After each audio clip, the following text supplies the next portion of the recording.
The Magic of Thinking Big by David Schwartz.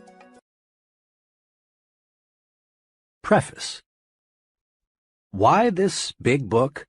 Why a full-scale discussion of the magic of thinking big? Thousands of books will be published this year. Why one more? Permit me to give you just a little background. Several years ago, I witnessed an exceptionally impressive sales meeting. The vice president in charge of marketing for this company was tremendously excited. He wanted to drive home a point. He had with him on the platform the leading representative in the organization, a very ordinary-looking fellow who earned in the year just ended just a little under $60,000. The earnings of other representatives averaged $12,000.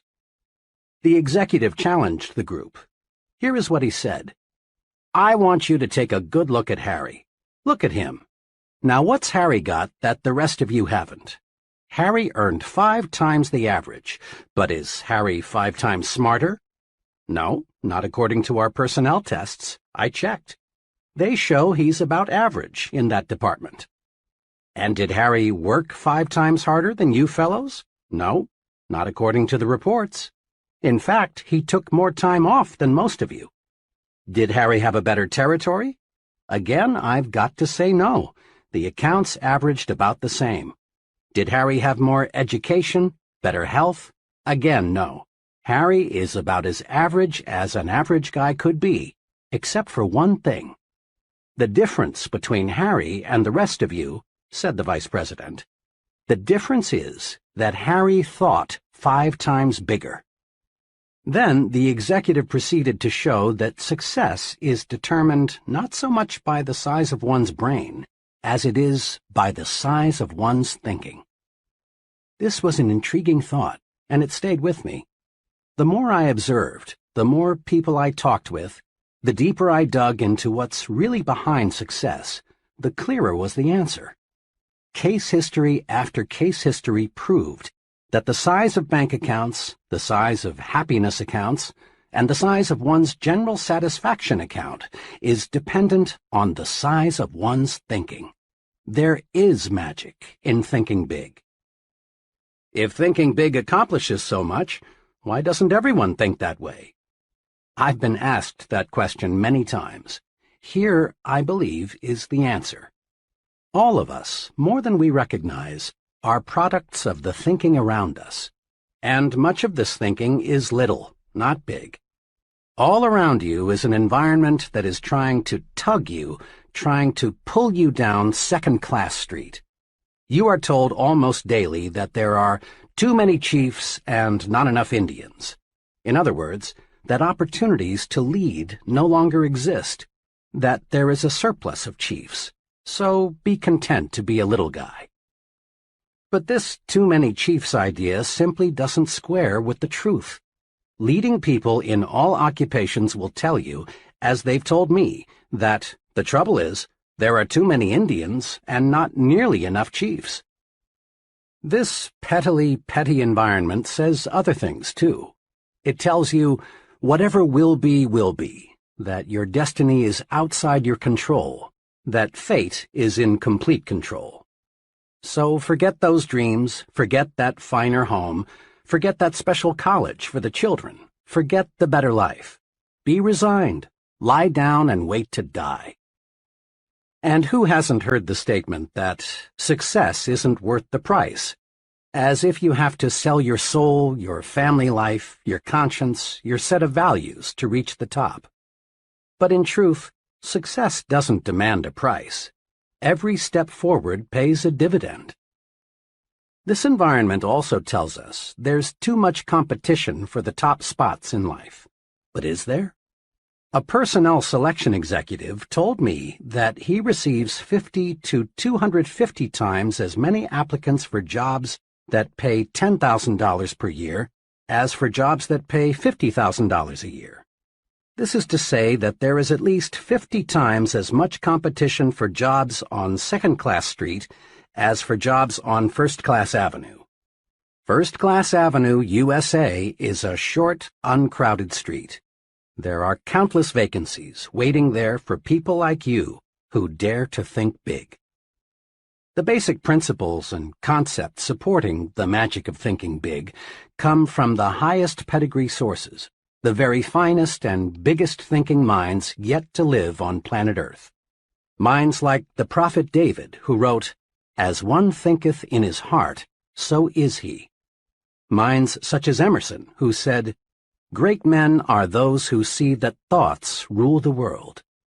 Minds like Milton, who in Paradise Lost wrote, "The mind is its own place, and in itself can make a heaven of hell or a hell of heaven." Amazingly perceptive minds like Shakespeare, who observed, "There is nothing either good or bad except that thinking makes it so." But where does the proof come from? How do we know the master thinkers were right? Fair questions. The proof comes from the lives of the select people around us who, through winning success, achievement, and happiness, prove that thinking big does work magic. The simple steps we have set down here are not untested theories. They are not one man's guesses and opinions. They are proven approaches to life's situations, and they are universally applicable steps that work, and work like magic. That you're listening to this proves you are interested in larger success. You want to fulfill your desires. You want to enjoy a fine standard of living. You want this life to deliver to you all the good things you deserve. Being interested in success is a wonderful quality. You have another admirable quality. The fact that you're listening to this program shows you have the intelligence to look for tools that will help take you where you want to go. In building anything, automobiles, bridges, missiles, we need tools. Many people, in their attempt to build a successful life, forget there are tools to help them. You have not forgotten. You have, then, the two basic qualities needed to realize real profit from this book: a desire for greater success and the intelligence to select a tool to help you realize that desire. Think big, and you'll live big. You'll live big in happiness. You'll live big in accomplishment, big in income, big in friends, big in respect. Enough for the promise. Start now, right now, to discover how to make your thinking make magic for you. Start out with this thought of the great philosopher Disraeli: life is too short to be little. What this book will do for you. In every chapter of this book, you will find dozens of hard-headed, practical ideas, techniques, and principles that will enable you to harness the tremendous power of thinking big, so as to gain for yourself the success, happiness, and satisfaction you want so much. Every technique is dramatically illustrated by a real-life case history.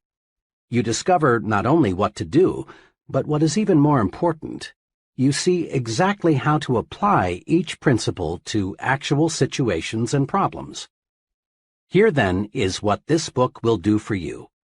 It will show you how you can launch yourself to success with the power of belief, win success by believing you can succeed, defeat disbelief and the negative power it creates, get big results by believing big, make your mind produce positive thoughts, develop the power of belief, plan a concrete success-building program, vaccinate yourself against Excusitis, the failure disease, learn the secret that lies in your attitude toward health, take 4 positive steps to lick health Excusitis, discover why your thinking power is more important than mere intelligence, use your mind for thinking, not simply as a warehouse for facts.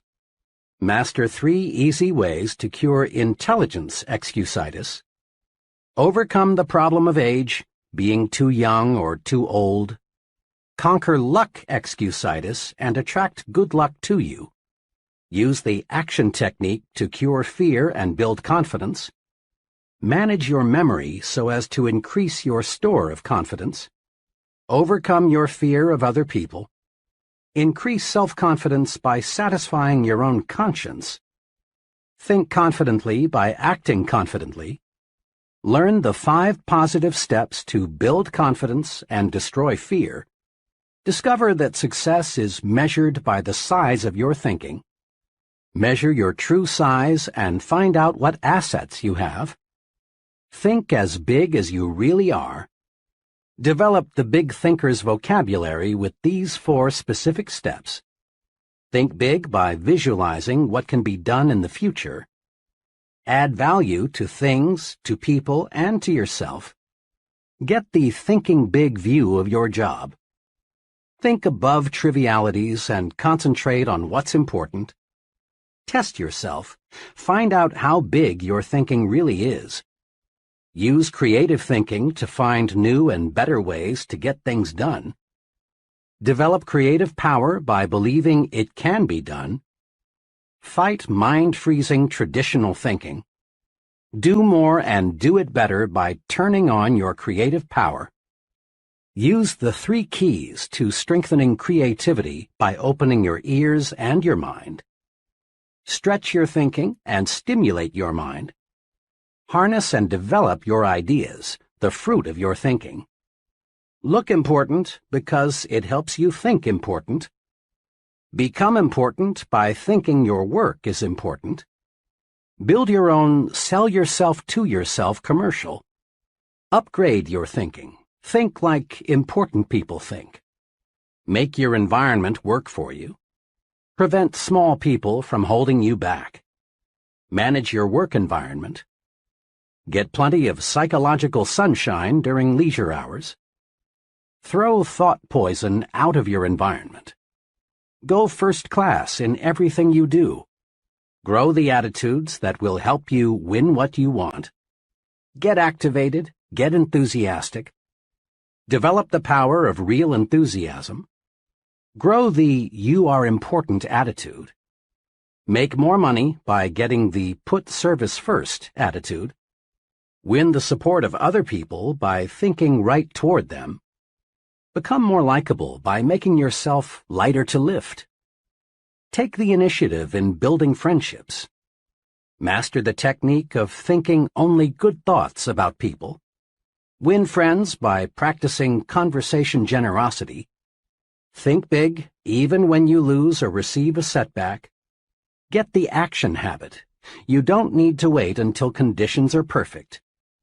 Make up your mind to do something about your ideas. Use action to cure fear and gain confidence. Discover the secret of mind action. Capitalize on the magic of now. Strengthen yourself by getting the speak up habit. Develop initiative, a special kind of action. Discover that defeat is nothing more than a state of mind. Salvage something from every setback. Use the force of constructive self-criticism. Achieve positive results through persistence and experimentation. Whip discouragement by finding the good side to every situation. Multiply your energy by setting definite goals. Set goals that will help you get things done and live longer. Accomplish your goals with this 30-day improvement guide. Invest in yourself for future profit. Learn the 4 rules of leadership. Develop your power to trade minds with the people you want to influence. Put the be human approach to work for you. Think progress, believe in progress, push for progress. Test yourself to learn whether you are a progressive thinker. Tap your supreme thinking power. Use the magic of thinking big in life's most crucial situations. Chapter 1. Believe you can succeed and you will. Success means many wonderful, positive things. Success means personal prosperity, a fine home, vacations, travel, new things, financial security, giving your children maximum advantages. Success means winning admiration, leadership, being looked up to by people in your business and social life. Success means freedom, freedom from worries, fears, frustrations, and failure. Success means self-respect, continually finding more real happiness and satisfaction from life, being able to do more for those who depend on you.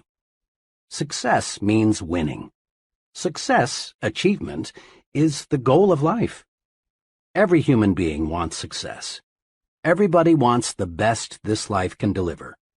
Nobody enjoys crawling, living in mediocrity. No one likes feeling second class and feeling forced to go that way. Some of the most practical success-building wisdom is found in that biblical quotation stating that faith can move mountains. Believe, really believe you can move a mountain, and you can.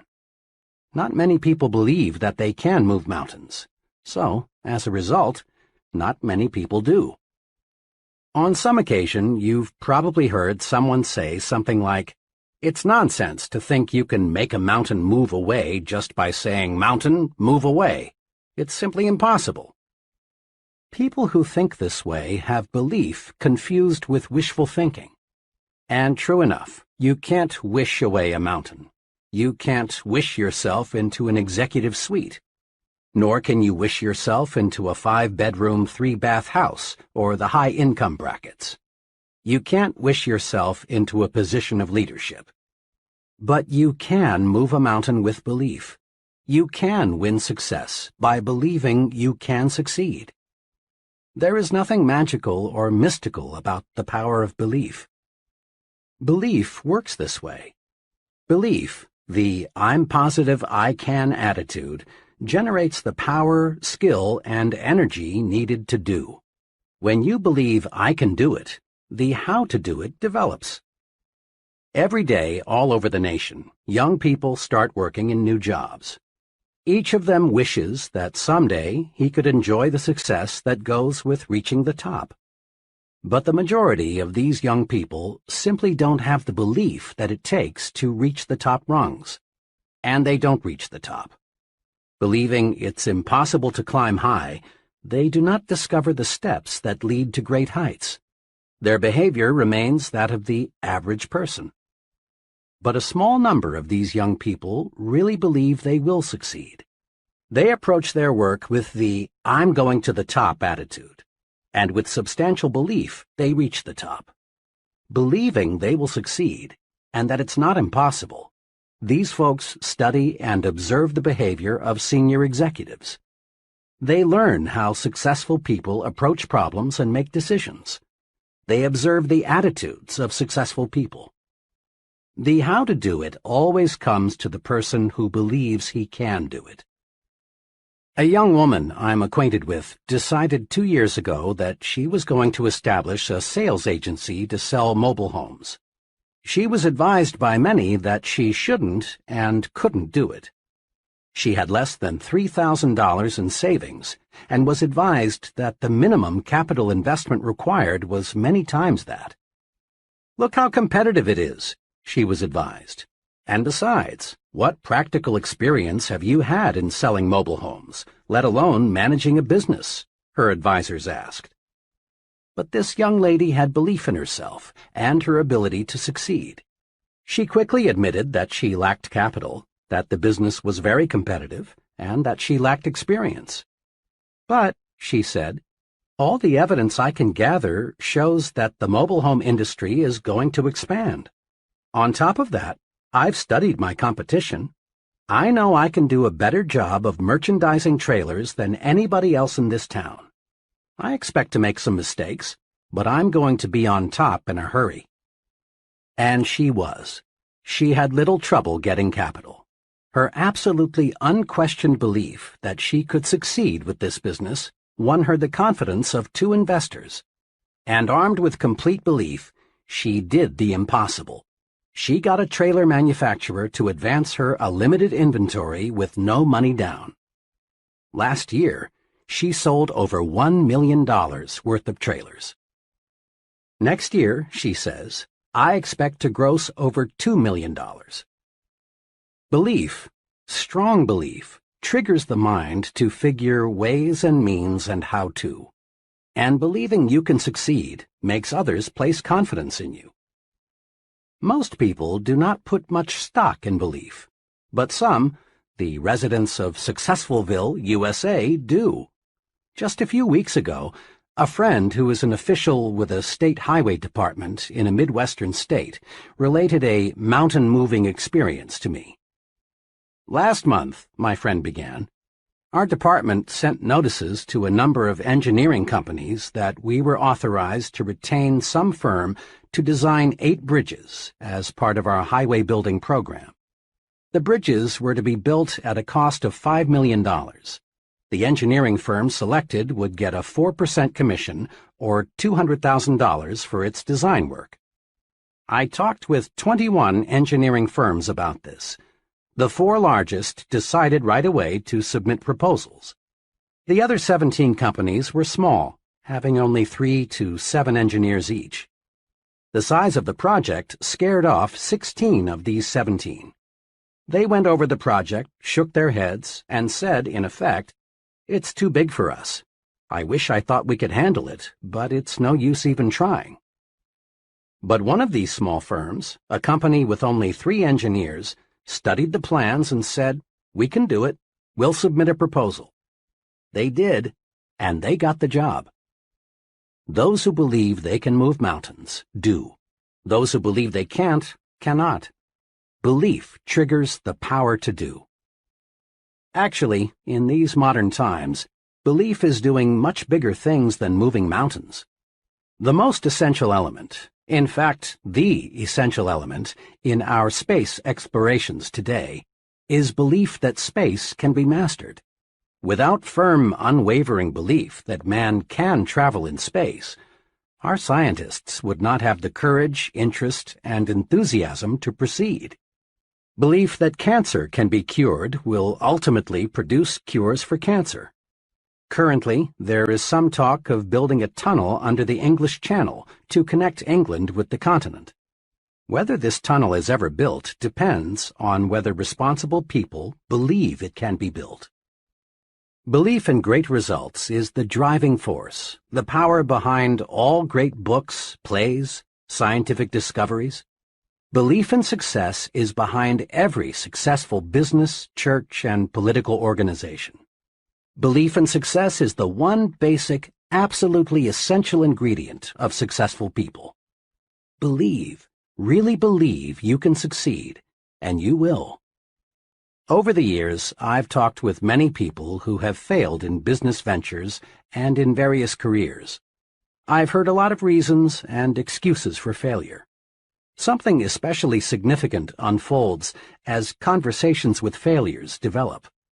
In a casual sort of way, the failure drops a remark like, "To tell the truth, I didn't think it would work," or, "I had my misgivings before I even started out," or, "Actually, I wasn't too surprised that it didn't work out." The "okay, I'll give it a try, but I don't think it will work" attitude produces failures. Disbelief is negative power. When the mind disbelieves or doubts, the mind attracts reasons to support the disbelief. Doubt, disbelief, the subconscious will to fail, the not really wanting to succeed, is responsible for most failures. Think doubt and fail. Think victory and succeed. A young fiction writer talked with me recently about her writing ambitions. The name of one of the top writers in her field came up. "Oh," she said, "Mr. X is a wonderful writer, but, of course, I can't be nearly as successful as he is." Her attitude disappointed me very much, because I know the writer mentioned. He is not super intelligent, nor super perceptive, nor super anything else except super confident.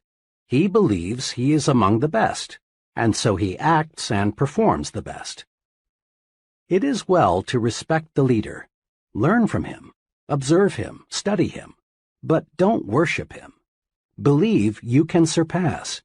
Believe you can go beyond. Those who harbor the second-best attitude are invariably second-best doers. Look at it this way. Belief is the thermostat that regulates what we accomplish in life. Study the fellow who is shuffling down there in mediocrity. He believes he is worth little, so he receives little. He believes he can't do big things, and he doesn't. He believes he is unimportant, so everything he does has an unimportant mark. As time goes by, lack of belief in himself shows through in the way the fellow talks, walks, acts. Unless he readjusts his thermostat forward, he shrinks, grows smaller and smaller in his own estimation. And since others see in us what we see in ourselves, he grows smaller in the estimation of the people around him. Now, look across the way at the person who is advancing forward. He believes he is worth much, and he receives much. He believes he can handle big, difficult assignments, and he does. Everything he does, the way he handles himself with people, his character, his thoughts, his viewpoints, all say, here is a professional. He is an important person. A person is a product of his own thoughts. Believe big. Adjust your thermostat forward. Launch your success offensive with honest, sincere belief that you can succeed. Believe big and grow big. Several years ago, after addressing a group of businessmen in Detroit, I talked with one of the gentlemen who approached me, introduced himself, and said, "I really enjoyed your talk. Can you spare a few minutes? I'd like very much to discuss a personal experience with you." In a few minutes, we were comfortably seated in a coffee shop, waiting for some refreshments. "I have a personal experience," he began, "that ties in perfectly with what you said this evening about making your mind work for you instead of letting it work against you. I've never explained to anyone how I lifted myself out of the world of mediocrity, but I'd like to tell you about it." "And I'd like to hear it," I said. "Well, just 5 years ago, I was plodding along, just another guy working in the tool and die trade. I made a decent living by average standards, but it was far from ideal. Our home was much too small, and there was no money for those many things we wanted. My wife, bless her, didn't complain much, but it was written all over her that she was more resigned to her fate than she was happy. Inside, I grew more and more dissatisfied. When I let myself see how I was failing my good wife and 2 children, I really hurt inside. But today things are really different," my friend continued. "Today we have a beautiful new home on a 2-acre lot and a year-round cabin a couple 100 miles north of here. There's no more worry about whether we can send the kids to a good college, and my wife no longer has to feel guilty every time she spends money for some new clothes. Next summer, the whole family is flying to Europe to spend a month's holiday. We're really living." "How did all this happen?" I asked. "It all happened," he continued, "when, to use the phrase you used tonight, I harnessed the power of belief. 5 years ago, I learned about a job with a tool and die company here in Detroit. We were living in Cleveland at the time. I decided to look into it, hoping I could make a little more money. I got here early on Sunday evening, but the interview was not until Monday. After dinner, I sat down in my hotel room, and for some reason, I got really disgusted with myself. Why, I asked myself, am I just a middle-class failure? Why am I trying to get a job that represents such a small step forward? I don't know to this day what prompted me to do it, but I took a sheet of hotel stationery and wrote down the names of 5 people I've known well for several years who had far surpassed me in earning power and job responsibility. 2 were former neighbors who had moved away to fine subdivisions. 2 others were fellows I had worked for, and the 3rd was a brother-in-law. Next, again, I don't know what made me do this. I asked myself, what do my 5 friends have that I don't have, besides better jobs? I compared myself with them on intelligence, but I honestly couldn't see that they excelled in the brains department. Nor could I truthfully say they had me beat on education, integrity, or personal habits. Finally, I got down to another success quality one hears a lot about: initiative. Here I hated to admit it, but I had to. On this point, my record showed I was far below that of my successful friends. It was now about 3 a.m., but my mind was astonishingly clear. I was seeing my weak point for the first time. I discovered that I had held back. I had always carried a little stick. I dug into myself deeper and deeper, and found the reason I lacked initiative was because I didn't believe inside that I was worth very much. I sat there the rest of the night, just reviewing how lack of faith in myself had dominated me ever since I could remember, how I had used my mind to work against myself. I found I had been preaching to myself why I couldn't get ahead instead of why I could. I had been selling myself short. I found this streak of self-depreciation showed through in everything I did. Then it dawned on me that no one else was going to believe in me until I believed in myself. Right then I decided, I'm through feeling second class. From here on in, I'm not going to sell myself short. Next morning, I still had that confidence. During the job interview, I gave my newfound confidence its first test. Before coming for the interview, I'd hoped I would have the courage to ask for $750 or maybe even $1,000 more than my present job was paying. But now, after realizing I was a valuable man, I upped it to $3,500. And I got it. I sold myself because after that one long night of self-analysis, I found things in myself that made me a lot more saleable. Within 2 years after I took that job, I had established a reputation as the fellow who can get business. Then we went into a recession. This made me still more valuable because I was one of the best business getters in the industry. The company was reorganized and I was given a substantial amount of stock plus a lot more pay. Believe in yourself, and good things do start happening. Your mind is a thought factory. It's a busy factory, producing countless thoughts in one day. Production in your thought factory is under the charge of 2 foremen, one of whom we will call Mr. Triumph and the other Mr. Defeat. Mr. Triumph is in charge of manufacturing positive thoughts. He specializes in producing reasons why you can, why you're qualified, why you will. The other foreman, Mr. Defeat, produces negative, deprecating thoughts. He is your expert in developing reasons why you can't, why you're weak, why you're inadequate. His specialty is the why you will fail chain of thoughts. Both Mr. Triumph and Mr. Defeat are intensely obedient.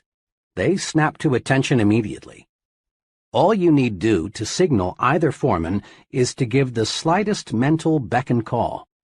If the signal is positive, Mr. Triumph will step forward and go to work.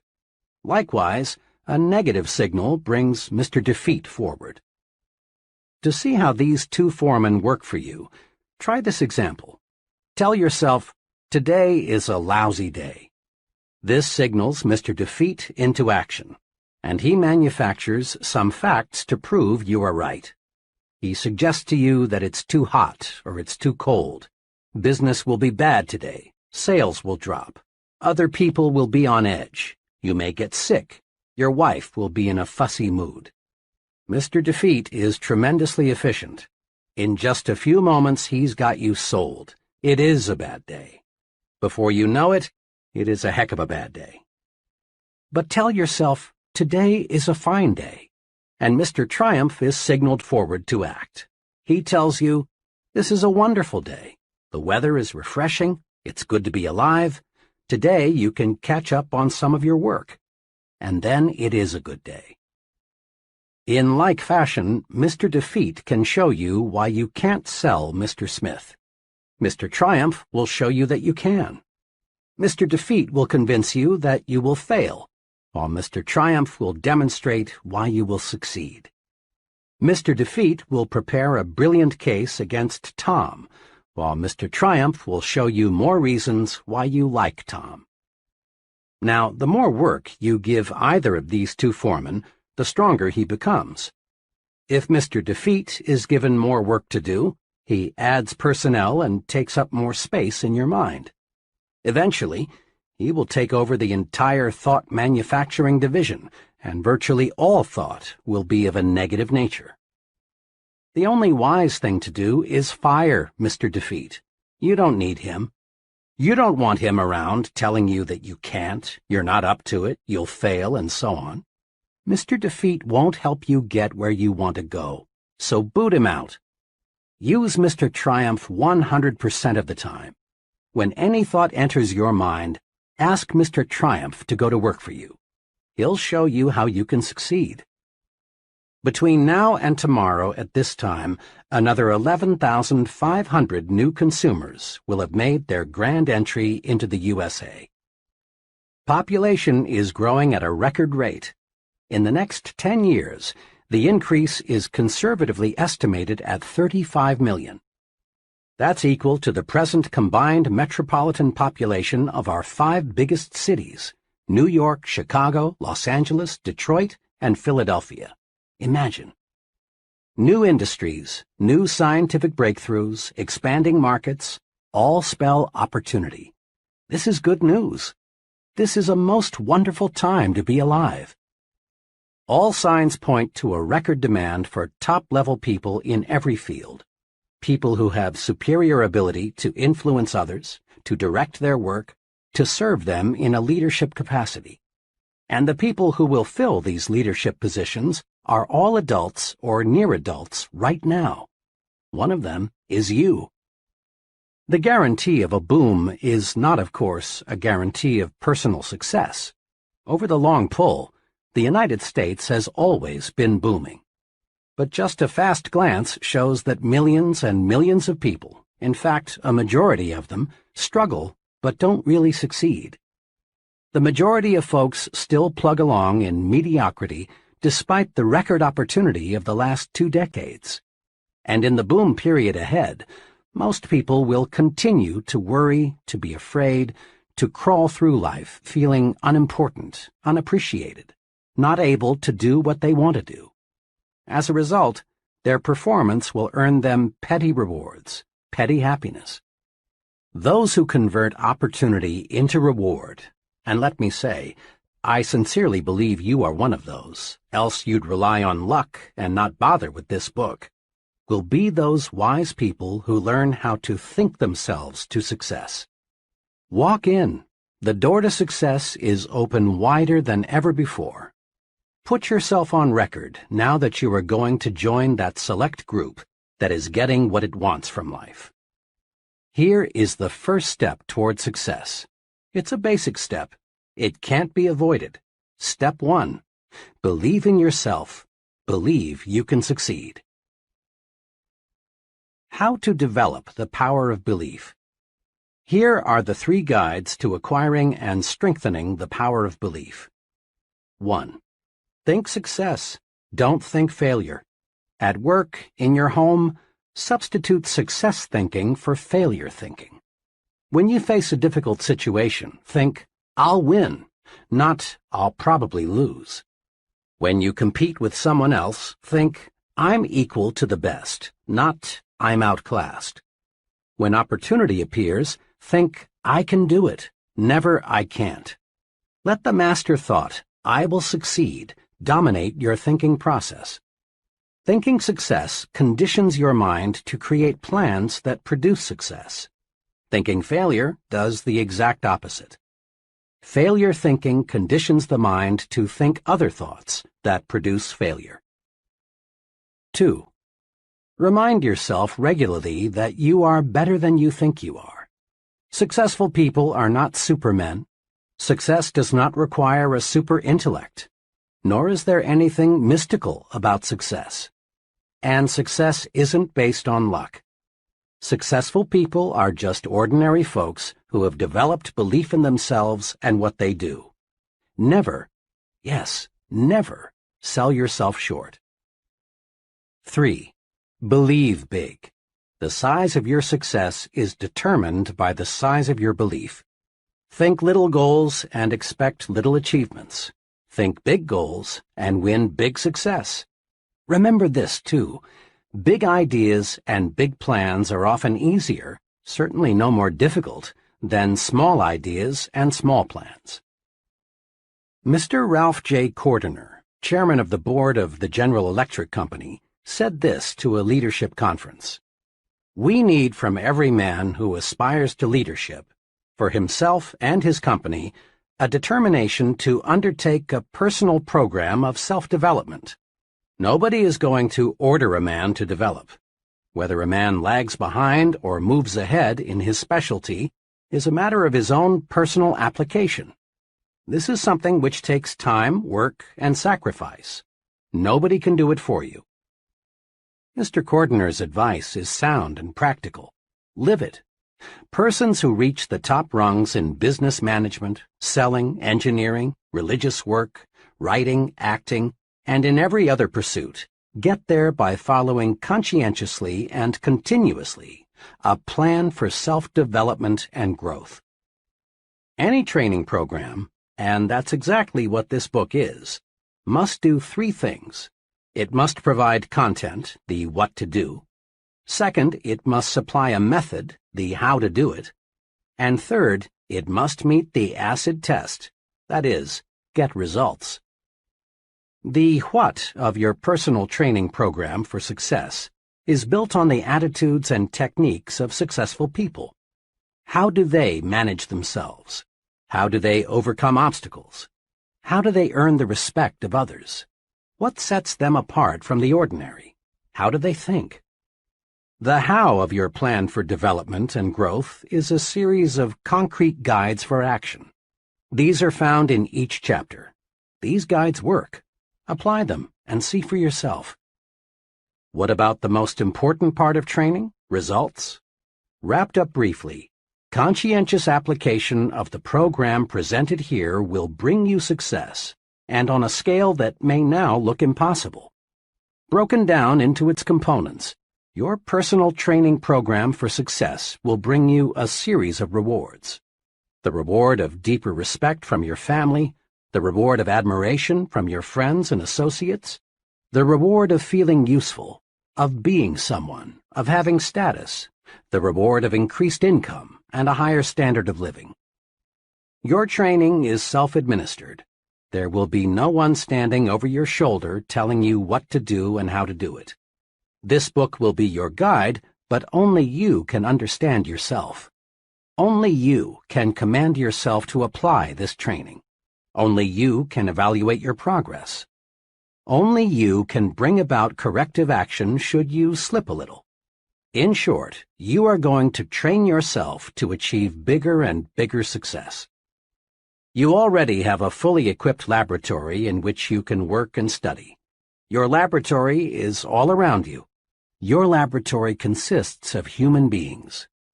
This laboratory supplies you with every possible example of human action. And there is no limit to what you can learn once you see yourself as a scientist in your own lab. What's more, there is nothing to buy. There is no rent to pay. There are no fees of any kind. You can use this laboratory as much as you like for free. As director of your own laboratory, you will want to do what every scientist does: observe and experiment. Isn't it surprising to you that most people understand so little about why people act as they do, even though they are surrounded by people all their lives? Most people are not trained observers. One important purpose of this book is to help you train yourself to observe, to develop deep insight into human action. You'll want to ask yourself questions like, why is John so successful and Tom just getting by? Why do some people have many friends and other people have only few friends?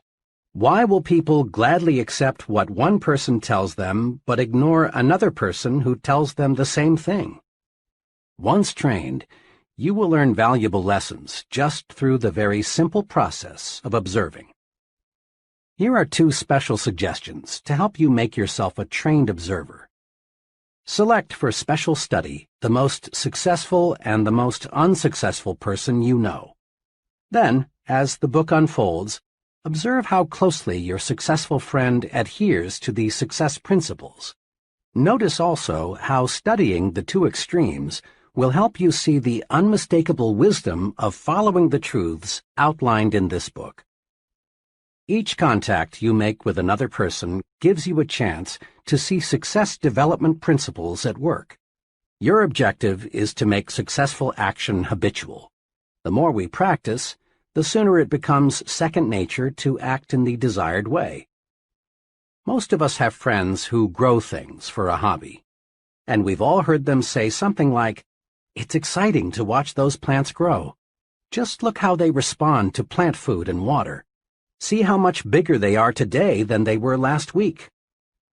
To be sure, it is thrilling to watch what can happen when men cooperate carefully with nature. But it is not 1/10 as fascinating as watching yourself respond to your own carefully administered thought management program.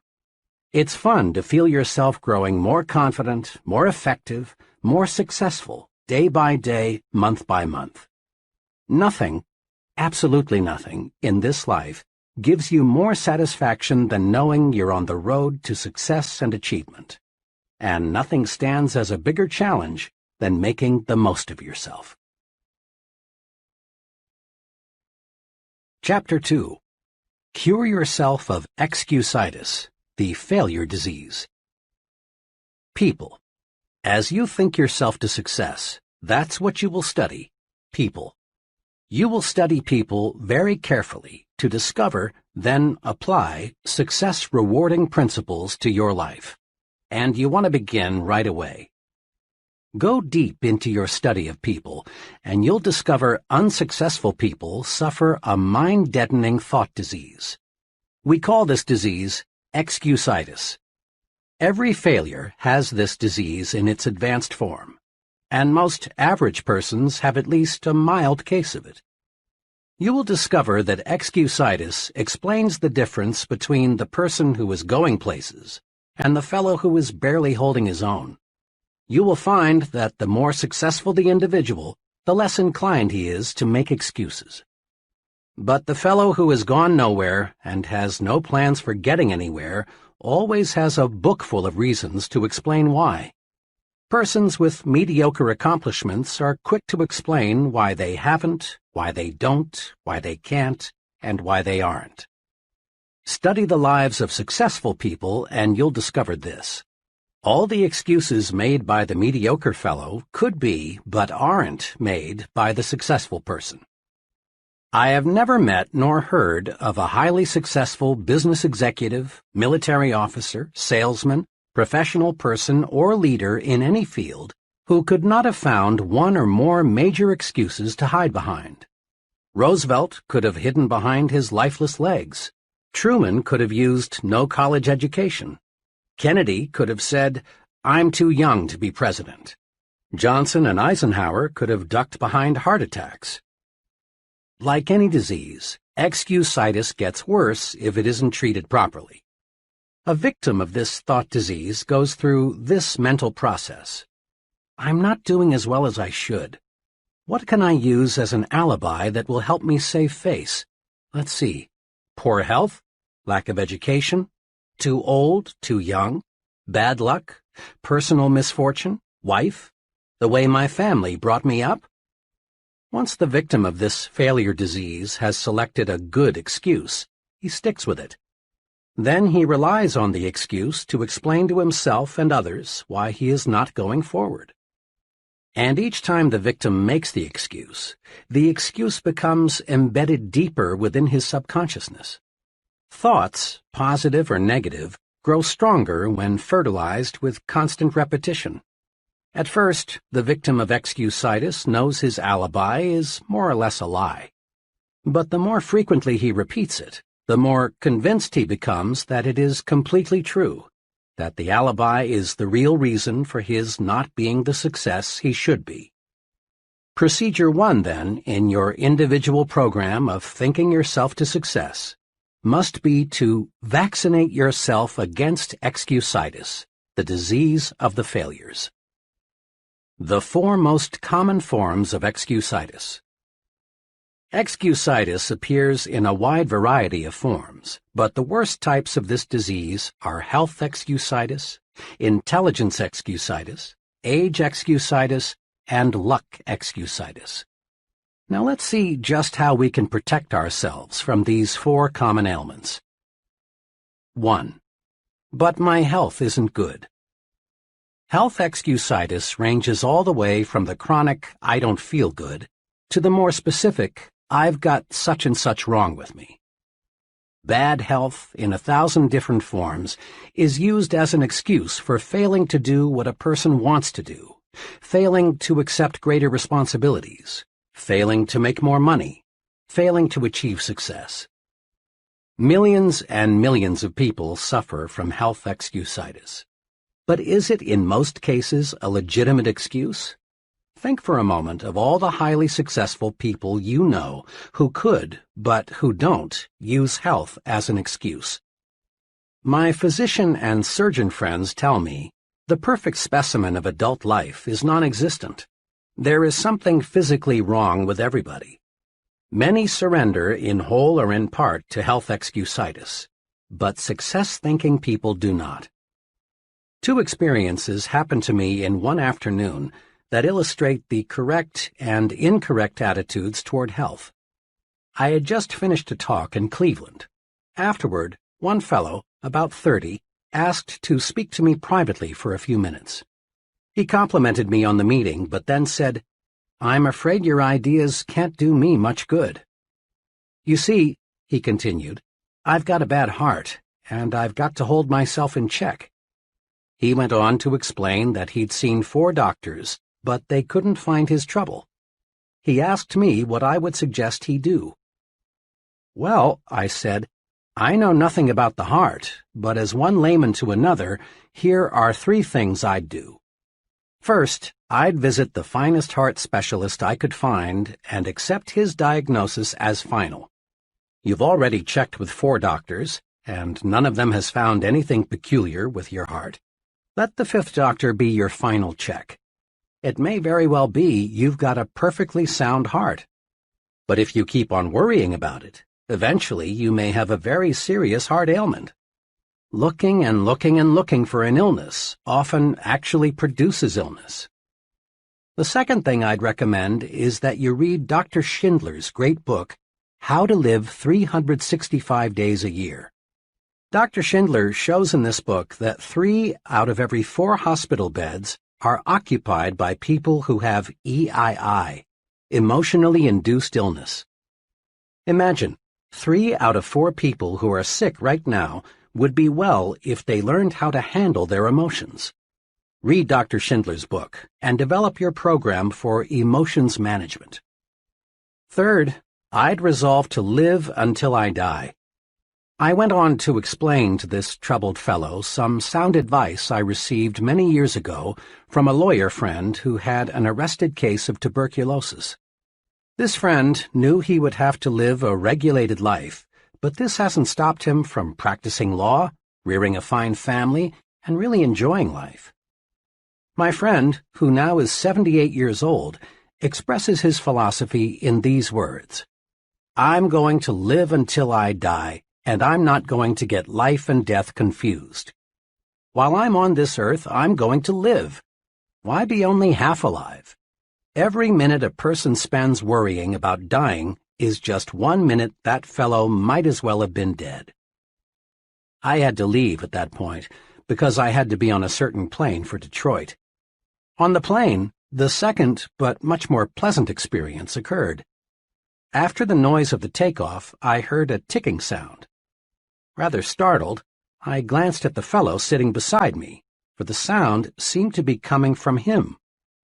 He smiled a big smile and said, "Oh, it's not a bomb. It's just my heart." I was obviously surprised, so he proceeded to tell me what had happened. Just 21 days before, he had undergone an operation that involved putting a plastic valve into his heart. The ticking sound, he explained, would continue for several months until new tissue had grown over the artificial valve. I asked him what he was going to do. "Oh," he said, "I've got big plans. I'm going to study law when I get back to Minnesota. Someday I hope to be in government work. The doctors tell me I must take it easy for a few months, but after that I'll be like new. There you have two ways of meeting health problems. The first fellow, not even sure he had anything organically wrong with him, was worried, depressed, on the road to defeat, wanting somebody to second his motion that he couldn't go forward. The second individual, after undergoing one of the most difficult of operations, was optimistic, eager to do something. The difference lay in how they thought toward health. I've had some very direct experience with health excusitis. I'm a diabetic. Right after I discovered I had this ailment, about 5,000 hypodermics ago, I was warned, diabetes is a physical condition, but the biggest damage results from having a negative attitude about it. Worry about it, and you may have real trouble. Naturally, since the discovery of my own diabetes, I've gotten to know a great many other diabetics. Let me tell you about two extremes. One fellow who has a very mild case belongs to that fraternity of the living dead. Obsessed with a fear of the weather, he is usually ridiculously bundled up. He's afraid of infection, so he shuns anybody who has the slightest sniffle. He's afraid of overexertion, so he does almost nothing. He spends most of his mental energy worrying about what might happen. He bores other people telling them how awful his problem really is. His real ailment is not diabetes. Rather, he's a victim of health excusitis. He has pitied himself into being an invalid. The other extreme is a division manager for a large publishing company. He has a severe case. He takes about 30 times as much insulin as the fellow just mentioned. But he is not living to be sick. He is living to enjoy his work and have fun. One day he said to me, "Sure, it is an inconvenience, but so is shaving. But I'm not going to think myself to bed. When I take those shots, I just praise the guys who discovered insulin." A good friend of mine, a widely known college educator, came home from Europe in 1945 minus one arm. Despite his handicap, John is always smiling, always helping others. He's about as optimistic as anyone I know. One day, he and I had a long talk about his handicap.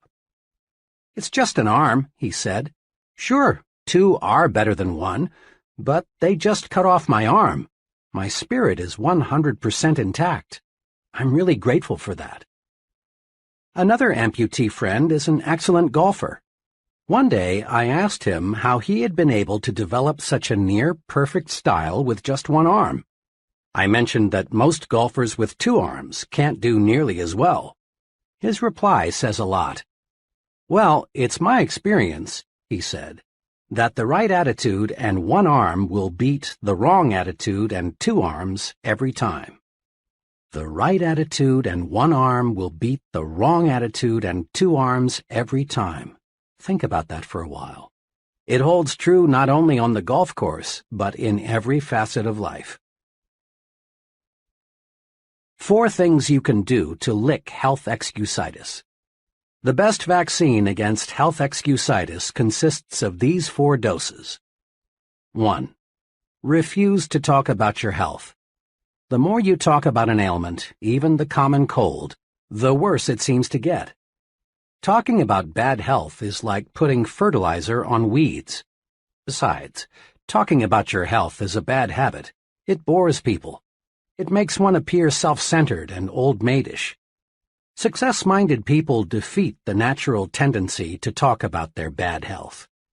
One may, and let me emphasize the word may, get a little sympathy, but one doesn't get respect and loyalty by being a chronic complainer.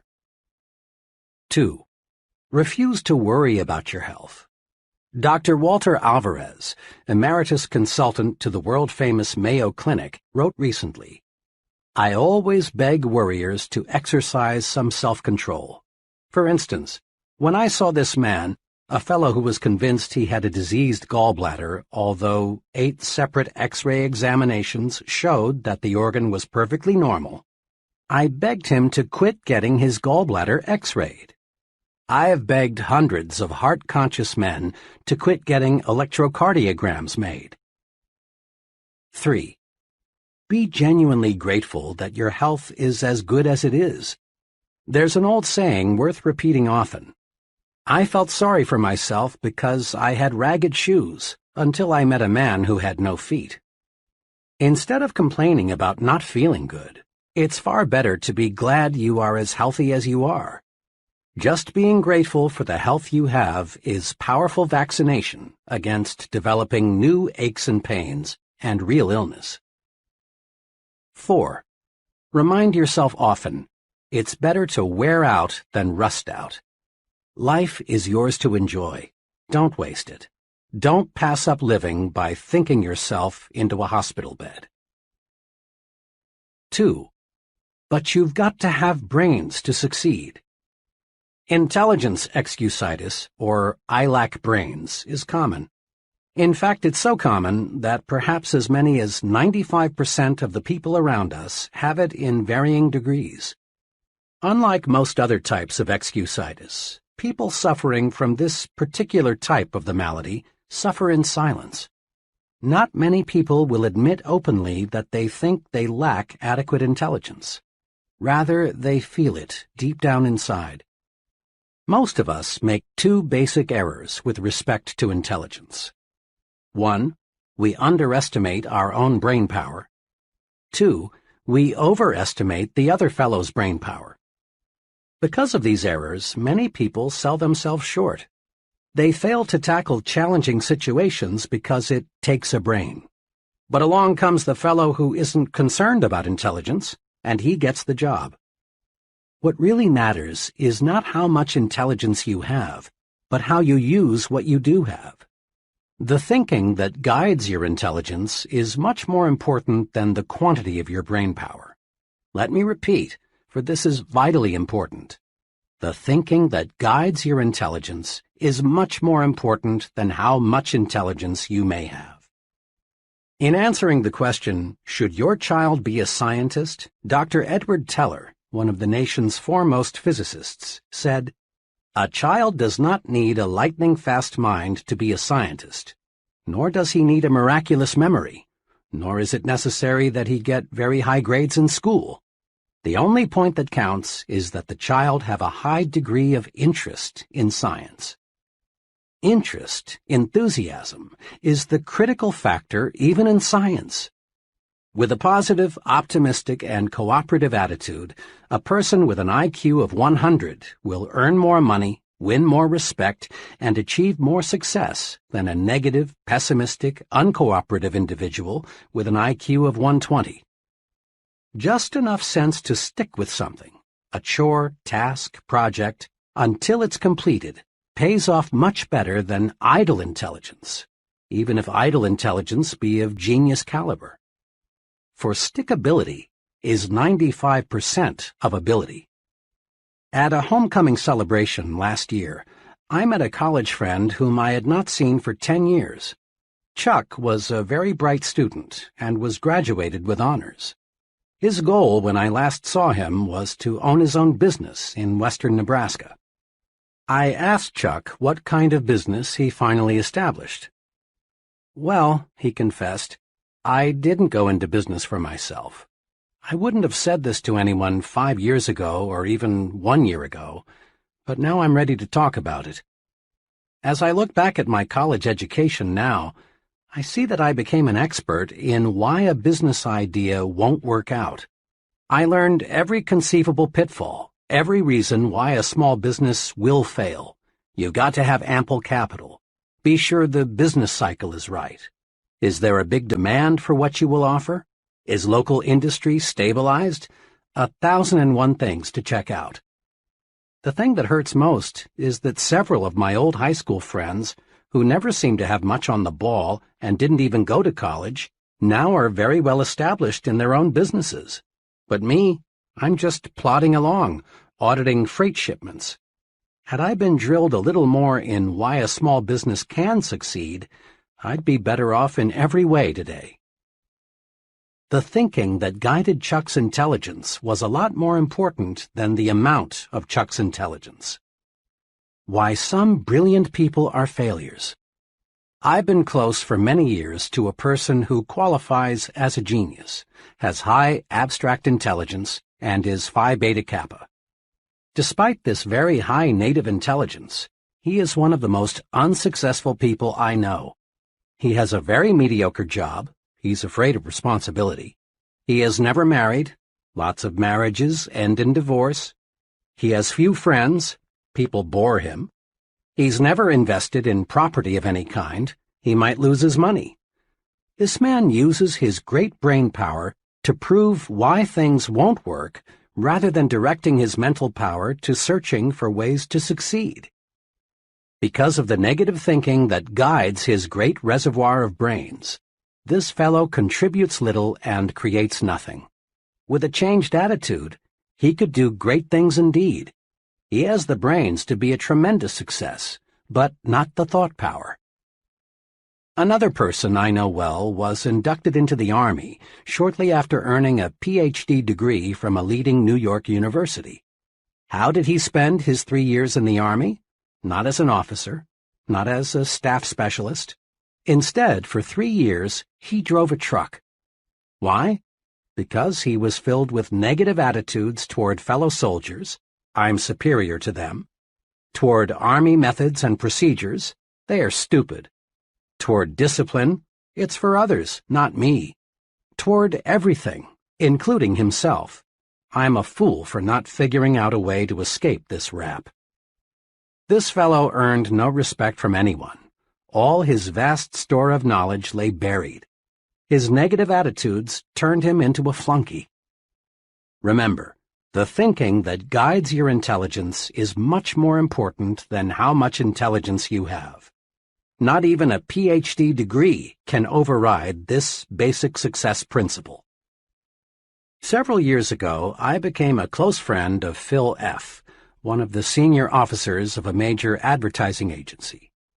Phil was director of marketing research for the agency, and he was doing a bang-up job. Was Phil a brain? Far from it. Phil knew next to nothing about research technique. He knew next to nothing about statistics. He was not a college graduate, though all the people working for him were, and Phil did not pretend to know the technical side of research. What then enabled Phil to command $30,000 a year, while not one of his subordinates earned $10,000? This. Phil was a human engineer. Phil was 100% positive. Phil could inspire others when they felt low. Phil was enthusiastic. He generated enthusiasm. Phil understood people, and because he could really see what made them tick, he liked them.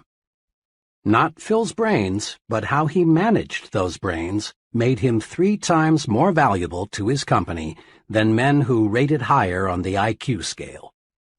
Out of every 100 persons who enroll in college, fewer than 50 will graduate. I was curious about this, so I asked a director of admissions at a large university for his explanation. It's not insufficient intelligence, he said. We don't admit them if they don't have sufficient ability. And it's not money. Anyone who wants to support himself in college today can do so. The real reason is attitudes. You would be surprised, he said, how many young people leave because they don't like their professors, the subjects they must take, and their fellow students.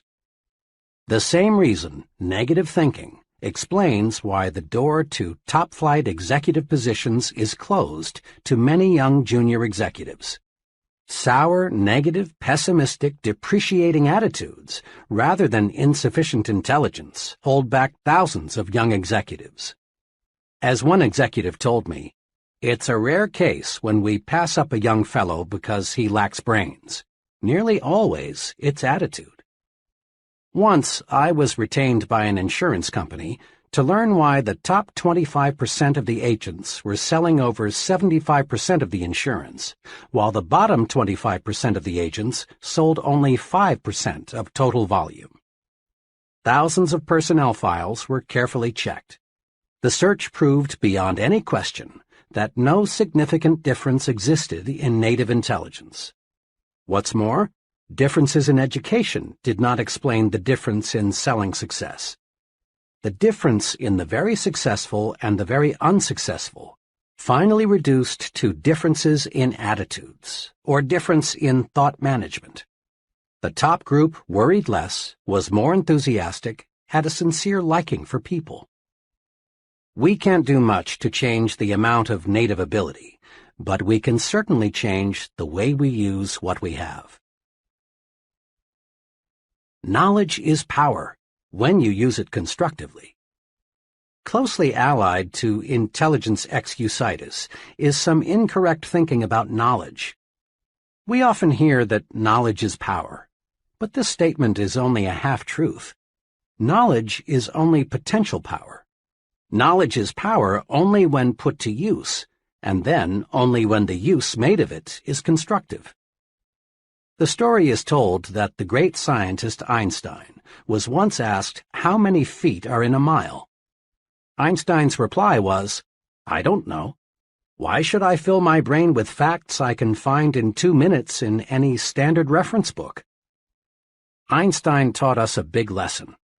He felt it was more important to use your mind to think than to use it as a warehouse for facts. One time, Henry Ford was involved in a libel suit with the Chicago Tribune. The Tribune had called Ford an ignoramus, and Ford said, in effect, "Prove it." The Tribune asked him scores of simple questions, such as, who was Benedict Arnold? When was the Revolutionary War fought? And others, most of which Ford, who had little formal education, could not answer. Finally, he became quite exasperated and said, "I don't know the answers to those questions, but I could find a man in 5 minutes who does." Henry Ford was never interested in miscellaneous information. He knew what every major executive knows, that the ability to know how to get information is more important than using the mind as a garage for facts. How much is a fact man worth? I spent a very interesting evening recently with a friend who is the president of a young but rapidly growing manufacturing concern. The TV set happened to be turned to one of the most popular quiz programs. The fellow being quizzed had been on the show for several weeks. He could answer questions on all sorts of subjects, many of which seemed nonsensical. After the fellow answered a particularly odd question, something about a mountain in Argentina, my host looked at me and said, "How much do you think I'd pay that guy to work for me?" "How much?" I asked. "Not a cent over $300, not per week, not per month, but for life. I've sized him up. That expert can't think. He can only memorize. He's just a human encyclopedia. And I figure for $300 I can buy a pretty good set of encyclopedias. In fact, maybe that's too much. 90% of what that guy knows I can find in a $2 almanac. What I want around me," he continued, "are people who can solve problems, who can think up ideas, people who can dream and then develop the dream into a practical application. An idea man can make money with me. A fact man can't." 3 easy ways to cure intelligence excusitis are: Number 1, never underestimate your own intelligence, and never overestimate the intelligence of others. Don't sell yourself short. Concentrate on your assets. Discover your superior talents. Remember, it's not how many brains you've got that matters. Rather, it's how you use your brains that counts. Manage your brains instead of worrying about how much IQ you've got. Number 2, remind yourself several times daily, my attitudes are more important than my intelligence. At work and at home, practice positive attitudes. See the reasons why you can do it, not the reasons why you can't. Develop an I'm winning attitude. Put your intelligence to creative, positive use. Use it to find ways to win, not to prove you will lose. Number 3, remember that the ability to think is of much greater value than the ability to memorize facts. Use your mind to create and develop ideas, to find new and better ways to do things. Ask yourself, Am I using my mental ability to make history, or am I using it merely to record history made by others? 3. It's no use. I'm too old or too young. Age excusitis, the failure disease of never being the right age, comes in two easily identifiable forms, the I'm too old variety and the I'm too young brand. You've heard hundreds of people of all ages explain their mediocre performance in life something like this. I'm too old, or too young, to break in now. I can't do what I want to do or am capable of doing because of my age handicap. Really, it's surprising how few people feel they are just right, age-wise, and it's unfortunate. This excuse has closed the door of real opportunity to thousands of individuals. They think their age is wrong, so they don't even bother to try. The I'm too old variety is the most common form of age excusitis. This disease is spread in subtle ways. TV fiction is produced about the big executive who lost his job because of a merger and can't find another because he's too old. Mr. Executive looks for months to find another job, but he can't, and in the end, after contemplating suicide for a while, he decides to rationalize that it's nice to be on the shelf. Plays and magazine articles on the topic, Why You Are Washed Up at 40, are popular, not because they represent true facts, but because they appeal to many worried minds looking for an excuse. How to handle age excusitis. Age excusitis can be cured. A few years ago, while I was conducting a sales training program, I discovered a good serum that both cures this disease and vaccinates you so you won't get it in the first place. In that training program, there was a trainee named Cecil. Cecil, who was 40, wanted to shift over to set himself up as a manufacturer's representative, but he thought he was too old. After all, he explained, I'd have to start from scratch, and I'm too old for that now. I'm 40. I talked with Cecil several times about his old age problem. I used the old medicine, you're only as old as you feel, but I found I was getting nowhere. Too often, people retort with, but I do feel old. Finally, I discovered a method that worked. One day, after a training session, I tried it on Cecil. I said, Cecil, when does a man's productive life begin? He thought a couple of seconds and answered, Oh, when he's about 20, I guess. Okay, I said. Now, when does a man's productive life end?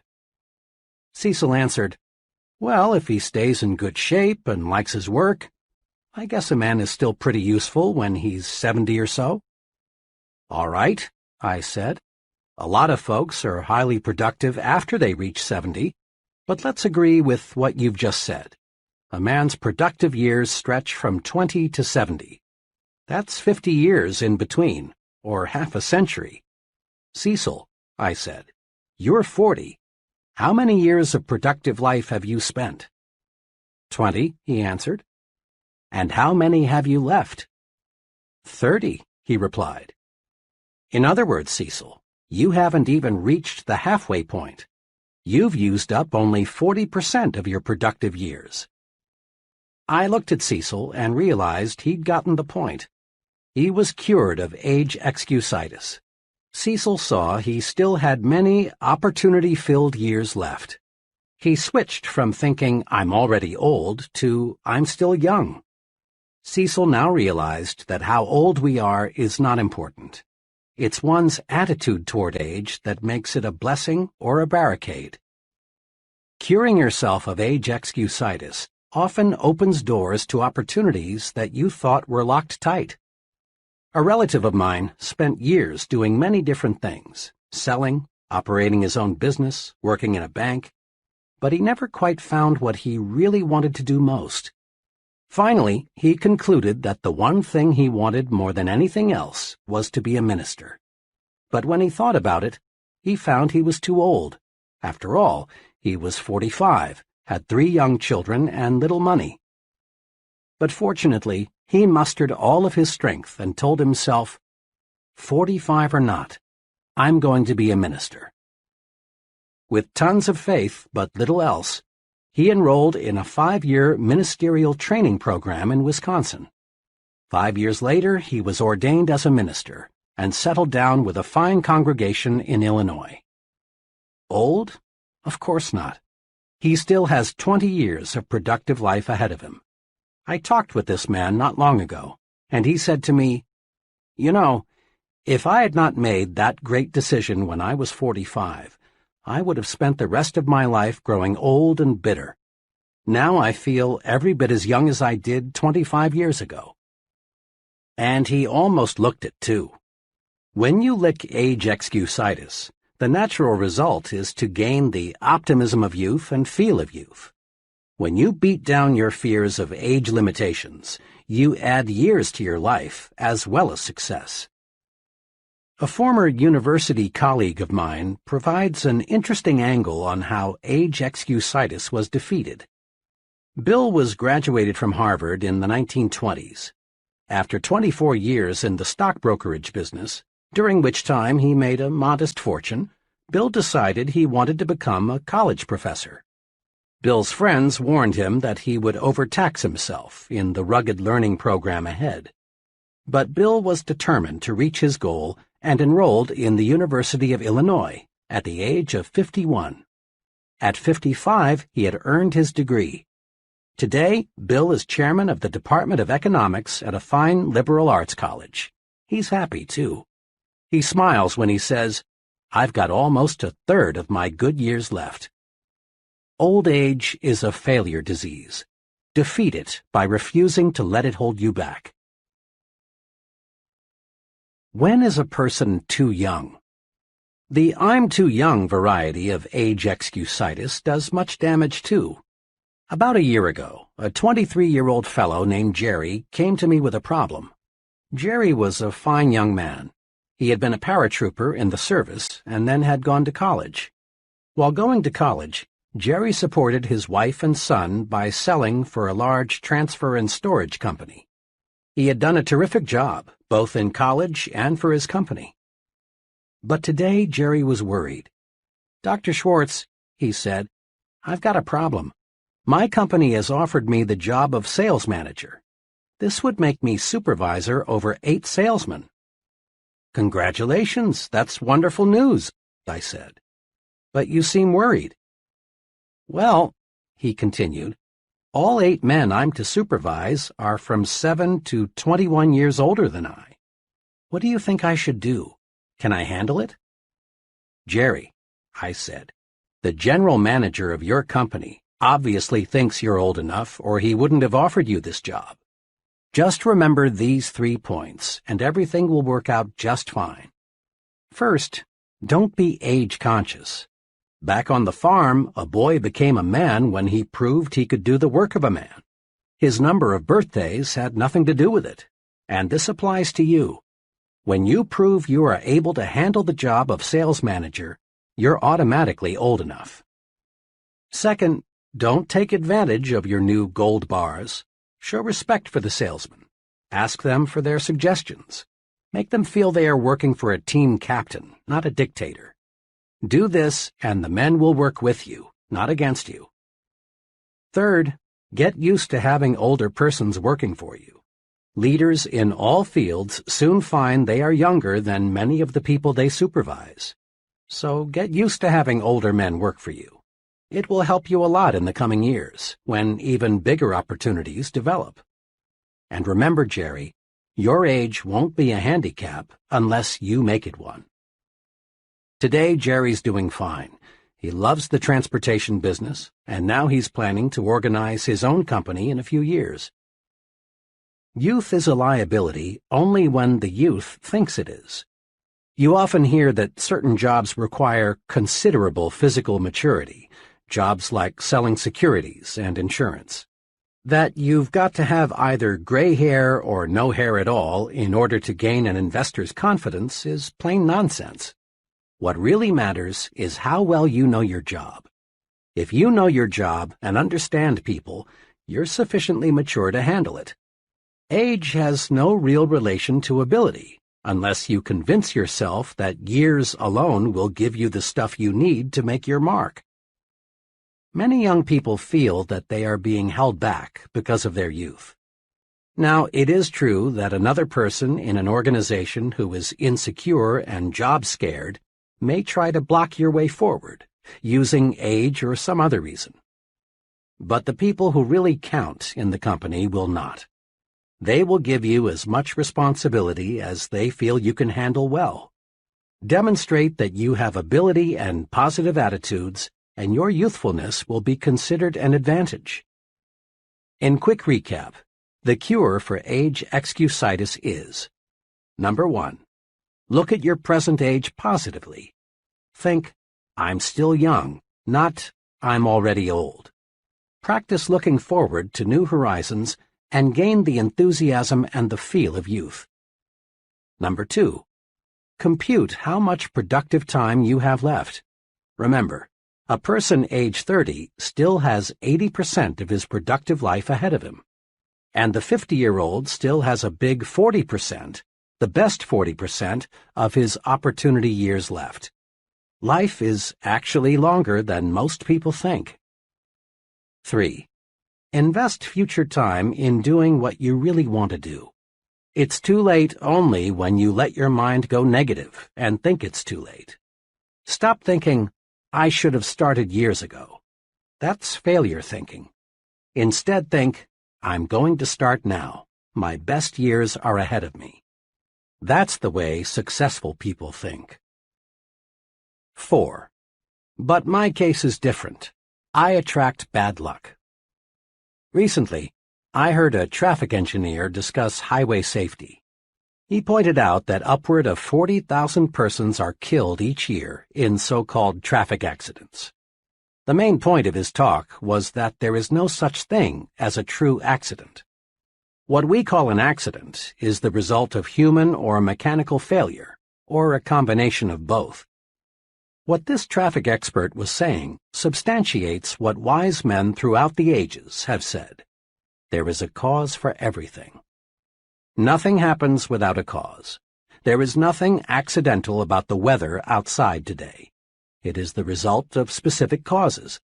And there is no reason to believe that human affairs are an exception.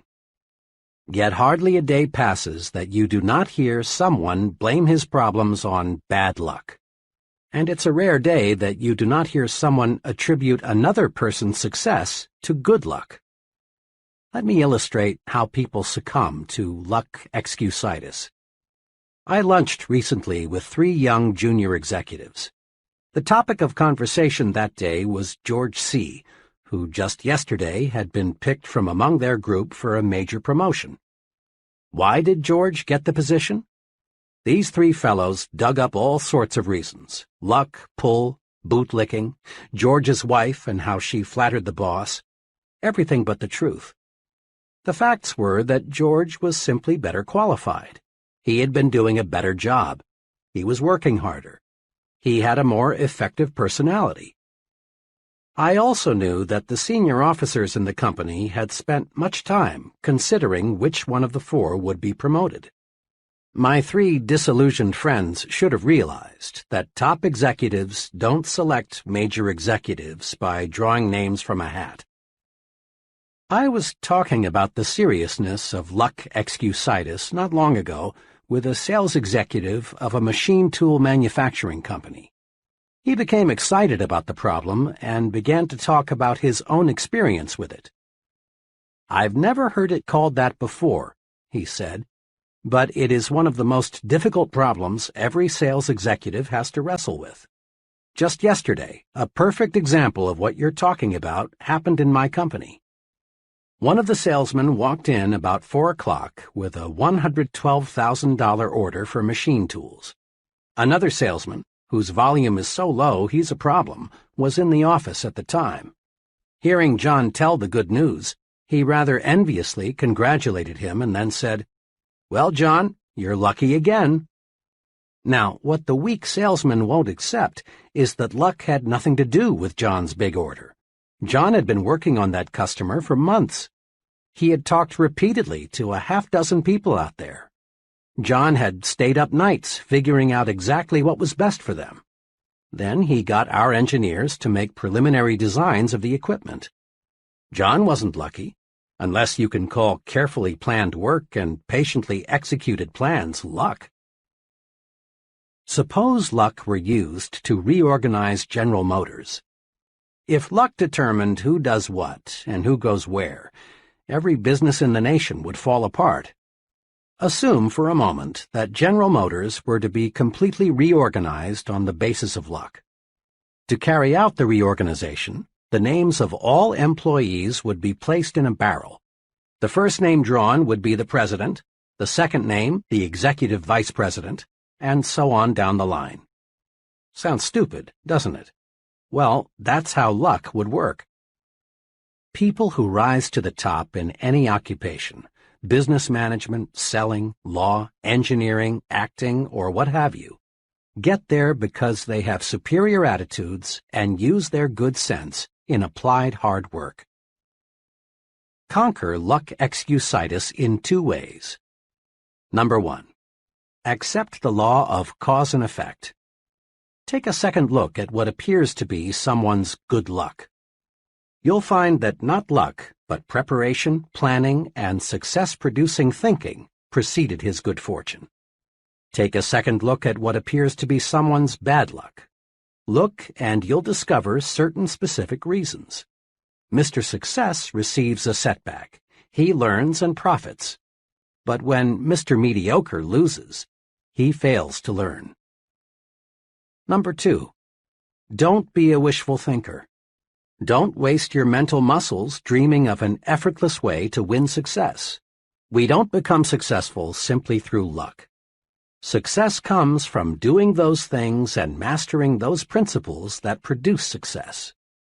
Don't count on luck for promotions, victories, the good things in life. Luck simply isn't designed to deliver these good things. Instead, just concentrate on developing those qualities in yourself that will make you a winner. Chapter 3. Build confidence and destroy fear. Friends mean well when they say, "It's only your imagination. Don't worry. There's nothing to be afraid of." But you and I know this kind of fear medicine never really works. Such soothing remarks may give us fear relief for a few minutes or maybe even a few hours. But the "it's only in your imagination" treatment doesn't really build confidence and cure fear. Yes, fear is real, and we must recognize it exists before we can conquer it. Most fear today is psychological. Worry, tension, embarrassment, panic all stem from mismanaged negative imagination. But simply knowing the breeding ground of fear doesn't cure fear. If a physician discovers you have an infection in some part of your body, he doesn't stop there. He proceeds with treatment to cure the infection. The old "it's only in your mind" treatment presumes fear doesn't really exist, but it does. Fear is real. Fear is success enemy number 1. Fear stops people from capitalizing on opportunity. Fear wears down physical vitality. Fear actually makes people sick, causes organic difficulties, shortens life. Fear closes your mouth when you want to speak. Fear, uncertainty, lack of confidence, explains why we still have economic recessions. Fear explains why millions of people accomplish little and enjoy little. Truly, fear is a powerful force. In one way or another, fear prevents people from getting what they want from life. Fear of all kinds and sizes is a form of psychological infection. We can cure a mental infection the same way we cure a body infection, with specific, proved treatments. First, though, as part of your pre-treatment preparation, condition yourself with this fact. All confidence is acquired, developed. No one is born with confidence. Those people you know who radiate confidence, who have conquered worry, who are at ease everywhere and all the time, acquired their confidence, every bit of it. You can too. This chapter shows how. During World War II, the Navy made sure that all of its new recruits either knew how to swim or learned how, the idea being, of course, that the ability to swim might someday save the sailor's life at sea. Non-swimming recruits were put into swimming classes. I watched a number of these training experiences. In a superficial sort of way, it was amusing to see young, healthy men terrified by a few feet of water. One of the exercises I recall required the new sailor to jump, not dive, from a board 6 feet in the air into 8 or more feet of water, while a half-dozen expert swimmers stood by. In a deeper sense, it was a sad sight. The fear those young men displayed was real. Yet all that stood between them and the defeat of that fear was one drop into the water below. On more than one occasion, I saw young men accidentally pushed off the board. The result, fear defeated. This incident, familiar to thousands of former Navy men, illustrates just one point. Action cures fear. Indecision, postponement, on the other hand, fertilize fear. Jot that down in your success rulebook right now. Action cures fear. Action does cure fear. Several months ago, a very troubled executive in his early 40s came to see me. He had a responsible job as a buyer for a large retailing organization. Worriedly, he explained, "I'm afraid of losing my job. I've got that feeling that my days are numbered." "Why?" I asked. "Well, the pattern is against me. Sales figures in my department are off 7% from a year ago. This is pretty bad, especially since the store's total sales are up 6%. I've made a couple of unwise decisions recently, and I've been singled out several times by the merchandise manager for not keeping pace with the company's progress." "I've never felt quite like this before," he continued. "I've lost my grip, and it shows. My assistant buyer senses it. The salespeople see it too. Other executives, of course, are aware that I'm slipping. One buyer even suggested at a meeting of all head buyers the other day that part of my line should be put in his department, where he said it could make money for the store. It's like drowning and having a crowd of spectators just standing there waiting for me to sink away." The executive talked on, elaborating further on his predicament. Finally, I cut in and asked, "What are you doing about it? What are you trying to do to correct the situation?" "Well," he answered, "there isn't much I can do, I guess, but hope for the best." To this comment, I asked, "Honestly now, is hope enough?" Pausing, but not giving him a chance to answer, I put another question to him. "Why not take action to support your hope?" "Go on," he said. "Well, there are two kinds of action that seem to fit your case. First, start this afternoon to move those sales figures upward. We've got to face it. There's a reason your sales are slipping. Find it. Maybe you need a special sale to clear out your slow-moving merchandise, so you'll be in a position to buy some fresh stock. Perhaps you can rearrange your display counters. Maybe your salespeople need more enthusiasm. I can't pinpoint what will turn your sales volume upward, but something will, and it would probably be wise to talk privately with your merchandise manager. He may be on the verge of putting you out, but when you talk it over with him and ask his advice, he'll certainly give you more time to work things out. It's too expensive for the store to replace you as long as top management feels there's a chance you'll find a solution." I went on. "Then get your assistant buyers on the ball. Quit acting like a drowning man. Let people around you know that you're still alive." Courage was again in his eyes. Then he asked, "You said there are two kinds of action I should take. What's the second?"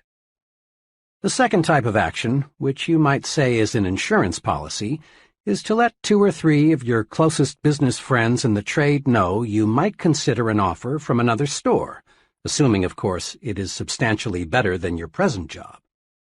I don't believe your job will be insecure after you take some affirmative action to get those sales figures on the rise. But just in case, it's good to have an offer or two.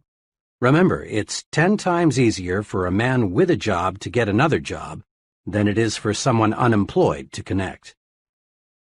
2 days ago, this once troubled executive called me. After our talk, I buckled down. I made a number of changes, but the most basic one was with my salespeople. I used to hold sales meetings once a week, but now I'm holding one every morning. I've got those people really enthusiastic. I guess once they saw some life in me, they were ready to push harder too. They were just waiting for me to start things moving again. Things sure are working out okay. Last week, my sales were well ahead of a year ago, and much better than the store's average. Oh, by the way, he continued, I want to tell you some other good news. I got 2 job offers since we talked. Naturally, I'm glad, but I've turned them both down since everything is looking good here again. When we face tough problems, we stay mired in the mud until we take action. Hope is a start, but hope needs action to win victories. Put the action principle to work.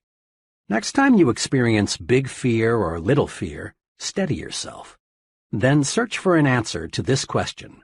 What kind of action can I take to conquer my fear? Isolate your fear. Then take appropriate action. Here are some examples of fear and some possible action cures. Type of fear. 1. Embarrassment because of personal appearance. Action. Improve it.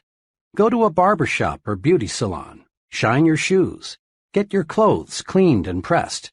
In general, practice better grooming. It doesn't always take new clothes. 2. Fear of losing an important customer. Work doubly hard to give better service. Correct anything that may have caused customers to lose confidence in you. 3. Fear of failing an examination.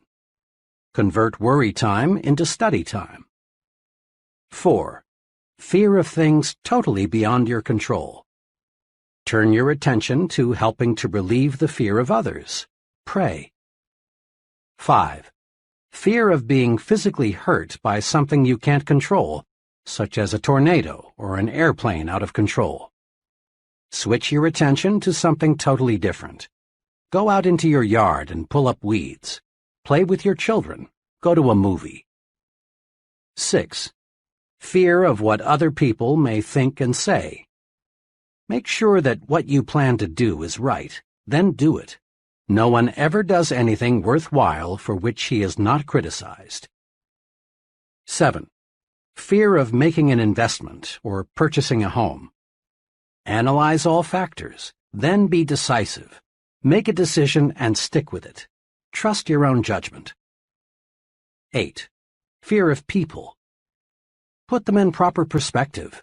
Remember, the other person is just another human being pretty much like yourself. Use this 2-step procedure to cure fear and win confidence. 1. Isolate your fear. Pin it down. Determine exactly what you are afraid of. 2. Then take action.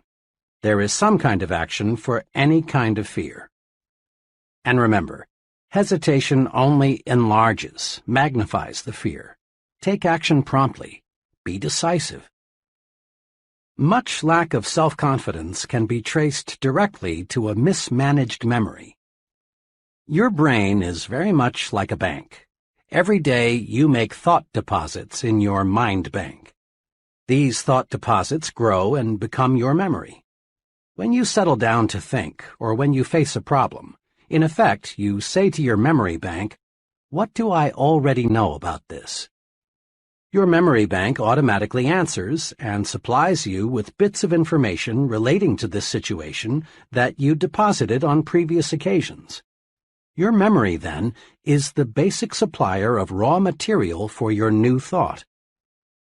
The teller in your memory bank is tremendously reliable. He never crosses you up. If you approach him and say, "Mr. Teller, Let me withdraw some thoughts I deposited in the past, proving I'm inferior to just about everybody else. He'll say, "Certainly, sir.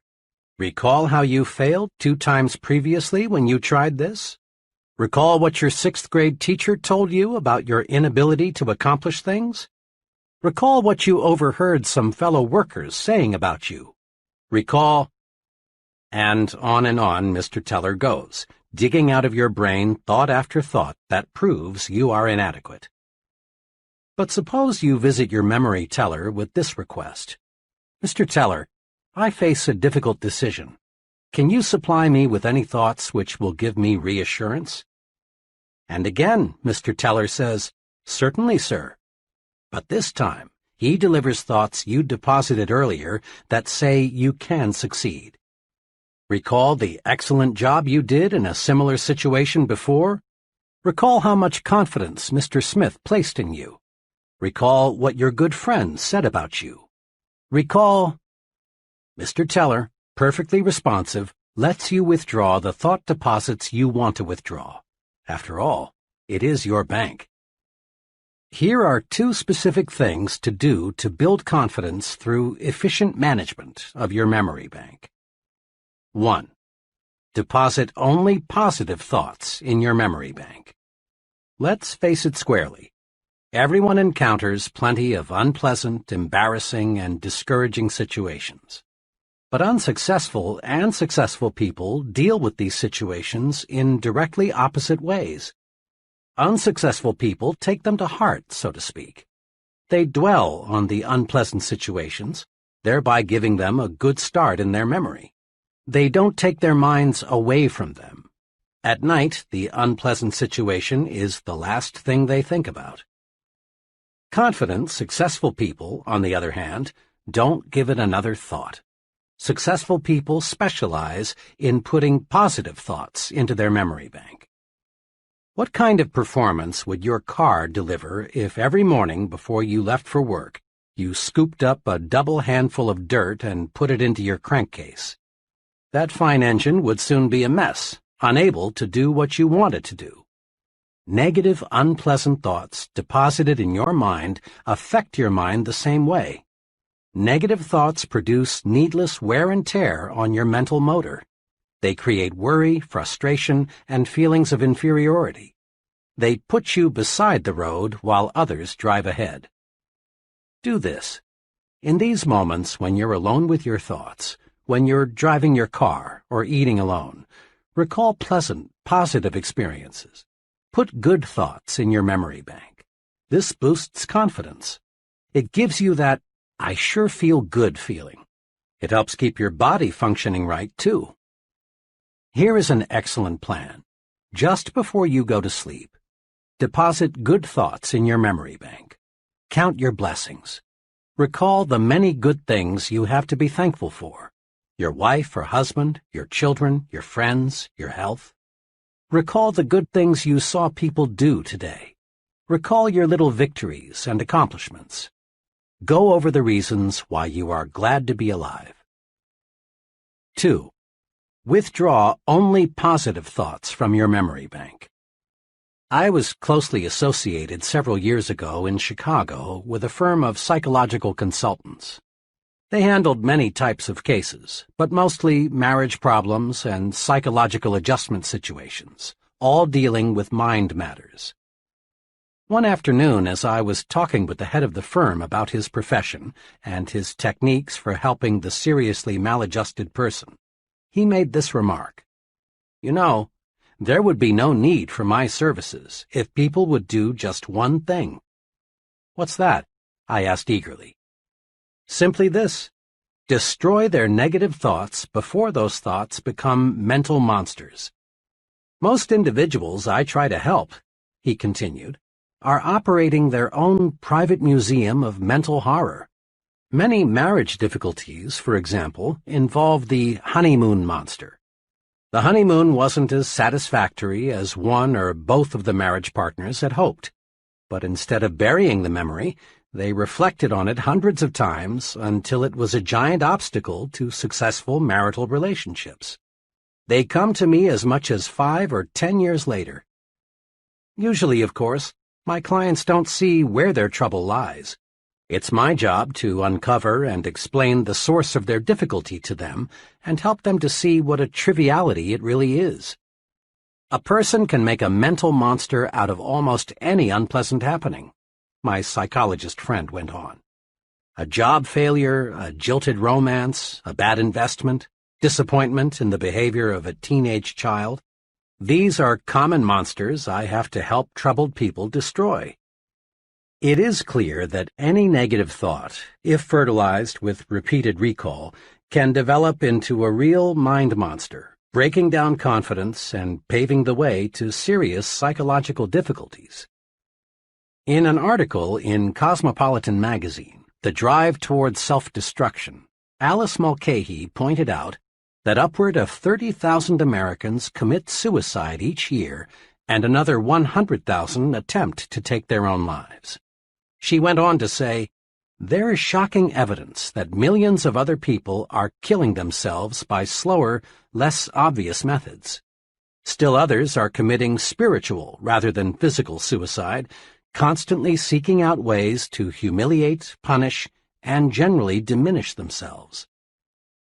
The psychologist friend mentioned before told me how he helped one of his patients to stop committing mental and spiritual suicide.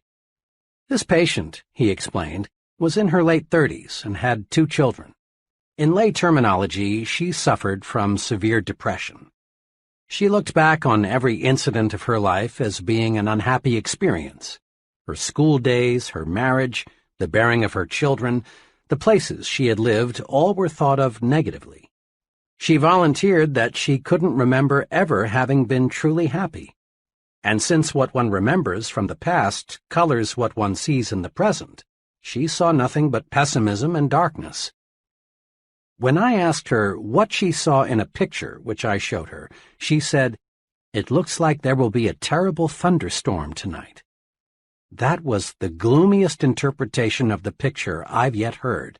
The picture was a large oil painting of the sun low in the sky and a jagged rocky coastline. The painting was very cleverly done and could be construed to be either a sunrise or a sunset. The psychologist commented to me that what a person sees in the picture is a clue to his personality. Most people say it is a sunrise, but the depressed, mentally disturbed person nearly always says it's a sunset. As a psychologist, I can't change what already is in a person's memory. But I can, with the patient's cooperation, help the individual to see his past in a different light. That's the general treatment I used on this woman. I worked with her to help her see joy and pleasure in her past instead of total disappointment. After 6 months, she began to show improvement. At that point, I gave her a special assignment. Each day, I asked her to think of and write down 3 specific reasons she has to be happy. Then, at her next appointment with me on Thursdays, I'd go over her list with her. I continued this sort of treatment for 3 months. Her improvement was very satisfactory. Today, that woman is very well adjusted to her situation. She's positive and certainly as happy as most people. When this woman quit drawing negatives from her memory bank, she was headed toward recovery. Whether the psychological problem is big or little, the cure comes when one learns to quit drawing negatives from one's memory bank and withdraws positives instead. Don't build mental monsters. Refuse to withdraw the unpleasant thoughts from your memory bank. When you remember situations of any kind, concentrate on the good part of the experience. Forget the bad. Bury it. If you find yourself thinking about the negative side, turn your mind off completely. And here is something very significant and very encouraging. Your mind wants you to forget the unpleasant. If you will just cooperate, unpleasant memories will gradually shrivel and the teller in your memory bank will cancel them out.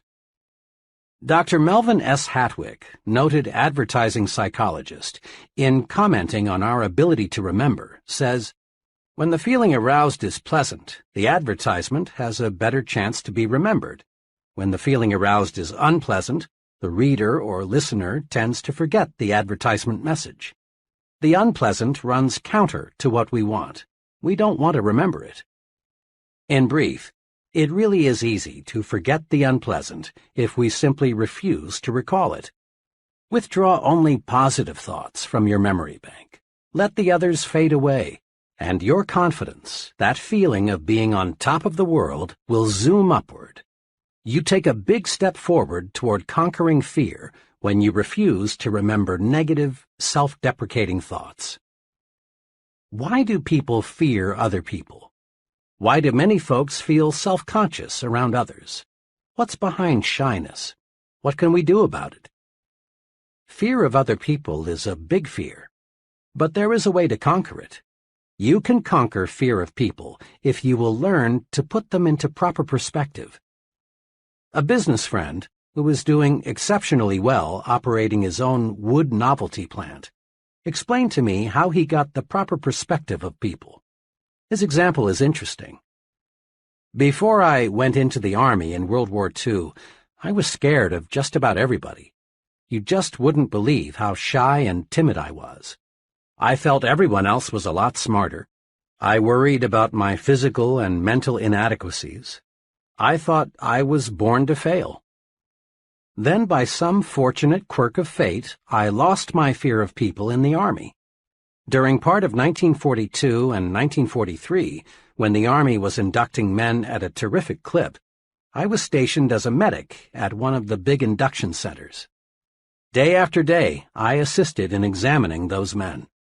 The more I looked at these recruits, the less afraid of people I became. All those men lined up by the hundreds, naked as jaybirds, looked so much alike. Oh, sure, there were fat ones and skinny ones, tall ones and short ones, but they all were confused, all were lonesome. Just a few days before, some of these were rising young executives. Some were farmers, some were salesmen, drifters, blue-collar workers. A few days before, they had been many things, but at the induction center, they were all alike. I figured out something pretty basic back then. I discovered people are alike in many, many more ways than they are different. I discovered the other fellow is pretty much like me. He likes good food, he misses his family and friends, he wants to get ahead, he has problems, he likes to relax. So if the other fellow is basically like me, there's no point in being afraid of him. Now, doesn't that make sense? If the other fellow is basically like me, there's no reason to be afraid of him. Here are 2 ways to put people in proper perspective. 1. Get a balanced view of the other fellow. Keep these 2 points in mind when dealing with people. First, the other fellow is important. Emphatically, he is important. Every human being is. But remember this also. You are important too. So when you meet another person, make it a policy to think, we're just 2 important people sitting down to discuss something of mutual interest and benefit. A couple of months ago, a business executive phoned to tell me he had just employed a young man whom I had recommended to him shortly before. "Do you know what really sold me on that fellow?" asked my friend. "What?" I asked. "Well, it was the way he handled himself. Most job applicants, when they walk in here, are half scared. They give me all the answers they think I want to hear. In a way, most job applicants are a little like beggars. They'll accept anything, and they aren't particular. But G handled himself differently. He respected me, but what's just as important, he respects himself. What's more, he asked me as many questions as I asked him. He's no mouse. He's a real man, and he's going to do all right." This mutually important attitude helps you keep the situation balanced. The other fellow does not become too important relative to you in your thinking. The other fellow might look frightfully big, frightfully important, but remember, he is still a human being with essentially the same interests, desires, and problems as you. 2. Develop an understanding attitude. People who want figuratively to bite you, growl at you, pick on you, and otherwise chop you down are not rare. If you're not prepared for people like that, they can punch big holes in your confidence and make you feel completely defeated. You need a defense against the adult bully, the fellow who likes to throw his meager weight around. A few months ago, at the reservations desk of a Memphis hotel, I saw an excellent demonstration of the right way to handle folks like this. It was shortly after 5 p.m., and the hotel was busy registering new guests. The fellow ahead of me gave his name to the clerk in a commanding way. The clerk said, "Yes, sir, Mr. R., we have a fine single for you." "Single?" shouted the fellow. "I ordered a double." The clerk said, very politely, "Let me check, sir." He pulled the guest's reservation from the file and said, "I'm sorry, sir, your telegram specified a single. I'd be happy to put you in a double room, sir, if we had any available, but we simply do not." Then the irate customer said, "I don't care what the H that piece of paper says, I want a double." Then he started in with that "do you know who I am" bit, followed with, "I'll have you fired. You'll see. I'll have you fired." As best he could, under the verbal tornado, the young clerk injected, "Sir, we're terribly sorry, but we acted on your instructions." Finally, the customer, really furious now, said, "I wouldn't stay in the best suite in this blank hotel now that I know how badly managed it is," and stormed out. I stepped up to the desk, thinking the clerk, who had taken one of the worst public tongue-lashings I'd seen in some time, would be upset. Instead, he greeted me with one of the finest "good evening, sirs" I'd ever heard. As he went through the routine of processing my room, I said to him, "I certainly admire the way you handled yourself just a moment ago. You have tremendous temper control." "Well, sir," he said, "I really can't get mad at a fellow like that. You see, he really isn't mad at me. I was just the scapegoat. The poor fellow may be in bad trouble with his wife, or his business may be off, or maybe he feels inferior and this was his golden chance to feel like a wheel. I'm just the guy who gave him a chance to get something out of his system." The clerk added, "Underneath, he's probably a very nice guy. Most folks are." Walking toward the elevators, I caught myself repeating aloud, "Underneath, he's probably a very nice guy. Most folks are." Remember those two short sentences next time someone declares war on you. Hold your fire. The way to win in situations like this is to let the other fellow blow his stack and then forget it. Several years ago, while checking student examination papers, I came across one that especially disturbed me. The student who wrote the examination had demonstrated in class discussions and previous tests that he was far better qualified than his paper indicated. He was, in fact, the fellow who I thought would finish at the top of the class. Instead, his paper put him at the bottom. As was my custom in such cases, I had my secretary call the student and ask him to come by my office on an urgent matter. Paul W. appeared shortly. He looked as though he had been through a terrible experience. After he was comfortably seated, I said to him, "What happened, Paul? This just isn't the quality paper I expected you to write." Paul struggled with himself, looked in the direction of his feet, and replied, "Sir, after I saw that you had spotted me cheating, I just went to pieces.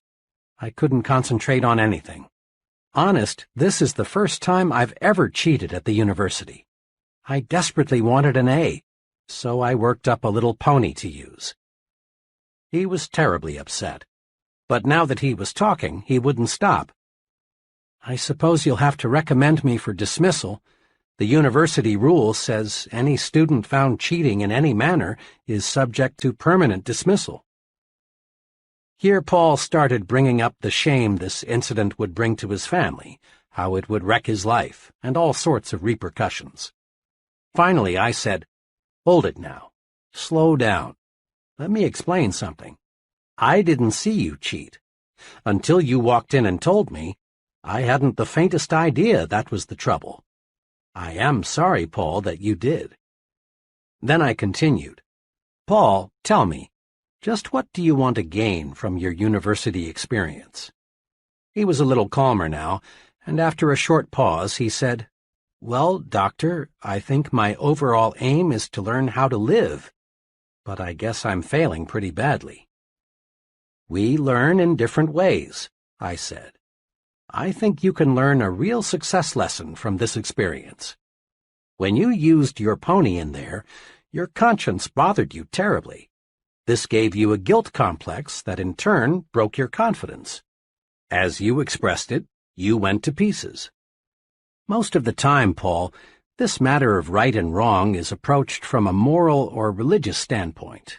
Now understand, I'm not here to preach to you, give you a sermon about right and wrong. But let's look at the practical side. When you do anything that goes contrary to your conscience, you feel guilty, and this guilty feeling jams your thought processes. You can't think straight because your mind is asking, "Will I get caught? Will I get caught?" "Paul," I continued, "you wanted an A so badly you did something you knew was wrong. There are many times in life when you'll want to make an A so badly you'll be tempted to do something that is contrary to your conscience. For example, someday you may want to make a sale so badly you'll think of deliberately misleading the customer to buy, and you may succeed. But here's what will happen. Your guilty feeling will grab hold of you, and the next time you see your customer, you'll be self-conscious, ill at ease. You'll be wondering, has he discovered that I put something over? Your presentation will be ineffective because you can't concentrate. Chances are you'll never make the second, third, fourth, and the many repeat sales. In the long run, making that sale using tactics that hurt your conscience will cost you a lot of income." I went on and pointed out to Paul how an occasional business or professional man loses his grip because of an intense fear that his wife will learn about a secret love affair he is having with another woman. Will she find out? Will she find out? Eats away the man's confidence until he can't do a good job at work or in the home. I reminded Paul that many criminals are captured not because any clues point to them, but because they act guilty and self-conscious. Their guilt feeling puts them on the suspect list. There is within each of us a desire to be right, think right, and act right. When we go against that desire, we put a cancer in our conscience. This cancer grows and grows by eating away at our confidence. Avoid doing anything that will cause you to ask yourself, "Will I get caught? Will they find out? Will I get away with it?" Don't try to make an A if it means violating your confidence. Paul, I'm pleased to say, got the point. He learned the practical value of doing what's right. I then proposed he sit down and retake the examination. In answer to his question, "But what about my dismissal?" I said, "I know what the regulations say about cheating, but you know, if we dismissed all students who have cheated in any way, half the professors would have to leave. And if we dismissed all students who thought about cheating, the university would have to shut down. So I'm forgetting this whole incident if you'll do me a favor." "Gladly," he said. I walked over to my bookshelf, took down my personal copy of 50 Years with the Golden Rule, and said, "Paul, read this book and return it. See how, in J.C. Penney's own words, just doing what's right made him one of America's richest men." Doing what's right keeps your conscience satisfied, and this builds self-confidence. When we do what is known to be wrong, two negative things happen. First, we feel guilt, and this guilt eats away confidence. Second, other people sooner or later find out and lose confidence in us. Do what's right and keep your confidence. That's thinking yourself to success. Here is a psychological principle that is worth listening to repeatedly until it absolutely saturates you. To think confidently, act confidently. The great psychologist, Dr. George W. Crane, said in his famous book, Applied Psychology, "Remember, motions are the precursors of emotions. You can't control the latter directly, but only through your choice of motions or actions.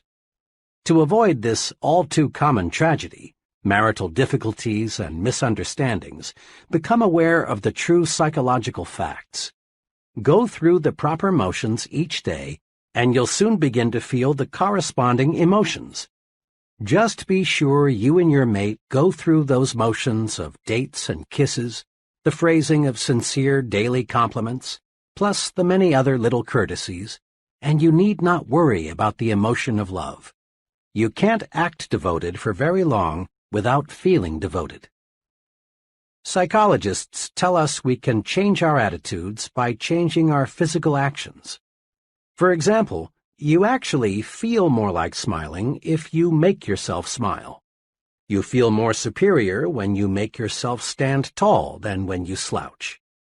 On the negative side, frown a really bitter frown and see if you don't feel more like frowning. It is easy to prove that managed motions can change emotions. People who are shy in introducing themselves can replace this timidity with confidence just by taking 3 simple actions simultaneously. First, reach for the other person's hand and clasp it warmly. Second, look directly at the other person. And third, say, "I'm very glad to know you." These 3 simple actions automatically and instantaneously banish shyness.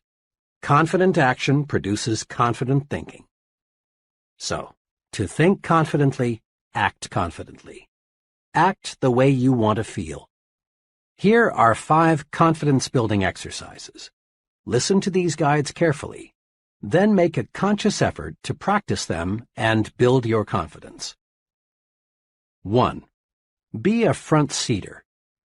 Ever notice in meetings, in church, classrooms, and other kinds of assemblies, how the back seats fill up first? Most folks scramble to sit in the back rows so they won't be too conspicuous. And the reason they are afraid to be conspicuous is that they lack confidence. Sitting up front builds confidence. Practice it. From now on, make it a rule to sit as close to the front as you can. Sure, you may be a little more conspicuous in the front, but remember, there is nothing inconspicuous about success. 2. Practice making eye contact. How a person uses his eyes tells us a lot about him. Instinctively, you ask yourself questions about the fellow who doesn't look you in the eye. What's he trying to hide? What's he afraid of? Is he trying to put something over on me? Is he holding something back? Usually, failure to make eye contact says one of 2 things. It may say, "I feel weak beside you. I feel inferior to you. I'm afraid of you." Or avoiding another person's eyes may say, "I feel guilty. I've done something or I've thought something that I don't want you to know. I'm afraid if I let my eyes connect with yours, you'll see through me." You say nothing good about yourself when you avoid making eye contact. You say, "I'm afraid. I lack confidence." Conquer this fear by making yourself look the other person in the eyes. Looking the other person in the eye tells him, "I'm honest and above board. I believe in what I'm telling you. I'm not afraid. I'm confident." Make your eyes work for you. Aim them right at the other person's eyes. It not only gives you confidence, it wins you confidence too. 3. Walk 25% faster. When I was a youngster, just going to the county seat was a big treat. After all the errands were accomplished and we were back in the car, my mother would often say, "Davy, let's just sit here a while and watch the people walk by." Mother was an excellent game player. She'd say, "See that fellow? What do you suppose is troubling him?" Or, "What do you think that lady there is going to do?" Or, "Look at that person. He just seems to be in a fog." Watching people walk and move about became real fun. It was a lot cheaper than the movies. which was one of the reasons I learned later that Mother developed the game, and it was a lot more instructive. I still am a walk watcher. In corridors, lobbies, on sidewalks, I still occasionally find myself studying human behavior simply by watching people move about. Psychologists link slovenly posture and sluggish walking to unpleasant attitudes toward oneself, work, and the people around us. But psychologists also tell us you can actually change your attitudes by changing your posture and speed of movement. Watch, and you discover that body action is the result of mind action. The extremely beaten people, the real down-and-outers, just shuffle and stumble along. They have zero self-confidence. Average people have the average walk. Their pace is average. They have the look of, I really don't have very much pride in myself. Then there's a third group. Persons in this group show superconfidence. They walk faster than the average. There seems to be a slight sprint in the way they walk. Their walk tells the world, I've got someplace important to go, something important to do. What's more, I will succeed at what I will do 15 minutes from now. Use the walk 25% faster technique to help build self-confidence. Throw your shoulders back, lift up your head, move ahead just a little faster, and feel self-confidence grow. Just try and see. 4. Practice speaking up. In working with many kinds of groups of all sizes, I've watched many persons with keen perception and much native ability freeze and fail to participate in discussions. It isn't that these folks don't want to get in and wade with the rest. Rather, it's a simple lack of confidence. The conference clam thinks to himself, my opinion is probably worthless. If I say something, I'll probably look foolish. I'll just say nothing. Besides, the others in the group probably know more than I. I don't want the others to know how ignorant I am. Each time the conference clam fails to speak, he feels even more inadequate, more inferior. Often he makes a faint promise to himself that deep down he knows he won't keep, to speak next time. This is very important. Each time our clam fails to speak, he takes one more dose of confidence poison. He becomes less and less confident of himself. But on the positive side, the more you speak up, the more you add to your confidence, and the easier it is to speak up the next time. Speak up. It's a confidence-building vitamin. Put this confidence builder to use. Make it a rule to speak up at every open meeting you attend. Speak up. Say something voluntarily at every business conference, committee meeting, community forum you attend. Make no exception. Comment, make a suggestion, ask a question, and don't be the last to speak. Try to be the icebreaker, the first one in with a comment. And never worry about looking foolish. You won't. For each person who doesn't agree with you, odds are another person will. Quit asking yourself, I wonder if I dare speak. Instead, concentrate on getting the discussion leader's attention so you can speak. For special training and experience in speaking, consider joining your local Toastmasters Club. Thousands of conscientious people have developed confidence through a planned program to feel at ease talking with people and to people. 5. Smile big. Most folks have heard at one time or another that a smile will give them a real boost. They've been told that a smile is excellent medicine for confidence deficiency. But lots of people still don't really believe this because they've never tried smiling when they feel fear. Make this little test. Try to feel defeated and smile big at the same time. You can't. A big smile gives you confidence. A big smile beats fear, rolls away worry, defeats despondency. And a real smile does more than cure just your ill feeling. A real smile melts away the opposition of others, and instantly, too. Another person simply can't be angry with you if you give him a big, sincere smile. Just the other day, a little incident happened to me that illustrates this. I was parked at an intersection, waiting for the light to change, when bam! The driver behind me had let his foot slip the brake and put my rear bumper to a test. I looked back through my mirror and saw him getting out. I got out too, and forgetting the rule book, started preparing myself for verbal combat. I confess I was ready verbally to bite him to pieces. But fortunately, before I got the chance, he walked up to me, smiled, and said in the most earnest voice, "Friend, I really didn't mean to do that." That smile, matched with his sincere comment, melted me. I mumbled something about, "That's okay. Happens all the time." Almost in less time than it takes to wink an eye, my opposition turned into friendship.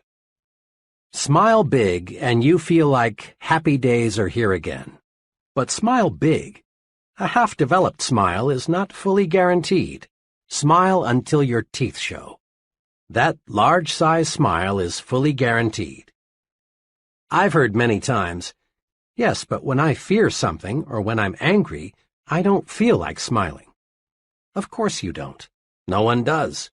The trick is to tell yourself forcefully, "I'm going to smile." Then smile. Harness the power of smiling. Put these 5 procedures to work for you. 1. Action cures fear. Isolate your fear and then take constructive action. Inaction, doing nothing about a situation, strengthens fear and destroys confidence. 2. Make a supreme effort to put only positive thoughts in your memory bank. Don't let negative, self-deprecatory thoughts grow into mental monsters. Simply refuse to recall unpleasant events or situations. 3. Put people in proper perspective. Remember, people are more alike, much more alike, than they are different. Get a balanced view of the other fellow. He is just another human being. And develop an understanding attitude. Many people will bark, but it's a rare one who bites. 4. Practice doing what your conscience tells you is right. This prevents a poisonous guilt complex from developing. Doing what's right is a very practical rule for success. 5. Make everything about you say, "I'm confident, really confident." Practice these little techniques in your day-to-day activities. Be a front-seater, make eye contact, walk 25% faster, speak up, smile big. Chapter 4. How to Think Big. Recently, I chatted with a recruitment specialist for one of the nation's largest industrial organizations. 4 months each year, she visits college campuses to recruit graduating seniors for her company's junior executive training program. The tenor of her remarks indicated that she was discouraged about the attitudes of many people she talked with. Most days, I interview between 8 and 12 college seniors, all in the upper third of their class, all at least mildly interested in coming with us. One of the main things we want to determine in the screening interview is the individual's motivation. We want to find out if he or she is the kind of person who can, in a few years, direct major projects, manage a branch office or plant, or in some other way make a really substantial contribution to the company. I must say I'm not too pleased with the personal objectives of most of those I talk with. "You'd be surprised," she went on, "how many 22-year-olds are more interested in our retirement plan than in anything else we have to offer. A second favorite question is, will I move around a lot? Most of them seem to define the word success as synonymous with security. Can we risk turning our company over to people like that? The thing I can't understand is why should young people these days be so ultra-conservative, so narrow in their view of the future? Every day there are more signs of expanding opportunity. This country is making record progress in scientific and industrial development. Our population is gaining rapidly. If there ever was a time to be bullish about America, it's now. The tendency for so many people to think small means there is less competition than you think for a very rewarding career. Where success is concerned, people are not measured in inches or pounds or college degrees or family background. They are measured by the size of their thinking. How big we think determines the size of our accomplishments. Now, let's see how we can enlarge our thinking. Ever ask yourself, what is my greatest weakness? Probably the greatest human weakness is self-deprecation, that is, selling oneself short. Self-deprecation shows through in countless ways. John sees a job advertisement in the paper. It's exactly what he would like. But he does nothing about it because he thinks, I'm not good enough for that job, so why bother? Or Jim wants a date with Joan, but he doesn't call her because he thinks he wouldn't rate with her. Tom feels Mr. Richards would be a very good prospect for his product, but Tom doesn't call. He feels Mr. Richards is too big to see him. Pete is filling out a job application form. One question asks, what beginning salary do you expect? Pete puts down a modest figure because he feels he really isn't worth the bigger sum he would like to earn. Philosophers for thousands of years have issued good advice. Know thyself. But most people, it seems, interpret this suggestion to mean know only thy negative self. Most self-evaluation consists of making long mental lists of one's faults, shortcomings, inadequacies. It's well to know our inabilities, for this shows us areas in which we can improve. But if we know only our negative characteristics, we're in a mess. Our value is small. Here is an exercise to help you measure your true size. I've used it in training programs for executives and sales personnel. It works. 1. Determine your 5 chief assets. Invite some objective friend to help, possibly your wife, your superior, a professor, some intelligent person who will give you an honest opinion. Examples of assets frequently listed are education, experience, technical skills, appearance, well-adjusted home life, attitudes, personality, initiative. 2. Next, under each asset, write the names of 3 persons you know who have achieved large success, but who do not have this asset to as great a degree as you. When you've completed this exercise, you will find you outrank many successful people on at least one asset. There is only one conclusion you can honestly reach. You're bigger than you think. So fit your thinking to your true size. Think as big as you really are. Never, never, never sell yourself short.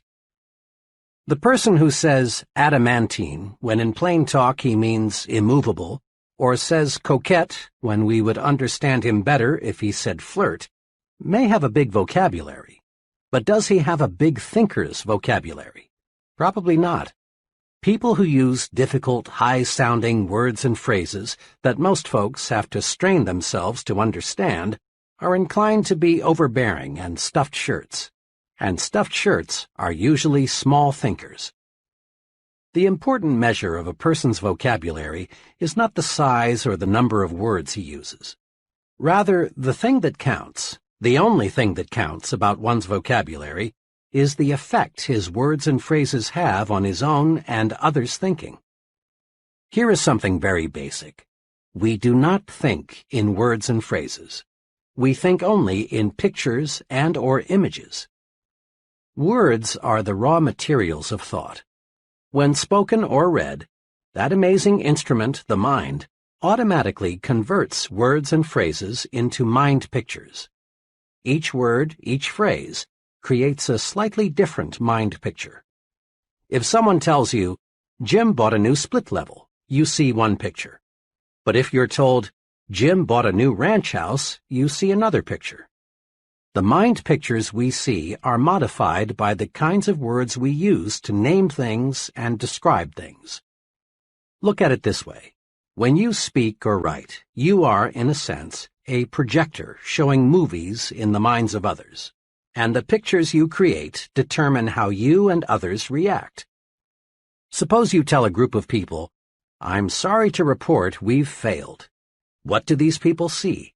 They see defeat and all the disappointment and grief the word failed conveys. Now suppose you said instead, here's a new approach that I think will work. They would feel encouraged, ready to try again. Suppose you say, we face a problem. You have created a picture in the minds of others of something difficult, unpleasant to solve. Instead say, we face a challenge, and you create a mind picture of fun, sport, something pleasant to do. Or tell a group, we incurred a big expense, and people see money spent that will never return. Indeed, this is unpleasant. Instead say, we made a big investment, and people see a picture of something that will return profits later on, a very pleasant sight.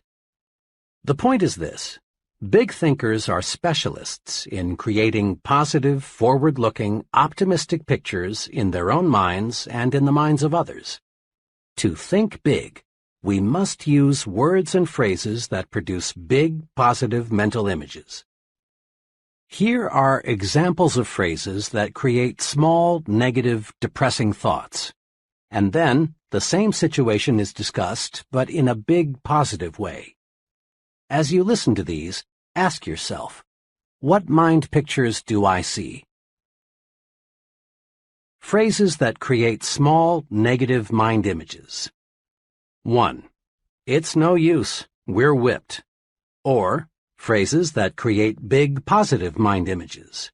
We're not whipped yet, let's keep trying. Here's a new angle. 2. I was in that business once and failed. Never again.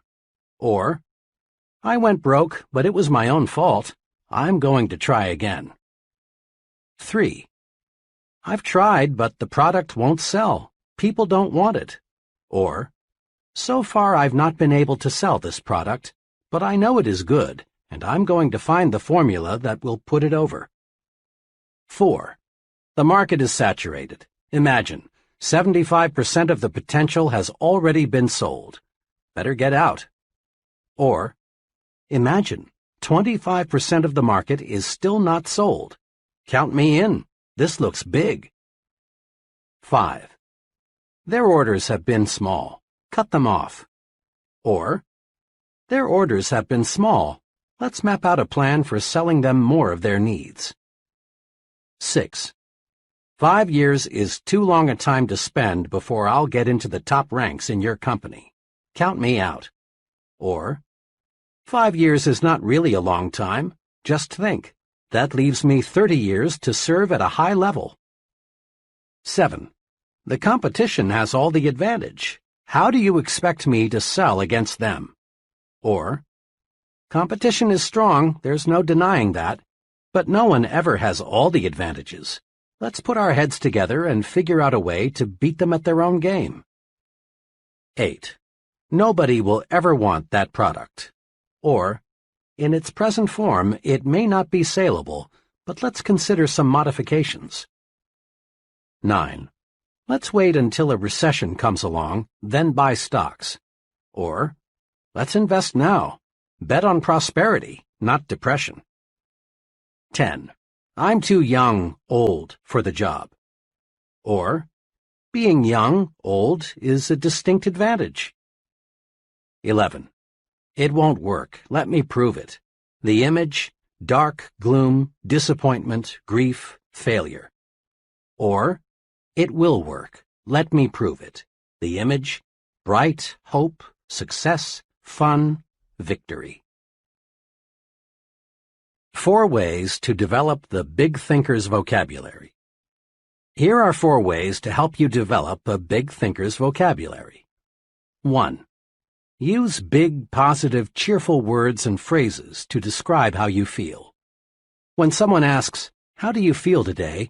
and you respond with an, "I'm tired, I have a headache, I wish it were Saturday, I don't feel so good," you actually make yourself feel worse. Practice this. It's a very simple point, but it has tremendous power. Every time someone asks you, "How are you?" or "How are you feeling today?" respond with a, "Just wonderful, thanks, and you?" Or say, "Great," or "Fine." Say you feel wonderful at every possible opportunity, and you will begin to feel wonderful, and bigger too. Become known as a person who always feels great. It wins friends. 2. Use bright, cheerful, favorable words and phrases to describe other people. Make it a rule to have a big, positive word for all your friends and associates. When you and someone else are discussing an absent third party, be sure you compliment him with big words and phrases like, "He's really a fine fellow. They tell me he's working out wonderfully well." Be extremely careful to avoid the petty, cut-him-down language. Sooner or later, third parties hear what's been said, and then such talk only cuts you down. 3. Use positive language to encourage others. Compliment people personally, at every opportunity. Everyone you know craves praise. Have a special good word for your wife or husband every day. Notice and compliment the people who work with you. Praise, sincerely administered, is a success tool. Use it. Use it again and again and again. Compliment people on their appearance, their work, their achievements, their families. 4. Use positive words to outline plans to others. When people hear something like this, "Here is some good news. We face a genuine opportunity," their minds start to sparkle. But when they hear something like, "Whether we like it or not, we've got a job to do," the mind movie is dull and boring, and they react accordingly. Promise victory and watch eyes light up. Promise victory and win support. Build castles. Don't dig graves. See what can be, not just what is. Big thinkers train themselves to see not just what is, but what can be. Here are 4 examples to illustrate this point. 1. What gives real estate value? A highly successful realtor who specializes in rural property shows what can be done if we train ourselves to see something where little or nothing presently exists. "Most of the rural property around here," my friend began, "is run down and not very attractive. I'm successful because I don't try to sell my prospects a farm as it is. I develop my entire sales plan around what the farm can be. Simply telling the prospect, 'The farm has XX acres of bottom land and XX acres of woods and is XX miles from town,' doesn't stir him up and make him want to buy it. But when you show him a concrete plan for doing something with the farm, he's just about sold. Here, let me show you what I mean." He opened his briefcase and pulled out a file. "This farm," he said, "is a new listing with us. It's like a lot of them. It's 43 miles from the center of the metropolitan area. The house is run down, and the place hasn't been farmed in 5 years. Now here's what I've done. I spent 2 full days on the place last week, just studying it. I walked over the place several times. I looked at neighboring farms. I studied the location of the farm with respect to existing and planned highways. I asked myself, what's this farm good for? I came up with 3 possibilities. Here they are." He showed them to me. Each plan was neatly typed and looked quite comprehensive. One plan suggested converting the farm into a riding stable. The plan showed why the idea was sound: a growing city, more love for the outdoors, more money for recreation, good roads. The plan also showed how the farm could support a sizable number of horses so that the revenue from the rides would be largely clear. The whole riding stable idea was very thorough, very convincing. The plan was so clear and convincing, I could see a dozen couples riding horseback through the trees. In similar fashion, this enterprising salesman developed a second thorough plan for a tree farm and a third plan for a combination tree and poultry farm. Now, when I talk with my prospects, I won't have to convince them that the farm is a good buy as it is. I help them to see a picture of the farm changed into a money-making proposition. Besides selling more farms and selling them faster, my method of selling the property for what it can be pays off in another way. I can sell a farm at a higher price than my competitors.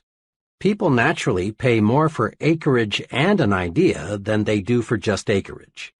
Because of this, more people want to list their farms with me, and my commission on each sale is larger. The moral is this: look at things not as they are, but as they can be. Visualization adds value to everything. A big thinker always visualizes what can be done in the future. He isn't stuck with the present. 2. How much is a customer worth?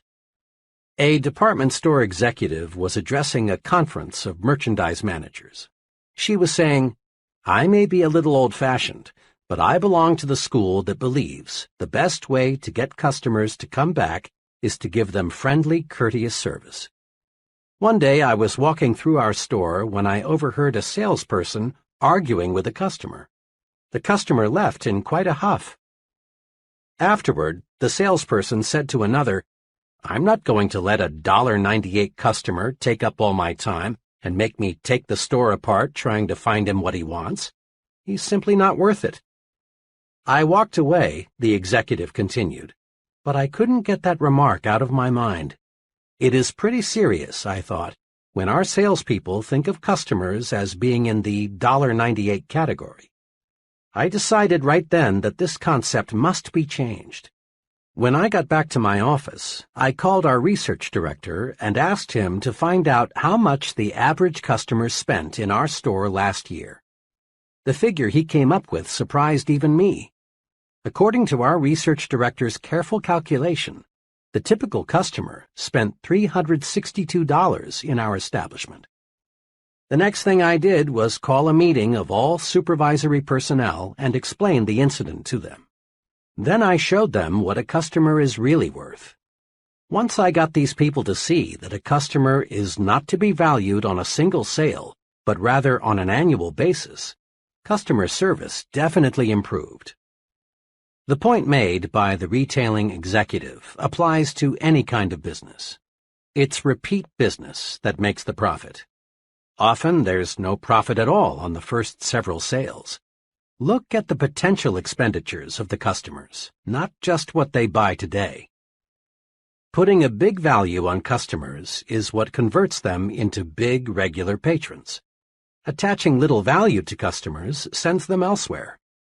A student related this pertinent incident to me, explaining why he'll never again eat in a certain cafeteria. For lunch one day, the student began, I decided to try a new cafeteria that had just opened a couple of weeks before. Nickels and dimes are pretty important to me right now, so I watch what I buy pretty closely. Walking past the meat section, I saw some turkey and dressing that looked pretty good, and it was plainly marked 39 cents. When I got to the cash register, the checker looked at my tray and said, $1.09. I politely asked her to check it again because my tally was 99 cents. After giving me a mean glare, she recounted. The difference turned out to be the turkey. She had charged me 49 cents instead of 39 cents. Then I called her attention to the sign which read 39 cents. This really set her off. I don't care what that sign says. It's supposed to be 49 cents. See? Here's my price list for today. Somebody back there made a mistake. You'll have to pay the 49 cents. Then I tried to explain to her the only reason I selected the turkey was because it was 39 cents. If it had been marked 49 cents, I'd have taken something else. To this, her answer was, "You'll just have to pay the 49 cents. I did because I didn't want to stand there and create a scene. But I decided on the spot that I'd never eat there again. I spend about $250 a year for lunches, and you can be sure they'll not get 1 penny of it. There's an example of the little view. The checker saw one thin dime, not the potential $250. 3. The case of the blind milkman. It's surprising how people sometimes are blind to potential. A few years ago, a young milkman came to our door to solicit our dairy business. I explained to him that we already had milk delivery service, and we were quite satisfied. Then I suggested that he stop next door and talk to the lady there. To this he replied, "I've already talked to the lady next door, but they use only 1 quart of milk every 2 days, and that's not enough to make it worthwhile for me to stop." "That may be," I said, "but when you talked to our neighbor, did you not observe that the demand for milk in that household will increase considerably in a month or so? There will be a new addition over there that will consume lots of milk." The young man looked for a moment like he had been struck, and then he said, "How blind can a guy be?" Today, that same 1 quart every 2 days family buys 7 quarts every 2 days from a milkman who had some foresight. That first youngster, a boy, now has 2 brothers and 1 sister, and I'm told there'll be another young one soon. How blind can we be? See what can be, not just what is. The schoolteacher who thinks of Jimmy only as he is, an ill-mannered, backward, uncouth brat, certainly will not aid Jimmy's development. But the teacher who sees Jimmy not as he is now, but as he can be, she'll get results. Most folks driving through Skid Row see only broken-down stumble-bums hopelessly lost to the bottle. A few devoted people see something else in the Skid Rowite. They see a reconstructed citizen, and because they see this, they succeed in many cases in doing an excellent rehabilitation job. 4. What determines how much you're worth? After a training session a few weeks ago, a young man came to see me and asked if he could talk with me for a few minutes. I knew that this young fellow, now about 26, had been a very underprivileged child. On top of this, he had experienced a mountain of misfortune in his early adult years. I also knew that he was making a real effort to prepare himself for a solid future. Over coffee, we quickly worked out his technical problem, and our discussion turned to how people who have few physical possessions should look toward the future. His comments provide a straightforward, sound answer. "I've got less than $200 in the bank. My job as a rate clerk doesn't pay much, and it doesn't carry much responsibility. My car is 4 years old, and my wife and I live in a cramped second-floor apartment. But, Professor," he continued, "I'm determined not to let what I haven't got stop me." That was an intriguing statement, so I urged him to explain. "It's this way," he went on. "I've been analyzing people a lot lately, and I've noticed this. People who don't have much look at themselves as they are now. That's all they see. They don't see a future. They just see a miserable present. My neighbor is a good example. He's continually complaining about having a low-pay job, the plumbing that's always getting fouled up, the lucky breaks somebody else just got, the doctor bills that are piling up. He reminds himself so often that he's poor that now he just assumes that he's always going to be poor. He acts as if he were sentenced to living in that broken-down apartment all the rest of his life." My friend was really speaking from the heart, and after a moment's pause he added, "If I looked at myself strictly as I am, old car, low income, cheap apartment, and hamburger diet, I couldn't help but be discouraged. I'd see a nobody, and I'd be a nobody for the rest of my life. I've made up my mind to look at myself as the person I'm going to be in a few short years. I see myself not as a rate clerk, but as an executive. I don't see a crummy apartment. I see a fine new suburban home. And when I look at myself that way, I feel bigger and think bigger, and I've got plenty of personal experiences to prove it's paying off." Isn't that a splendid plan for adding value to oneself? This young fellow is on the expressway to really fine living.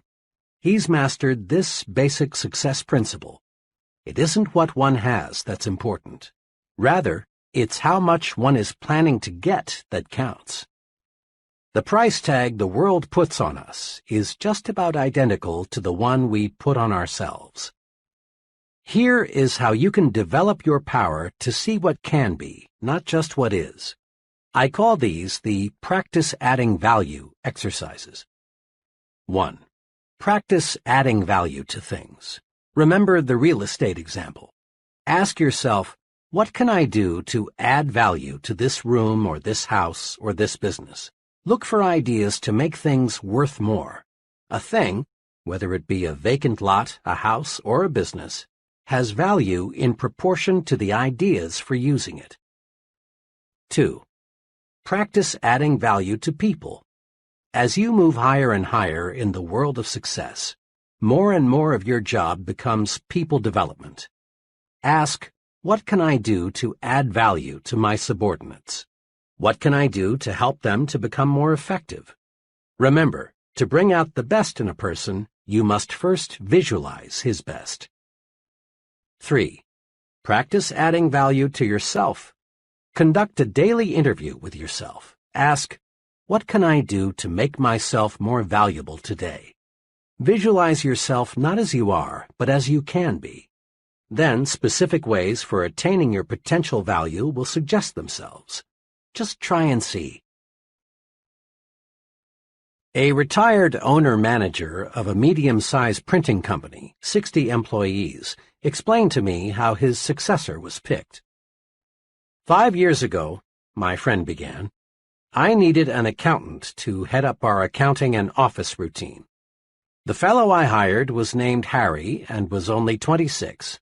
He knew nothing about the printing business, but his record showed he was a good accountant. Yet, a year and a half ago, when I retired, we made him president and general manager of the company. Looking back on it, Harry had one trait that put him out in front of everyone else.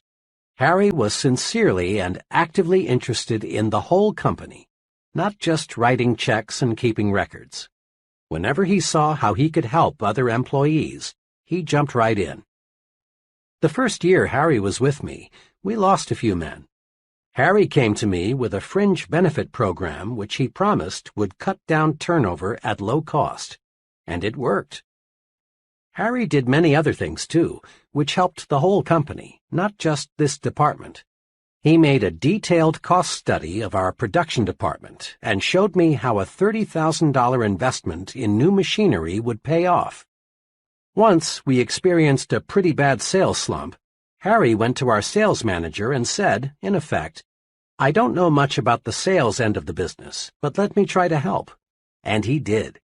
Harry came up with several good ideas, which helped us sell more jobs.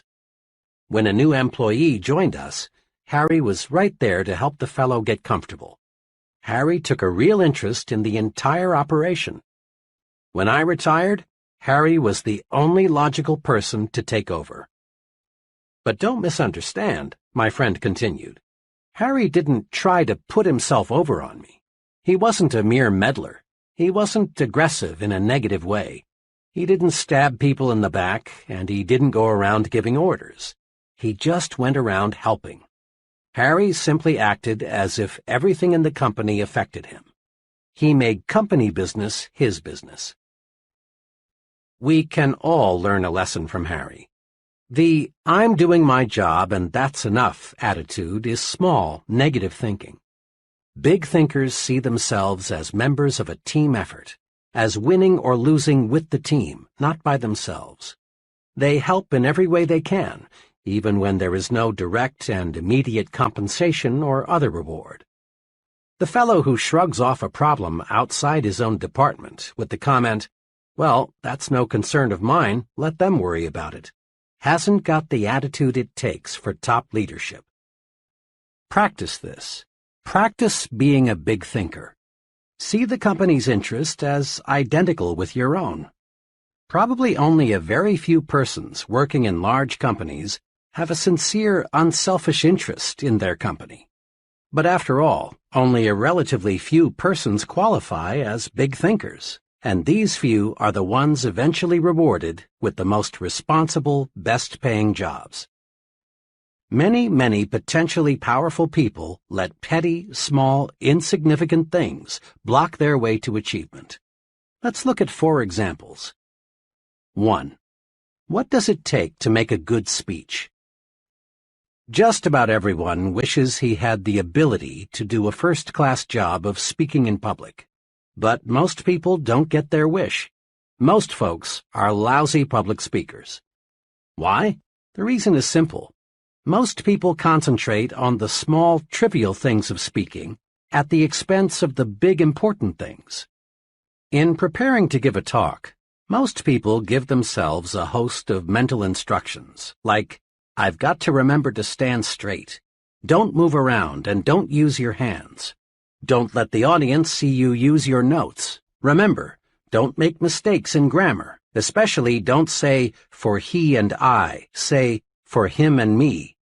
Be sure your tie is straight. Speak loud, but not too loud, and so on and so on.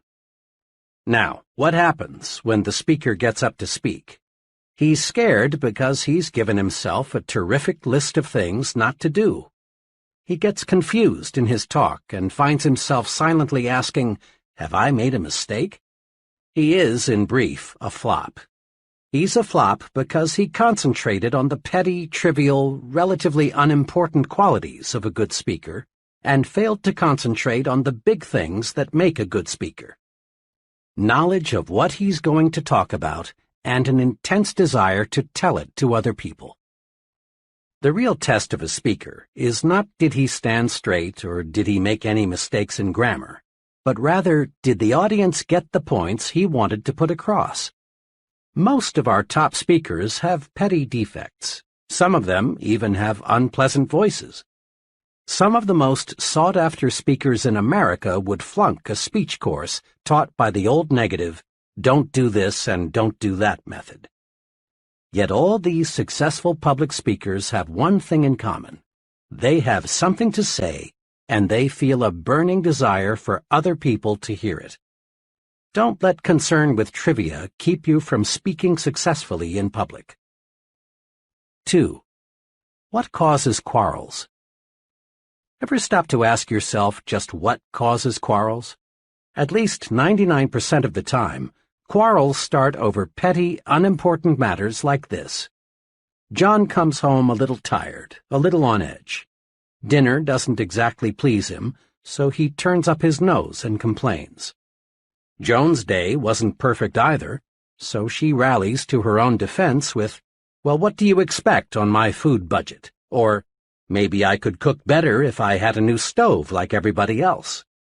This insults John's pride, so he attacks with, now, Joan, it's not lack of money. It's simply that you don't know how to manage. And away they go. Before a truce is finally declared, all sorts of accusations are made by each party. In-laws, sex, money, premarital and postmarital promises, and other issues will be introduced. Both parties leave the battle nervous, tense. Nothing has been settled, and both parties have new ammunition to make the next quarrel more vicious. Little things, petty thinking, causes arguments. So, to eliminate quarrels, eliminate petty thinking. Here's a technique that works. Before complaining or accusing or reprimanding someone or launching a counterattack in self-defense, ask yourself, is it really important? In most cases, it isn't, and you avoid conflict. Ask yourself, is it really important if he or she is messy with cigarettes or forgets to put the cap on the toothpaste or is late coming home? Is it really important if he or she squandered a little money or invited some people in I don't like? When you feel like taking negative action, ask yourself, is it really important? That question works magic in building a finer home situation. It works at the office, too. It works in homegoing traffic when another driver cuts in ahead of you. It works in any situation in life that is apt to produce quarrels. 3. John got the smallest office and fizzled out. Several years ago, I observed small thinking about an office assignment destroy a young fellow's chances for a profitable career in advertising. 4 young executives, all on the same status level, were moved into new offices. 3 of the offices were identical in size and decoration. The 4th was smaller and less elaborate. J.M. was assigned the 4th office. This turned out to be a real blow to his pride. Immediately, he felt discriminated against. Negative thinking, resentment, bitterness, jealousy built up. JM began to feel inadequate. The result was that JM grew hostile toward his fellow executives. Rather than cooperate, he did his best to undermine their efforts. Things got worse. 3 months later, JM slipped so badly that management had no choice but to issue him a pink slip. Small thinking over a very small matter stopped JM. In his haste to feel he was discriminated against, JM failed to observe that the company was expanding rapidly and office space was at a premium. He didn't stop to consider the possibility that the executive who made the office assignments didn't even know which one was the smallest. No one in the organization, except JM, regarded his office as an index of his value. Small thinking about unimportant things, like seeing your name last on the department route sheet or getting the fourth carbon of an office memo, can hurt you. Think big, and none of these little things can hold you back. 4. Even stuttering is a detail. A sales executive told me how even stuttering is a mere detail in salesmanship, if the fellow has the really important qualities. I have a friend, also a sales executive, who loves to play practical jokes, though sometimes these jokes aren't jokes at all. A few months ago, a young fellow called on my practical joking friend and asked for a sales job. The fellow had a terrible stutter, though, and my friend decided right here was a chance to play a joke on me. So the friend told the stammering applicant that he wasn't in the market for a salesman right now, but one of his friends, me, had a spot to fill. Then he phoned me, and boy did he give this fellow a build-up. Not suspecting anything, I said, "Send him right over." 30 minutes later, in he walked. The young fellow hadn't said 3 words before I knew why my friend was so eager to send him over. I'm Jack R., he said. "Mr. X sent me over to talk to you about a job." Almost every word was a struggle. I thought to myself, this guy couldn't sell a dollar bill for 90 cents on Wall Street. I was sore at my friend, but I really felt sorry for this fellow. So I thought the least I could do was to ask him some polite questions while I thought up a good excuse as to why I couldn't use him. As we talked on, however, I discovered this fellow was no stoop. He was intelligent. He handled himself very nicely, but I just couldn't overlook the fact that he stuttered. Finally, I decided I'd wind up the interview by asking one last question. "What makes you think you can sell?" "Well," he said, "I learn fast, I like people, I think you've got a good company, and I want to make money. Now, I do have a speech impairment, but that doesn't bother me, so why should it bother anybody else?" His answer showed me he had all the really important qualifications for a salesman. I decided right then to give him a chance, and you know, he's working out very well. Even a speech impairment in a talker's profession is a triviality if the person has the big qualities. Practice these 3 procedures to help yourself think about trivialities. 1. Keep your eyes focused on the big objective. Many times, we're like the salesman who, failing to make the sale, reports to his manager, "Yes, but I sure convinced the customer he was wrong." In selling, the big objective is winning sales, not arguments. In marriage, the big objective is peace, happiness, tranquility, not winning quarrels or saying, "I could have told you so." In working with employees, the big objective is developing their full potential, not making issues out of their minor errors. In living with neighbors, the big objective is mutual respect and friendship, not seeing if you can have their dog impounded because once in a while it barks at night.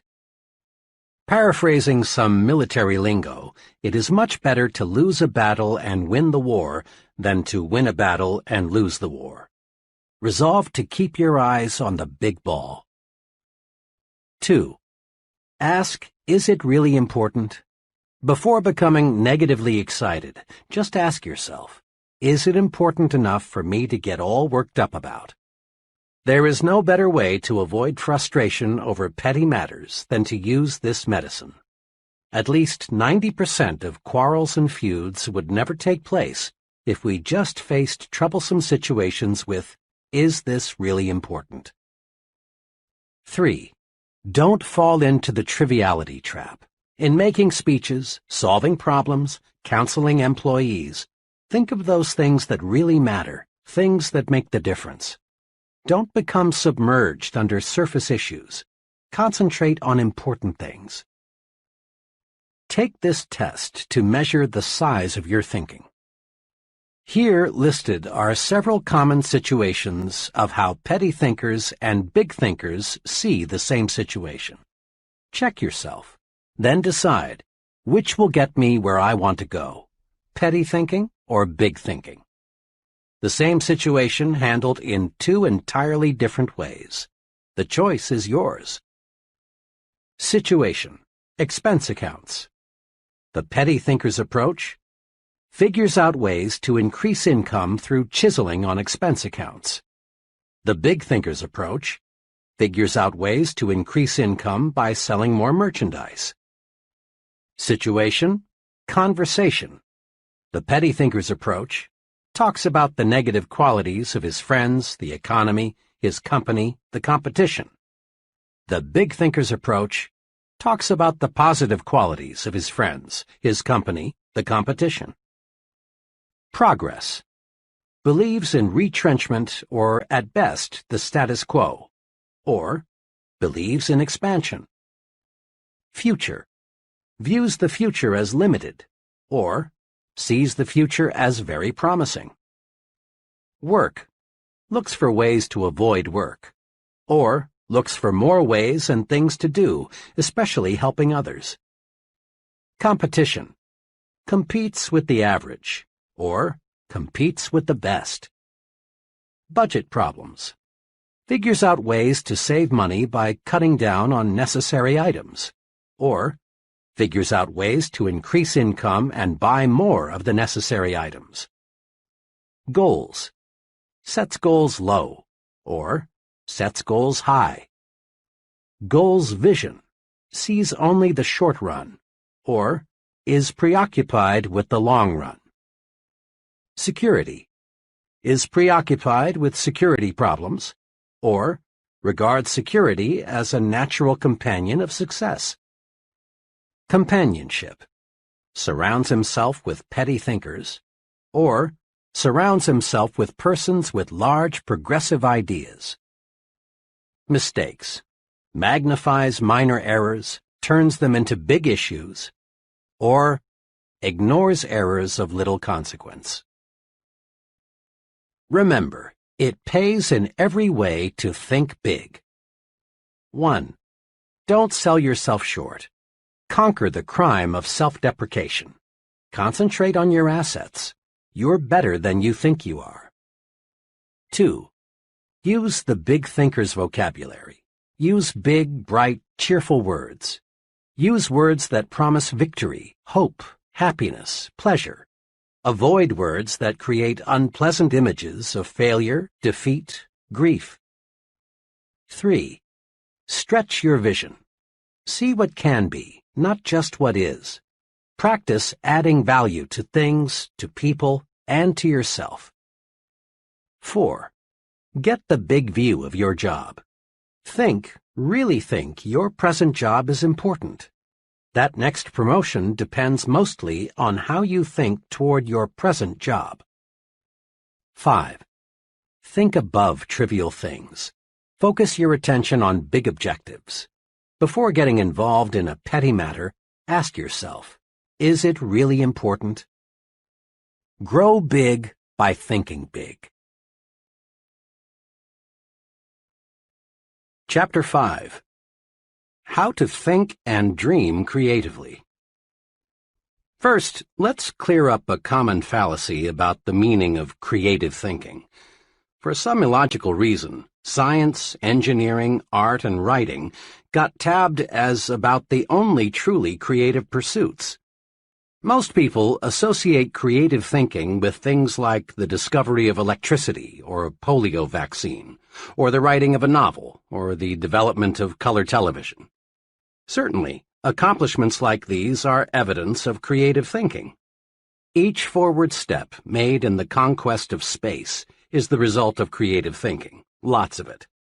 But creative thinking is not reserved for certain occupations, nor is it restricted to super-intelligent people. Well then, what is creative thinking? A low-income family devises a plan to send their son to a leading university. That's creative thinking.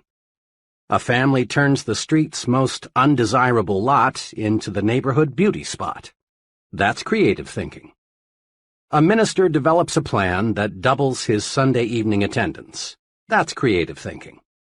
Figuring out ways to simplify record-keeping, selling the impossible customer, keeping the children occupied constructively, making employees really like their work, or preventing a certain quarrel. All of these are examples of practical, everyday creative thinking. Creative thinking is simply finding new improved ways to do anything. The rewards of all types of success in the home, at work, in the community, hinge on finding ways to do things better. Now, let's see what we can do to develop and strengthen our creative thinking ability. Step 1. Believe it can be done. Here is a basic truth. To do anything, we must first believe it can be done. Believing something can be done sets the mind in motion to find a way to do it. To illustrate this point of creative thinking in training sessions, I often use this example. I ask the group, how many of you feel it is possible to eliminate jails within the next 30 years? Invariably, the group looks bewildered, not quite sure they heard right, and thinking they are listening to a real fuzzbrain. So, after a pause, I repeat, how many of you feel it is possible to eliminate jails within the next 30 years? Once they're sure I'm not joking, someone always blasts me with something like, "You mean to say you want to turn all those murderers, thieves, and rapists loose? Don't you realize what this would mean? Why, none of us would be safe. We have to have jails." Then the others cut loose. All order would break down if we didn't have jails. Some people are born criminals. If anything, we need more jails. Did you read in this morning's paper about that murder? And the group goes on, telling me all sorts of good reasons why we must have jails. One fellow even suggested we've got to have jails so the police and prison guards can have jobs. After about 10 minutes of letting the group prove why we can't eliminate the need for jails, I say to them, now, let me mention here that this question of eliminating jails is used to make a point. Each of you has come up with reasons why we can't eliminate the need for jails. Will you do me a favor? Will you try extra hard for a few minutes to believe we can eliminate jails? Joining in the spirit of the experiment, the group says, in effect, "Oh well, but just for kicks." Then I ask, now, assuming we can eliminate jails, how could we begin? Suggestions come slowly at first. Someone hesitantly says something like, well, you might cut down crime if you established more youth centers. Before long, the group, which 10 minutes ago was solidly against the idea, now begins to work up real enthusiasm. Work to eliminate poverty. Most crime stems from the low income levels. Conduct research to spot potential criminals before they commit a crime. Develop surgical procedures to cure some kinds of criminals. Educate law enforcement personnel in positive methods of reform. These are just samples of the 78 specific ideas I've tabulated that could help accomplish the goal of eliminating jails. When you believe, your mind finds ways to do. This experiment has just one point. When you believe something is impossible, your mind goes to work for you to prove why. But when you believe, really believe, something can be done, your mind goes to work for you and helps you find the ways to do it. Believing something can be done paves the way for creative solutions. Believing something can't be done is destructive thinking. This point applies to all situations, little and big. The political leaders who do not genuinely believe permanent world peace can be established will fail because their minds are closed to creative ways to bring about peace.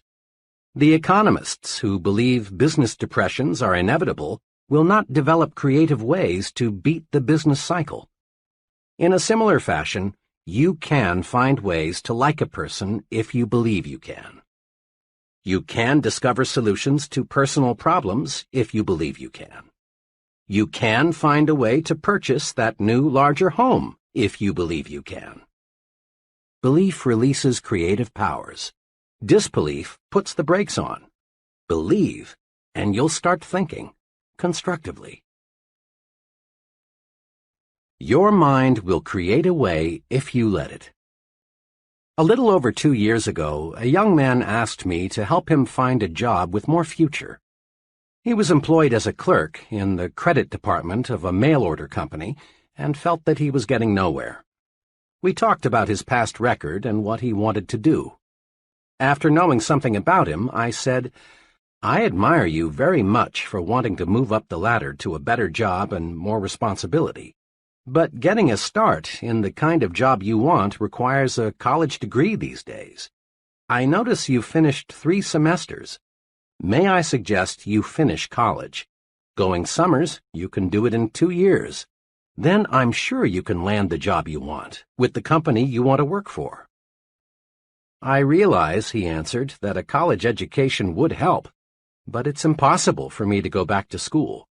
"Impossible? Why?" I asked. "Well, for one thing," he began, "I'm 24. On top of that, my wife and I are expecting our second child in a couple of months. We barely get by now on what I make. I wouldn't have time to study since I'd have to keep my job. It's just impossible, that's all." This young man really had himself convinced that finishing college was impossible. Then I said to him, "If you believe it is impossible to finish school, then it is. But by the same token, if you'll just believe it is possible to return to the university, a solution will come. Now here's what I would like you to do. Make up your mind you are going to go back to school. Let that one thought dominate your thinking. Then think, really think, about how you can do it and still support your family. Come back in a couple of weeks and let me know what ideas you've come up with." My young friend returned 2 weeks later. "I thought a lot about what you said," he began. "I've decided I must go back to school. I haven't figured out all the angles yet, but I'll find a solution." And he did.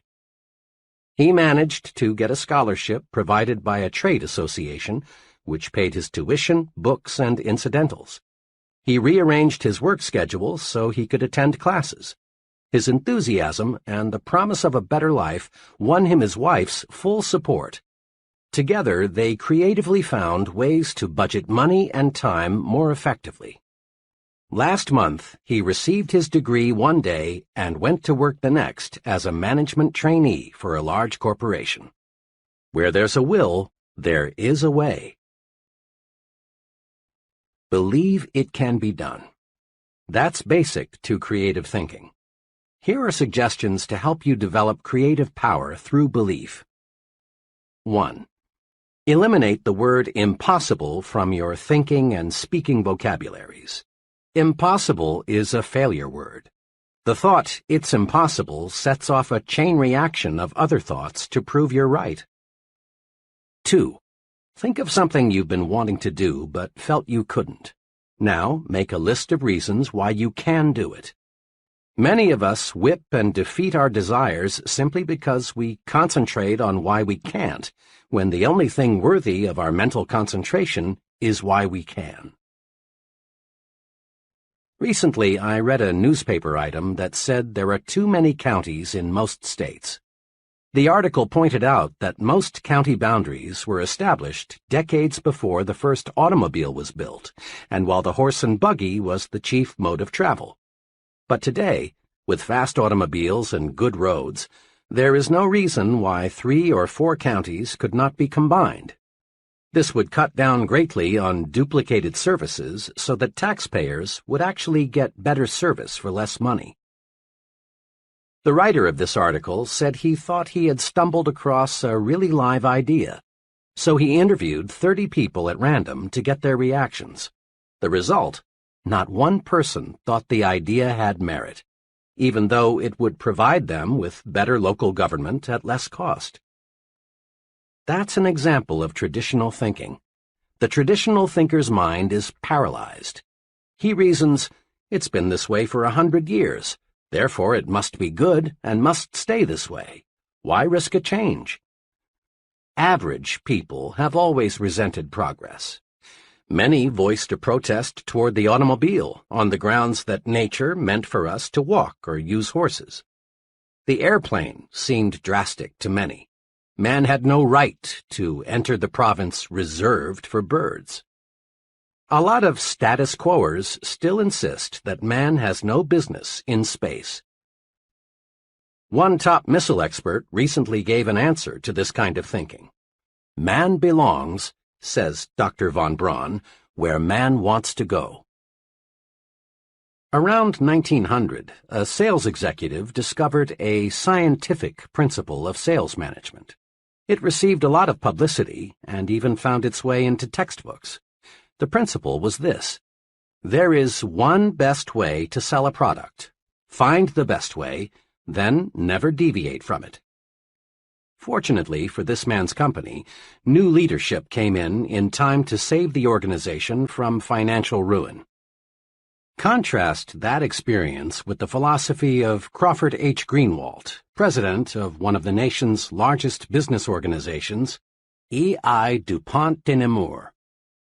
In a talk at Columbia University, Mr. Greenwalt said, "There are many ways in which a good job can be done, as many ways, in fact, as there are men to whom the task is given. In truth, there is no one best way to do anything. There is no one best way to decorate an apartment, landscape a lawn, make a sale, rear a child, or cook a steak. There are as many best ways as there are creative minds. Nothing grows in ice. If we let tradition freeze our minds, new ideas can't sprout. Make this test sometime soon.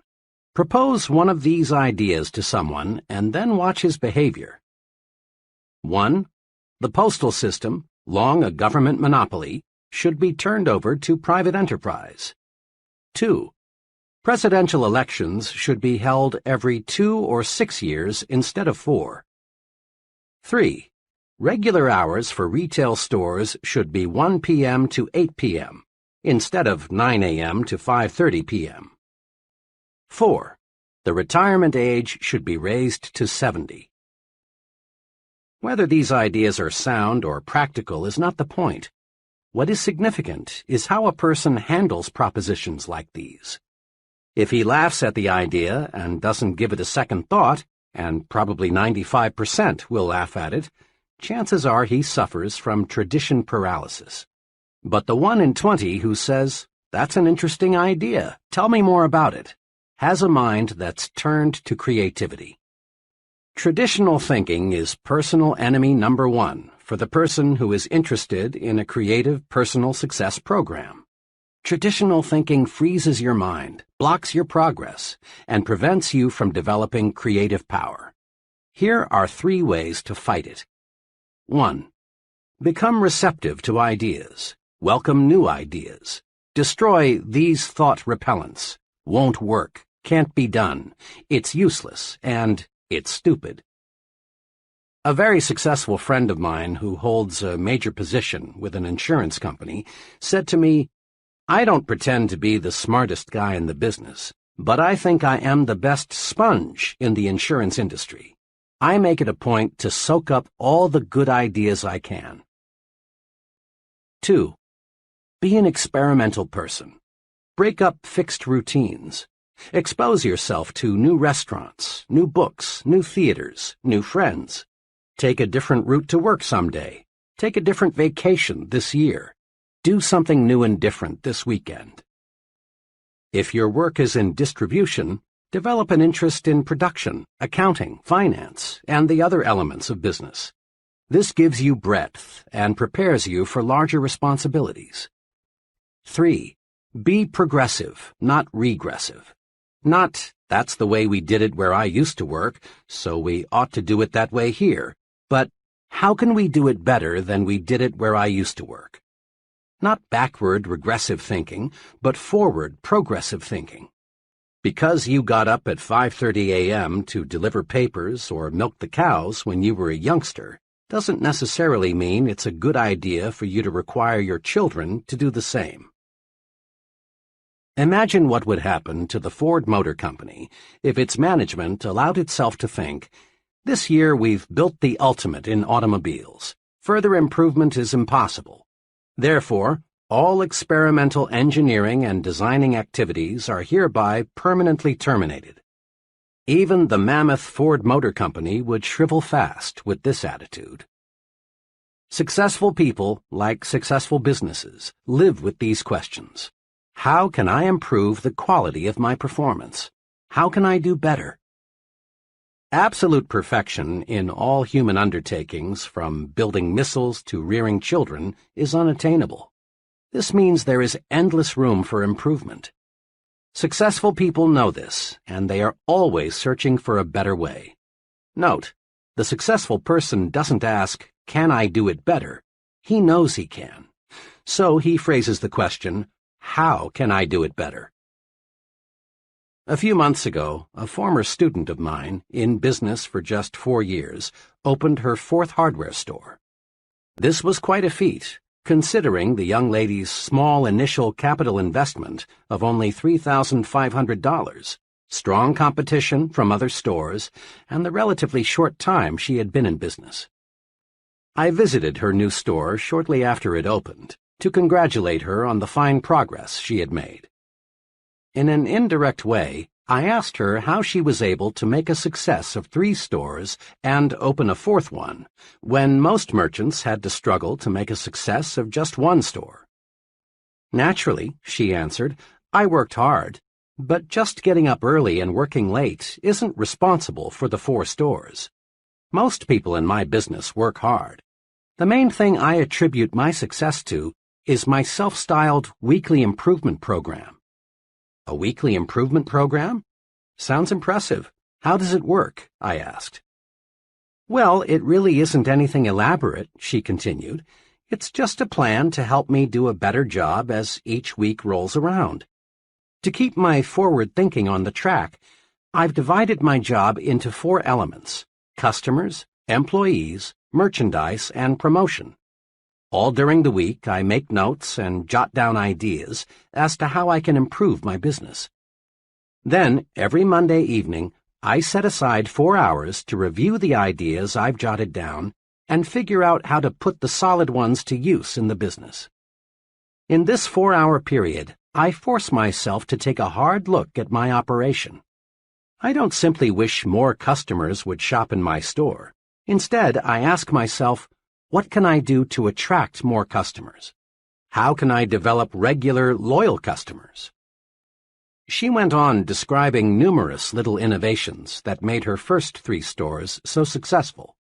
Things like the way she arranged the merchandise within her stores, her suggestion selling technique that sold 2 out of 3 customers merchandise they had not planned to buy when they entered her stores, the credit plan she devised when many of her customers were out of work because of a strike, the contest she developed that boosted sales during a slack season.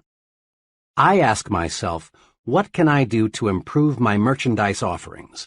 And I get ideas. Let me cite just one case. 4 weeks ago, it occurred to me that I should do something to get more youngsters into the store. I reasoned if I had something here to draw the kids to the store, I'd also draw more of the parents.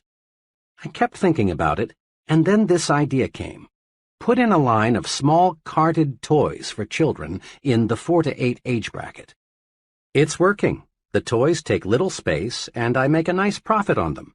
But most important, the toys have increased store traffic. Believe me, she went on, my weekly improvement plan works. Just by conscientiously asking myself, how can I do a better job, I find the answers. It's a rare Monday night that I don't come up with some plan or technique that makes that profit and loss statement look better. And I've learned something else, too, about successful merchandising. Something that I think every person going into business for himself should know. What's that? I asked. Just this. It isn't so much what you know when you start that matters. It's what you learn and put to use after you open your doors that counts most. Big success calls for persons who continually set higher standards for themselves and others.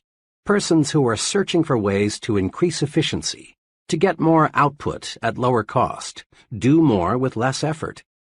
Top success is reserved for the I can do it better kind of person.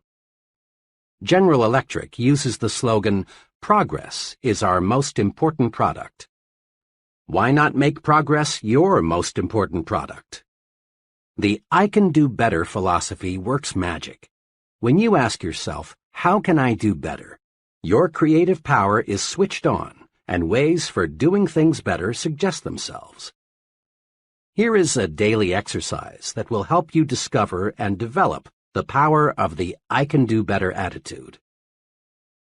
Each day before you begin work, devote 10 minutes to thinking, how can I do a better job today? Ask, what can I do today to encourage my employees? What special favor can I do for my customers? How can I increase my personal efficiency? This exercise is simple, but it works. Try it, and you'll find unlimited creative ways to win greater success. Just about every time my wife and I would get together with a certain couple, the conversation would turn to working wives. Mrs. S. had worked several years before her marriage, and she had genuinely liked it. But now, she'd say, I've got 2 youngsters in school, a home to manage, and meals to prepare. I simply haven't got time.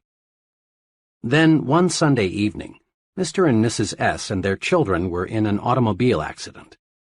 Mrs. S. and the youngsters escaped serious injury, but Mr. S. received a back injury that left him permanently disabled. Now, Mrs. S. had no choice but to go to work.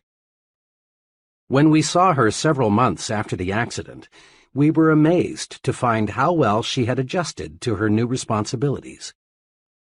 You know, she said, 6 months ago I never dreamed I could possibly manage the house and work full-time. But after the accident, I just made up my mind that I had to find the time. Believe me, my efficiency has gone up 100%. I discovered a lot of things I was doing didn't need to be done at all. Then I discovered that the children could and wanted to help. I found dozens of ways to conserve time. Fewer trips to the store, less TV, less telephoning, less of those time killers. This experience teaches us a lesson. Capacity is a state of mind. How much we can do depends on how much we think we can do. When you really believe you can do more, your mind thinks creatively and shows you the way. A young bank executive related this personal experience about work capacity. One of the other executives in our bank left us with very short notice. This put our department on the spot.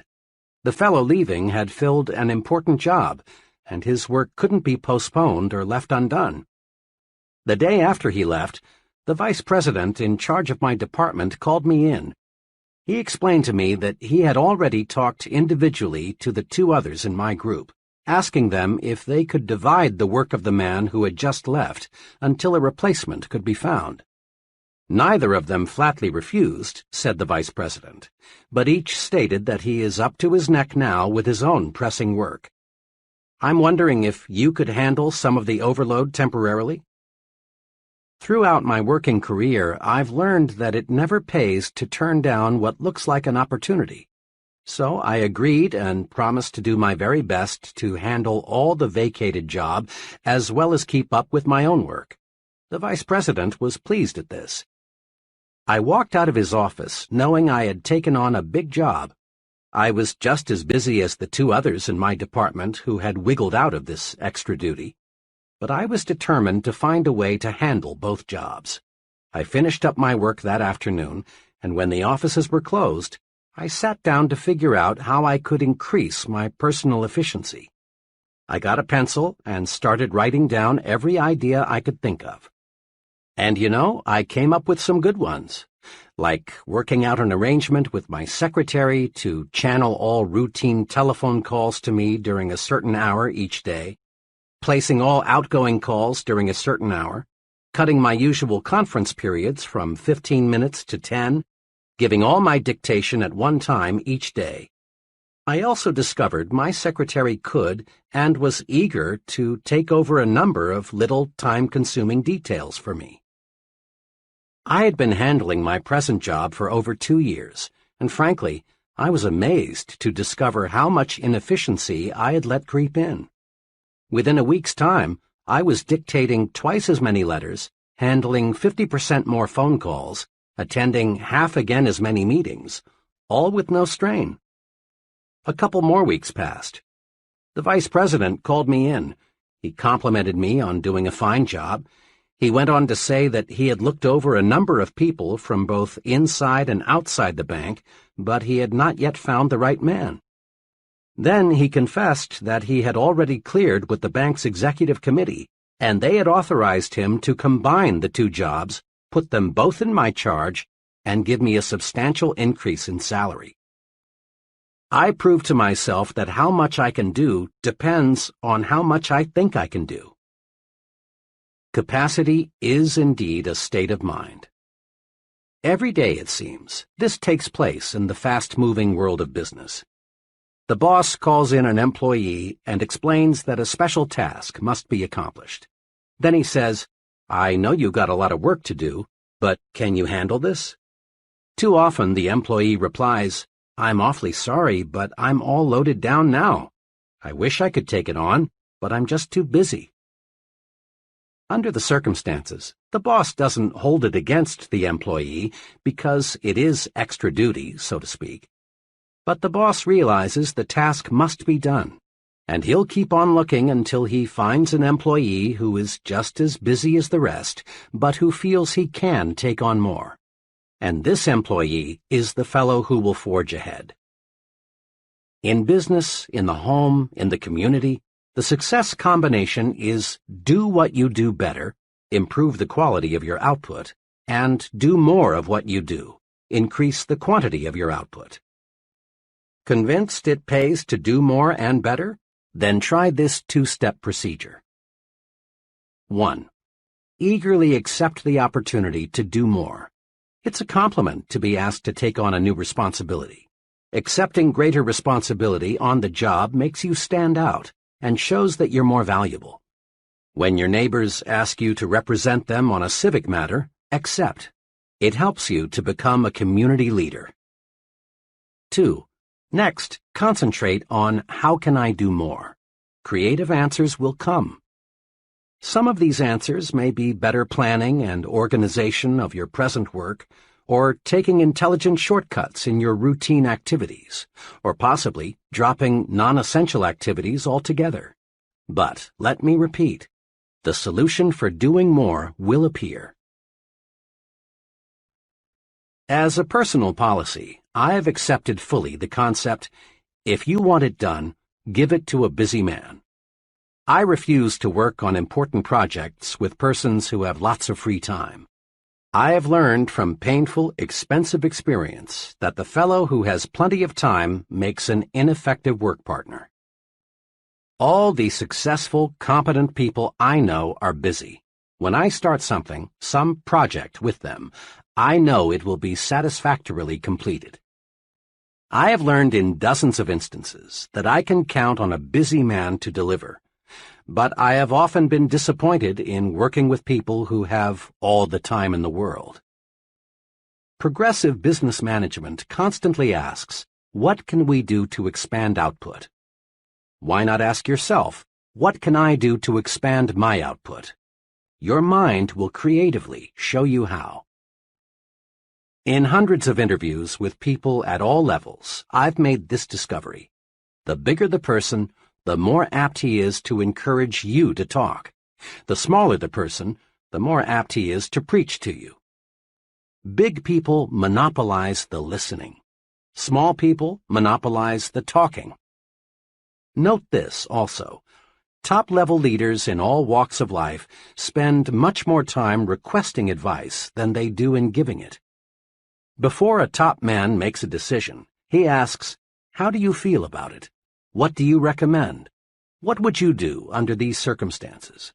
How does this sound to you?" Look at it this way. A leader is a decision-making human machine. Now, to manufacture anything, you've got to have raw material. In reaching creative decisions, the raw materials are the ideas and suggestions of others. Don't, of course, expect other people to give you ready-made solutions. That's not the primary reason for asking and listening. Ideas of others help to spark your own ideas, so your mind is more creative. Recently, I participated as a staff instructor in an executive management seminar. The seminar consisted of 12 sessions. One of the highlights of each meeting was a 15-minute discussion by one of the executives on the topic, "How I Solved My Most Pressing Management Problem." At the 9th session, the executive whose turn it was, a vice president of a large milk processing company, did something different. Instead of telling how he had solved his problem, he announced his topic as "Needed. Help on solving my most pressing management problem." He quickly outlined his problem and then asked the group for ideas on solving it. To be sure, he got a record of each idea suggested. He had a stenographer in the room taking down everything that was said. Later, I talked with this man and complimented him on his unique approach. His comment was, "There are some very sharp men in this group. I just figured I'd harvest some ideas. There's a good possibility something someone said during that session may give me the clue I need to solve the problem." Note, this executive presented his problem, then listened. In so doing, he got some decision-making raw material, and as a side benefit, the other executives in the audience enjoyed the discussion, because it gave them the opportunity to take part. Successful businesses invest large sums in consumer research.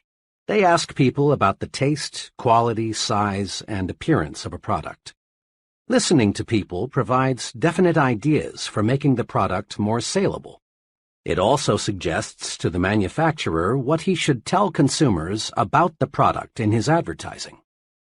The procedure for developing successful products is to get as much opinion as you can, listen to the people who will buy the product, and then design the product and its promotion to please these people. In an office recently, I noticed a sign that said, "To sell John Brown what John Brown buys, you've got to see things through John Brown's eyes." And the way to get John Brown's vision is to listen to what John Brown has to say. Your ears are your intake valves. They feed your mind raw materials that can be converted into creative power. We learn nothing from telling, but there is no limit to what we can learn by asking and listening. Try this 3-stage program to strengthen your creativity through asking and listening. 1. Encourage others to talk. In personal conversation or in group meetings, draw out people with little urges, such as, "Tell me about your experience," or "What do you think should be done about," or "What do you think is the key point?" Encourage others to talk, and you win a double-barreled victory.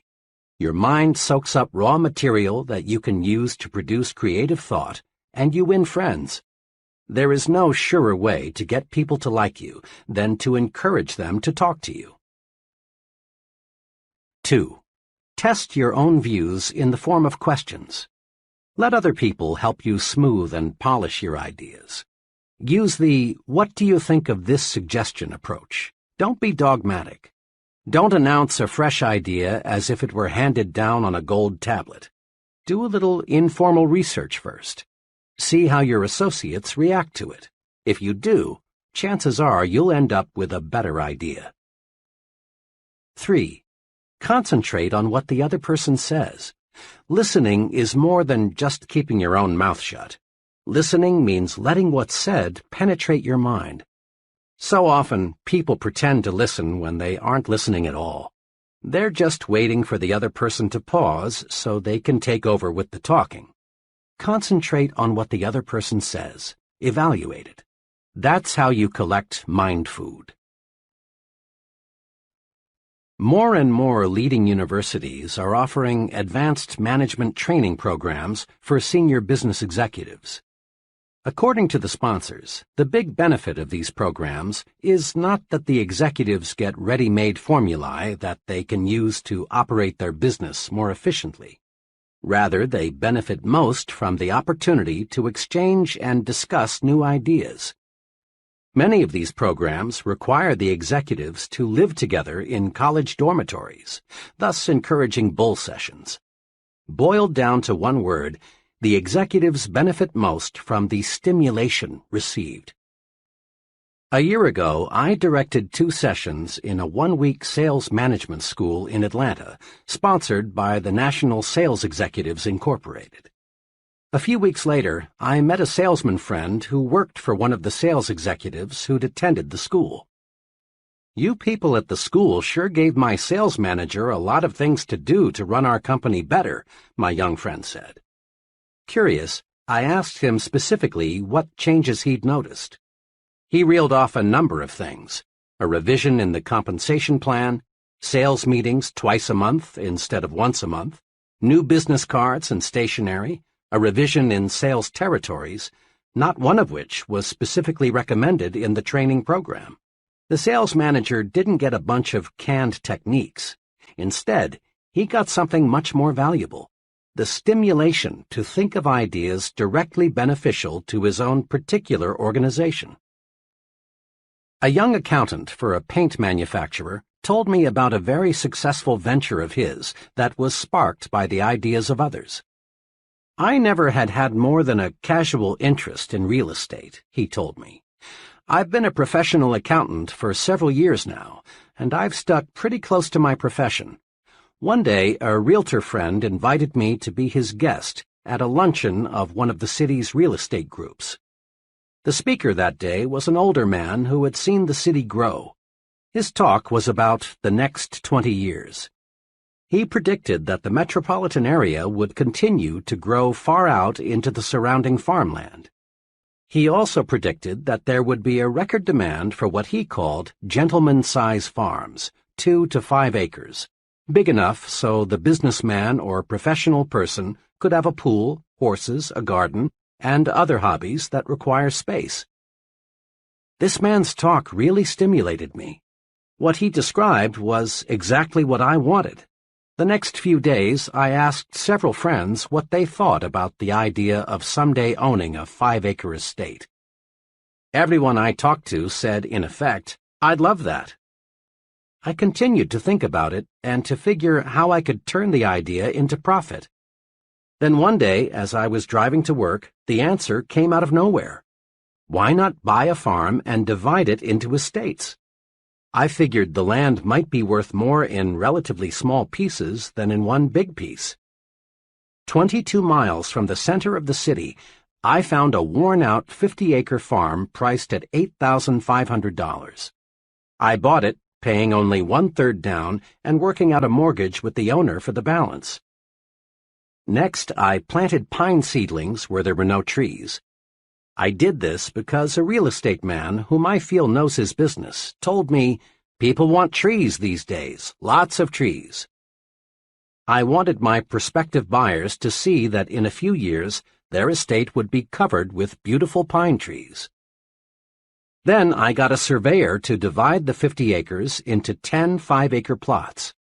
Now I was ready to start selling. I got several mailing lists of young executives in the city and put on a small-scale direct mail campaign.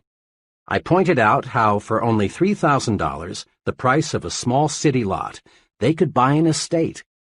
I also described the potentials for recreation and wholesome living. In 6 weeks' time, working only evenings and on weekends, I sold all 10 plots. Total income, $30,000. Total costs, including the land, advertising, surveying, and legal expenses, $10,400. Profit, $19,600. I made a nice profit because I let myself be exposed to ideas of other intelligent people.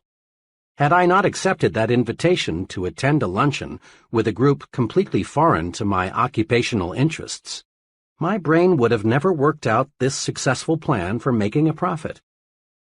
There are many ways to get mental stimulation, but here are 2 that you can incorporate into your pattern of life. First, join and meet regularly with at least one professional group that provides stimulation in your own occupational area.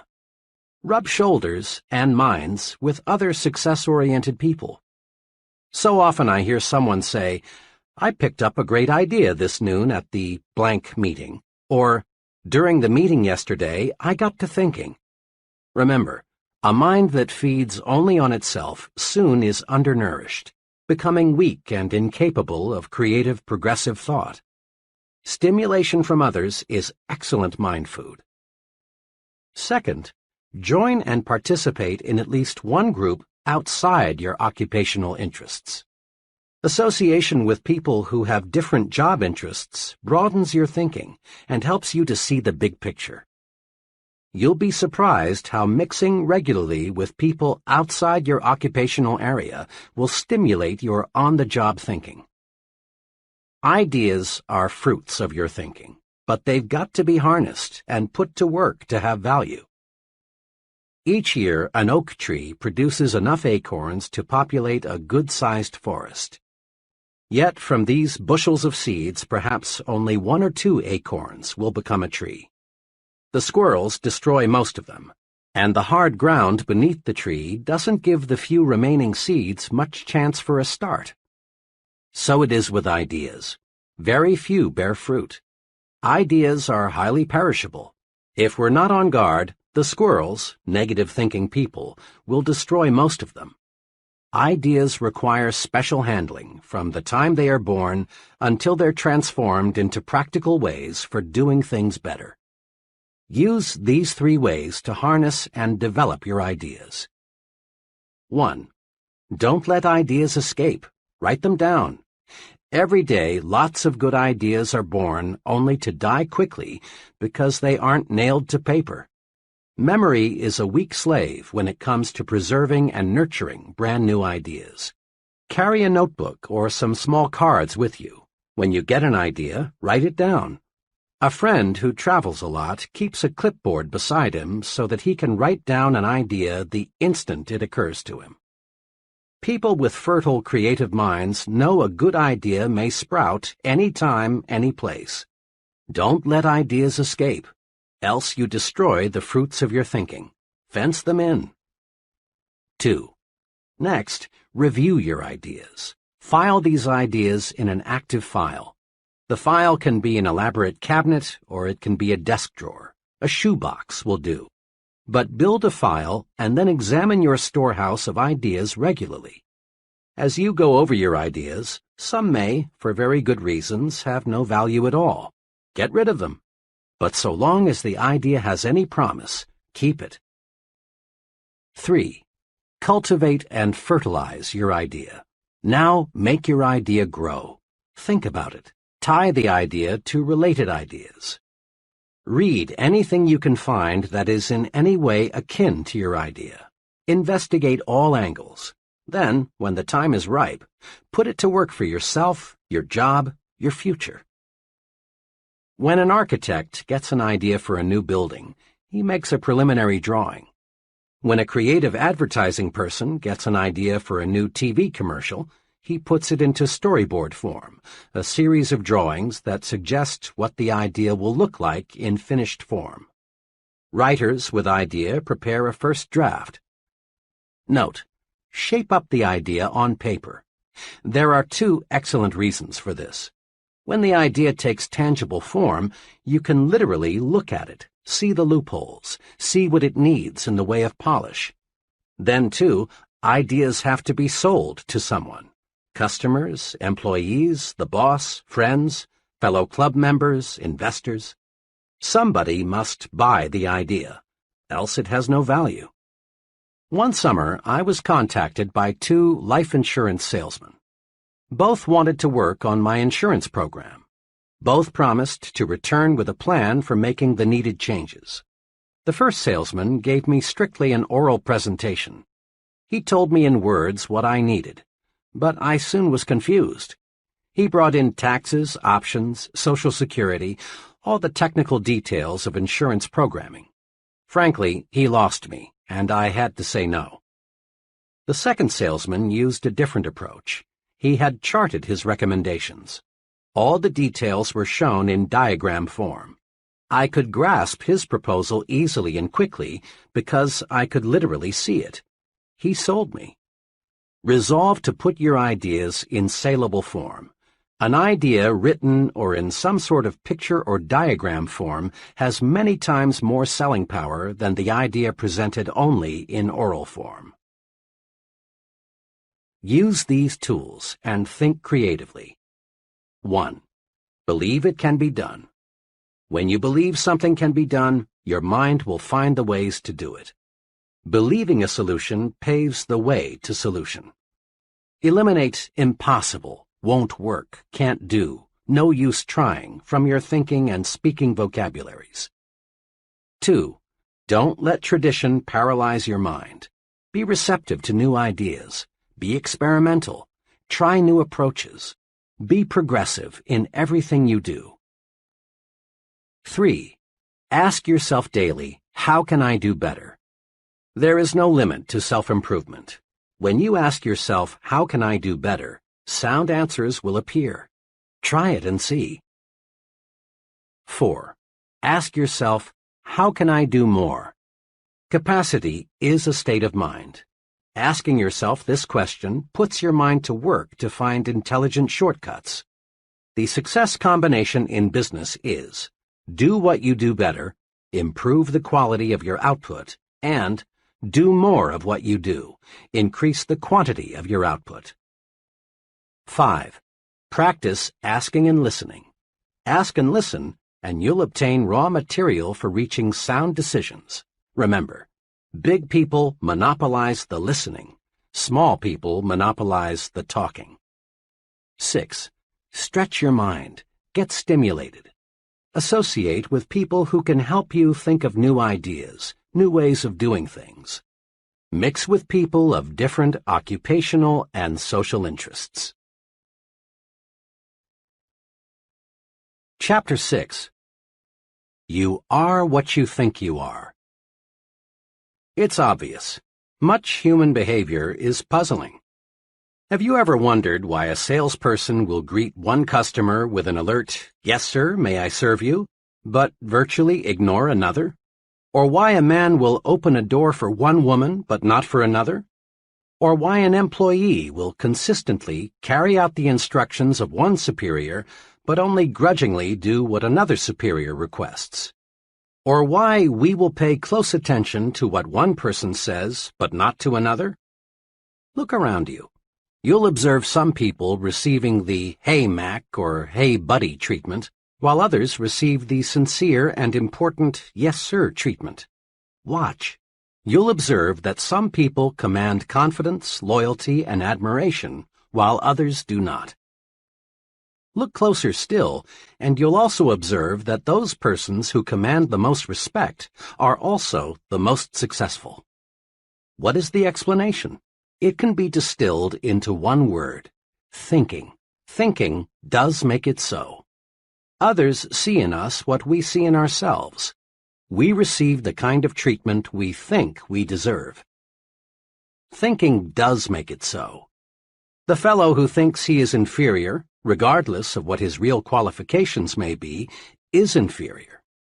For thinking regulates actions. If a man feels inferior, he acts that way, and no veneer of cover-up or bluff will hide this basic feeling for long. The person who feels he isn't important isn't. On the other side, A fellow who really thinks he is equal to the task is. To be important, we must think we are important, really think so. Then others will think so too. Here again is the logic. How you think determines how you act. How you act, in turn, determines how others react to you. Like other phases of your personal program for success, winning respect is fundamentally simple. To gain the respect of others, you must first think you deserve respect. And the more respect you have for yourself, the more respect others will have for you. Test this principle. Do you have much respect for the fellow on Skid Row? Of course not. Why? Because the poor fellow doesn't respect himself. He's letting himself rot away from lack of self-respect. Self-respect shows through in everything we do. Let's focus our attention now on some of the specific ways we can increase self-respect and thereby earn more respect from others. Look important. It helps you think important. Rule. Remember, your appearance talks. Be sure it says positive things about you. Never leave home without feeling certain you look like the kind of person you want to be. The most honest advertisement ever appearing in print is the "Dress Right, You Can't Afford Not to" slogan, sponsored by the American Institute of Men's and Boys' Wear. This slogan deserves to be framed in every office, restroom, bedroom, and schoolroom in America. In one ad, a policeman speaks. He says, "You can usually spot a wrong kid just by the way he looks. Sure, it's unfair, but it's a fact. People today judge a youngster by appearance, and once they've tabbed a boy, it's tough to change their minds about him, their attitude toward him. Look at your boy. Look at him through his teacher's eyes, your neighbor's eyes. Could the way he looks, the clothes he wears, give them the wrong impression? Are you making sure he looks right, dresses right, everywhere he goes?" This advertisement, of course, refers primarily to children, but it can be applied to adults as well. In the sentence beginning with "look," substitute the word yourself for him, your for his, superiors for teachers, and associates for neighbors, and repeat the sentence. Look at yourself through your superior's eyes, your associate's eyes. It costs so little to be neat. Take the slogan literally. Interpret it to say, "Dress right, it always pays." Remember, look important because it helps you to think important. Use clothing as a tool to lift your spirits, build confidence. An old psychology professor of mine used to give this advice to students on last-minute preparations for final examinations. Dress up for this important exam. Get a new tie, have your suit pressed, shine your shoes. Look sharp because it will help you think sharp. The professor knew his psychology. Make no mistake about it. Your physical exterior affects your mental interior. How you look on the outside affects how you think and feel on the inside. All boys, I'm told, go through the hat stage. That is, they use hats to identify themselves with the person or character they want to be. I will always remember a hat incident with my own son, Davy. One day, he was dead set on being the Lone Ranger, but he had no Lone Ranger hat. I tried to persuade him to substitute another. His protest was, "But Dad, I can't think like the Lone Ranger without a Lone Ranger hat." I gave in finally and bought him the hat he needed. Sure enough, donning the hat, he was the Lone Ranger. I often recall that incident because it says so much about the effect of appearance on thinking. Anyone who has ever served in the Army knows a soldier feels and thinks like a soldier when he is in uniform. A woman feels more like going to a party when she is dressed for a party. By the same token, an executive feels more like an executive when he is dressed like one. A salesman expressed it to me this way: "I can't feel prosperous, and I have to if I'm going to make big sales, unless I know I look that way." Your appearance talks to you, but it also talks to others. It helps determine what others think of you. In theory, it's pleasant to hear that people should look at a man's intellect, not his clothes. But don't be misled. People do evaluate you on the basis of your appearance. Your appearance is the first basis for evaluation other people have, and first impressions last, out of all proportion to the time it takes to form them. In a supermarket one day, I noticed one table of seedless grapes marked 15 cents a pound. On another table were what appeared to be identical grapes, this time packaged in polyethylene bags and marked 2 pounds for 35 cents. I asked the young fellow at the weighing station, "What's the difference between the grapes priced at 15 cents a pound and those priced at 2 pounds for 35 cents? "The difference," he answered, "is polyethylene. We sell about twice as many of the grapes in the polyethylene bags. They look better that way."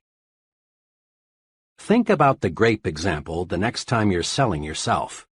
Properly packaged, you have a better chance to make the sale, and at a higher price. The point is, the better you are packaged, the more public acceptance you will receive. Tomorrow, watch who is shown the most respect and courtesy in restaurants, on buses, in crowded lobbies, in stores, and at work. People look at another person, make a quick and often subconscious appraisal, and then treat them accordingly. We look at some people and respond with the "Hey, Mac" attitude. We look at others and respond with the "Yes, sir" feeling. Yes, a person's appearance definitely talks. The well-dressed person's appearance says positive things. It tells people, here is an important person, intelligent, prosperous, and dependable. This man can be looked up to, admired, trusted. He respects himself, and I respect him. The shabby-looking fellow's appearance says negative things. It says, here is a person who isn't doing well. He's careless, inefficient, unimportant. He's just an average person. He deserves no special consideration. He's used to being pushed around. When I stress respect your appearance in training programs, almost always I am asked the question, I'm sold, appearance is important, but how do you expect me to afford the kind of clothing that really makes me feel right and that causes others to look up to me? That question puzzles many people. It plagued me for a long time. But the answer is really a simple one. Pay twice as much and buy half as many. Commit this answer to memory, then practice it. Apply it to hats, suits, shoes, socks, coats, everything you wear. Insofar as appearance is concerned, quality is far more important than quantity. When you practice this principle, you'll find that both your respect for yourself and the respect of others for you will zoom upward, and you'll find you're actually ahead money-wise when you pay twice as much and buy half as many, because 1.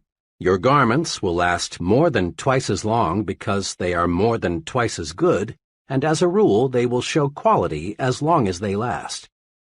2. What you buy will stay in style longer. Better clothing always does.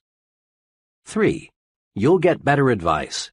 Merchants selling $200 suits are usually much more interested in helping you find the garment that is just right for you than are merchants selling $100 suits.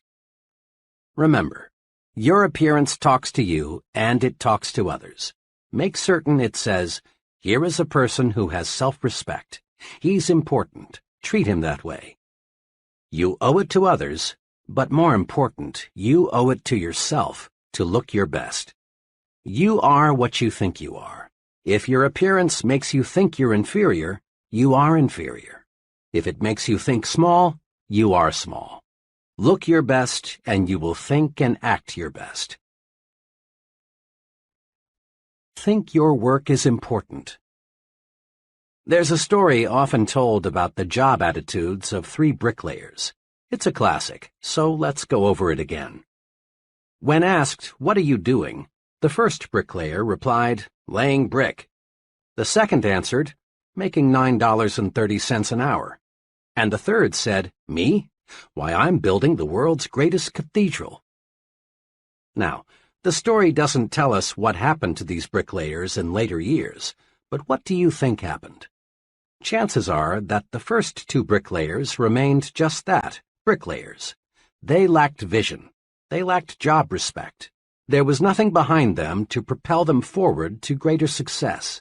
But you can wager every cent you have the bricklayer who visualized himself as building a great cathedral did not remain a bricklayer. Perhaps he became a foreman, or perhaps a contractor, or possibly an architect. He moved forward and upward. Why? Because thinking does make it so. Bricklayer number 3 was tuned to thought channels that pointed the way to self-development in his work. Job thinking tells a lot about a person and his potential for larger responsibility. A friend who operates a personnel selection firm said this to me recently. One thing we always look for in appraising a job applicant for a client is how the applicant thinks about his present job. We are always favorably impressed when we find that an applicant thinks his present job is important, even though there may be something about it he doesn't like. Why? Simply this. If the applicant feels his present job is important, odds are that he will take pride in his next job too. We've found an amazingly close correlation between a person's job respect and his job performance. Like your appearance, the way you think toward your work says things about you to your superiors, associates, and subordinates. In fact, to everyone with whom you come in contact. A few months ago, I spent several hours with a friend who is personnel director for an appliance manufacturer. We talked about building men. He explained his personnel audit system and what he had learned from it. We have about 800 non-production people, he began. Under our personnel audit system, an assistant and I interview each employee every 6 months. Our purpose is simple. We want to learn how we can help him in his job. We think this is a good practice because each person working with us is important, else he wouldn't be on the payroll. We are careful not to ask the employees any point-blank questions. Instead, we encourage him to talk about whatever he wants to. We aim to get his honest impressions. After each interview, we fill out a rating form on the employee's attitudes toward specific aspects of his job. Now here's something I've learned, he went on. Our employees fit into one of 2 categories, Group A and Group B, on the basis of how they think toward their jobs. The persons in Group B talk mainly about security, company retirement plans, sick leave policy, extra time off, what we're doing to improve the insurance program, and if they will be asked to work overtime next March as they were last March. They also talk a lot about disagreeable features of their job, things they don't like in fellow workers, and so on. People in Group B, and they include close to 80% of all non-production personnel, view their jobs as a sort of necessary evil. The Group A fellow sees his job through different glasses. He is concerned about his future and wants concrete suggestions on what he can do to make faster progress. He doesn't expect us to give him anything except a chance. The Group A people think on a broader scale. They make suggestions for improving the business. They regard these interviews in my office as constructive. But the Group B people often feel our personnel audit system is just a brainwashing affair, and they're glad to get it over with. Now, there's a way I check attitudes and what they mean to job success. All recommendations for promotions, pay increases, and special privileges are channeled to me by the employee's immediate supervisor. Almost invariably, it's a Group A person who was recommended. And again, almost without exception, problems come from the Group B category. The biggest challenge in my job, he said, is to try and help people move from Group B to Group A.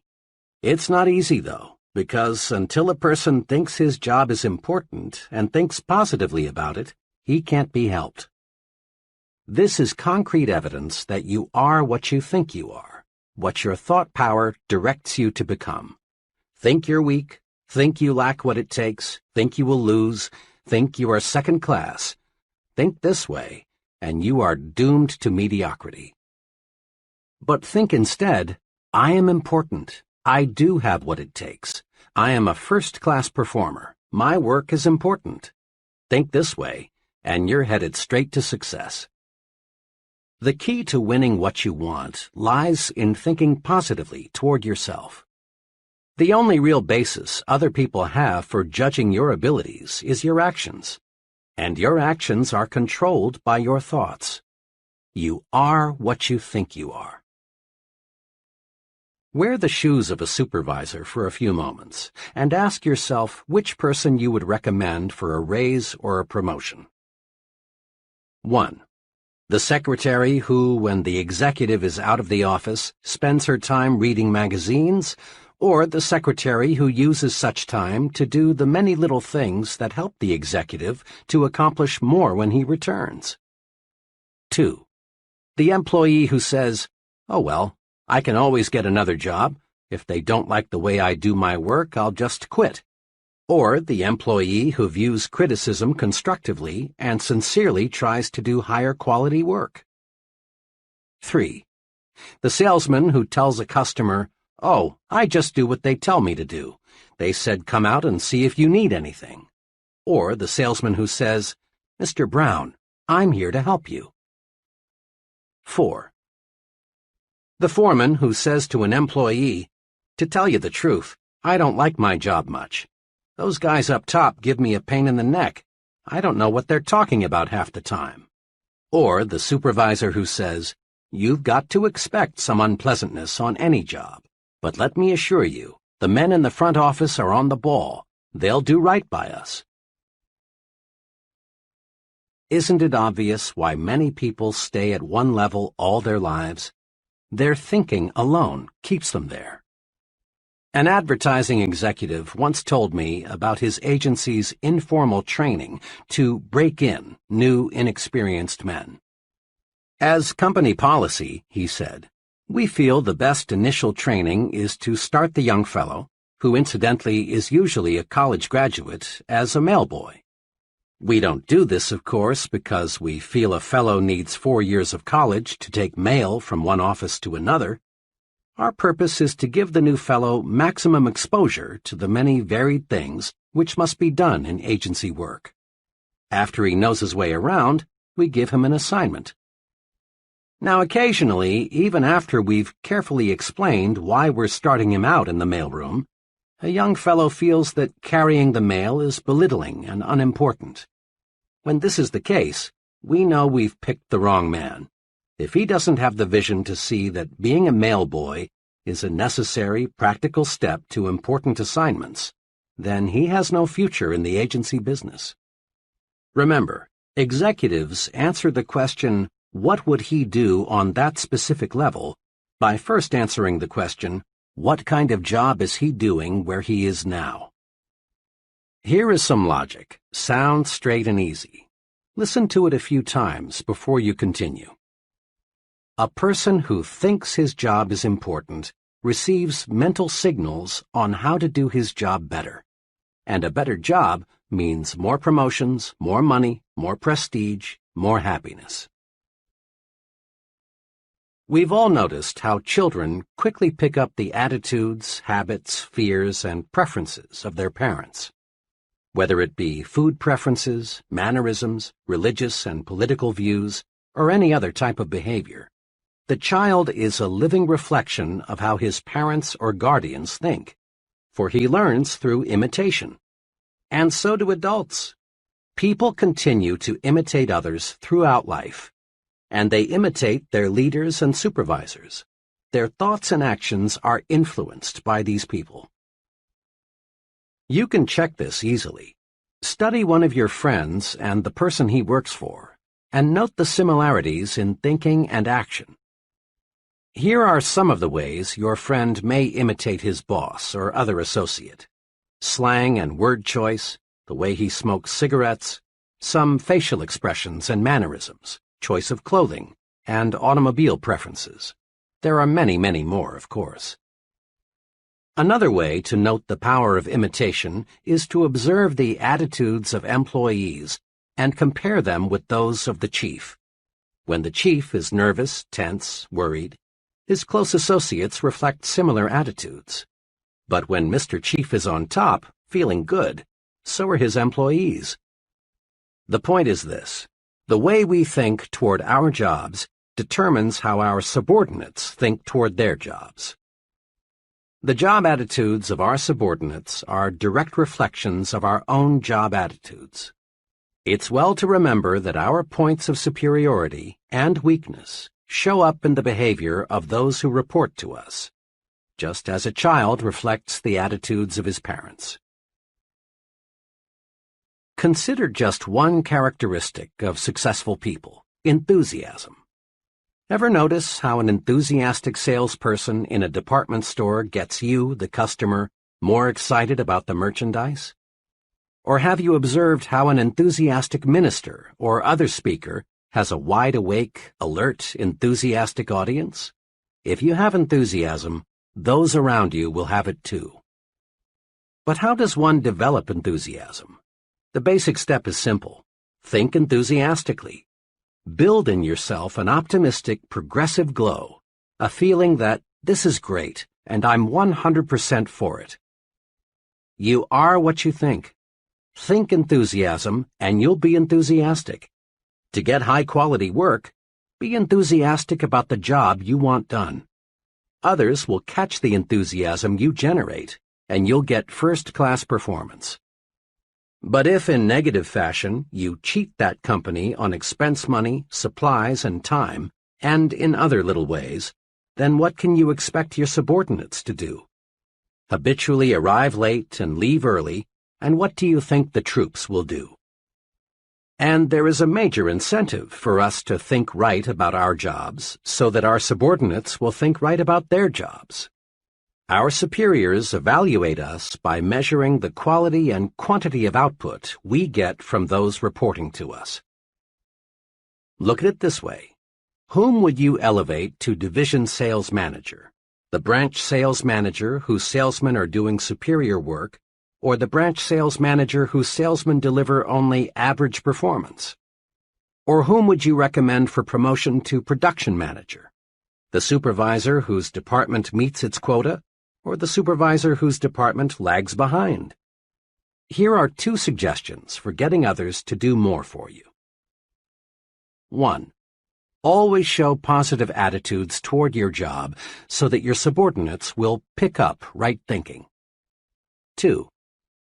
As you approach your job each day, ask yourself, am I worthy in every respect of being imitated? Are all my habits such that I would be glad to see them in my subordinates? Give yourself a pep talk several times daily. Several months ago, an automobile salesman told me about the success-producing technique he's developed. It makes sense. Listen to it. A big part of my job, for 2 hours a day, the salesman explained, is telephoning prospects to arrange demonstration appointments. When I first started selling cars 3 years ago, this was my big problem. I was shy and afraid, and I know my voice sounded that way on the phone. It was easy for people I called to say, "I'm not interested," and hang up. Every Monday morning back then, our sales manager held a sales meeting. It was a pretty inspirational affair, and it made me feel good. And what's more, I always seemed to arrange more demonstrations on Monday than on any other day. But the trouble was that little of Monday's inspiration carried over to Tuesday and the rest of the week. Then I got an idea. If the sales manager can pep me up, why can't I pep myself up? Why not give myself a pep talk just before I start making those phone calls? That day, I decided to try it. Without telling anyone, I walked out on the lot and found a vacant car. Then, for several minutes, I talked to myself. I told myself, I'm a good car salesman, and I'm going to be the best. I sell good cars, and I give good deals. The people I'm phoning need those cars, and I'm going to sell them. Well, from the very beginning, this self-supercharging paid off. I felt so good, I didn't dread making those calls. I wanted to make them. I no longer go out on the lot and sit in a car to give myself a pep talk, but I still use the technique. Before I dial a number, I silently remind myself that I'm a top-notch salesman and I'm going to get results, and I do. That's a pretty good idea, isn't it? To be on top, you've got to feel like you're on top. Give yourself a pep talk and discover how much bigger and stronger you feel. Recently, in a training program I conducted, each person was asked to give a 10-minute talk on being a leader. One of the trainees gave a miserable presentation. His knees literally shook and his hands trembled. He forgot what he was going to say. After fumbling for 5 or 6 minutes, he sat down, thoroughly defeated. After the session, I spoke to him just long enough to ask him to be there 15 minutes early at the next session. As promised, he was there 15 minutes ahead of time for the next session. The two of us sat down to discuss his talk of the night before. I asked him to remember as clearly as he could exactly what he had thought about the 5 minutes just before he gave his talk. Well, I guess all I thought about was how scared I was. I knew I was going to make a fool of myself. I knew I was going to be a flop. I kept thinking, who am I to be talking about being a leader? I tried to remember what I was going to say, but all I could think about was failing. Right there, I injected, is the answer to your problem. Before you got up to talk, you gave yourself a terrible mental beating. You convinced yourself that you would fail.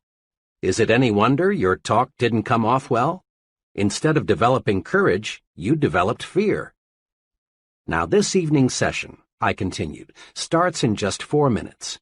Here's what I'd like you to do. Give yourself a pep talk for the next few minutes. Go in that vacant room across the hall and tell yourself, I'm going to give a great talk. I've got something those people need to hear and I want to say. Keep repeating those sentences forcefully, with complete conviction.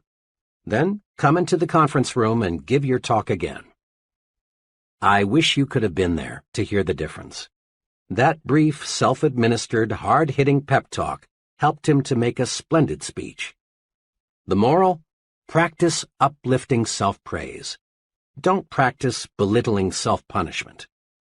You are what you think you are. Think more of yourself, and there is more of you. Build your own sell yourself to yourself commercial.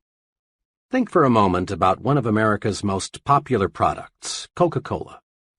Every day, your eyes or ears come in contact many times with the good news about Coke. The people who make Coca-Cola are continually reselling you on Coke, and for a good reason.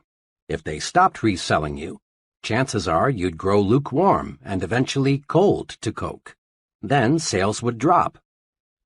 But the Coca-Cola Company isn't going to let this happen. They resell you and resell you and resell you on Coke. Every day, you and I see half-alive people who are no longer sold on themselves. They lack self-respect for their most important product, themselves. These folks are indifferent. They feel small. They feel like nobodies, and because they feel that way, that's what they are. The half-alive person needs to be resold on himself. He needs to realize that he's a first-class person. He needs honest, sincere belief in himself. Tom Staley is a young fellow who is going places, and fast. Tom regularly resells himself on himself 3 times every day, with what he calls Tom Staley's 60-second commercial. He carries his personalized commercial in his billfold at all times. Here is exactly what it says. Tom Staley, meet Tom Staley, a really important person. Tom, you're a big thinker, so think big. Think big about everything.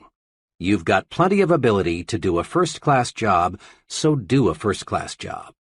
Tom, you believe in happiness, progress, and prosperity. So, talk only happiness. Talk only progress. Talk only prosperity. You have lots of drive, Tom. Lots of drive. So put that drive to work. Nothing can stop you, Tom. Nothing. Tom, you're enthusiastic. Let your enthusiasm show through. You look good, Tom, and you feel good. Stay that way. Tom Staley, you were a great fellow yesterday, and you're going to be an even greater fellow today. Now go to it, Tom. Go forward. Tom credits his commercial with helping him become a more successful, dynamic person. Before I started selling myself to myself, says Tom, I thought I was inferior to just about anybody and everybody. Now I realize that I've got what it takes to win, and I'm winning, and I'm always going to win. Here's how to build your sell yourself to yourself commercial. First, select your assets, your points of superiority. Ask yourself, what are my best qualities? Don't be shy in describing yourself. Next, put these points down on paper in your own words. Write your commercial to you. Reread Tom Staley's commercial. Notice how he talks to Tom. Talk to yourself. Be very direct. Don't think of anyone but you as you say your commercial. Third, practice your commercial out loud in private at least once a day. It helps a lot to do this before a mirror. Put your body into it. Repeat your commercial forcefully with determination. Make your blood travel faster through your body. Get yourself warmed up. Fourth, read your commercial silently several times every day. Read it before you tackle anything that demands courage. Read it every time you feel let down. Keep your commercial handy at all times, then use it. Just one thing more. A lot of people, maybe even a majority, may laugh at this success-rewarding technique. That's because they refuse to believe that success comes from managed thinking. But please, don't accept the judgment of average people. You are not average. If you have any doubts as to the basic soundness of the sell yourself to yourself principle, ask the most successful person you know what he thinks about it. Ask him, and then start selling yourself to yourself. Upgrade your thinking. Think like important people think. Upgrading your thinking upgrades your actions, and this produces success. Here is an easy way to help you make more of yourself by thinking like important people think. Use the following form as a guide. How am I thinking checklist. Situation, when I worry. Ask yourself, would an important person worry about this? Would the most successful person I know be disturbed about this? Situation, an idea. Ask yourself, what would an important person do if he had this idea? Situation, my appearance. Ask yourself, do I look like someone who has maximum self-respect? Situation, my language. Ask yourself, am I using the language of successful people? Situation, what I read. Ask yourself, would an important person read this? Situation, conversation. Ask yourself, is this something successful people would discuss? Situation, when I lose my temper. Ask yourself, would an important person get mad at what I'm mad at? Situation, my jokes. Ask yourself, is this the kind of joke an important person would tell? Situation, my job. Ask yourself, how does an important person describe his job to others? Cement in your mind the question, is this the way an important person does it? Use this question to make you a bigger, more successful person. In a nutshell, remember. 1. Look important. It helps you think important. Your appearance talks to you. Be sure it lifts your spirits and builds your confidence. Your appearance talks to others. Make certain it says, here is an important person, intelligent, prosperous, and dependable. 2. Think your work is important. Think this way, and you will receive mental signals on how to do your job better. Think your work is important, and your subordinates will think their work is important too. 3. Give yourself a pep talk several times daily. Build a sell yourself to yourself commercial. Remind yourself at every opportunity that you're a first-class person. 4. In all of life's situations, ask yourself, is this the way an important person thinks? Then, obey the answer. Chapter 7. Manage your environment. Go first class. Your mind is an amazing mechanism. When your mind works one way, it can carry you forward to outstanding success. But the same mind operating in a different manner can produce a total failure. The mind is the most delicate, most sensitive instrument in all creation. Let's look now and see what makes the mind think the way it does. Millions of people are diet conscious. We're a calorie-counting nation. We spend millions of dollars on vitamins, minerals, and other dietary supplements. And we all know why. Through nutritional research, we've learned that the body reflects the diet fed the body. Physical stamina, resistance to disease, body size, even how long we live are all closely related to what we eat. The body is what the body is fed. By the same token, the mind is what the mind is fed. Mind food, of course, doesn't come in packages, and you can't buy it at the store. Mind food is your environment, all the countless things that influence your conscious and subconscious thought.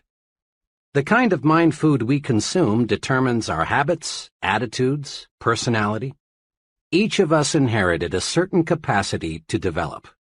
But how much of that capacity we have developed, and the way we have developed that capacity, depends on the kind of mind food we feed it. The mind reflects what its environment feeds it, just as surely as the body reflects the food you feed it. Have you ever thought what kind of person you would be had you been reared in some foreign country instead of the United States? What kinds of foods would you prefer? Would your preferences for clothing be the same? What sort of entertainment would you like the most? What kind of work would you be doing? What would your religion be?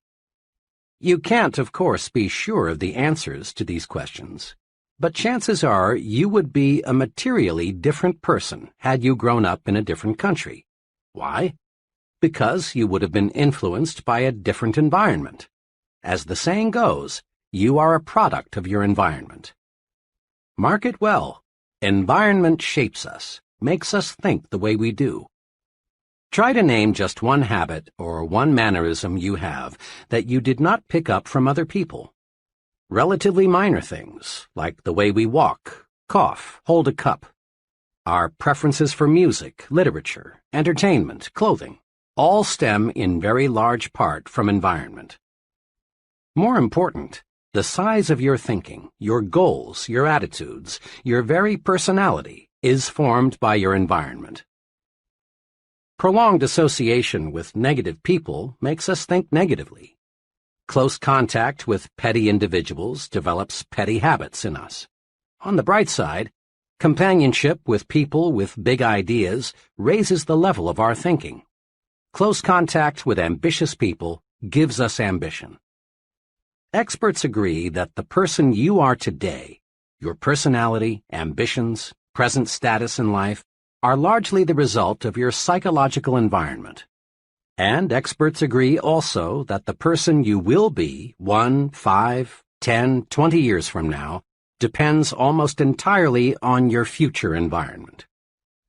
You will change over the months and years, this we know.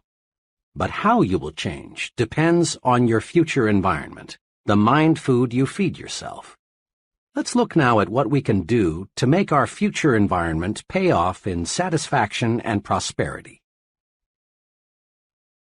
Recondition yourself for success. The number one obstacle on the road to high-level success is the feeling that major accomplishment is beyond reach. This attitude stems from many, many suppressive forces, that direct our thinking toward mediocre levels. To understand these suppressive forces, let's go back to the time we were children. As children, all of us set high goals. At a surprisingly young age, we made plans to conquer the unknown, to be leaders, to attain positions of high importance, to do exciting and stimulating things, to become wealthy and famous. In short, to be first, biggest, and best.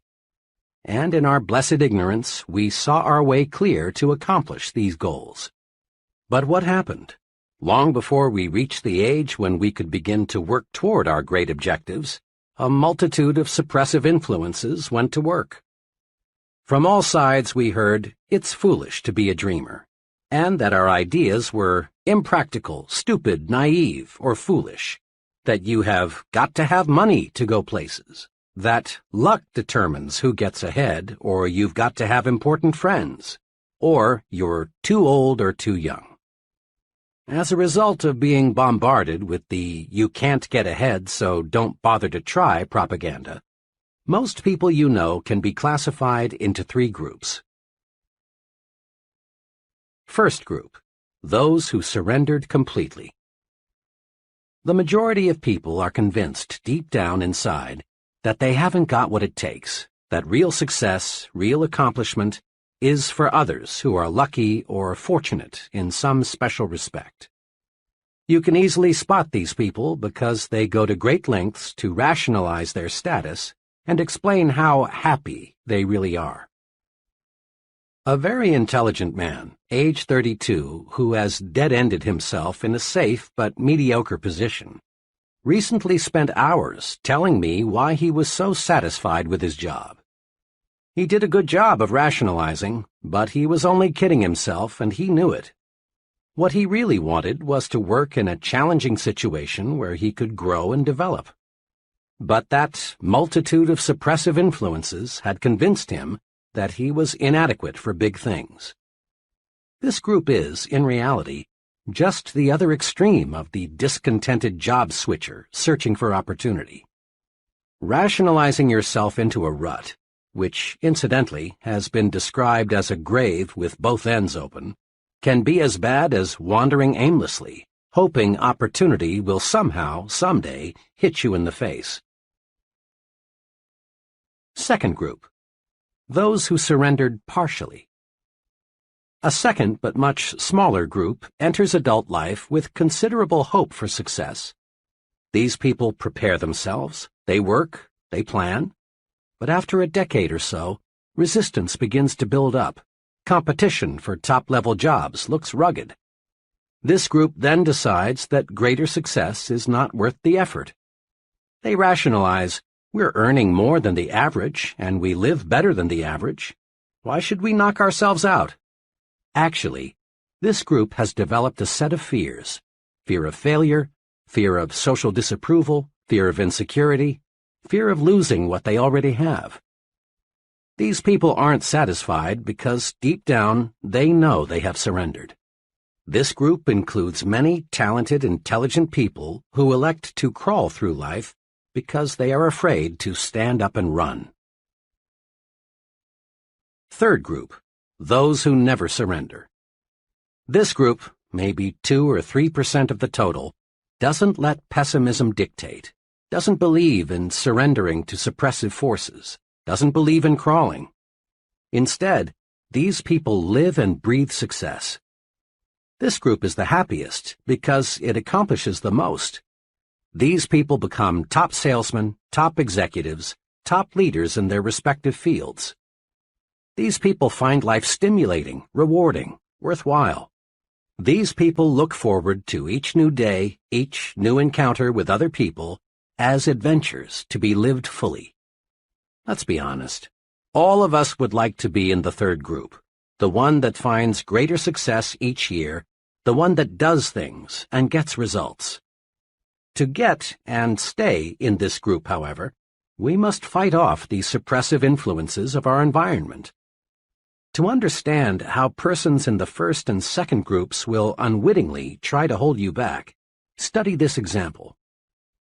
Suppose you tell several of your average friends with the greatest sincerity, Someday, I'm going to be vice president of this company. What will happen? Your friends will probably think you are joking. And if they should believe you mean it, chances are they will say, "You poor guy, you sure have a lot to learn." Behind your back, they may even question whether you have all your marbles. Now, assume you repeat the same statement with equal sincerity to the president of your company. How will he react? One thing is certain. He will not laugh. He will look at you intently and ask himself, "Does this fellow really mean this?" But he will not, we repeat, laugh. Because big men do not laugh at big ideas. Or suppose you tell some average people you plan to own an expensive home, and they may laugh at you because they think it's impossible. But tell your plan to a person already living in an expensive home, and he won't be surprised. He knows it isn't impossible because he's already done it. Remember, people who tell you it cannot be done almost always are unsuccessful people, are strictly average or mediocre at best in terms of accomplishment.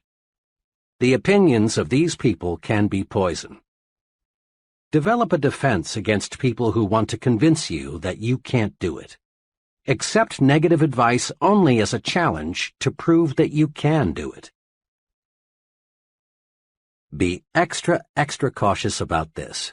Don't let negative thinking people, negators, destroy your plan to think yourself to success. Negators are everywhere, and they seem to delight in sabotaging the positive progress of others. During college, I buddied for a couple of semesters with W.W. He was a fine friend, the kind of fellow who would loan you a little money when you were short, or help you in many little ways.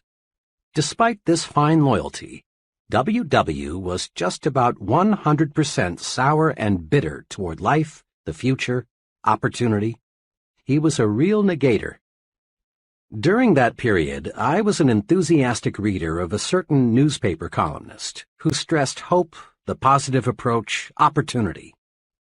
When W.W. would find me reading this columnist, or when her column was mentioned, he'd swing verbally and say, "Oh, for Pete's sake, Dave, read the front page. That's where you learn about life. You ought to know that columnist is just making a quick buck, dishing out sweet sauce for the weak." When our discussions turned to getting ahead in life, W.W. was right there with his money-making formula. In his own words, it went like this. "Dave, there are just 3 ways to make money these days. 1, marry a rich woman.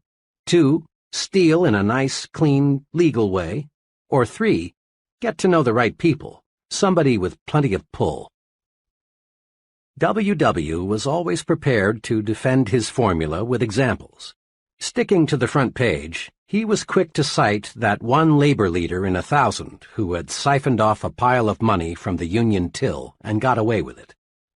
He kept his eyes open for that rare marriage of the fruit picker to Miss Millionaire. And he knew a fellow who knew a fellow who knew a big man and got cut in on a big deal that made him rich. W.W. was several years older than I, and he made excellent grades in his engineering classes. I looked up to him in a younger brother sort of way. I came dangerously close to ditching my basic convictions about what it takes to be a success, and accepting the negator's philosophy. Fortunately, one evening, after a long discussion with W.W., I grabbed hold of myself. It dawned on me that I was listening to the voice of failure.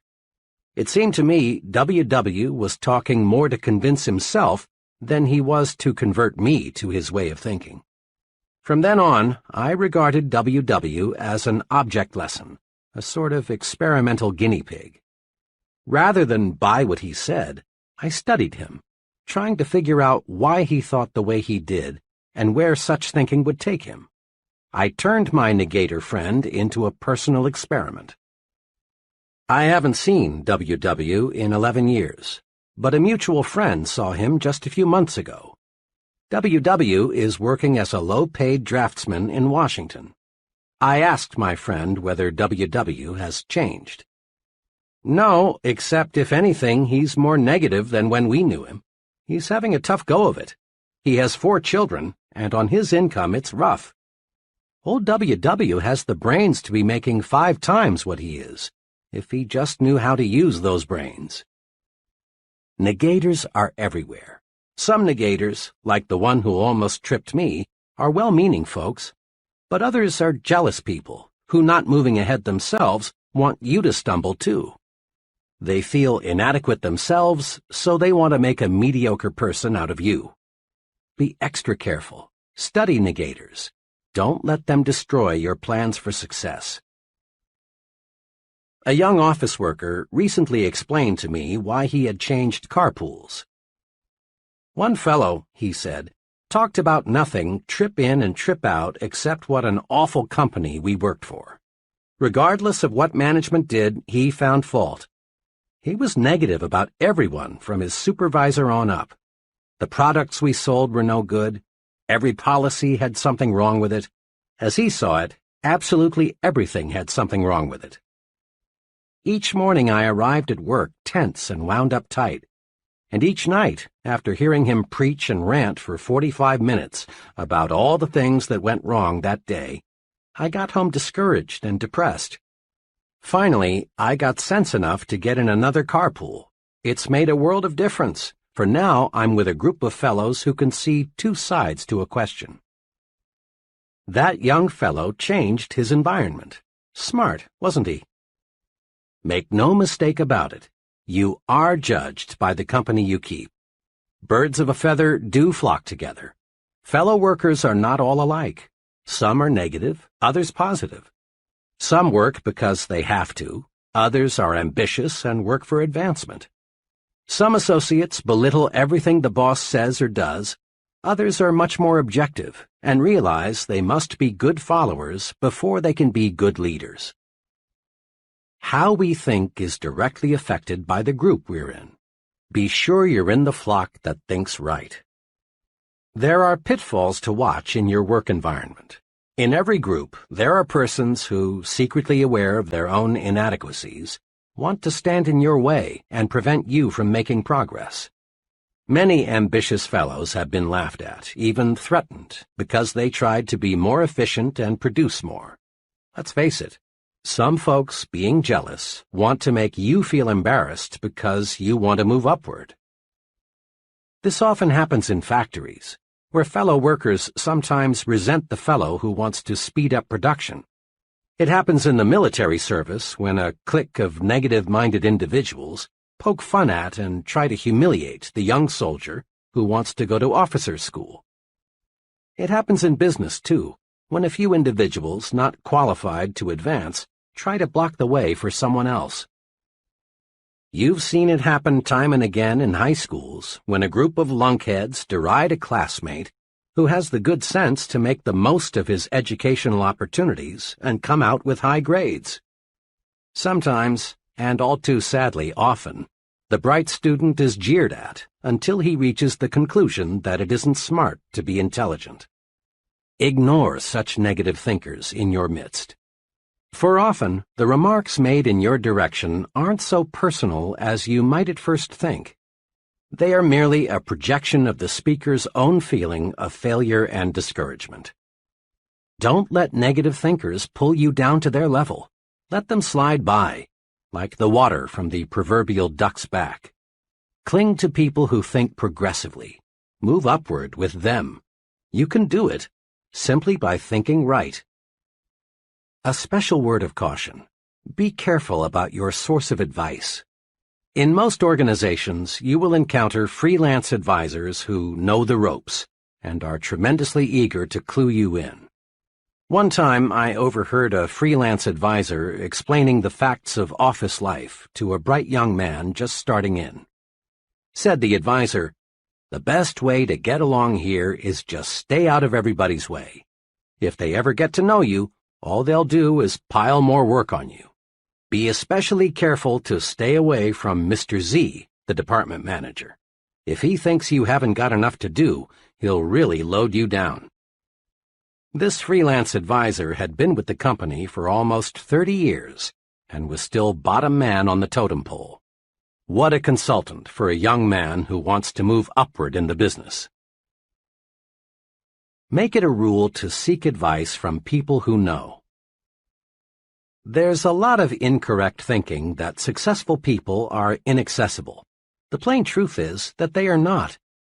As a rule, it's the more successful people who are the most humble and ready to help. Since they are sincerely interested in their work and success, they are eager to see that the work lives on and that somebody capable succeeds them when they retire. It's the would-be big people who are most often the most abrupt and hard to get to know. An executive made this clear. I'm a busy woman, but there's no do not disturb sign on my office door. Counseling people is one of my key functions.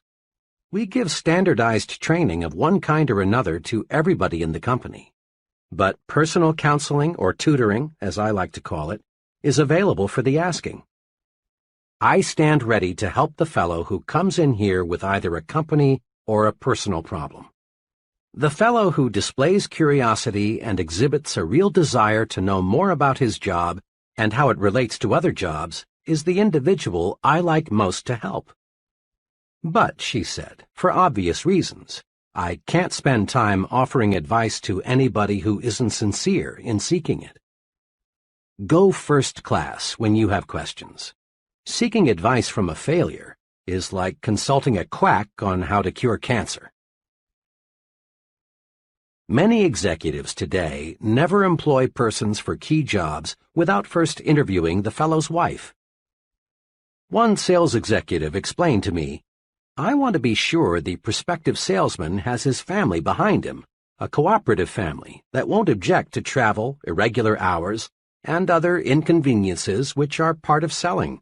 A family that will help the salesman over those inevitable rough spots.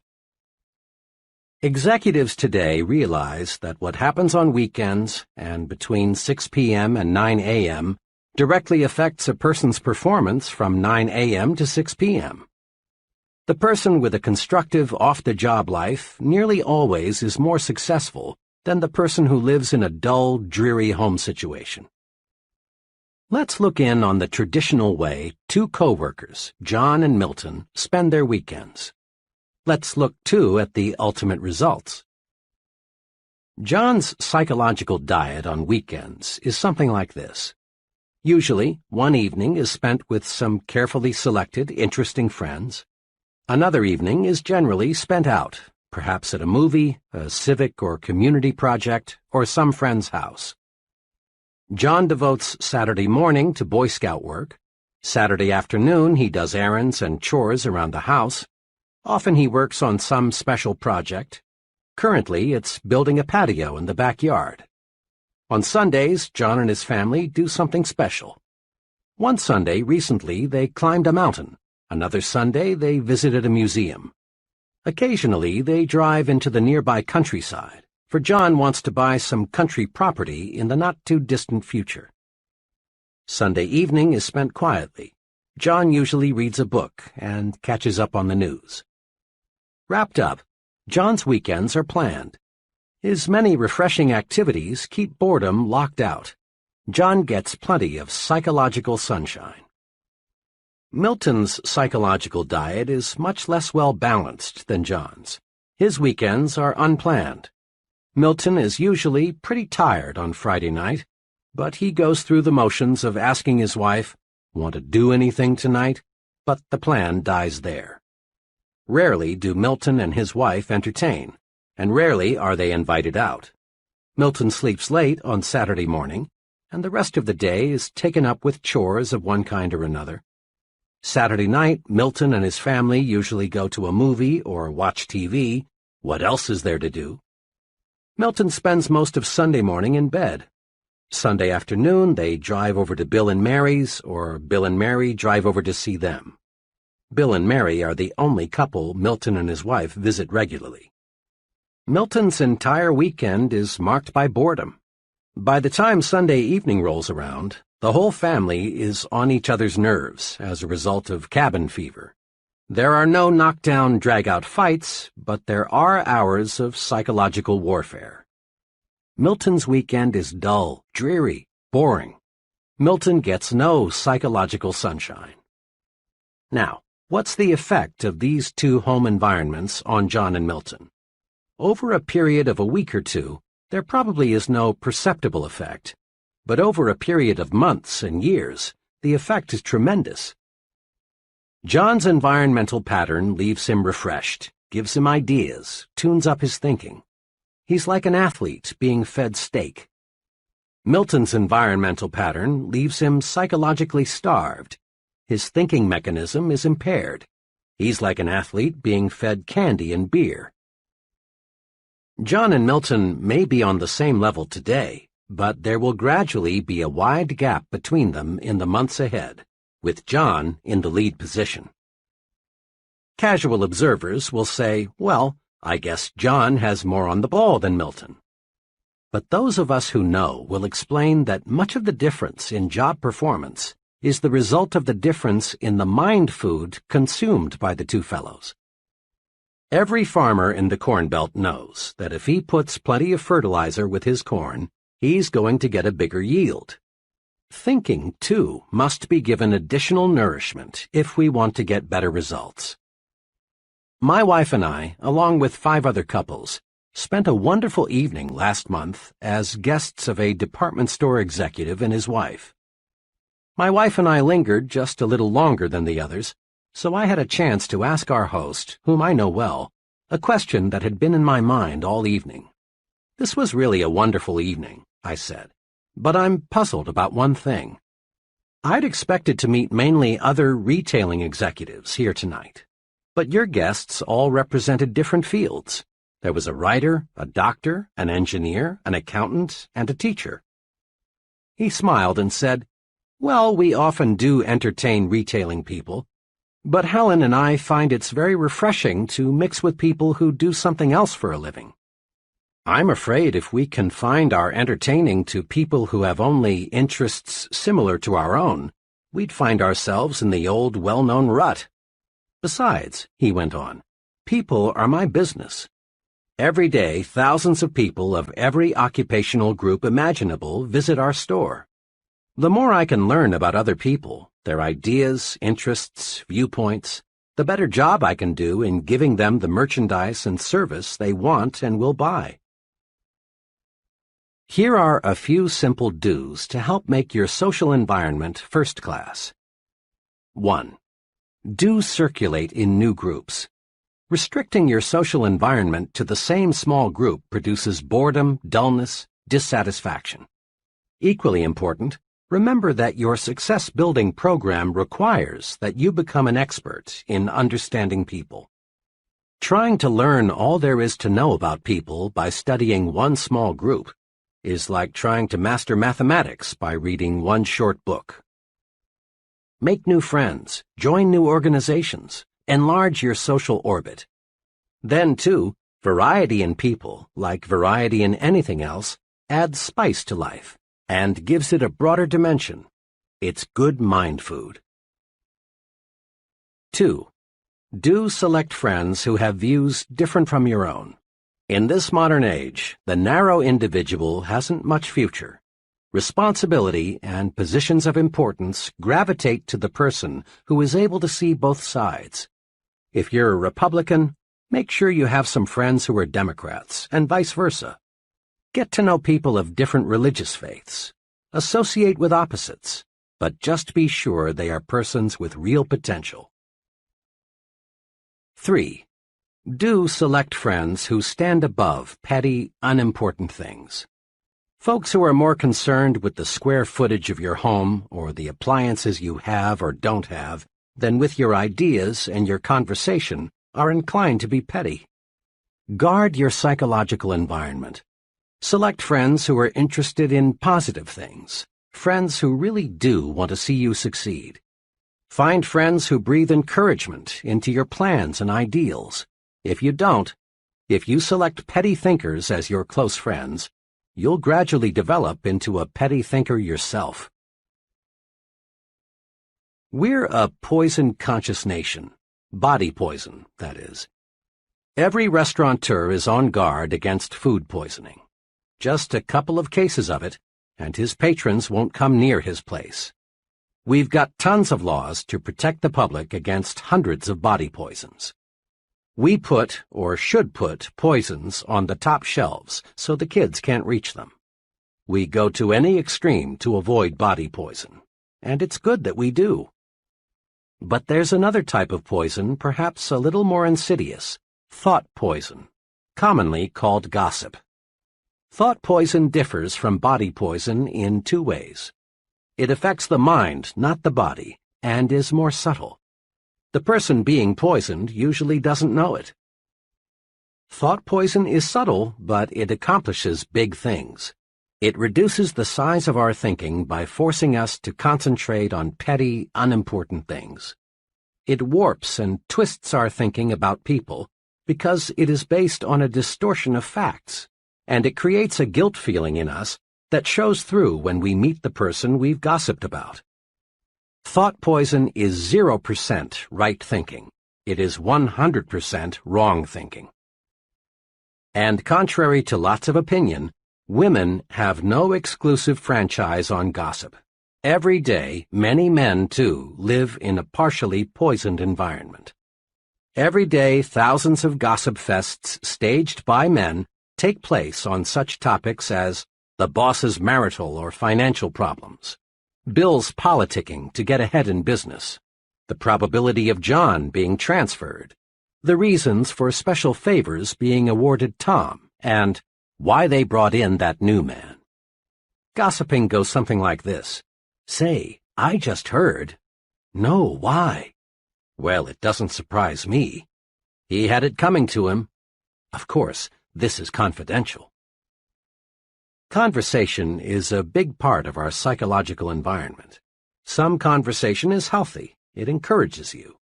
It makes you feel like you're taking a walk in the warm sunshine of a spring day. Some conversation makes you feel like a winner. But other conversation is more like walking through a poisonous, radioactive cloud. It chokes you. It makes you feel ill. It turns you into a loser. Gossip is just negative conversation about people, and the victim of thought poison begins to think he enjoys it. He seems to get a form of poisoned joy from talking negatively about others, not knowing that to successful people, he is becoming increasingly unlikable and unreliable. One of these thought poison addicts walked into a conversation some friends and I were having about Benjamin Franklin. As soon as Mr. Killjoy learned the topic of our chat, he came through with choice bits about Franklin's personal life in a negative way. Perhaps it's true that Franklin was a character in some ways, and he might have made the scandal magazines had they been around in the 18th century. But the point is, Benjamin Franklin's personal life had no bearing on the discussion at hand, and I couldn't help being glad that we weren't discussing somebody whom we knew intimately. Talk about people? Yes, but stay on the positive side. Let's make one point clear. Not all conversation is gossip. Bull sessions, shop talk, and just batting the breeze are necessary at times. They serve a good purpose when they are constructive. You can test your proneness to be a gossiper by taking this test. 1. Do I spread rumors about other people? 2. Do I always have good things to say about others? 3. Do I like to hear reports of a scandal? 4. Do I judge others only on the basis of facts? 5. Do I encourage others to bring their rumors to me? 6. Do I precede my conversations with, "Don't tell anybody"? 7. Do I keep confidential information confidential? 8. Do I feel guilty about what I say concerning other people? The right answers are obvious. Meditate on this thought for just a moment. Taking an axe and chopping your neighbor's furniture to pieces won't make your furniture look one bit better. And using verbal axes and grenades on another person doesn't do one thing to make you a better you or me a better me. Go first class. That is an excellent rule to follow in everything you do, including the goods and services you buy. Once, To prove the unconditional truth of the go first class thinking, I asked a group of trainees to give one example of how they had been penny-wise and pound-foolish. Here are some sample replies. I bought a low-priced suit from an offbeat retailer. Thought I got a bargain, but the suit was simply no good. My car needed a new automatic transmission. Took it to an alley garage that agreed to do the job for $25 less than an authorized dealer. The new transmission lasted 1,800 miles, and the garage wouldn't make it right. For months, I ate at a real greasy spoon trying to save money. The place wasn't clean, the food wasn't good, the service, well, you couldn't call it that, and the clientele was a bunch of down-at-heelers. One day, a friend persuaded me to join him for lunch at one of the best restaurants in town. He ordered the businessman's lunch, so I did too. I was amazed at what I got. Good food, good service, good atmosphere, and for just a little more than I had been paying at the Greasy Spoon. I learned a big lesson. There were many other replies. One fellow reported that he got in trouble with the Bureau of Internal Revenue because he used a bargain accountant. Another went to a cut-rate doctor and later learned he had received a completely wrong diagnosis. Others related the costs of going second class in home repairs, hotels, and other goods and services. Of course, I've heard the argument many times, but I can't afford to go first class. The simplest answer is, you cannot afford to go any other way. Certainly in the long run, going first class actually costs you less than going second class. Then, too, it's better to have fewer things and have quality than to have many things and have junk. It's better, for example, to have one really good pair of shoes than to have 3 pairs of second-class shoes. People rate you for quality, often subconsciously, perhaps. Develop an instinct for quality. It pays, and it costs no more, often costs less, than second class. Make your environment make you successful. 1. Be environment conscious. Just as body diet makes the body, mind diet makes the mind. 2. Make your environment work for you, not against you. Don't let suppressive forces, the negative, you can't do it people, make you think defeat. 3. Don't let small-thinking people hold you back. Jealous people want to see you stumble. Don't give them that satisfaction. 4. Get your advice from successful people. Your future is important. Never risk it with freelance advisors who are living failures. 5. Get plenty of psychological sunshine. Circulate in new groups. Discover new and stimulating things to do. 6. Throw thought poison out of your environment. Avoid gossip. Talk about people, but stay on the positive side. 7. Go first class in everything you do. You can't afford to go any other way. Chapter 8. Make your attitudes your allies. Can you read minds? Reading minds is easier than you think. Perhaps you've never thought of it, but you read the minds of other people, and they read your mind every day. How do we do it? We do it automatically, through attitude appraisals. Remember the song, "You Don't Need to Know the Language to Say You're in Love"? Bing Crosby made it famous some years ago. There's a whole bookful of applied psychology packed into those simple lyrics. You don't need to know the language to say you're in love. Anyone who's ever been in love knows that. And you don't need to know any language to say, I like you, or I despise you, or I think you're important, or unimportant, or I envy you. You don't need to know words or to use words to say, I like my job, or I'm bored, or I'm hungry. People speak without a sound. How we think shows through in how we act. Attitudes are mirrors of the mind. They reflect thinking. You can read the mind of the fellow sitting at a desk. You sense, by observing his expressions and mannerisms, how he feels toward his job. You can read the minds of salesmen, students, husbands, and wives. You not only can, you do. The expert actors, those in demand in movies and television year after year, in a sense are not actors at all. They don't play their roles. Instead, they lose their own identity and actually think and feel like the character they are playing. They've got to. Else they'd look like phonies, and their ratings would plunge. Attitudes do more than show through. They sound through, too. A secretary does more than identify an office when she says, "Good morning, Mr. Shoemaker's office." In just 5 words, one secretary says, "I like you. I'm glad you're calling. I think you are important.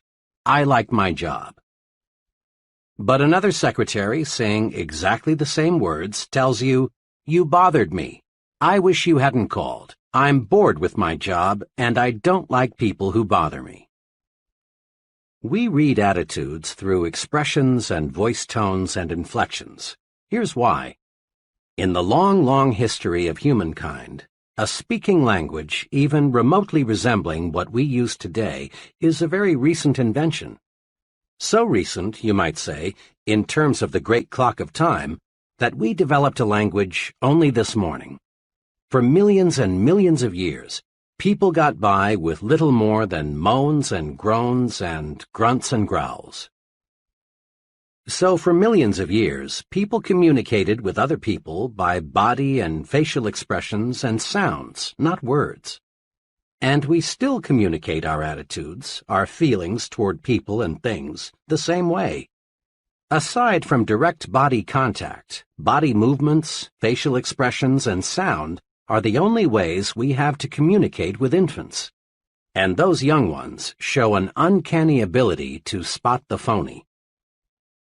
Professor Irwin H. Schell, one of America's most respected authorities on leadership, says, "Obviously, there is something more than facilities and competence that makes for accomplishment. I have come to believe that this linkage factor, this catalyst, if you will, can be defined in a single word: attitude. When our attitude is right, our abilities reach a maximum of effectiveness, and good results inevitably follow." Attitudes do make the difference. Salesmen with the right attitude beat their quotas. Students with the right attitude make A's. Right attitudes pave the way to really happy married life. Right attitudes make you effective in dealing with people, enable you to develop as a leader. Right attitudes win for you in every situation. Grow these 3 attitudes. Make them your allies in everything you do. 1. Grow the attitude of, "I'm activated." 2. Grow the attitude of, "You are important." 3. Grow the attitude of, "Service first." Now, let's see how. Years ago, when I was a college sophomore, I enrolled in an American history class. I remember the class vividly, not because I learned much about American history, but because, in an unusual way, I learned this basic principle of successful living. To activate others, you must first activate yourself. The history class was very large, and it was held in a fan-shaped auditorium. The professor, who was a middle-aged fellow and apparently well-educated, was nevertheless pathetically dull. Rather than interpret history as an alive, fascinating subject, the professor merely cited one dead fact after another. It was a frightful wonder how he could possibly make such an interesting subject so terribly dull, but he did.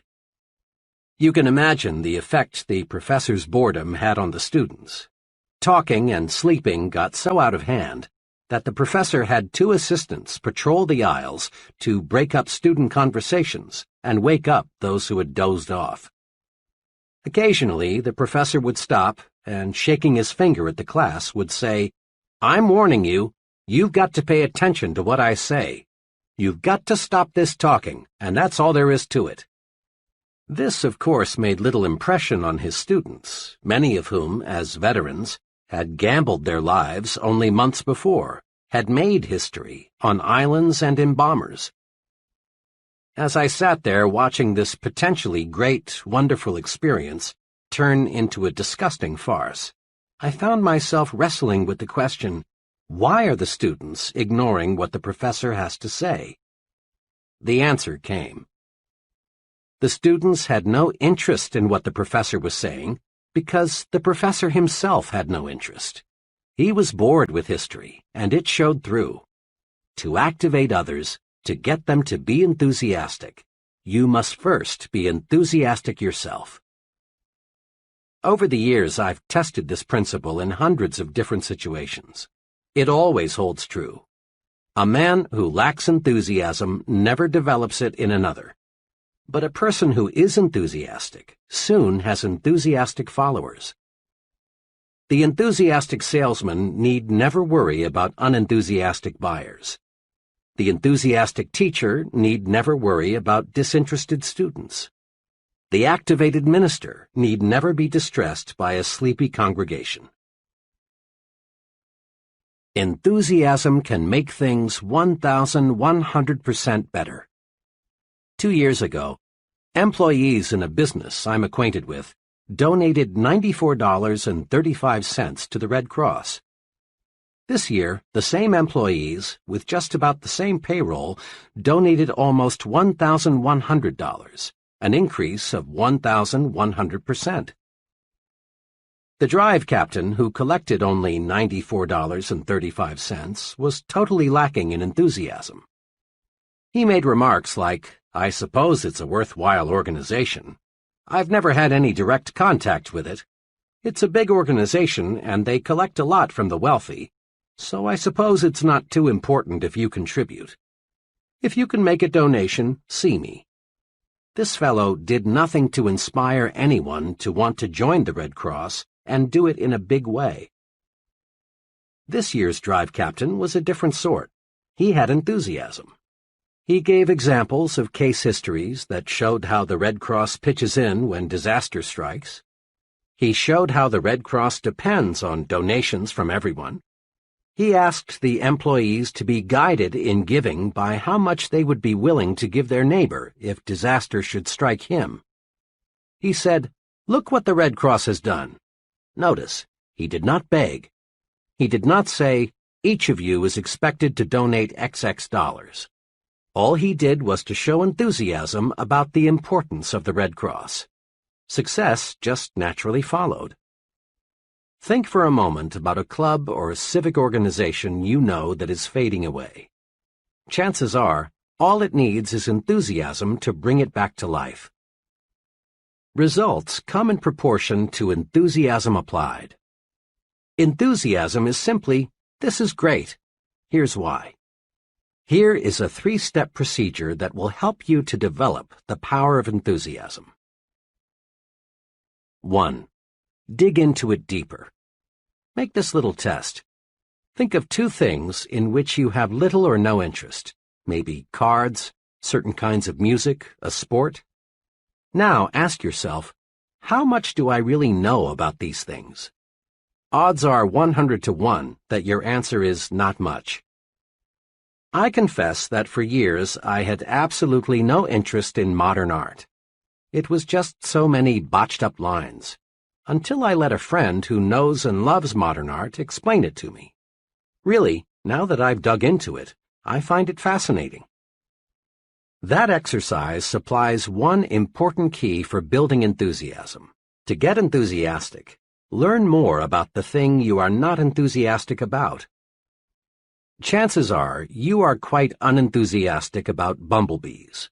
But if you study bumblebees, find out what good they do, how they relate to other bees, how they reproduce, where they live in winter. If you find out all you can about bumblebees, you will soon find yourself really interested in bumblebees.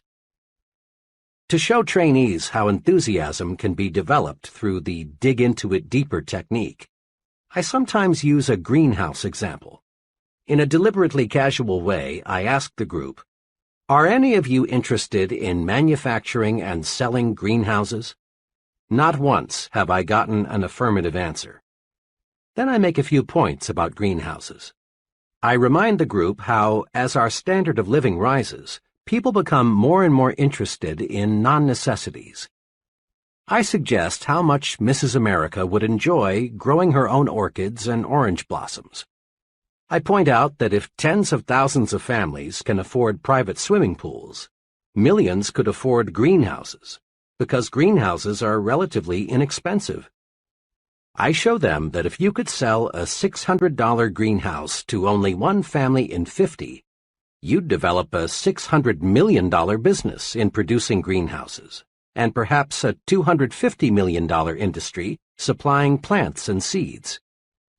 The only difficulty with this exercise is that the group, 10 minutes before completely cold about greenhouses, now is so enthusiastic they don't want to move on to the next subject. Use the dig into it deeper technique to develop enthusiasm toward other people. Find out all you can about another person, what he does, his family, his background, his ideas and ambitions, and you'll find your interest in and enthusiasm about him mounting. Keep digging, and you're certain to find some common interests. Keep digging, and you'll eventually discover a fascinating person. The dig into it deeper technique works also in developing enthusiasm toward new places. Several years ago, some young friends of mine decided to move from Detroit to a small town in mid-Florida. They sold their home, closed out their business connections, said goodbye to their friends, and were gone. 6 weeks later, they were back in Detroit. The reason had nothing to do with employment. Rather, as they put it, we just couldn't stand living in a small town. Besides, all our friends are in Detroit. We just had to come back. In later conversations with these people, I learned the real reason why they didn't like the small Florida city. During their short stay there, they had taken only a surface view of the community, its history, its plans for the future, its people. They moved their bodies to Florida, but left their minds in Detroit. I've talked with dozens of executives, engineers, and salesmen who have developed career trouble because their companies want to move them to another location, but they don't want to go. I just can't see moving to Chicago, or San Francisco, or Atlanta, or New York, or Miami, is a remark spoken many times a day. There's one way to build enthusiasm toward a new location.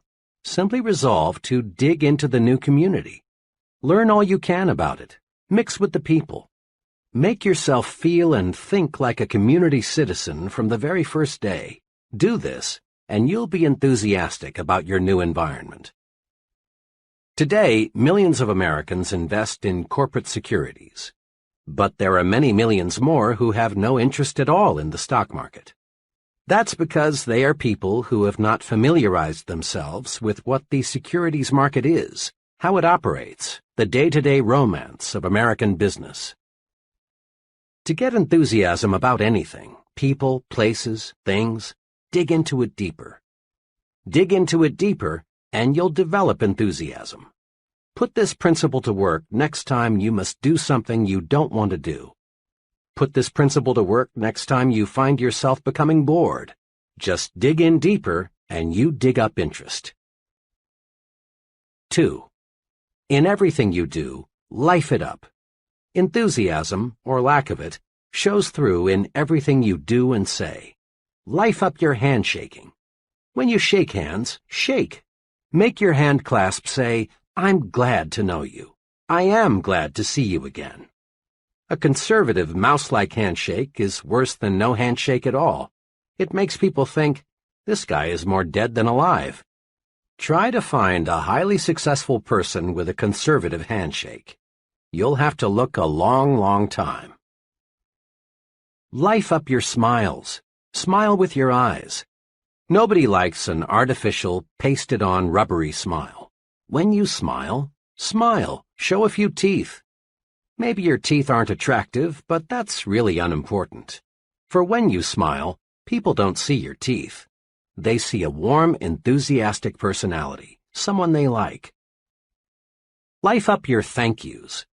A routine, automatic thank you is almost like saying gleep gleep. It's just an expression. It says nothing. It doesn't accomplish results. Make your thank you mean thank you very much. Life up your talk. Dr. James F. Bender, the noted speech authority, in his excellent book, How to Talk Well, says, "Is your good morning really good? Are your congratulations enthusiastic? Does your how are you sound interested? When you make a habit of coloring your words with sincere feelings, you'll notice a great uptake in your ability to hold attention." People go along with the fellow who believes what he says. Say it with life. Put vitality into your speaking. Whether you are talking to a garden club, a prospect, or your children, put enthusiasm behind what you say. A sermon delivered enthusiastically may be remembered for months, even years. But a sermon delivered without enthusiasm will be mostly forgotten 167 hours before next Sunday rolls around. And when you put life in your talk, you automatically put more life in you. Just try this right now. Say out loud with force and vigor, "I feel great today." Now, don't you actually feel better than you did before you said it? Make yourself alive all over. Life it up. Be sure everything you do and say tells people, "That fellow is alive. He means it. He's going places." 3. Broadcast good news. You and I have been in many situations when someone burst in and said, "I've got good news."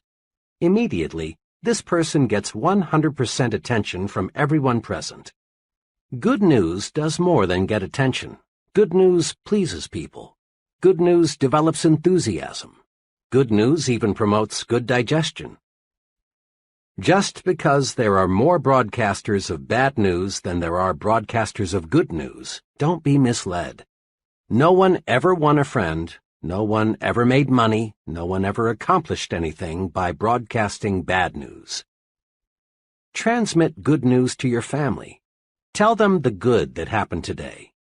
Recall the amusing, pleasant things you experienced, and let the unpleasant things stay buried. Spread good news. It's pointless to pass on the bad. It only makes your family worry, makes them nervous. Bring home some sunlight every day. Ever notice how seldom children complain about the weather? They take hot weather in stride until the negative news corps educate them to be conscious of unpleasant temperatures. Make it a habit always to speak favorably about the weather, regardless of what the weather actually is.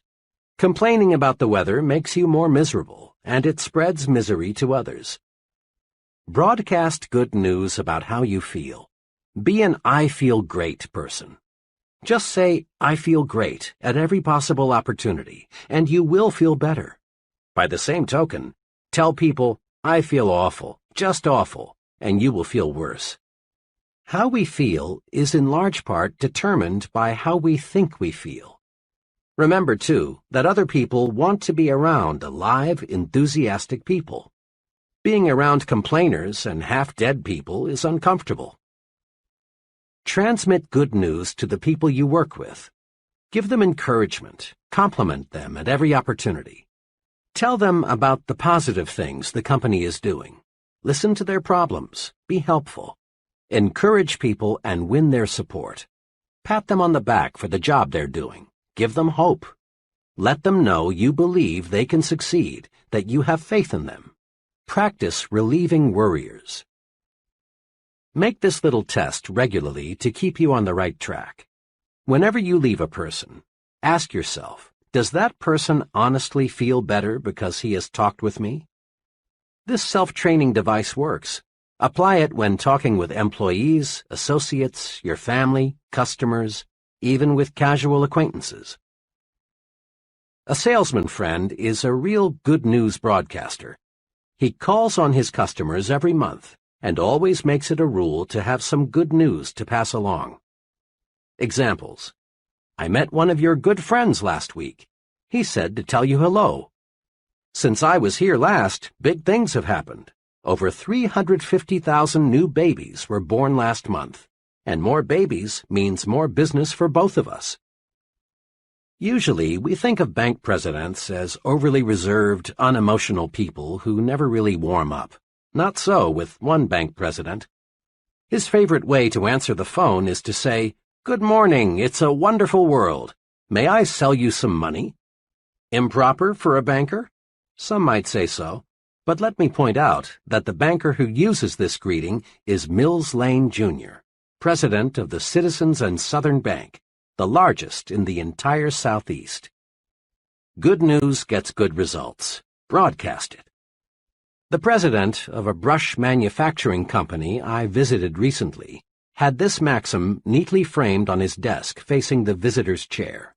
"Give me a good word or none at all." I complimented him, saying that I thought the maxim was a clever way to encourage people to be optimistic. He smiled and said, "It is an effective reminder, but from where I sit, this is even more important."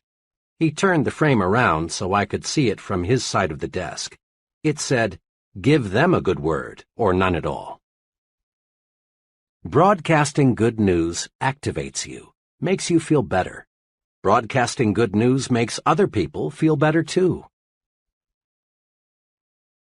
Grow the "you are important" attitude. This is a fact of paramount significance. Each human being, whether he lives in India or Indianapolis, whether he's ignorant or brilliant, civilized or uncivilized, young or old, has this desire. He wants to feel important. Ponder on that. Everyone, yes, everyone, your neighbor, you, your wife, your boss, has a natural desire to feel he is somebody. The desire to be important is man's strongest, most compelling non-biological hunger. Successful advertisers know that people crave prestige, distinction, recognition. Headlines that produce sales read like this: "For smart young homemakers, persons with distinctive tastes use, you want only the best. Be the envy of everyone. For women who want to be envied by women and admired by men." These headlines, in effect, tell people, buy this product and you put yourself in the important class. Satisfying the craving, the hunger, to be important, carries you forward to success. It is basic equipment in your success tool chest. Yet, even though displaying the attitude "you are important" gets results, and even though it costs nothing, few persons use it. A little fill-in is needed here to show why. On the philosophical side, our religions, our laws, our entire culture are based on the belief of the importance of the individual. Suppose, for example, you were flying your own plane and were forced down in an isolated mountain region. As soon as your accident was known, a large-scale search for you would begin. No one would ask, "Is that fellow important?" Without knowing anything about you except that you are a human being, helicopters, other aircraft, and searching parties on foot would begin looking for you. And they would keep on looking for you, spending thousands of dollars in the process, until they found you, or until not one trace of hope remained. When a little child wanders off into a woods, falls into a well, or gets into some other dangerous predicament, no one is concerned with whether or not the child comes from an important family. Every effort is made to rescue the child because every child is important. It's not too wild a guess that of all living creatures, probably not more than 1 in 10 million is a human being. A person is a biological rarity. He is important in God's scheme of things. Now, let's look at the practical side. When most people shift their thinking from philosophical discussions to everyday situations, they tend to forget, unfortunately, their ivory tower concepts of the importance of individuals. Tomorrow, take a good look at how most people exhibit an attitude that seems to say, "You are a nobody, you count for nothing, you mean nothing, absolutely nothing to me." There is a reason why the "you are unimportant" attitude prevails. Most folks look at another person and think, "He can't do anything for me, therefore he's not important." But right there is where people make a basic blunder. The other person, regardless of his status or his income, is important to you, and for two giant dollars and cents reasons. First, people do more for you when you make them feel important. Years ago, in Detroit, I rode a certain bus to work each morning. The driver was an old grump. Dozens, maybe hundreds of times, I saw this driver pull away from the curb when a wildly waving, shouting, and running passenger was just a second or two from the door. Over a period of several months, I saw this driver show special courtesy to only one passenger, and this passenger was shown special courtesy many times. The driver would wait for this passenger. And why? Because this passenger went out of his way to make the driver feel important. Every morning he greeted the driver with a personalized, sincere, "Good morning, sir." Sometimes this passenger would sit near the driver and make little comments like, "You sure have a lot of responsibility. It must take nerves of steel to drive through traffic like this every day. You sure keep this thing on schedule." That passenger made the driver feel as important as if he were piloting a 180-passenger jet airliner, and the driver, in return, showed special courtesy to the passenger. It pays to make little people feel like big people. Today, in thousands of offices all over America, secretaries are helping salesmen make sales or lose sales, depending on how the salesman has treated them. Make someone feel important and he cares about you. And when he cares about you, he does more for you.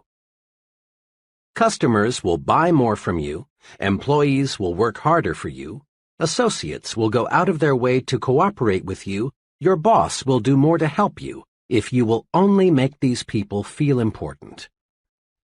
It pays to make big people feel even bigger. The big thinker always adds value to people by visualizing them at their best.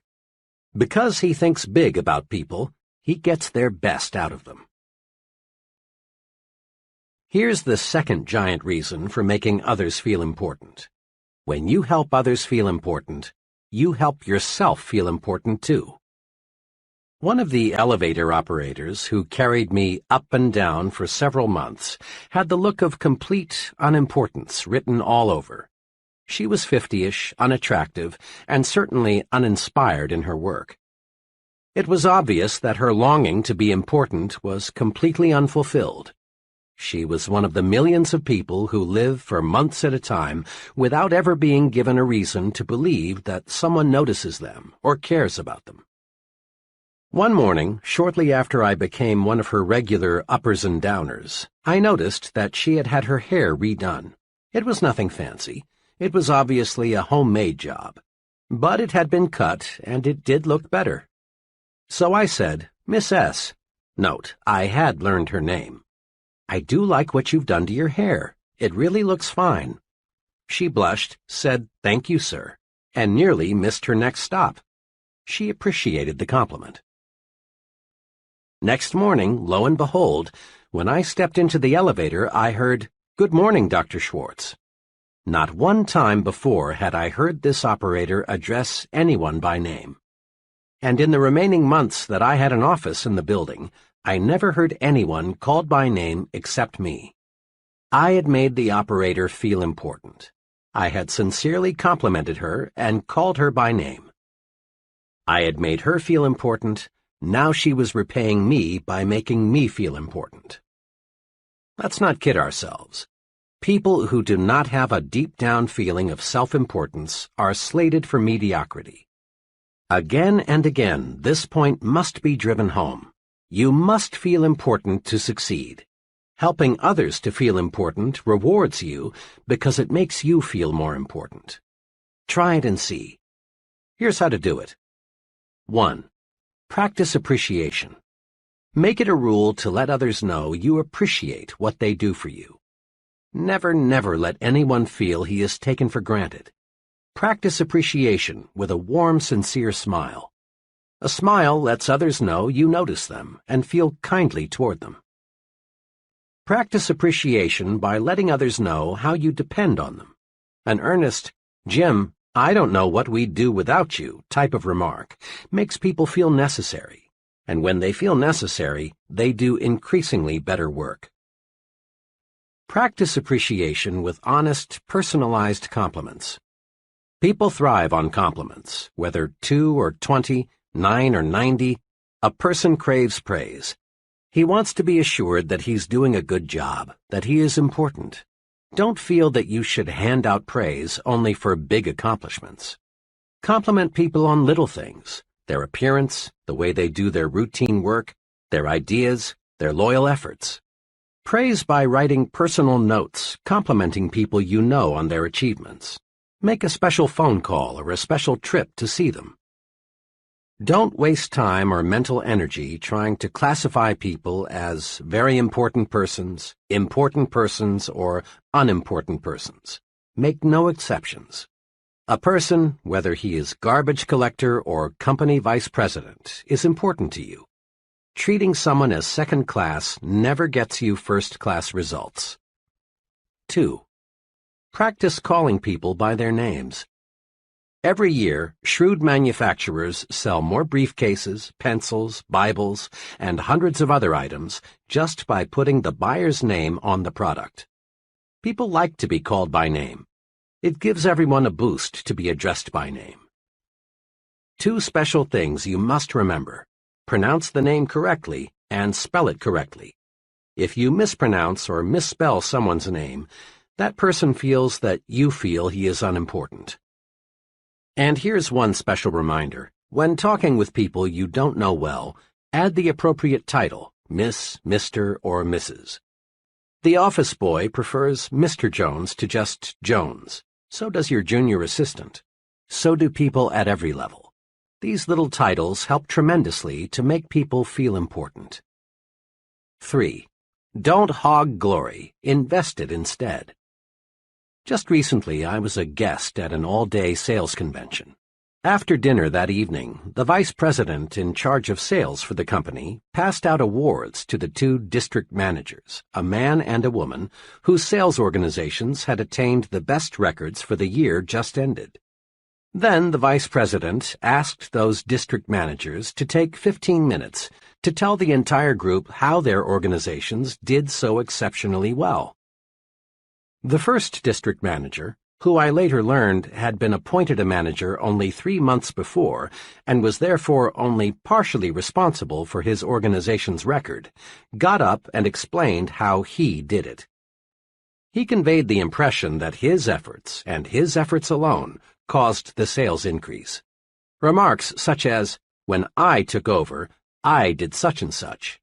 Things were in a mess, but I cleared them up. It wasn't easy, but I just grabbed hold of the situation and wouldn't let go," characterized his talk. As he talked, I could see the increasing resentment gathering in the faces of his salesmen. They were being ignored for the sake of the district manager's personal glory. Their hard work, which was responsible for the sales increase, was completely unrecognized. Then the second district manager got up to make her short talk. But this lady used an entirely different approach. First, she explained that the reason for her organization's success was the wholehearted effort of her sales force. Then she asked each one to stand and paid a sincere personal compliment to each for his or her efforts. Note this difference. The first manager squandered the vice president's praise entirely on himself. In doing so, he offended his own people. His sales force was demoralized.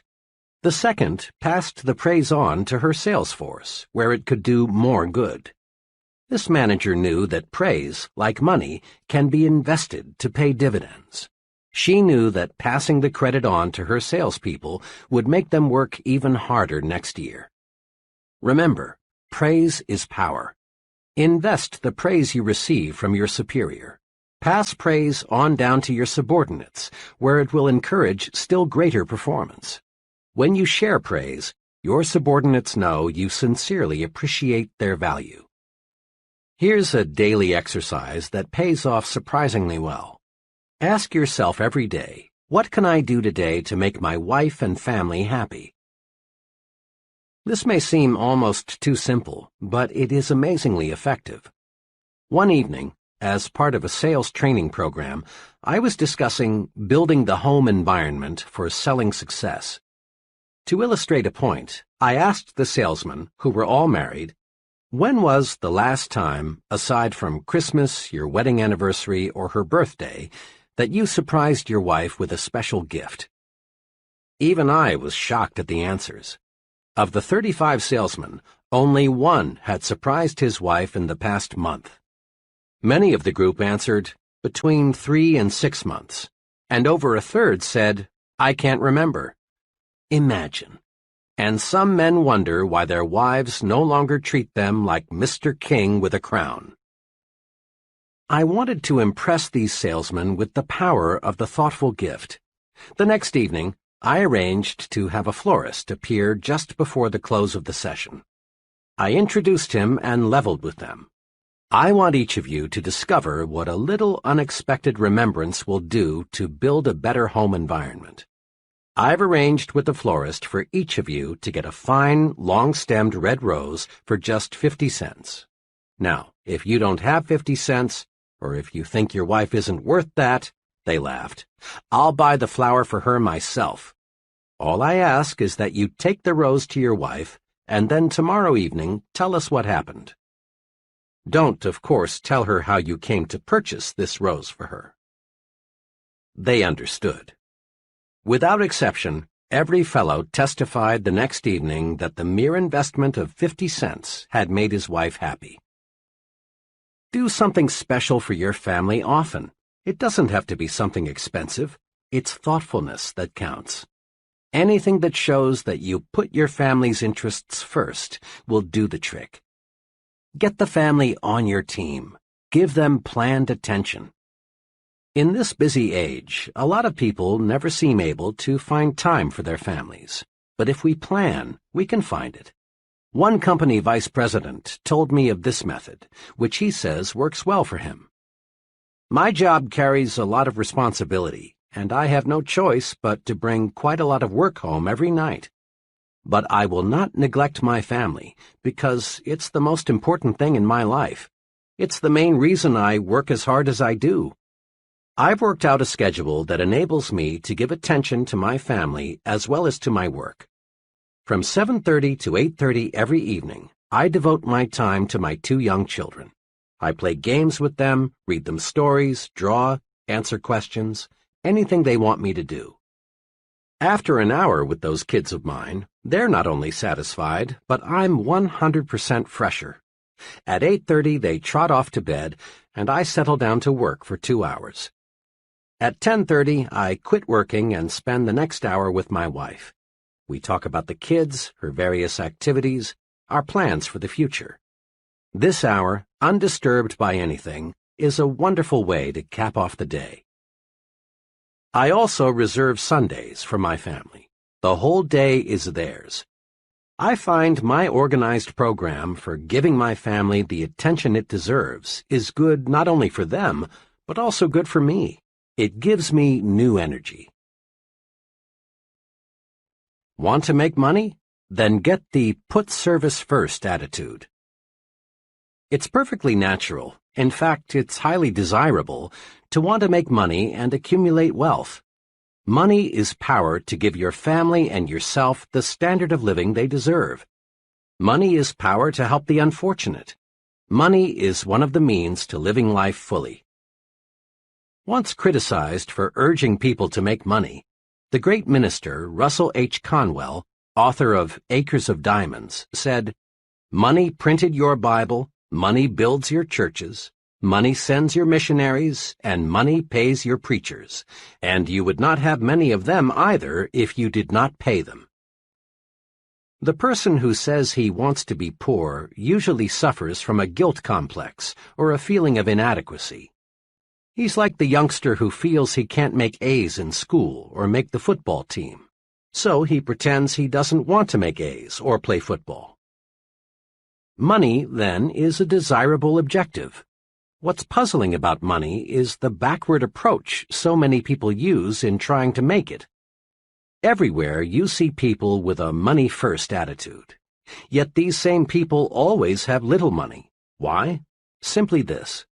People with a money-first attitude become so money-conscious that they forget money can't be harvested unless they plant the seeds that grow the money. And the seed of money is service. That's why put service first is an attitude that creates wealth. Put service first, and money takes care of itself. One summer evening, I was traveling by car through Cincinnati. It was time for a gas-up. I stopped at an ordinary-looking but surprisingly busy service station. 4 minutes later, I knew why this particular service station was so popular. After filling my car with gasoline, checking under the hood, and cleaning the outside of my windshield, the attendant walked around to my side of the car and said, "Pardon me, sir, it's been a dusty day. Let me clean the inside of your windshield." Quickly and efficiently, he did a thorough job of cleaning the inside of my windshield, something not one service station attendant in 100 ever does. This little special service did more than improve my night visibility, and it improved a lot. It made me remember this station. It so happened that I made 8 trips through Cincinnati during the next 3 months. Each time, of course, I stopped at this station, and each time I got more service than I expected to get. Interesting, too, was the fact that each time I stopped, once it was 4 a.m., there were other automobiles filling up also. In all, I probably purchased about 100 gallons of gasoline from this station. The first time I stopped, the attendant could have thought to himself, "This guy is from out of state. Odds are 20 to 1 that he'll never be back. Why do more than give him the routine treatment? He's only a one-time customer." But the attendants in that station didn't think that way. They put service first, and that's why they were busy pumping gasoline while other stations looked almost deserted. If the gasoline was any better than a dozen other brands, I didn't notice it, and the price was competitive. The difference was service, and it was obvious that service was paying off in profits. When the attendant on my first visit cleaned the inside of my windshield, he planted a money seed. Put service first, and money takes care of itself, always. The put service first attitude pays off in all situations. In one of my first jobs, I worked closely with another young fellow, whom I'll call F.H. F.H. was like many persons you know. He was preoccupied with why he needed more money instead of being preoccupied with ways to make money. Each week, F.H. spent hours of company time working on his personal budget problems. His favorite topic of conversation was, "I'm the most underpaid man here. Let me tell you why." F.H. had the not uncommon attitude of, "This is a big company, it's netting millions, it's paying a lot of people big salaries, so it ought to pay me more too." F.H. had been passed over several times for pay increases. Finally, one day he decided that it was high time he went in there and demanded more money. About 30 minutes later, F.H. was back, all heated up. His expression made it obvious that next month's check would look exactly like this month's check. Immediately, F.H. began to let go. Boy, am I mad. What do you suppose the old man said when I told him I wanted more money? He had the gall to ask me, "Why do you believe you are justified in asking for an increase?" I gave him plenty of reasons, F.H. went on. I told him I'd been passed over when others around here were getting pay raises. I told him my bills are getting larger and my paycheck isn't. And I told him that I do everything around here they ask me to do. Can you beat that? I need a raise, but instead of paying me more, they give out raises to other guys around here who don't need it half as much as I do. Why, the way he acted, F.H. continued, you'd think I was asking for charity. All he would say is, "When your record shows that you deserve more money, you'll get more money." Sure, I could do a better job if they paid me for it, but only a fool does something he isn't paid for. F.H. is an example of the breed that is blind to the how of making money. His last remark sums up his mistake. In effect, FH wanted the company to pay him more and then he would produce more. But this is not how the system works. You don't get a raise on the promise of better performance. You get a raise only by demonstrating better performance. You can't harvest money unless you plant the seeds that grow money. And the seed of money is service. Put service first, and money takes care of itself. Consider which producers make the money from movies. The get-rich-quick producer proceeds to make a picture. Putting money ahead of entertainment, service, he cuts corners everywhere. He buys a poorly written script and employs second-rate writers to adapt it. In employing actors, arranging sets, even recording sound, he puts money first. This producer thinks the moviegoer is a sucker, someone who can't tell good from bad. But the get-rich-quick producer seldom does get rich quick. There never is a bandwagon movement to buy anything second class, especially when it is given a first-class price. The producer who enjoys the largest profits from pictures puts entertainment ahead of money. Rather than chisel the moviegoer, he does everything possible to give people more and better entertainment than they expect to get. The result? People like the movie. It gets talked about, it gets good reviews, and it makes money. Again, put service first, and money takes care of itself. The waitress who concentrates on giving the best possible service needn't worry about tips. They'll be there. But her counterpart who overlooks the empty coffee cups, why refill them? They don't look like tippers. Won't find any gratuities. The secretary who resolves to make those letters look better than the boss expects will do all right on future paychecks. But the secretary who thinks, why worry about a few smudges? What do they expect for $65 a week? She is stuck at $65 a week. The salesman who gives full service to an account need harbor no fears he'll lose the account. Here is a simple but powerful rule that will help you to develop the put service first attitude. Always give people more than they expect to get. Each little extra something you do for others is a money seed. Volunteering to work late and get the department out of a tight spot is a money seed. Giving customers extra service is a money seed because it brings customers back. Advancing a new idea that will increase efficiency is a money seed. Money seeds, of course, grow money. Plant service and harvest money. Spend some time each day answering this question. How can I give more than is expected of me? Then apply the answers. Put service first, and money takes care of itself. In quick recap, grow attitudes that will carry you forward to success. 1. Grow the I'm activated attitude. Results come in proportion to the enthusiasm invested. 3 things to do to activate yourself are: dig into it deeper. When you find yourself uninterested in something, dig in and learn more about it. This sets off enthusiasm. Life up everything about you. Your smile, your handshake, your talk, even your walk. Act alive. Broadcast good news. No one ever accomplished anything positive telling bad news. 2. Grow the you are important attitude. People do more for you when you make them feel important. Remember to do these things. Show appreciation at every opportunity. Make people feel important. Call people by name. 3. Grow the service-first attitude and watch money take care of itself. Make it a rule in everything you do. Give people more than they expect to get. Chapter 9. Think right toward people. Here is a basic rule for winning success. Let's mark it in the mind and remember it. The rule is, success depends on the support of other people. The only hurdle between you and what you want to be is the support of others. Look at it this way.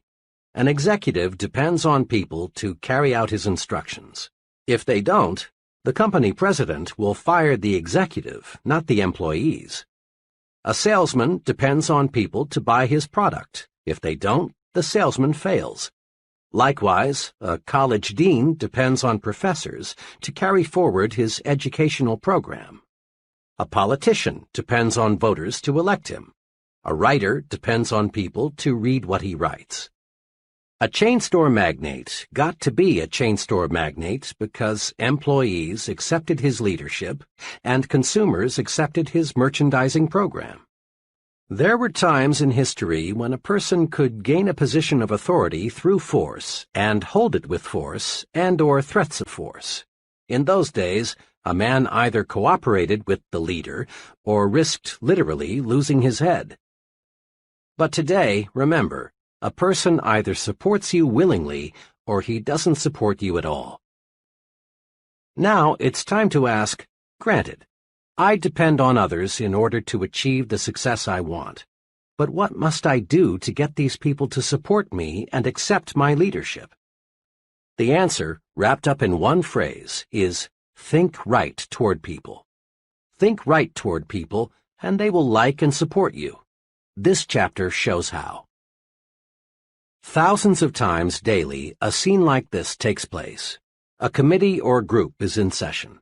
The purpose, to consider names for a promotion, a new job, a club membership, an honor, someone to be the new company president, the new supervisor, the new sales manager. A name is placed before the group. The chairman asks, "What is your feeling about so-and-so?" Comments come forth. For some names, there are positive remarks, such as, "He's a good fellow. People there speak highly of him. He has a good technical background, too." Mr. F. "Oh, he's a personable sort of man, very human. I believe he would fit in well with our group." Some names draw negative, lukewarm statements. "I think we should investigate that fellow carefully. He doesn't seem to get along too well with people. I know he has a good academic and technical background. I don't question his competence, but I am concerned about the acceptance he would receive. He doesn't command much respect from people." Now, here is an exceptionally important observation. In at least 9 cases out of 10, the likability factor is the first thing mentioned. And in an overwhelmingly large number of cases, the likability factor is given far more weight than the technical factor. This holds true even in selecting scholars for university professorships. In my own academic experience, I've sat in on a considerable number of occasions when names for new faculty personnel were under question. When a name came up, the group would weigh most carefully thoughts such as, will he fit in? Will students like him? Will he cooperate with others on the staff? Unfair? Unacademic? No. If the fellow isn't likable, he can't be expected to get through to his students with maximum effectiveness. Mark this point well. A person is not pulled up to a higher-level job, rather he is lifted up. In this day and age, nobody has time or patience to pull another up the job ladder, degree by painful degree. The individual is chosen whose record makes him stand higher than the rest. We are lifted to higher levels by those who know us as likable, personable individuals. Every friend you make lifts you just one notch higher, and being likable makes you lighter to lift. Successful people follow a plan for liking people. Do you? People who reach the top don't discuss much their techniques for thinking right toward people. But you would be surprised how many really big people have a clear, definite, even written plan for liking people. Consider the case of President Lyndon Johnson. Long before he became president, Johnson, in the process of developing his amazing power of personal persuasion, developed his own 10-point formula for success. His rules, which even a casual observer of the president can see are practiced in everything he does, are quoted directly. 1. Learn to remember names. Inefficiency at this point may indicate that your interest is not sufficiently outgoing. 2. Be a comfortable person, so there is no strain in being with you. Be an old shoe kind of individual. 3. Acquire the quality of relaxed easygoing so that things do not ruffle you. 4. Don't be egotistical. Guard against the impression that you know it all. 5. Cultivate the quality of being interesting so people will get something of value from their association with you. 6. Study to get the scratchy elements out of your personality, even those of which you may be unconscious. 7. Sincerely attempt to heal on an honest basis every misunderstanding you have had or now have. Drain off your grievances. 8.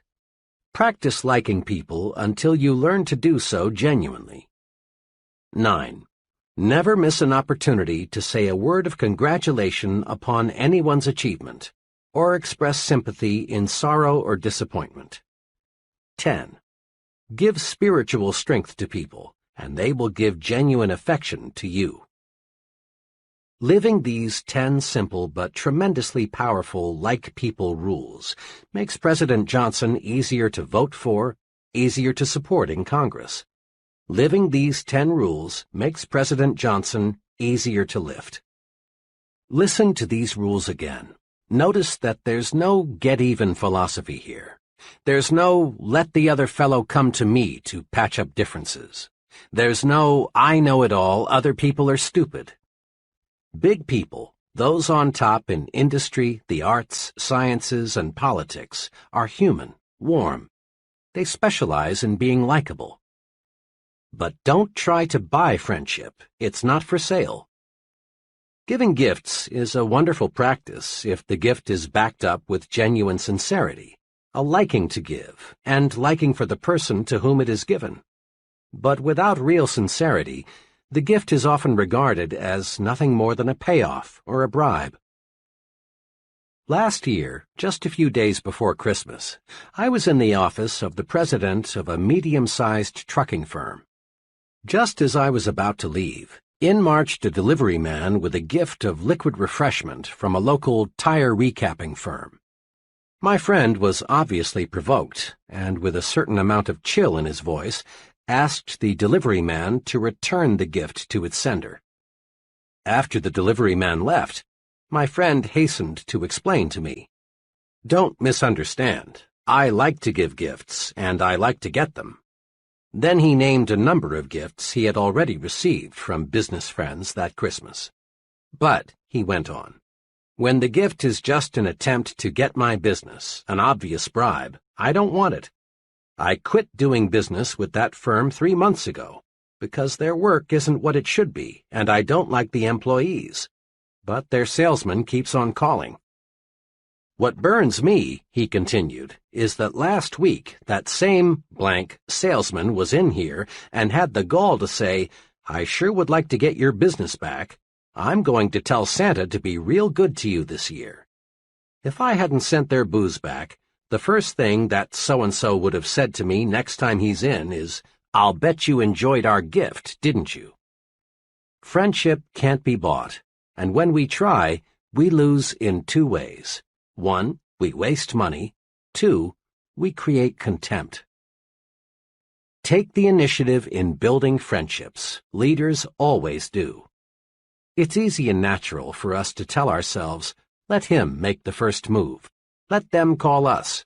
Let her speak first. It's easy, too, virtually, to ignore other people. Yes, it's easy and natural, but it isn't right thinking toward people. If you follow the rule of letting the other person build the foundation for friendship, you may not have many friends. Actually, it's a mark of real leadership to take the lead in getting to know people. Next time you are in a large group, observe something very significant. The most important person present is the one person most active in introducing himself. It's always a big person who walks up to you, offers his hand, and says, "Hello, I'm Jack R." Digest this observation for a moment, and you'll discover the reason the fellow is important is that he works at building friendships. Think right toward people. As a friend of mine expresses it, I may not be very important to him, but he's important to me. That's why I've got to get to know him. Have you ever noticed how people freeze while waiting for elevators? Unless they are with someone they know, most folks never say anything to the person standing beside them. One day, I resolved to do a little experimenting. I resolved to say something to the stranger who was waiting as I was. I kept track of his reaction 25 consecutive times, and 25 times I got back a positive, friendly response. Now, talking to strangers may not be very urbane, but most people like it nevertheless. And here is the big payoff. When you make a pleasant remark to a stranger, you make him feel 1 degree better. This makes you feel better and helps you relax. Every time you say something pleasant to another person, you compensate yourself. It's like warming up your automobile on a cold morning. Here are 6 ways to win friends by exercising just a little initiative. 1. Introduce yourself to others at every possible opportunity, at parties, meetings, on airplanes, at work, everywhere. 2. Be sure the other person gets your name straight. 3. Be sure you can pronounce the other person's name the way he pronounces it. 4. Write down the other person's name, and be mighty sure you have it spelled correctly. People have a fetish about the correct spelling of their own names. If possible, get his address and phone number also. 5. Drop a personal note or make a phone call to the new friends you feel you want to know better. This is an important point. Most successful people follow through on new friends with a letter or a phone call. 6. And last but not least, say pleasant things to strangers. It warms you up and gets you ready for the task ahead. Putting these 6 rules to work is really thinking right about people. To be sure, it is not the way the average person thinks. Mr. Average never takes the initiative in making introductions. He waits for the other person to introduce himself first. Take the initiative. Be like the successful. Go out of your way to meet people. And don't be timid. Don't be afraid to be unusual. Find out who the other person is and be sure he knows who you are. Recently, an associate and I were retained to do a preliminary screening of an applicant for an industrial sales job. We found the applicant, whom we'll call Ted, to have some good qualifications. He was exceptionally intelligent, made a fine appearance, and seemed to have a lot of ambition. But we found something that forced us to disqualify him, at least temporarily. Ted's big limitation was this: he expected perfection in other people. Ted was annoyed by many little things, like mistakes in grammar, people who were messy with cigarettes, people who had bad taste in clothes, and so on. Ted was surprised to learn this fact about himself, but he was eager to get into higher-paying work, and he asked whether there was anything we could tell him to help overcome his weakness. We made 3 suggestions. 1. Recognize the fact that no person is perfect. Some people are more nearly perfect than others, but no man is absolutely perfect. The most human quality about human beings is that they make mistakes, all kinds of them. 2. Recognize the fact that the other fellow has a right to be different. Never play God about anything. Never dislike people because their habits are different from your own, or because they prefer different clothes, religion, parties, or automobiles. You don't have to approve of what another fellow does, but you must not dislike him for doing it. 3. Don't be a reformer. Put a little more live and let live into your philosophy. Most people intensely dislike being told you're wrong. You have a right to your own opinion, but sometimes it's better to keep it to yourself. Ted conscientiously applied these suggestions. A few months later, he had a fresh outlook. He now accepts people for what they are, neither 100% good nor 100% bad. Besides, he says, the things that used to annoy the heck out of me I now find amusing. It finally dawned on me what a dull world this would be if people were all alike and everybody was perfect. Note this simple but key fact. No person is all good and no person is all bad. The perfect person just doesn't exist. Now, if we let our thinking go uncontrolled, we can find much to dislike in almost anyone. By the same token, if we manage our thinking properly, if we think right toward people, we can find many qualities to like and admire in the same person. View it this way. Your mind is a mental broadcasting station. This broadcasting system transmits messages to you on two equally powerful channels, Channel P, positive, and Channel N, negative. Let's see how your broadcasting system works. Suppose that today your business superior, we'll call him Mr. Jacobs, called you into his office and reviewed your work with you. He complimented you on your work, but he also made some specific suggestions on how you can do it better. Tonight, it's only natural for you to recall the incident and do some thinking about it. If you tune in Channel N, the announcer will be saying something like this. Watch out! Jacobs is out to get you. He's a crab. You don't need any of his advice. To heck with it. Remember what Joe told you about Jacobs? He was right. Jacobs wants to grind you down like he did Joe. Resist him. Next time he calls you in, fight back. Better still, don't wait. Tomorrow, go in and ask him just what he really meant by his criticism. But tune in Channel P, and the announcer will say something along these lines. You know, Mr. Jacobs is a pretty good fellow. Those suggestions he made to me seem pretty sound. If I put them to use, I can probably do a better job and position myself for an increase. The old boy did me a favor. Tomorrow I'll go in and thank him for his constructive help. Bill was right. Jacobs is a good man to work with. In this specific case, if you listen to Channel N, you're almost certain to make some bad, perhaps fatal mistake in your relations with your superior. But if you are tuned to Channel P, you are definitely certain to benefit from your superior's suggestions and at the same time draw yourself closer to him. He will appreciate that visit. Try it and see. Bear in mind that the longer you stay tuned to either Channel P or Channel N, the more interested you become and the harder it is to switch channels. This is true because one thought, positive or negative, sets off a whole chain reaction of similar thought.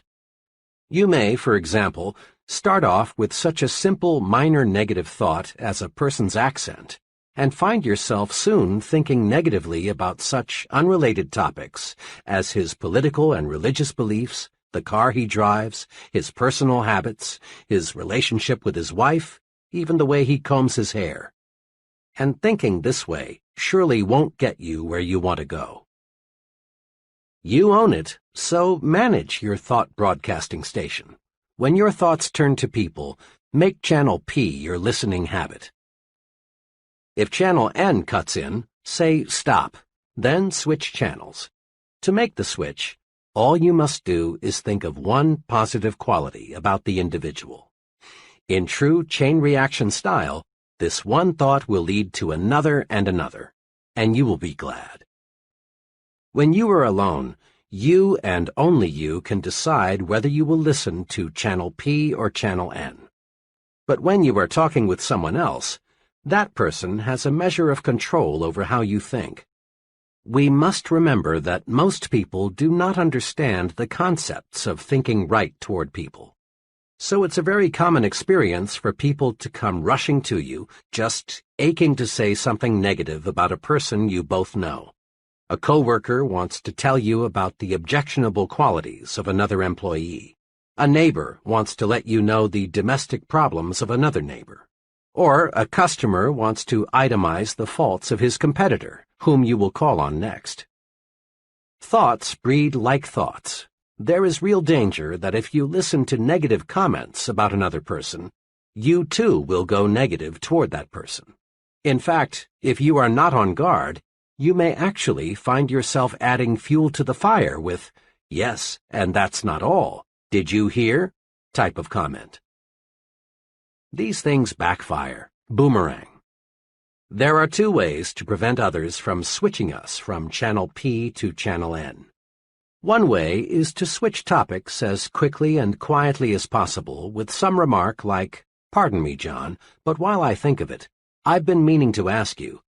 A second way is to excuse yourself with a, "Sorry, John, I'm late now," or, "I've a deadline to meet. Will you excuse me?" Make a forceful promise to yourself. Refuse to let others prejudice your thinking. Stay tuned to Channel P. Once you've mastered the technique of thinking only good thoughts about people, greater success is guaranteed. Let me tell you what an unusually successful insurance salesman told me about how thinking good thoughts about people pays off for him. "When I first got in the insurance business," he began, "the going was tough, believe me. At first, it seemed there were about as many competing agents as there were prospects. And I soon learned what all insurance men know, that 9 prospects out of 10 firmly believe they don't need any more insurance. I'm doing well, but let me tell you, it's not because I know a lot about the technical side of insurance. That's important, don't misunderstand me. But there are men trying to sell insurance who know policies and contracts better than I.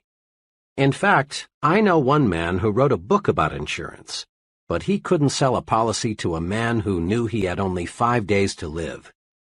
My success," he continued, "is based on one thing. I really like the guy I'm selling. Let me say again, I really like him. Some of my fellow salesmen try to pretend they like the other fellow, but this won't work. You can't even fool a dog. Your mannerisms, eyes, facial expressions, all spell PHONY when you pretend. Now, when I'm gathering information about a prospect, I do what every other agent does. I get his age, where he works, how much he makes, how many kids he's got, and so on. But I also get something else, which most salesmen never search for. That is, some sound reasons why I can like the prospect. Maybe the job he's doing will supply the reason, or perhaps I can find it someplace in his past record. But I find some good reasons to like him. Then, whenever my attention is focused on the prospect, I review the reasons why I like him. I build a likable image of the prospect before I say one word to him about insurance. This little technique works. Because I like him, he sooner or later likes me. Pretty soon, instead of sitting across the table from him, I'm on the same side with him, and we're working out his insurance plan together. He trusts and believes in my judgment because I am a friend. Now, people don't always accept me right off the bat, but I've found that so long as I continue to like a fellow, he'll come around and we can get down to business. Just last week, my friend went on, I was making the 3rd call on a difficult prospect. He met me at the door, and before I could even say good evening, he proceeded to give me hell. He went on, not even stopping for a breath until he had run down and finished with, "And don't ever come back here again." After he had said that, I just stood there looking into his eyes for about 5 seconds, and then said softly and with genuine sincerity, because I meant it, "But Mr. S., I'm calling tonight as your friend."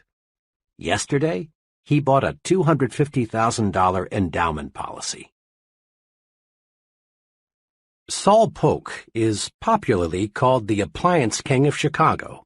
Starting with nothing, Saul Polk now sells millions of dollars worth of appliances in a year in metropolitan Chicago. Saul Polk credits a lot of his success to his attitude toward shoppers. "Customers," says Mr. Polk, "should be treated like they are guests in my home." Isn't that thinking toward people? And isn't it about the simplest success formula one can put to work? Just treat customers like guests in your home. This technique works outside the store, too. Substitute the word employees for customers so that it reads, "Employees should be treated like guests in my home." Give first-class treatment to your employees, and you get first-class cooperation, first-class output. Think first-class about everyone around you, and you'll receive first-class results in return. One of the reviewers of an early version of this book is a close personal friend who owns his own business management consulting firm. When he read the above illustration, he commented, "That's the positive result of liking and respecting people." Let me give you a personal experience of a friend of mine which shows what happens if you don't like and admire people. His experience has a big point. Here it is. My firm obtained a contract to provide consulting services to a relatively small soft drink bottling concern. The contract was substantial. The client had little formal education. His business was in bad shape, and in recent years he had made some very costly mistakes. 3 days after we had got the contract, an associate and I were driving out to his plant, which was about 45 minutes from our offices. To this day, I don't know how it started, but somehow we began talking about the negative qualities of our client. Before we realized it, we were talking about how his own stupidity had brought about the mess he was in, instead of discussing how we could best approach solving his problems. I remember one remark I made which I thought particularly clever. "The only thing holding up Mr. F is fat." My associate laughed and came up with an equally choice observation. "And that son of his, Junior, must be all of 35, but the only qualification he has for the job he's holding is he speaks English." The whole drive out, we talked about nothing else but what a weak-minded numbskull we had as a client. Well, the conference that afternoon was cold. Looking back, I think our client sensed somehow the way we felt toward him. He must have thought, "These fellows think I'm stupid or something, and all they're going to do for my money is give me some smooth-sounding talk." 2 days later, I got a 2-sentence letter from this client. It said, "I've decided to cancel our contract for your consulting services. If there is a charge for your services to date, please bill me." Printing ourselves with negative thoughts for only 40 minutes cost us a contract. What made it even more painful was learning about a month later that this former client had contracted with an out-of-town firm for the professional assistance he needed. We would never have lost him had we concentrated on his many fine qualities, and he has them. Most people do. Here's how you can have some fun and discover a basic success principle at the same time. For the next 2 days, listen in on as many conversations as you can. Note 2 things. Which person in the conversation does the most talking, and which person is the more successful. Hundreds of my own little experiments have revealed this. The person who does the most talking and the person who is the most successful are rarely the same person. Almost without exception, the more successful the person, the more he practices conversation generosity. That is, he encourages the other person to talk about himself, his views, his accomplishments, his family, his job, his problems. Conversation generosity paves the way to greater success in 2 important ways. 1. Conversation generosity wins friends. 2. Conversation generosity helps you learn more about people. Remember this, the average person would rather talk about himself than anything else in this world. When you give him the chance, he likes you for it. Conversation generosity is the easiest, simplest, and surest way there is to win a friend. The second benefit of conversation generosity, learning more about other people, is important too. As we said in Chapter 1, people are what we study in our success lab. The more we can learn from them, their thought processes, their strong and weak points, why they do what and as they do, the better equipped we are to influence them effectively in the way that we want. Let me illustrate. A large New York advertising agency, like all advertising agencies, specializes, of course, in telling the public why it should buy the products it advertises. But this agency does something else, too. It requires its copywriters to spend 1 week each year behind counters so they can listen to what the people say about the products they promote. Listening provides the clues these copywriters need to write better, more effective ads. Many progressive businesses conduct so-called terminal interviews with employees who are leaving. The reason is not to sell the employees on staying with the company, but to find out why he is quitting. Then the company can bring about improvements in its employee relations. Listening pays off. Listening pays off for the salesman, too. Often people think of a good salesman as a good talker or a fast talker. Sales managers, however, are not as impressed by a good talker as they are by a good listener, a fellow who can ask questions and get desired answers. Don't be a conversation hog. Listen, win friends, and learn. Courtesy, practiced in every relationship with another person, is the finest tranquilizer you can use. No commercial preparation is 1/10 as effective in relaxing you as doing little things for other people. Thinking right toward people removes frustrations and stress. When you boil it all down, the big cause of stress is negative feelings toward other people. So think positive toward people and discover how wonderful, really wonderful this world is. The real test for thinking right toward people comes when things don't go exactly the way we want.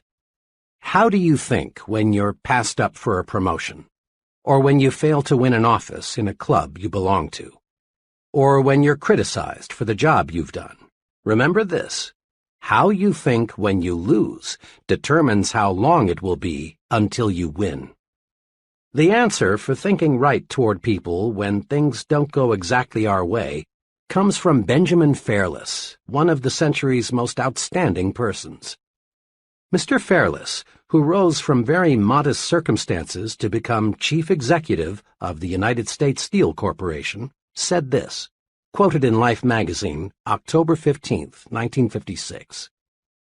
"It depends on how you look at things. For example, I never had a teacher I hated. Naturally, I was disciplined just like every other pupil, but I always figured it was my fault that the discipline was necessary. I have also liked every boss I ever had.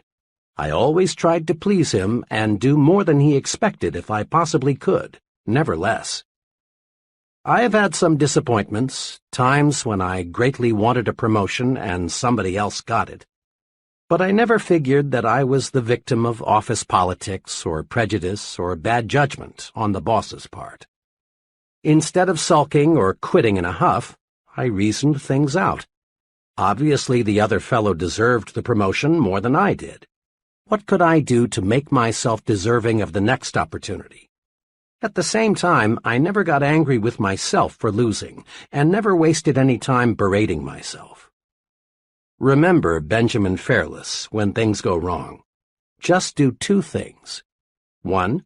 Ask yourself, what can I do to make myself more deserving of the next opportunity? 2. Don't waste time and energy being discouraged. Don't berate yourself. Plan to win next time. In a capsule, put these principles to work. 1. Make yourself lighter to lift. Be likable.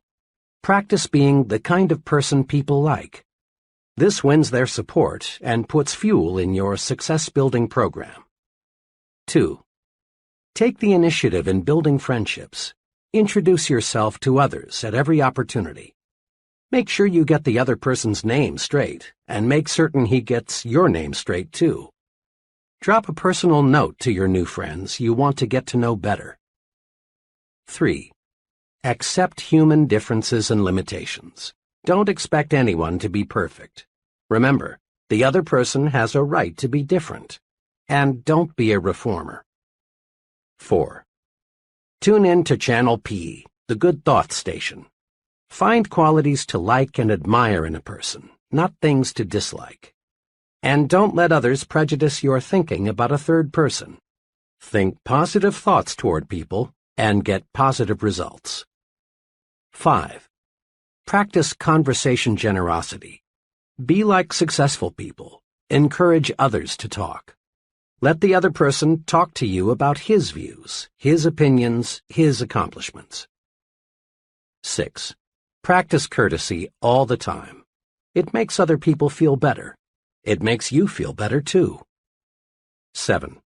Don't blame others when you receive a setback. Remember, how you think when you lose determines how long it will be until you win. Chapter 10. Get the action habit. Here's something leaders in every field agree on. There is a shortage of top-flight, expertly qualified persons to fill key positions. There really is, as the saying goes, plenty of room at the top. As one executive explained, there are many almost qualified people, but there is one success ingredient often missing. That is, the ability to get things done, to get results. Every big job, whether it be operating a business, high-level selling, in science, the military, or the government, requires a man who thinks action. Principal executives, looking for a key person, demand answers to questions like, will he do the job? Will he follow through? Is he a self-starter? Can he get results, or is he just a talker? All these questions have one aim, to find out if the fellow is a man of action. Excellent ideas are not enough. An only fair idea acted upon and developed is 100% better than a terrific idea that dies because it isn't followed up. The great self-made merchant John Wanamaker often said, "Nothing comes merely by thinking about it." Think of it. Everything we have in this world, from satellites to skyscrapers to baby food, is just an idea acted upon. As you study people, both the successful and the just average, you find they fall into two classes. The successful are active. We'll call them activationists. The just average, the mediocre, the unsuccessful, are passive. We'll call them passivationists. We can discover a success principle by studying both groups. Mr. Activationist is a doer. He takes action, gets things done, follows through on ideas and plans. Mr. Passivationist is a don'ter. He postpones doing things until he has proved he shouldn't or can't do them, or until it's too late. The difference between Mr. Activationist and Mr. Passivationist shows through in countless little ways. Mr. Activationist plans a vacation. He takes it. Mr. Passivationist plans a vacation, but he postpones it until next year. Mr. A decides he should attend church regularly. He does. Mr. P thinks it's a good idea to go to church regularly too, but he finds ways to postpone acquiring this new habit. Mr. A feels that he should drop a note to someone he knows to congratulate him on some achievement. He writes the note. Under the same circumstances, Mr. P finds a good reason to put off writing the note, and it never gets written. The difference shows up in big things, too. Mr. A wants to go into business for himself. He does. Mr. P also wants to go into business for himself, but he discovers just in the nick of time a good reason why he had better not. Mr. A, age 40, decides he wants to take up a new line of work. He does. The same idea occurs to Mr. P, but he debates himself out of doing anything about it. The difference between Messrs. Activationist and Passivationist shows through in all forms of behavior.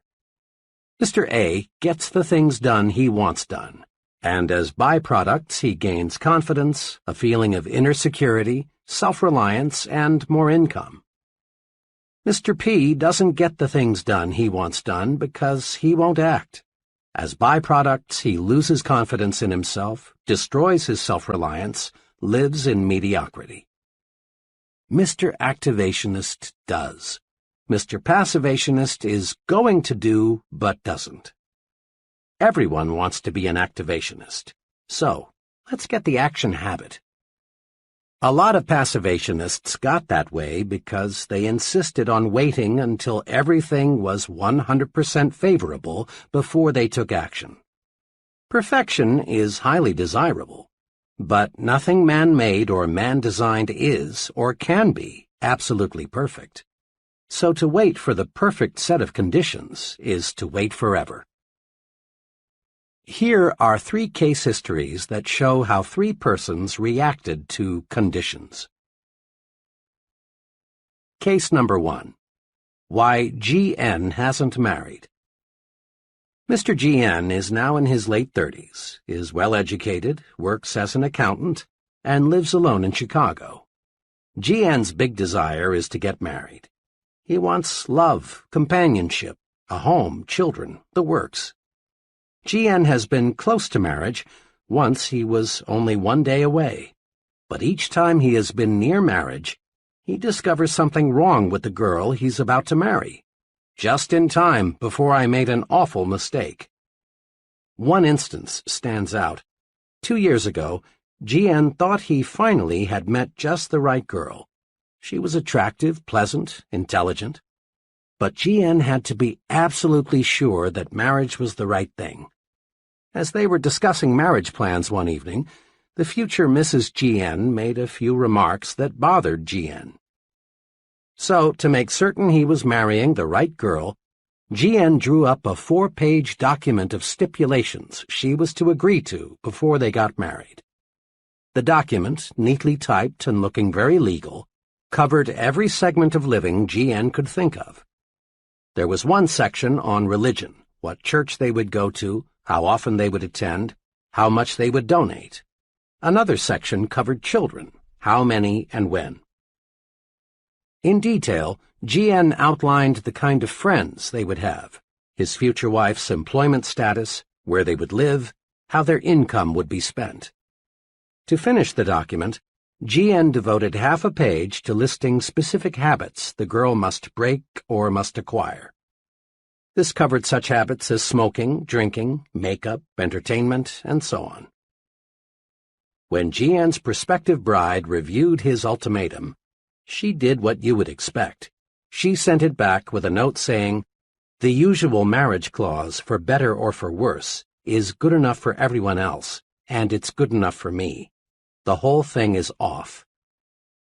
As G.N. was relating his experience to me, he said worriedly, "Now what was so wrong in writing out this agreement? After all, marriage is a big step.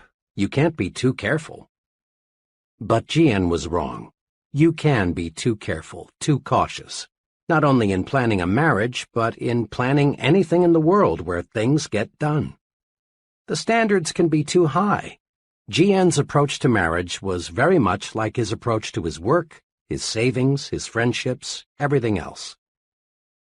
The test of a successful person is not an ability to eliminate all problems before they arise, but to meet and work out difficulties when they do arise. We must be willing to make an intelligent compromise with perfection, lest we wait forever before taking action. It's still good advice to cross bridges as we come to them. Case number 2. Why J.M. lives in a new home. In every big decision, the mind battles with itself, to act or not to act, to do or not to do. Here's how one young fellow elected to act and reaped big rewards. J.M.'s situation is similar to that of a million other young men. He is in his 20s, has a wife and child, and still has only a modest income. Mr. and Mrs. J.M. lived in a small apartment. Both wanted a new home. They wanted the advantage of more space, cleaner surroundings, a place for the youngster to play, and a chance to build up equity in their own property. But there was a hitch to buying a new home, the down payment. One day, as J.M. was writing next month's rent check, he became very disgusted with himself. He observed that the rent payment was as much as monthly payments on a new home. J.M. called his wife and said, "How would you like to buy a new home next week?" "What's got into you?" she asked. "Why make jokes? You know we can't. We haven't even got the money for the down payment." But J.M. was determined. There are hundreds of thousands of couples like us who are going to buy a new home someday, but only about half of them ever do. Something always comes up to stop them. We're going to buy a home. I don't know yet how we'll raise the down payment, but we will. Well, the next week they found a house they both liked, quite unpretentious but nice, for $1,200 down. Now, the obstacle was to find a way to raise $1,200. J.M. knew he couldn't borrow it through the usual channels, for this would encumber his credit so that he couldn't get a mortgage for the sale price. Where there's a will, there's always a way. Suddenly, J.M. got a brainstorm.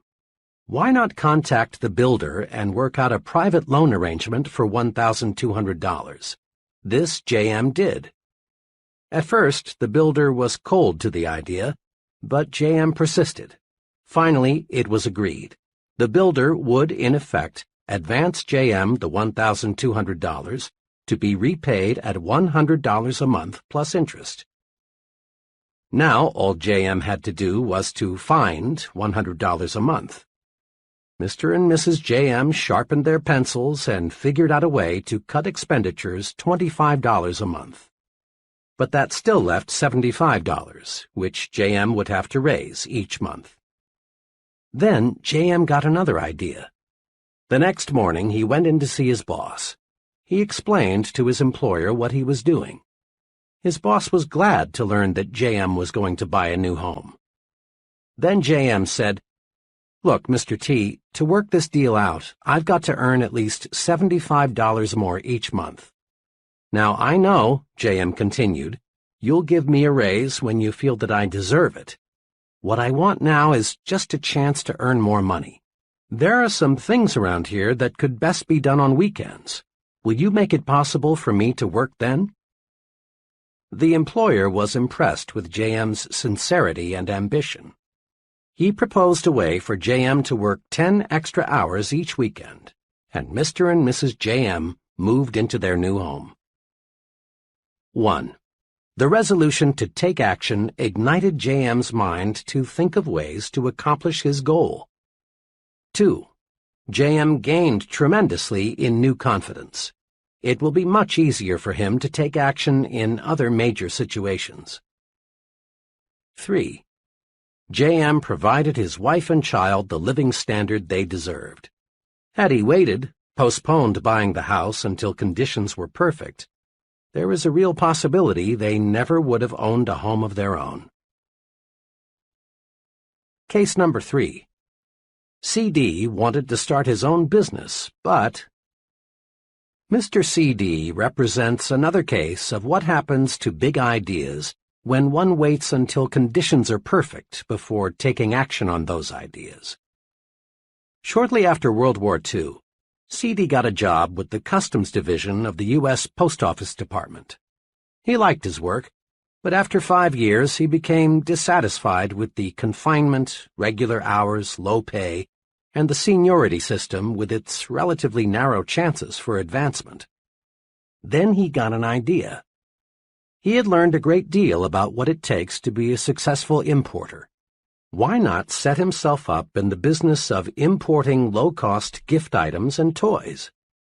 C.D. knew many successful importers who didn't have his knowledge of the ins and outs of this business. It's been 10 years now since C.D. decided he wanted to go into business for himself, but today he's still working for the customs office. Why? Well, every time C.D. was just about ready to cut loose on his own, something happened that stopped him from taking action. Lack of money, economic recession, new baby, need for temporary security, trade restrictions, and more excuses all served as reasons for waiting, for postponing. The real truth is that C.D. let himself develop into a passivationist. He wanted conditions to be perfect before he took action. Since conditions were never perfect, C.D. never took action. Here are 2 things to do to help you avoid the costly mistake of waiting until conditions are perfect before you act. 1. Expect future obstacles and difficulties. Every venture presents risks, problems, and uncertainties. Let's suppose you wanted to drive your car from Chicago to Los Angeles, but you insisted on waiting until you had absolute assurance that there would be no detours, no motor trouble, no bad weather, no drunken drivers, no risk of any kind. When would you start? Never. In planning your trip to Los Angeles, it makes sense to map your route, check your car, in other ways to eliminate as much risk as possible before you start. But you can't eliminate all risks. 2. Meet problems and obstacles as they arise. The test of a successful person is not the ability to eliminate all problems before he takes action, but rather the ability to find solutions to difficulties when he encounters them. In business, marriage, or in any activity, cross bridges when you come to them. We can't buy an insurance policy against all problems. Make up your mind to do something about your ideas. 5 or 6 years ago, a very capable professor told me of his plans for writing a book, a biography of a controversial personality of a few decades ago. His ideas were more than interesting. They were alive, fascinating. The professor knew what he wanted to say, and he had the skill and energy to say it. The project was destined to reward him with much inner satisfaction, prestige, and money. Last spring I saw my friend again, and I innocently asked him whether the book was about finished. This was a blunder. It opened up an old wound. No, he hadn't written the book. He struggled with himself for a moment, as if he were debating with himself whether to explain why. Finally, he explained that he had been too busy. He had more responsibilities and just couldn't get to it. In reality, what the professor had done was to bury the idea deep in his mental graveyard. He let his mind grow negative thoughts. He visualized the tremendous work and sacrifices that would be involved. He saw all sorts of reasons why the project would fail. Ideas are important. Let's make no mistake about that. We must have ideas to create and improve anything. Success shuns the man who lacks ideas. But let's make no mistakes about this point either. Ideas in themselves are not enough.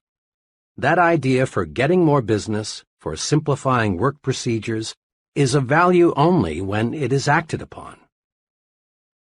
Every day, thousands of people bury good ideas because they are afraid to act on them. And afterward, the ghosts of those ideas come back to haunt them. Put these 2 thoughts deep in your mind. First, give your ideas value by acting on them. Regardless of how good the idea, unless you do something with it, you gain nothing. Second, act on your ideas and gain mind tranquility. Someone once said that the saddest words of tongue or pen are these: "It might have been." Every day you hear someone saying something like, "Had I gone into business 7 years ago, I'd sure be sitting pretty now." Or, "I had a hunch it would work out like that. I wish I had done something about it." A good idea, if not acted upon, produces terrible psychological pain. But a good idea acted upon brings enormous mental satisfaction. Got a good idea? Then do something about it. Use action to cure fear and gain confidence. Here's something to remember. Action feeds and strengthens confidence. Inaction, in all forms, feeds fear. To fight fear, act. To increase fear, wait, put off, postpone. Once I heard a young paratrooper instructor explain, "The jump really isn't so bad. It's the waiting to jump that gets a fellow." On the trip to the jump site, I always try to make the time pass quickly for the men. It's happened more than once that a trainee thought too much about what may happen and panicked. If we can't get him to jump the next trip, he's through as a paratrooper. Instead of gaining confidence, the longer he postpones the jump, the more scared he gets. Waiting even makes the experts nervous. Time magazine reported that Edward R. Murrow, the nation's top newscaster, perspires and is on edge just before he telecasts. But once he's in action, fear disappears. Many veteran actors experience the same sensation. They agree that the only cure for stage fright is action. Getting right out there before the audience is the cure for dread, worry, fear. Action cures fear. One evening, we were visiting in a friend's home when their 5-year-old boy, who had been put to bed 30 minutes before, cried out.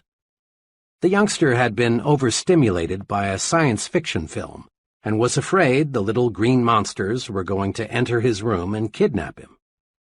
I was intrigued by the way the boy's father relieved the lad's worry. He didn't say, "Don't worry, son, nothing is going to get you, go back to sleep." Instead, he took positive action.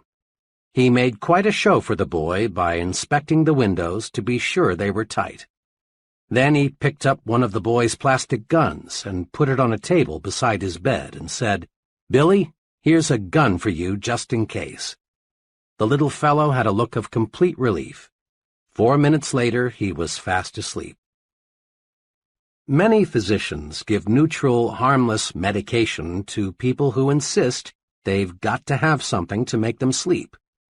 To lots of folks, the act of swallowing a pill, even though, unknown to them, the pill has no medication, makes them feel better.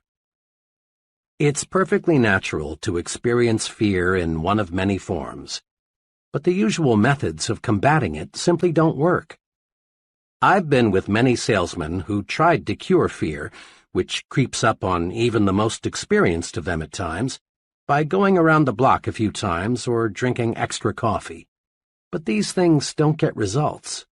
The way to combat that kind of fear, yes, any kind of fear, is action. Dread making a certain phone call? Make it and dread disappears. Put it off, and it will get harder and harder to make. Dread going to a doctor for a checkup? Go and your worry vanishes. Chances are nothing serious is wrong with you, and if there is, you know where you stand. Put off that checkup, and you feed your fear until it may grow so strong that you actually are sick. Dread discussing a problem with your superior? Discuss it and discover how those worries are conquered. Build confidence. Destroy fear through action. Start your mental engine mechanically. An aspiring young writer who wasn't experiencing success made this confession. My trouble is, whole days and weeks pass that I can't get a thing written. You see, he remarked, writing is creative. You've got to be inspired. Your spirit must move you. True, writing is creative, but here's how another creative man, also a writer, explained his secret for producing quantities of successful material. I use a mind force technique, he began. I've got deadlines to meet, and I can't wait for my spirit to move me. I've got to move my spirit. Here's how my method works. I make myself sit down at my desk. Then I pick up a pencil and go through mechanical motions of writing. I put down anything. I doodle.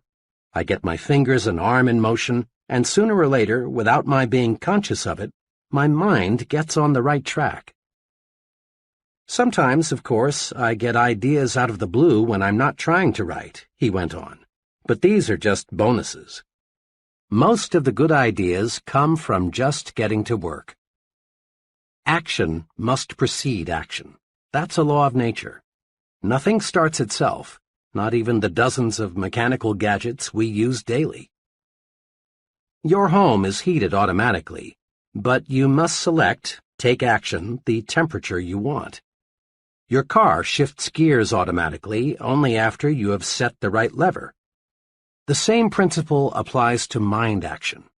You get your mind in gear to make it produce for you. A young branch sales manager for a door-to-door sales organization explained how he trained his sales force the mechanical way to start each day earlier and more successfully. There's a tremendous resistance to the door-to-door salesman, as anyone who has ever sold house-to-house knows, he commented. And it's hard, even for the veteran salesman, to make that first call in the morning. He knows the odds are pretty good that he'll get some pretty rough treatment before the day is over. So it's natural for him to put off getting started in the morning. He'll drink a couple of extra cups of coffee, maybe cruise around the neighborhood a while, or do a dozen little things to postpone that first call. I train each new man this way.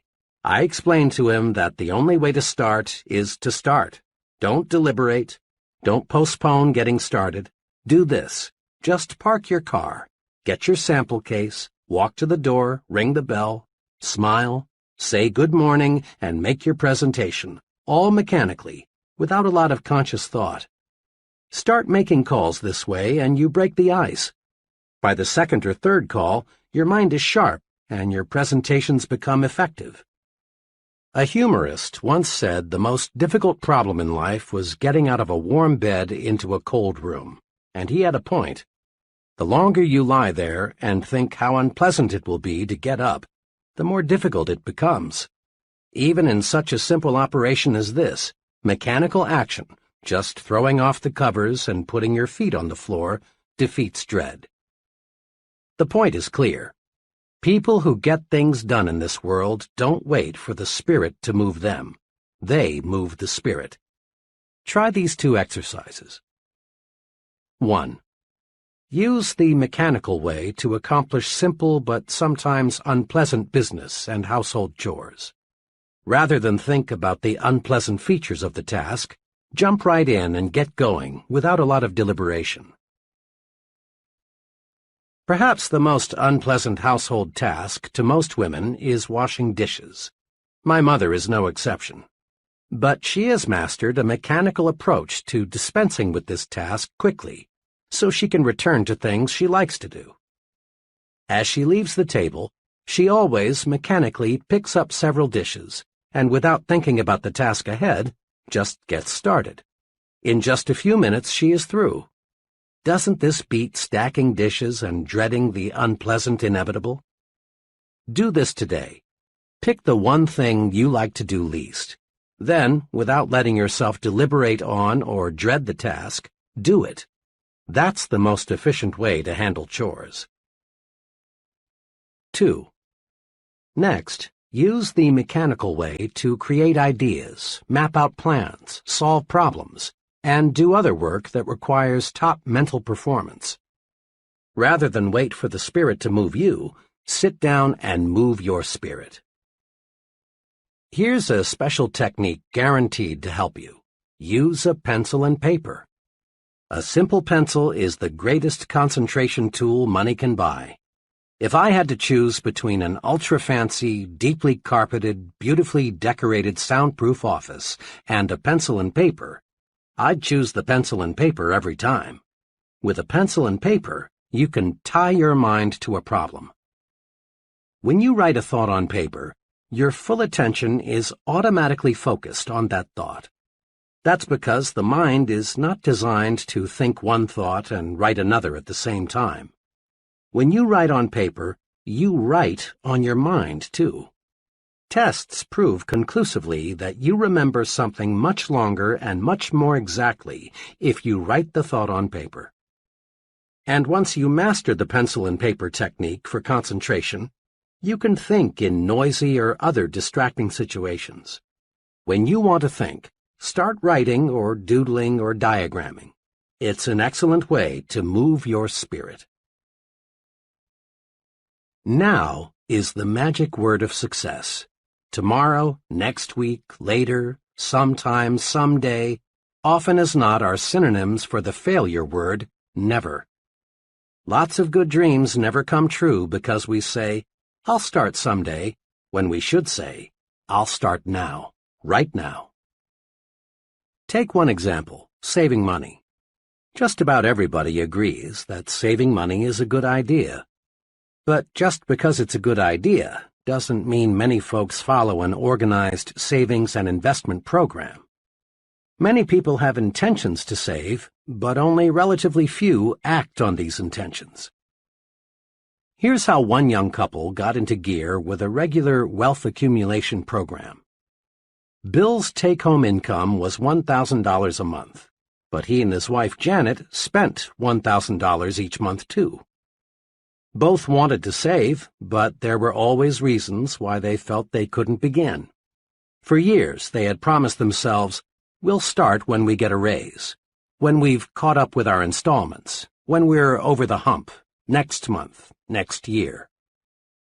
Finally, Janet got disgusted with their failure to save. She said to Bill, "Look, do we want to save or don't we?" He replied, "Of course we do, but you know as well as I we can't put aside anything now." But for once, Janet was in a do-or-die mood. "We've been telling ourselves for years we're going to start a savings program. We don't save because we think we can't. Now let's start thinking we can. I saw an ad today that shows if we'd save just $100 a month, in 15 years we'd have $18,000 plus $6,600 accumulated interest." The ad also said it's easier to spend what's left over after savings than it is to save what's left over after spending. If you're game, let's start with 10% of your pay and let's save off the top.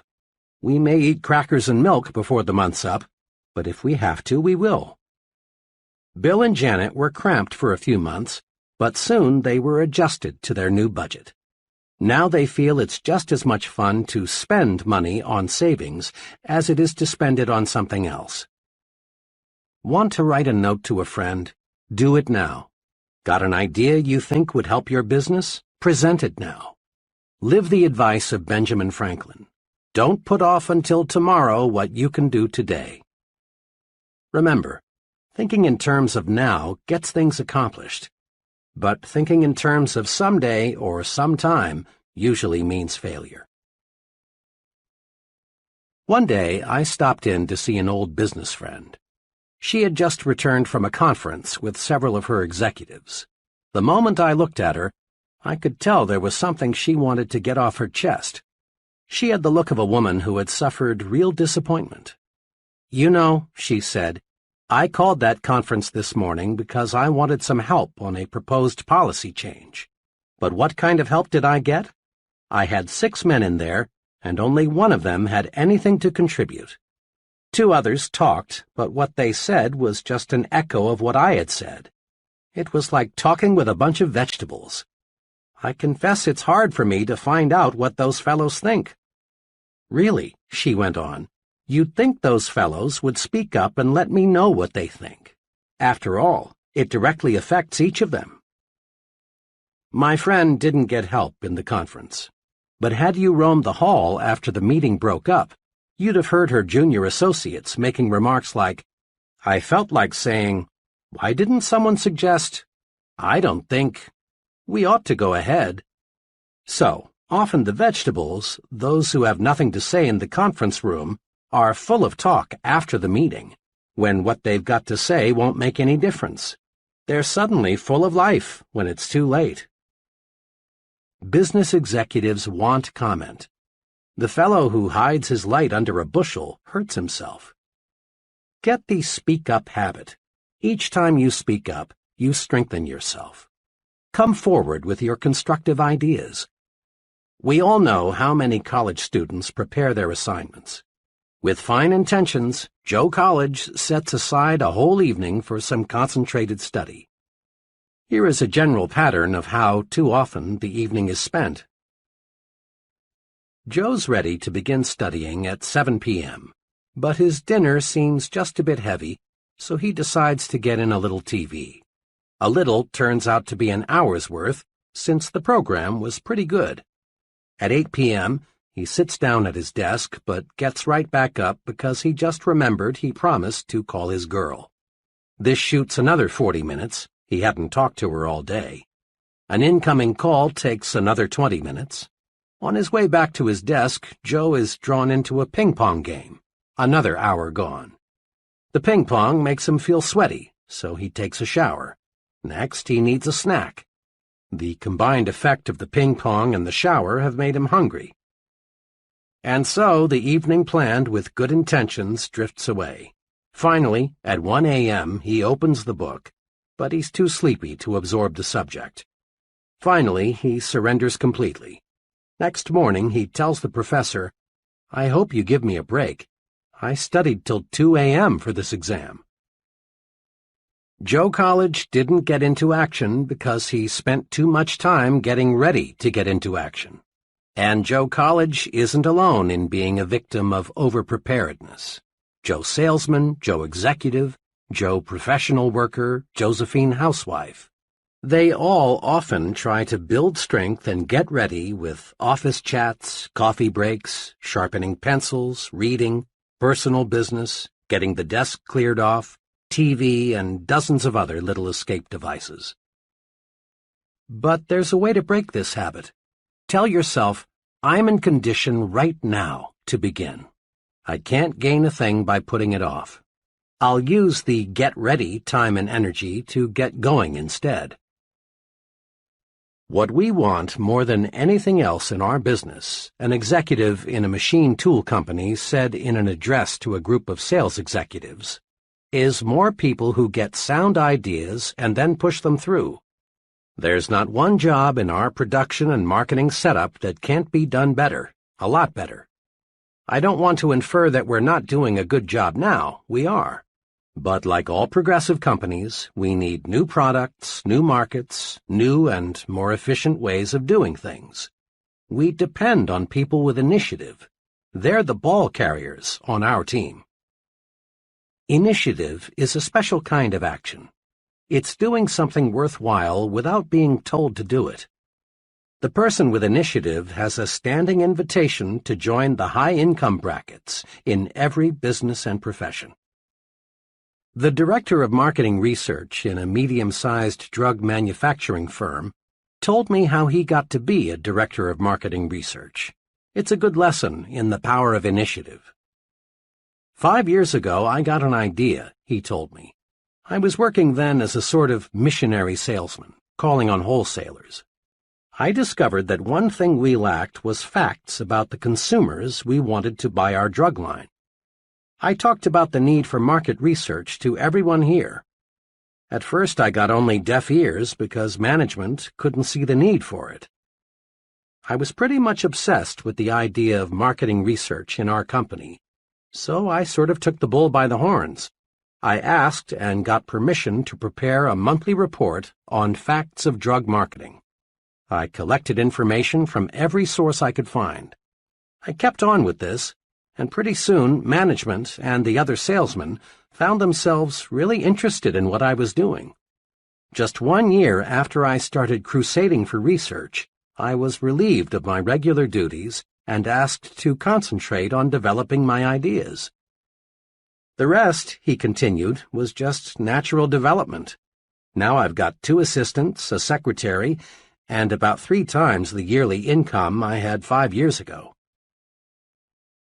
Here are 2 special exercises for developing the initiative habit. 1. Be a crusader. When you see something that you believe ought to be done, pick up the ball and run. A new subdivision not far from where I live was about 2/3 built when expansion came almost to a standstill. A few families with a don't-care attitude had moved in. This prompted several of the finest families in the area to sell their homes at a loss and move on. As so often happens, the do-care families caught the don't-care attitude from their don't-care neighbors. Everyone, that is, except Harry L. Harry, did care, and he decided to crusade for a fine neighborhood.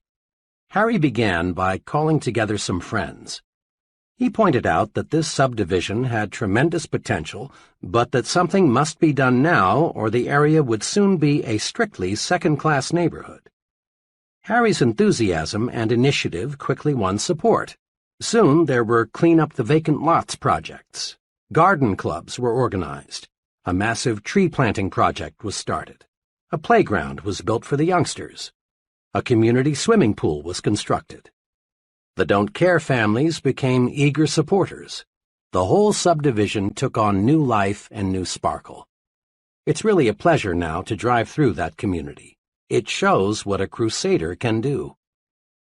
Do you feel your business should develop a new department, make a new product, or in some other way expand?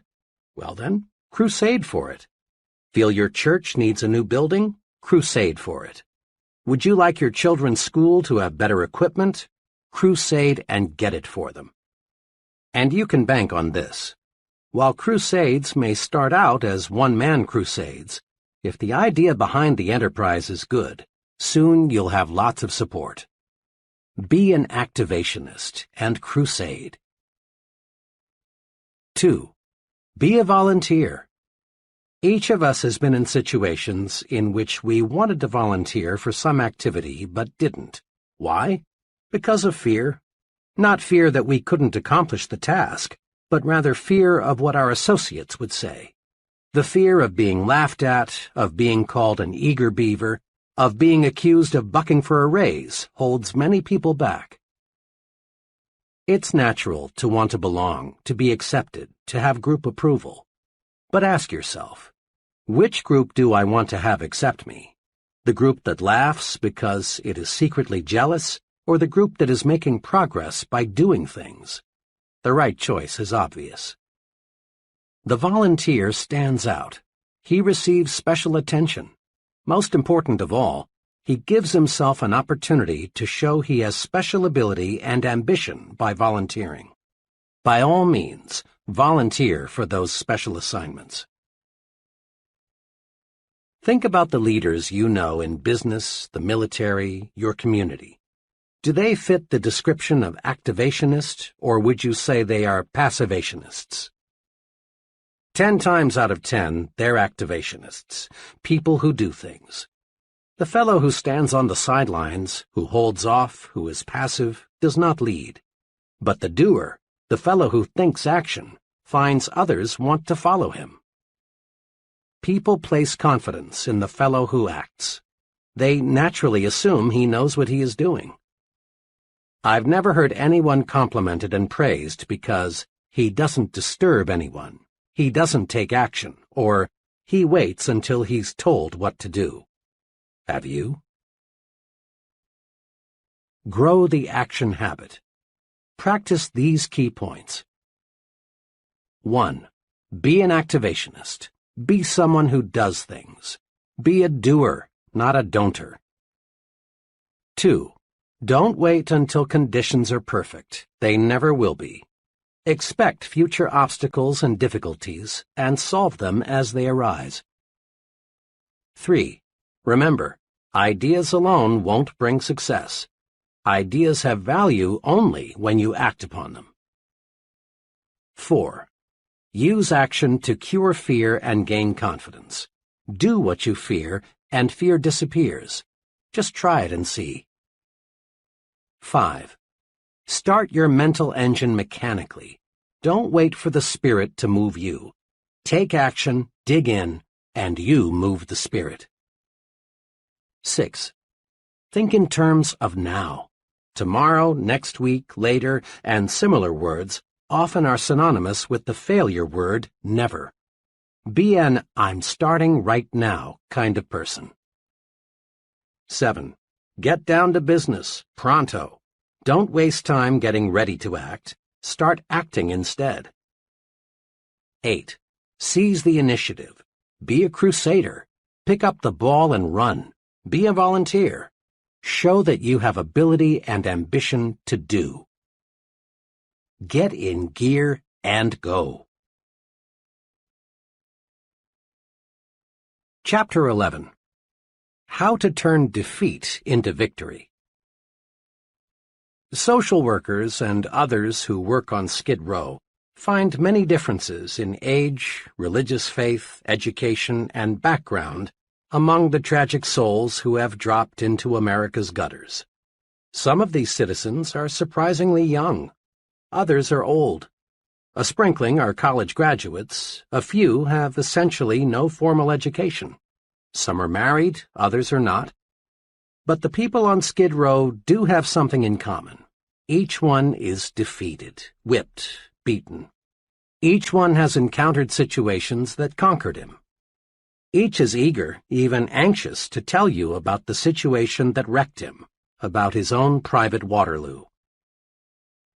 These situations cover the waterfront of human experience, from "my wife ran out on me," to "I lost everything I had and had no place else to go," to "I did a couple of things that made me a social outcast, so I came down here." When we move up from Skid Row into the dominion of Mr. and Mrs. Average American, we see obvious differences in living habits. But again, we discover that Mr. Mediocre gives essentially the same reasons to explain his mediocrity as Mr. Skid Row gave to explain his complete collapse. Inside, Mr. Mediocre feels defeated. He has unhealed wounds suffered in situations that beat him. Now he is super cautious. He plods along, ducking the thrill of living victoriously, discontented with himself. He feels beaten, but tries hard to endure the sentence of mediocrity that fate has handed him. He, too, has surrendered to defeat, but in a reasonably clean, socially accepted way. Now, when we climb upstairs into the uncrowded world of success, we again discover people from every possible background. Corporate executives, leading ministers, government officials, top men in every field, we discover come from poor homes, rich homes, broken homes, cotton patches, cornfields, and slums. These people, who lead every branch of our society, have experienced every tough situation you can describe. It is possible to match every Mr. Skid Row with a Mr. Mediocre and a Mr. Success on every score: age, intelligence, background, nationality, you name it, with one exception. The one thing you can't match them on is their response to defeat. When the fellow we call Mr. Skid Row got knocked down, he failed to get up again. He just lay there, splattered out. Mr. Mediocre got up to his knees, but he crawled away, and when out of sight, ran in the opposite direction, so he'd be sure never to take a beating again. But Mr. Success reacted differently when he got knocked down. He bounced up, learned a lesson, forgot the beating, and moved upward. One of my closest friends is an exceptionally successful management consultant. When you walk into his office, you feel that you are really uptown. The fine furniture, the carpeting, the busy people, the important clients, all tell you his company is prosperous. A cynic might say, "It must have taken a real con man to put across an operation like this." But the cynic would be wrong. It didn't take a con man. And it didn't take a brilliant man or a wealthy man or a lucky man. All, and I hesitate to use the word all because all means so much sometimes, all it took was a persistent man who never thought he was defeated. Behind this prosperous and respected company is the story of a man fighting, battling his way upward, losing 10 years' savings in his first 6 months in business, living in his office several months because he lacked money to pay rent on an apartment, turning down numerous good jobs because he wanted more to stay with his idea and make it work, hearing prospects for his service say no 100 times as often as they said yes. During the 7 unbelievably hard years it took him to succeed, I never heard my friend complain once. He'd explain, "Dave, I'm learning. This is competitive business, and because it's intangible, it's hard to sell, but I'm learning how." And he did. Once I told my friend that this experience must be taking a lot out of him, but he replied, "No, it's not taking something out of me. It's putting something into me instead." Check the lives of the people in Who's Who in America, and you'll find that those who have succeeded in a major way have been pounded by losing situations. Each person in this elite core of successful men has encountered opposition, discouragement, setbacks, personal misfortune. Read the biographies and autobiographies of great people, and again you discover that each of these people could have surrendered to setbacks many times. Or do this. Learn the background of the president of your company or the mayor of your city, or select any person you consider a real success. When you probe, you'll discover the individual has overcome big, real obstacles. It is not possible to win high-level success without meeting opposition, hardship, and setback. But it is possible to use setbacks to propel you forward. Let's see how. I saw some commercial airline statistics recently showing that there is only one fatality per 10 billion miles flown. Air travel is a magnificently safe way to go these days. Unfortunately, air accidents still occur. But when they do, the Civil Aviation Administration is on the scene quickly to find out what caused the crash. Fragments of metal are picked up from miles around and pieced together. A variety of experts reconstruct what probably happened. Witnesses and survivors are interviewed. The investigation goes on for weeks, months, until the question, what caused this crash, is answered. Once the CAA has the answer, immediate steps are taken to prevent a similar accident from happening again. If the crash was caused by a structural defect, other planes of that type must have that defect corrected. Or if certain instruments are found faulty, corrections must be made. Literally hundreds of safety devices on modern aircraft have resulted from CAA investigations. The CAA studies setbacks to pave the way to safer air travel, and it's obvious that their efforts pay off. Doctors use setbacks to pave the way to better health and longer life. Often, when a patient dies for an uncertain reason, doctors perform a post-mortem to find out why. In this way, they learn more about the functioning of the human body, and lives of other people are saved. A sales executive friend of mine devotes one entire sales meeting a month to helping his salesmen discover why they lost important sales. The lost sale is reconstructed and carefully examined. In this way, the salesman learns how to avoid losing similar sales in the future. The football coach who wins more games than he loses goes over the details of each game with his team to point out their mistakes. Some coaches have movies made of each game so the team can literally see its bad moves. The purpose? To play the next game better. CAA officials, successful sales executives, physicians, football coaches, and professionals in every field follow this success principle. Salvage something from every setback. When a setback hits us personally, our first impulse is often to become so emotionally upset that we fail to learn the lesson. Professors know that a student's reaction to a failing grade provides a clue to his success potential. When I was a professor at Wayne State University in Detroit some years ago, I had no choice but to turn in a failing grade for a graduating senior. This was a real blow to the student. He had already made graduation plans, and canceling was embarrassing. He was left with two alternatives: retake and pass the course and receive his degree at a later graduation, or quit school without earning a degree. I expected that the student would be disappointed, perhaps even somewhat belligerent, when he learned of his setback. I was right. After I explained that his work was far below passing standards, the student admitted that he hadn't put forth a serious effort in the course. But, he continued, my past record is at least average. Can't you consider that? I pointed out that I could not, because we measure performance one course at a time.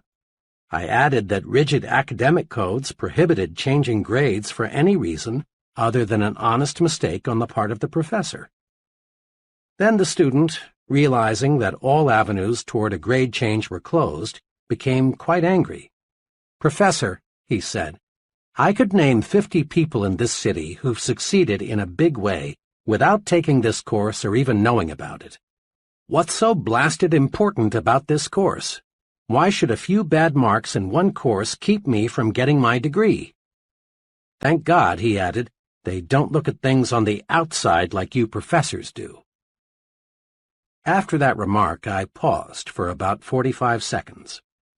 I've learned that when you've been sniped at, one fine way to prevent a war of words is to take a long pause before answering. Then I said to my student friend, "Much of what you say is true. There are many, many highly successful people who know absolutely nothing about the subject matter in this course. And it is possible for you to win success without this knowledge. In the total scheme of life, this course content won't make or break you. But your attitude toward this course may." "What do you mean by that?" he asked. "Just this," I answered. "Outside, they grade you just as we grade you. What counts there, just as what counts here, is doing the job. Outside, they won't promote you or pay you more for doing second-class work." I paused again to make certain the point got through. Then I said, "May I make a suggestion? You're highly disappointed now. I can appreciate how you feel. And I don't think any less of you if you're a little sore at me. But look at this experience positively. There's a tremendously important lesson here. If you don't produce, you don't get where you want to go. Learn this lesson, and 5 years from now you'll regard it as one of the most profitable lessons you learned in all the time you invested here." I was glad when I learned a few days later that this student had re-enrolled for the course. This time he passed with flying colors. Afterward, he made a special call to see me to let me know how much he had appreciated our earlier discussion. "I learned something from flunking your course the first time," he said. "It may sound odd, but you know, Professor, now I'm glad I did not pass the first time." We can turn setbacks into victories, find the lesson, apply it, and then look back on defeat and smile. Moviegoers will never forget the great Lionel Barrymore. In 1936, Mr. Barrymore broke his hip. The fracture never healed. Most people thought Mr. Barrymore was finished, but not Mr. Barrymore. He used the setback to pave the way to even greater acting success. For the next 18 years, despite pain that never abated, he played dozens of successful roles in a wheelchair. On March 15, 1945, W. Colvin Williams was walking behind a tank in France. The tank hit a mine, exploded, and permanently blinded Mr. Williams. But this didn't stop Mr. Williams from pursuing his goal to be a minister and counselor. When he was graduated from college, and with honors too, Mr. Williams said he thought his blindness will actually be an asset in my career. I can never judge by appearances. Therefore, I can always give a person a second chance. My blindness keeps me from cutting myself off from a person because of the way he looks.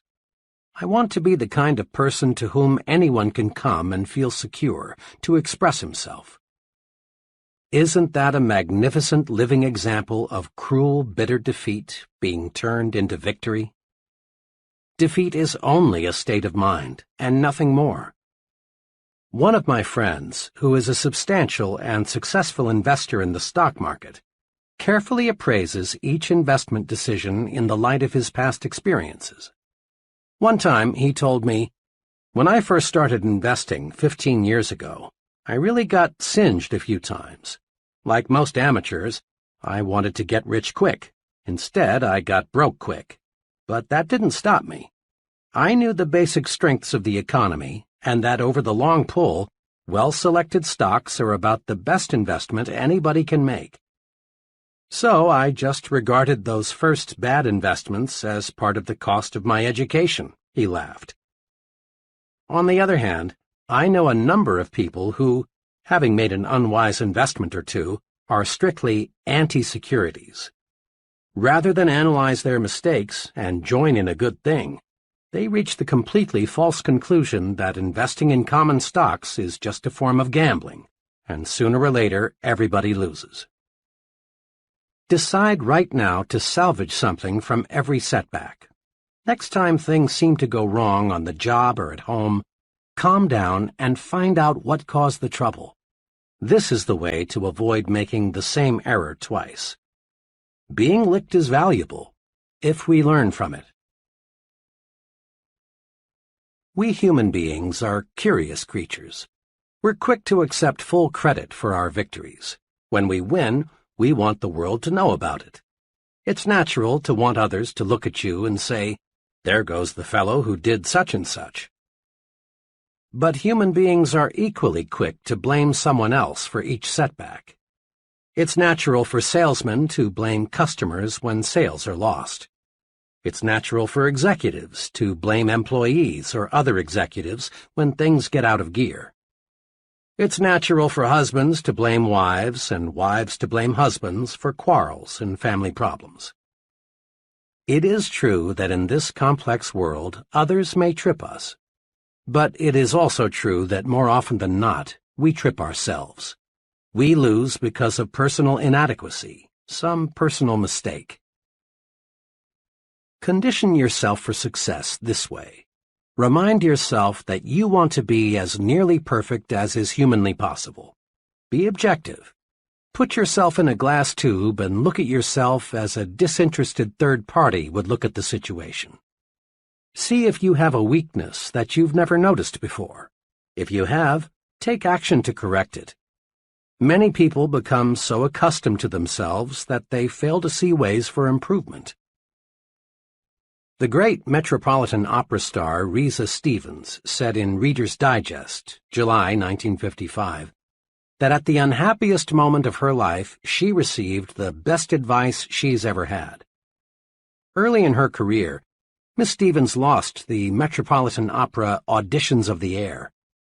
After losing, Miss Stevens was bitter.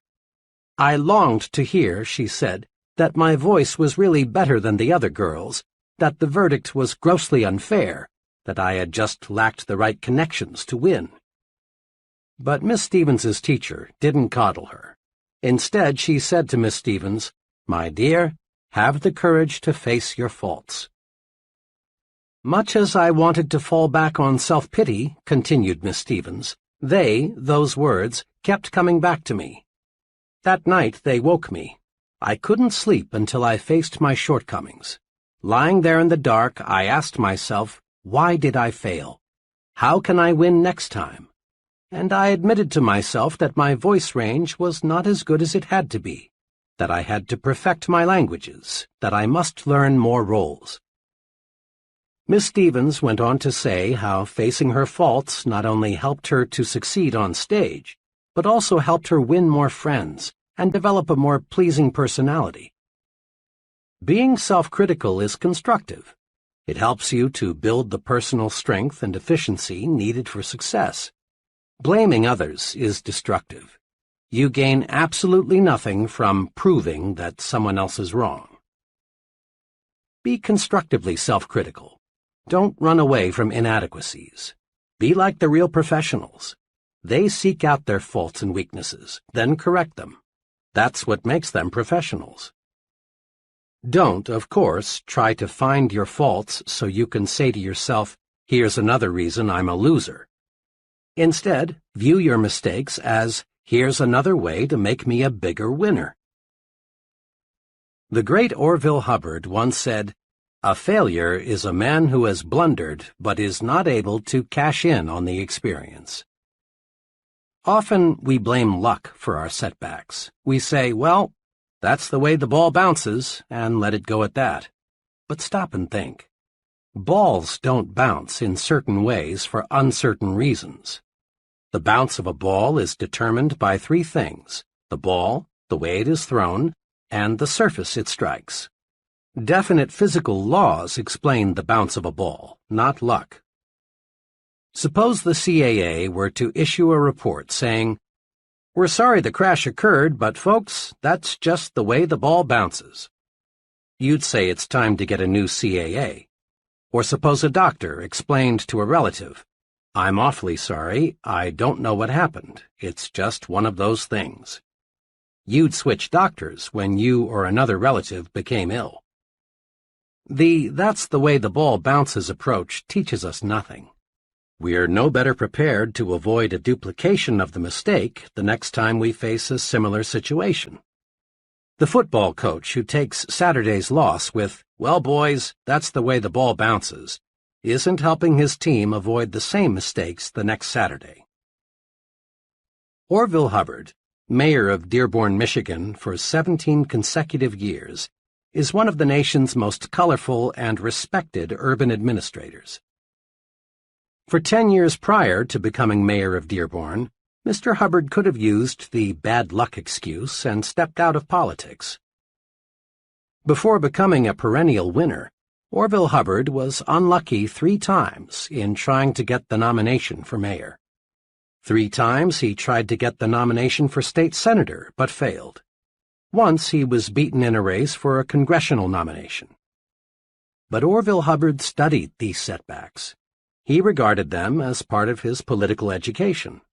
And today he is one of the sharpest, most unbeatable politicians in local government. Instead of blaming luck, research those setbacks. If you lose, learn. Lots of folks go through life explaining their mediocrity with hard luck, tough luck, sour luck, bad luck. These people are still like children, immature, searching for sympathy.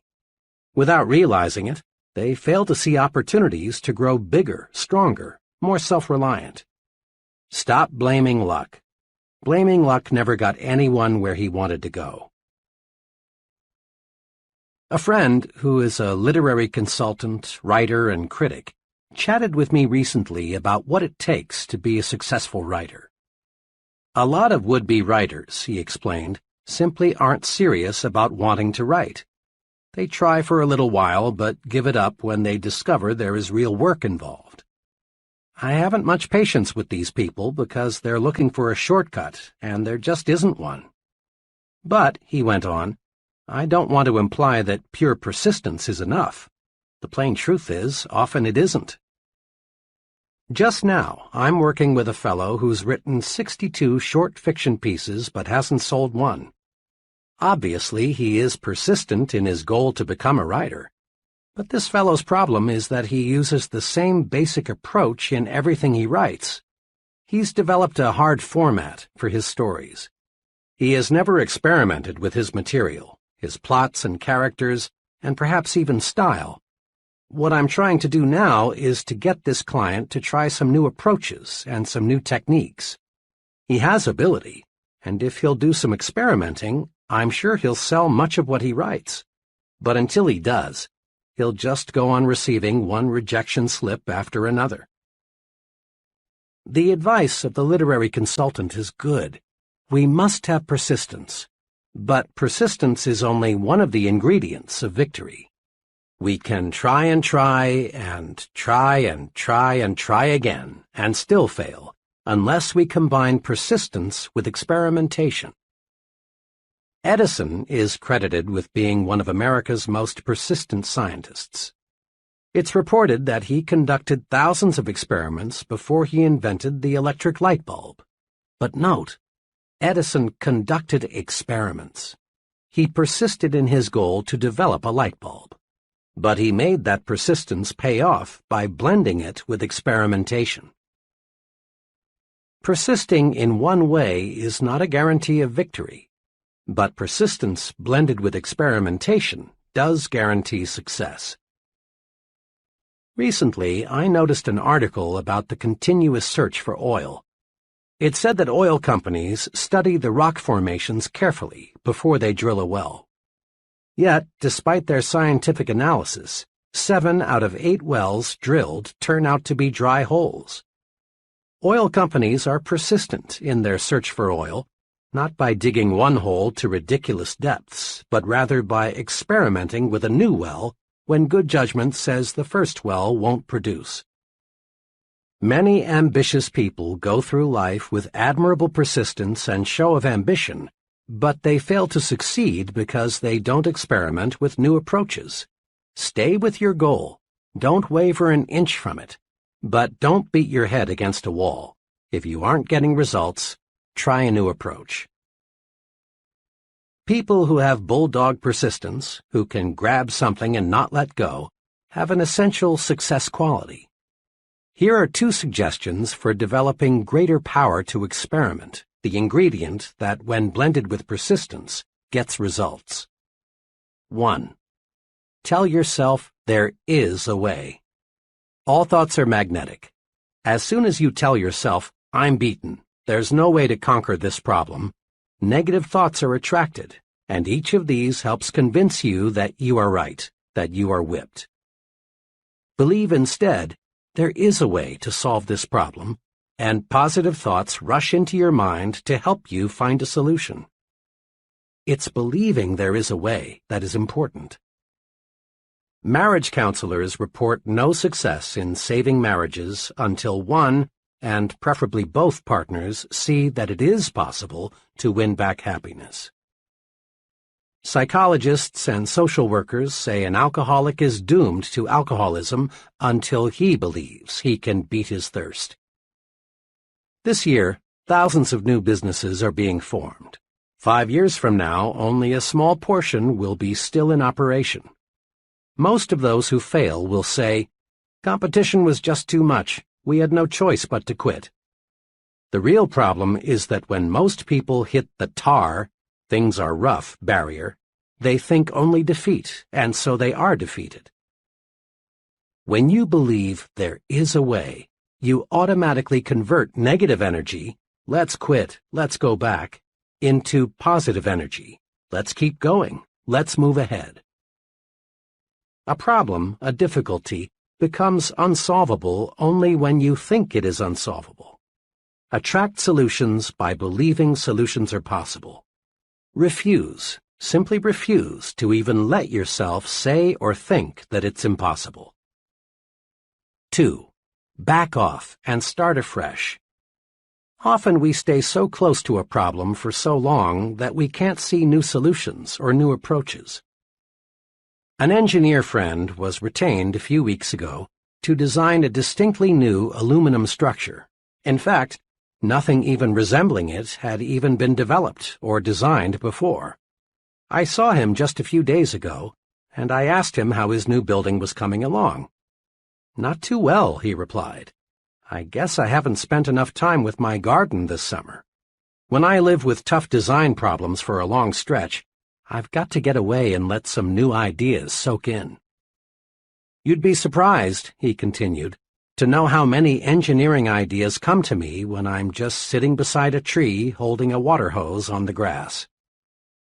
President Eisenhower once was asked at a news conference why he took so many weekend vacations. His answer is good advice for everybody who wants to maximize his creative ability.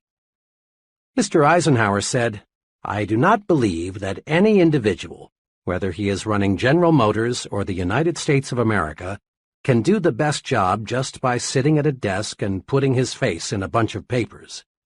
Actually, the president ought to be trying to keep his mind free of inconsequential details and doing his own thinking on the basic principles and factors, so that he can make clear and better judgments." A former business associate of mine takes a 72-hour out-of-town vacation with his wife once each month. He found this backing off and starting afresh increased his mental efficiency, thereby making him more valuable to his clients. When you hit a snag, don't throw up the whole project. Instead, back off, get mentally refreshed. Try something as simple as playing some music or taking a walk or a short nap. Then, when you tackle it again, the solution often comes almost before you know it. Seeing the good side pays off in big situations, too. A young man told me how he concentrated on seeing the good side when he lost his job. He explained it this way. "I was working for a large credit reporting company. One day I was given short notice to leave. There was an economy wave on, and they dismissed the employees who were least valuable to the company. The job didn't pay too well, but by the standards I grew up with, it was pretty good. I really felt terrible for a few hours, but then I decided to look at being bounced as a blessing in disguise. I really didn't like the job much, and had I stayed there, I'd never have gone far. Now I had a chance to find something I really liked to do. It wasn't long until I found a job that I liked a lot better that paid more money, too. Being fired from that credit company was the best thing that ever happened to me. Remember, you see in any situation what you expect to see. See the good side and conquer defeat. All things do work together for good if you'll just develop clear vision. In quick review, the difference between success and failure is found in one's attitudes towards setbacks, handicaps, discouragements, and other disappointing situations. 5 guideposts to help you turn defeat into victory are: 1. Study setbacks to pave your way to success. When you lose, learn, and then go on to win next time. 2. Have the courage to be your own constructive critic.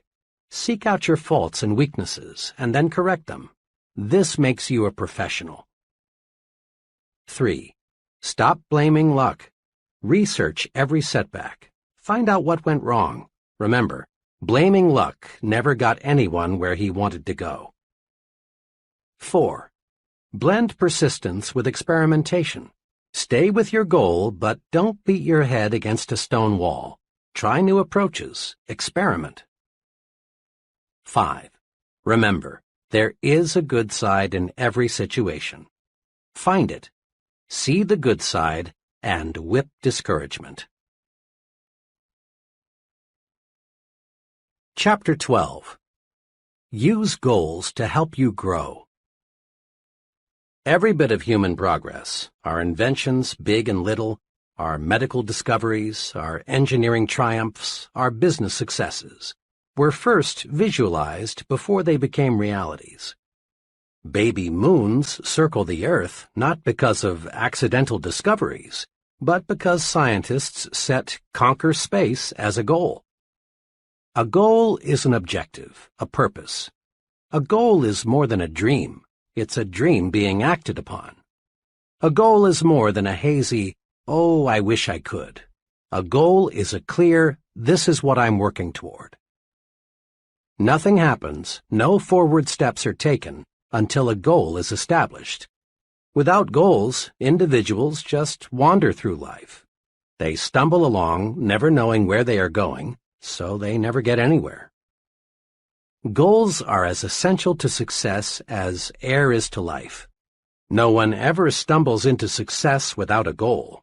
No one ever lives without air. Get a clear fix on where you want to go. Dave Mahoney rose from a low-paying job in the mailroom of an advertising agency to an agency vice president at 27 and president of the Good Humor Company at 33. This is what he says about goals. The important thing is not where you were or where you are, but where you want to get. The Progressive Corporation plans company goals 10 to 15 years ahead. Executives who manage leading businesses must ask, where do we want our company to be 10 years from now? Then they gauge their efforts accordingly. New plant capacity is built not for today's needs, but rather for needs 5 to 10 years in the future. Research is undertaken to develop products that won't appear for a decade or longer. The modern corporation does not leave its future to chance, should you? Each of us can learn a precious lesson from the forward-looking business. We can and should plan at least 10 years ahead. You must form an image now of the person you want to be 10 years from now, if you are to become that image. This is a critical thought. Just as the business that neglects to plan ahead will be just another business, if it even survives, the individual who fails to set long-range goals will most certainly be just another person lost in life's shuffle. Without goals, we cannot grow. Let me share with you an example of why we must have long-run goals to achieve real success. Just last week, a young man, let me call him FB, came to me with a career problem.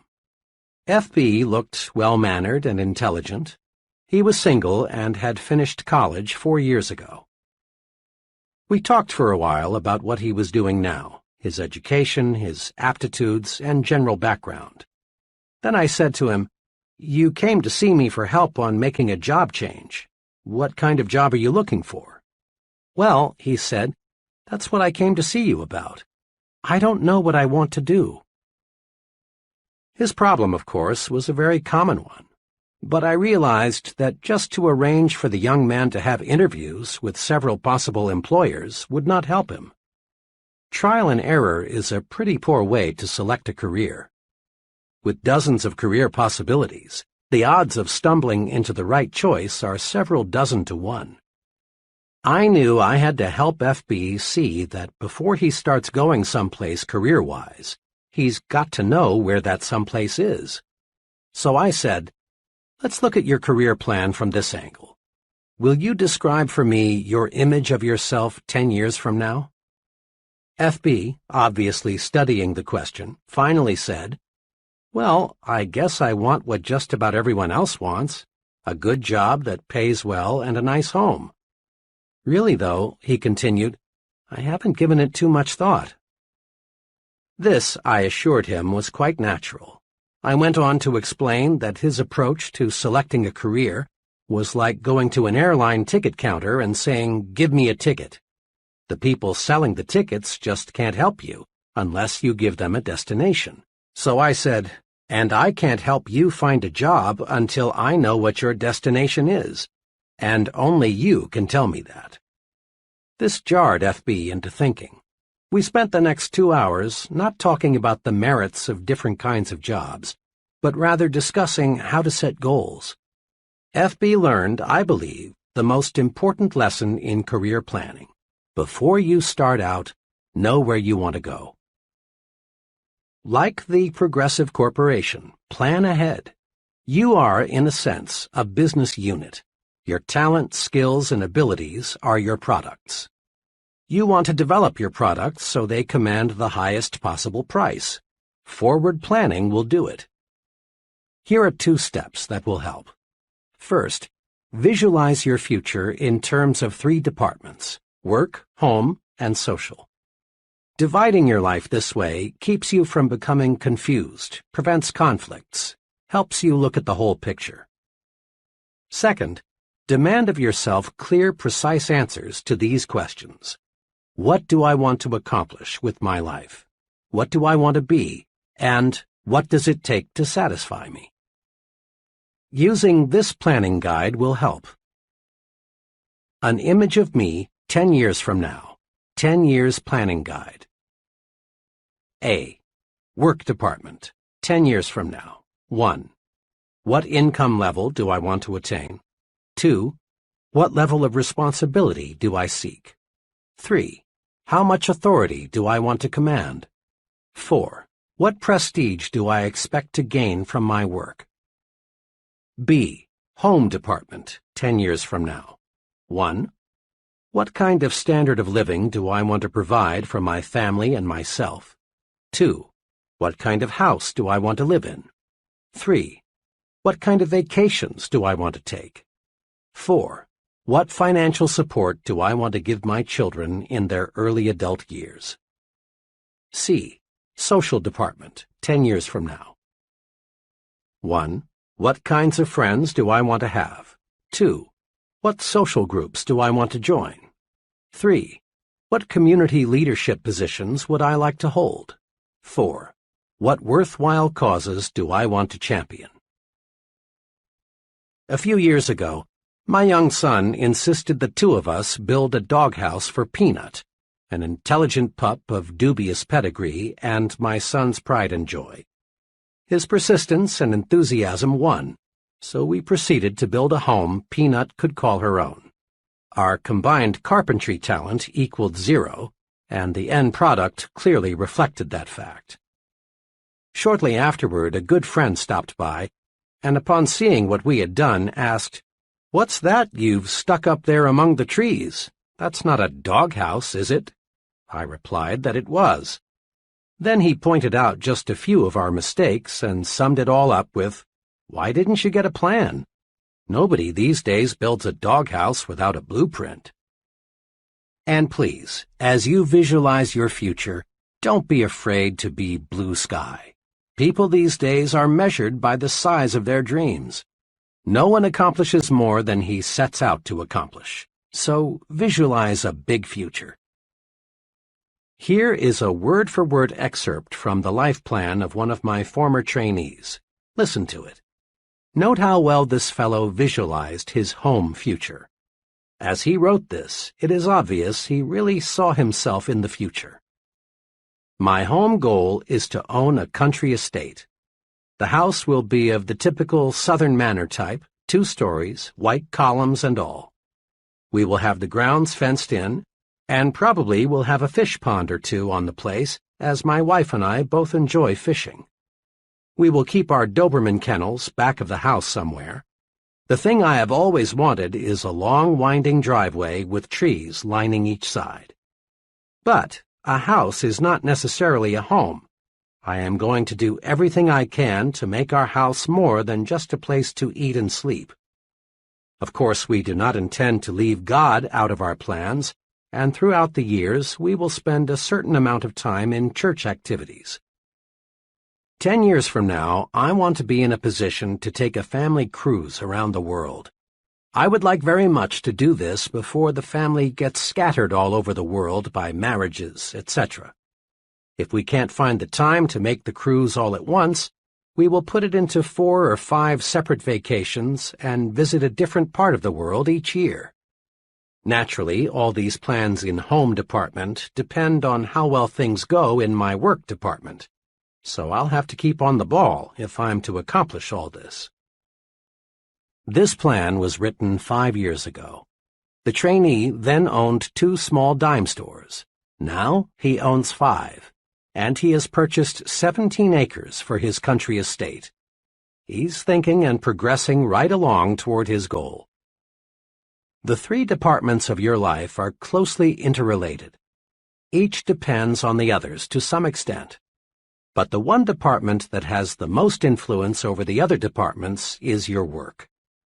Thousands of years ago, the caveman who had the happiest home life and was most respected by his cave mates was the fellow who was most successful as a hunter.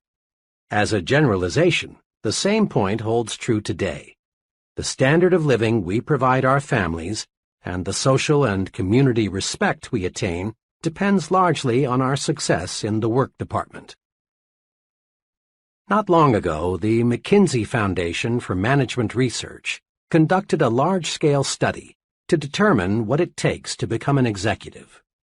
Leaders in business, government, science, and religion were questioned. Over and over again, in different ways, these researchers kept getting one answer. The most important qualification for an executive is the sheer desire to get ahead. Remember this advice of John Wanamaker. A man is not doing much until the cause he works for possesses all there is of him. Desire, when harnessed, is power.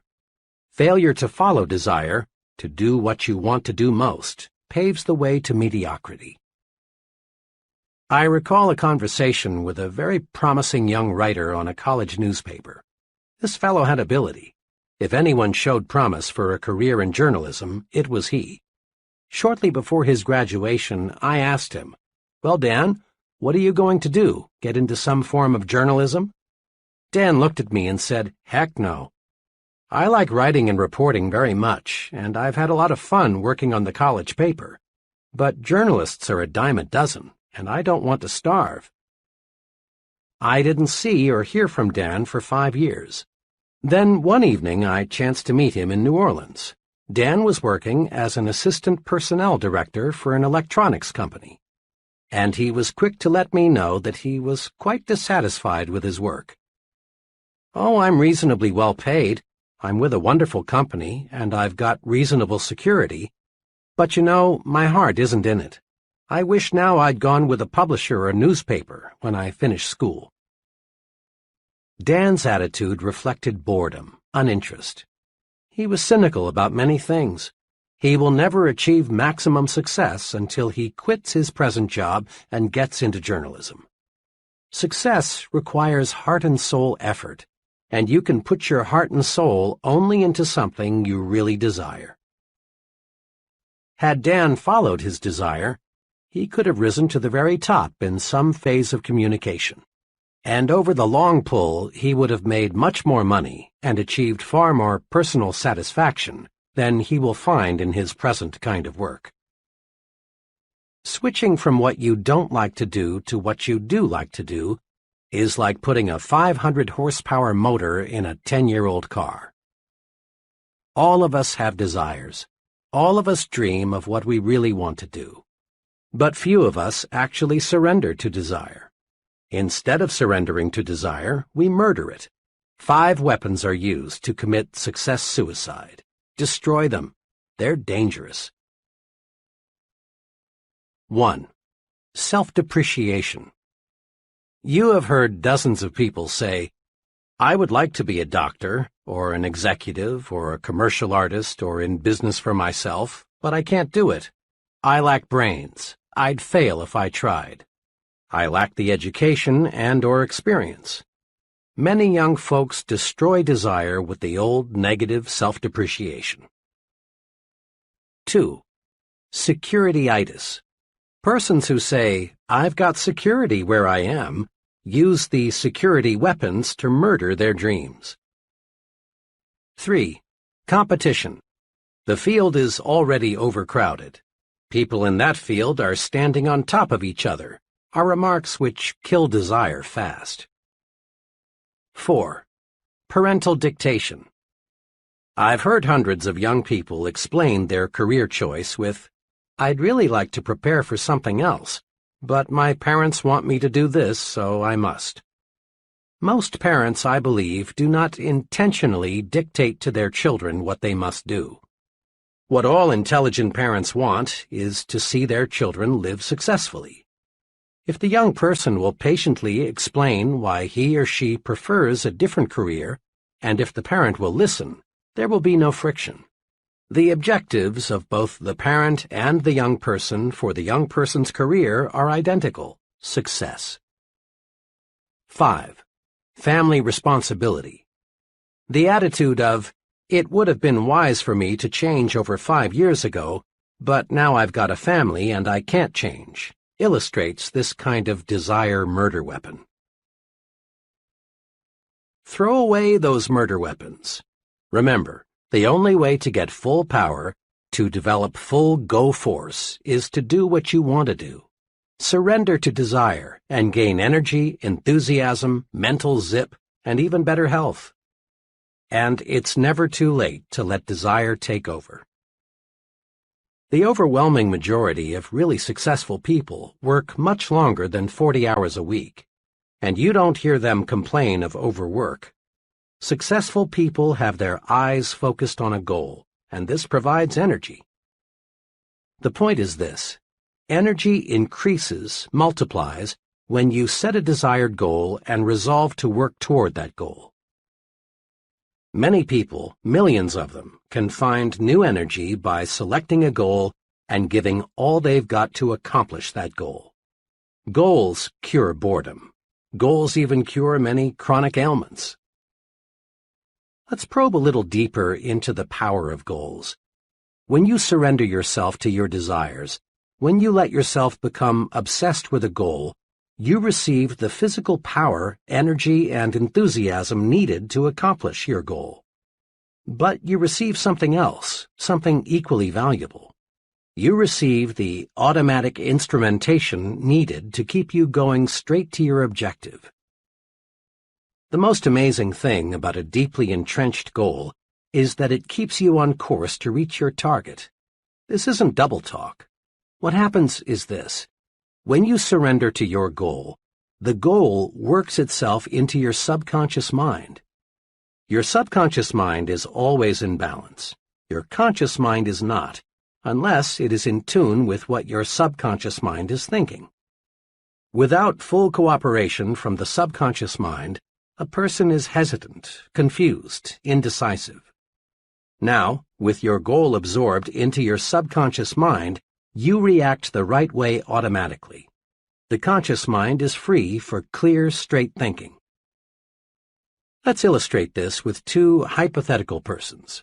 As you listen, you'll recognize these characters among the real people you know. We'll call them Tom and Jack. These fellows are comparable in all respects except one. Tom has a firmly entrenched goal. Jack does not. Tom has a crystal-clear image of what he wants to be. He pictures himself as a corporation vice president 10 years hence. Because Tom has surrendered to his goal through his subconscious mind signals to him saying, "Do this," or "Don't do that. It won't help get you where you want to go." The goal constantly speaks, "I am the image you want to make real. Here is what you must do to make me real." Tom's goal does not pilot him in vague generalities.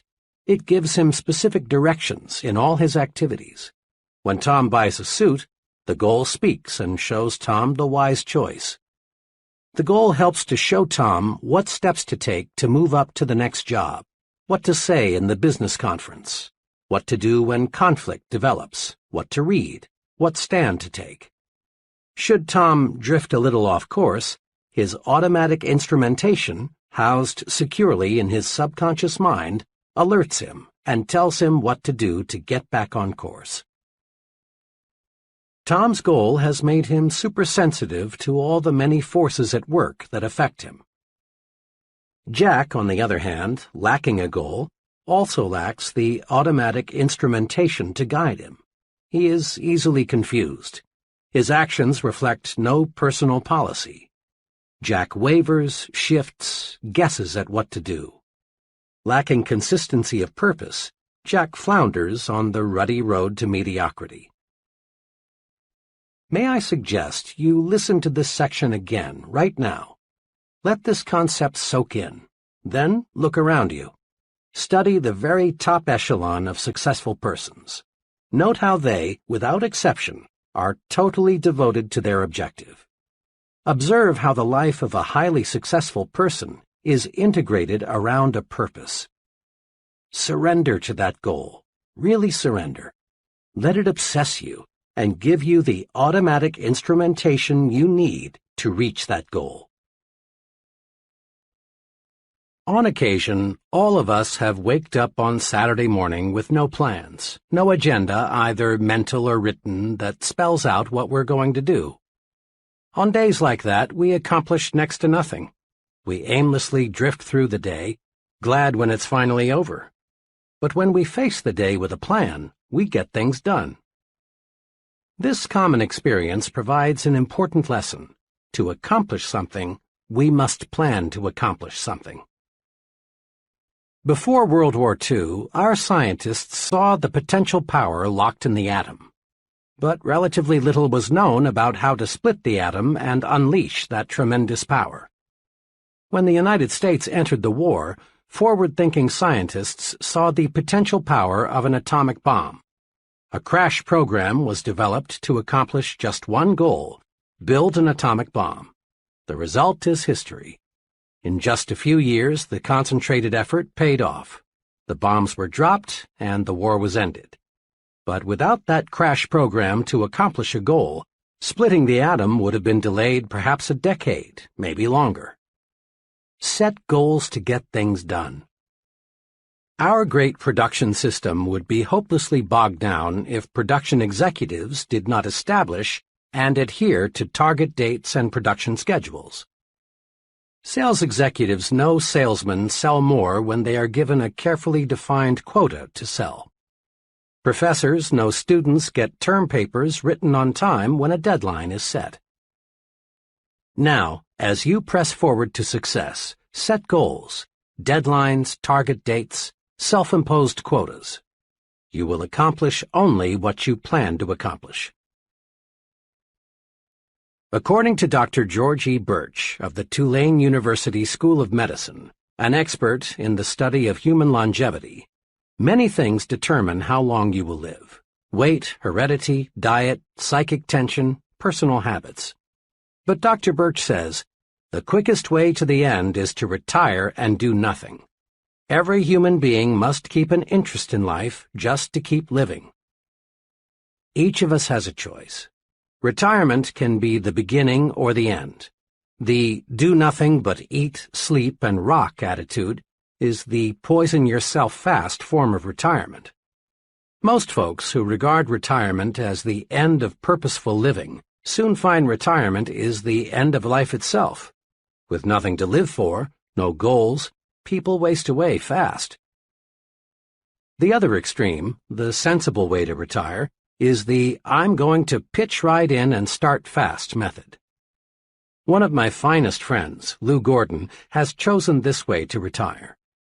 Lou's retirement several years ago as a vice president of Atlanta's biggest bank was really commencement day for him. He established himself as a business consultant, and his pace is amazing.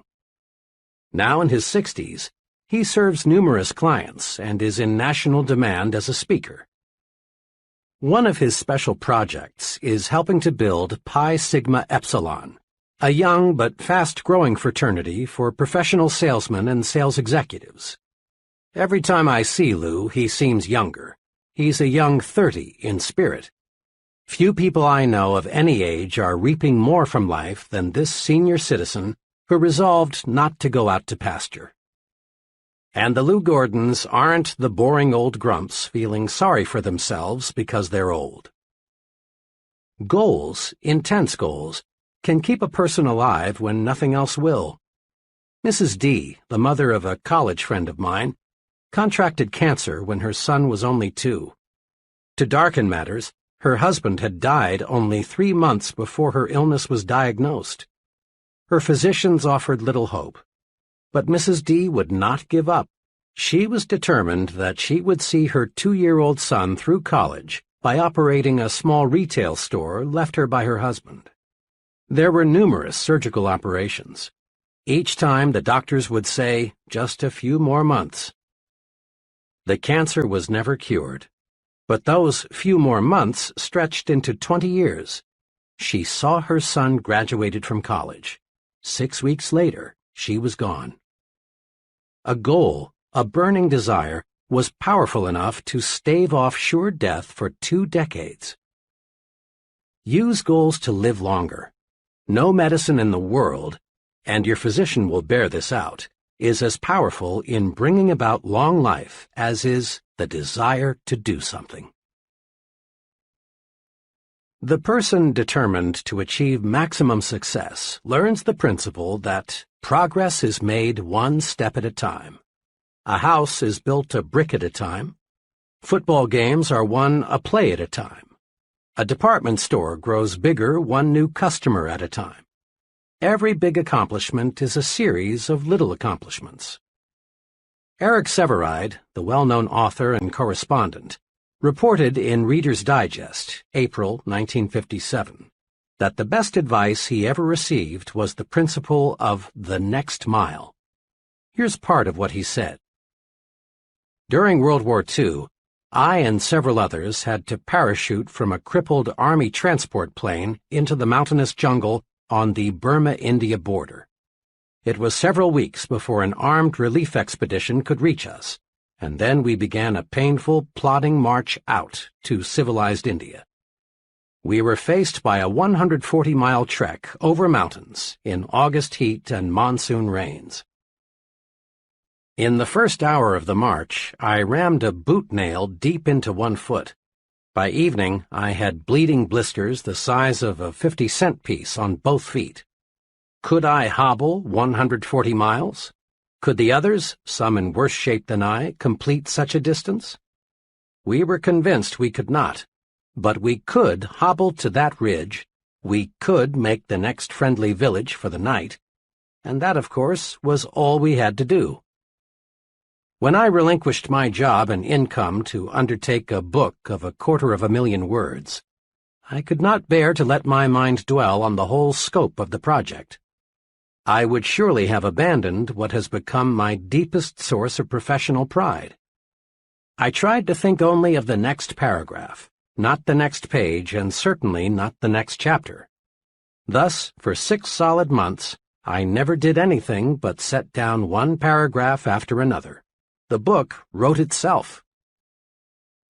Years ago, I took on a daily writing and broadcasting chore that has totaled, now, more than 2,000 scripts.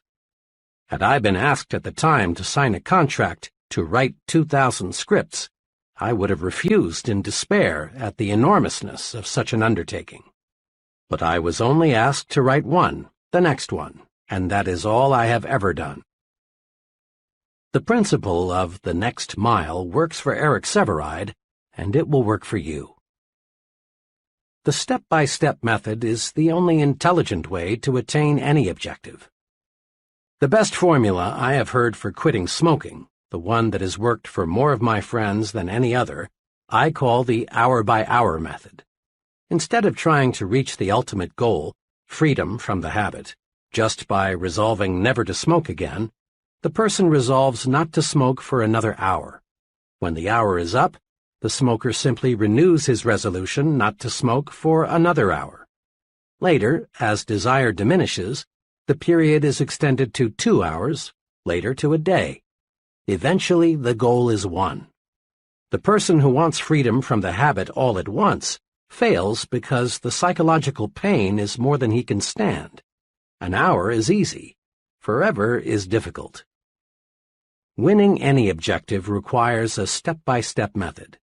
To the junior executive, each assignment, however insignificant it may appear, should be viewed as an opportunity to take one step forward. A salesman qualifies for management responsibilities one sale at a time. To the minister, each sermon; to the professor, each lecture; to the scientist, each experiment; to the business executive, each conference is an opportunity to take one step forward toward the large goal. Sometimes it appears that someone achieves success all at once. But if you check the past histories of people who seemed to arrive at the top suddenly, you'll discover a lot of solid groundwork was previously laid. And those successful people who lose fame as fast as they found it simply were phonies who had not built a solid foundation. Just as a beautiful building is created from pieces of stone, each of which in itself appears insignificant, in like manner the successful life is constructed. Do this. Start marching toward your ultimate goal by making the next task you perform, regardless of how unimportant it may seem, a step in the right direction. Commit this question to memory and use it to evaluate everything you do. Will this help take me where I want to go? If the answer is no, back off. If yes, press ahead.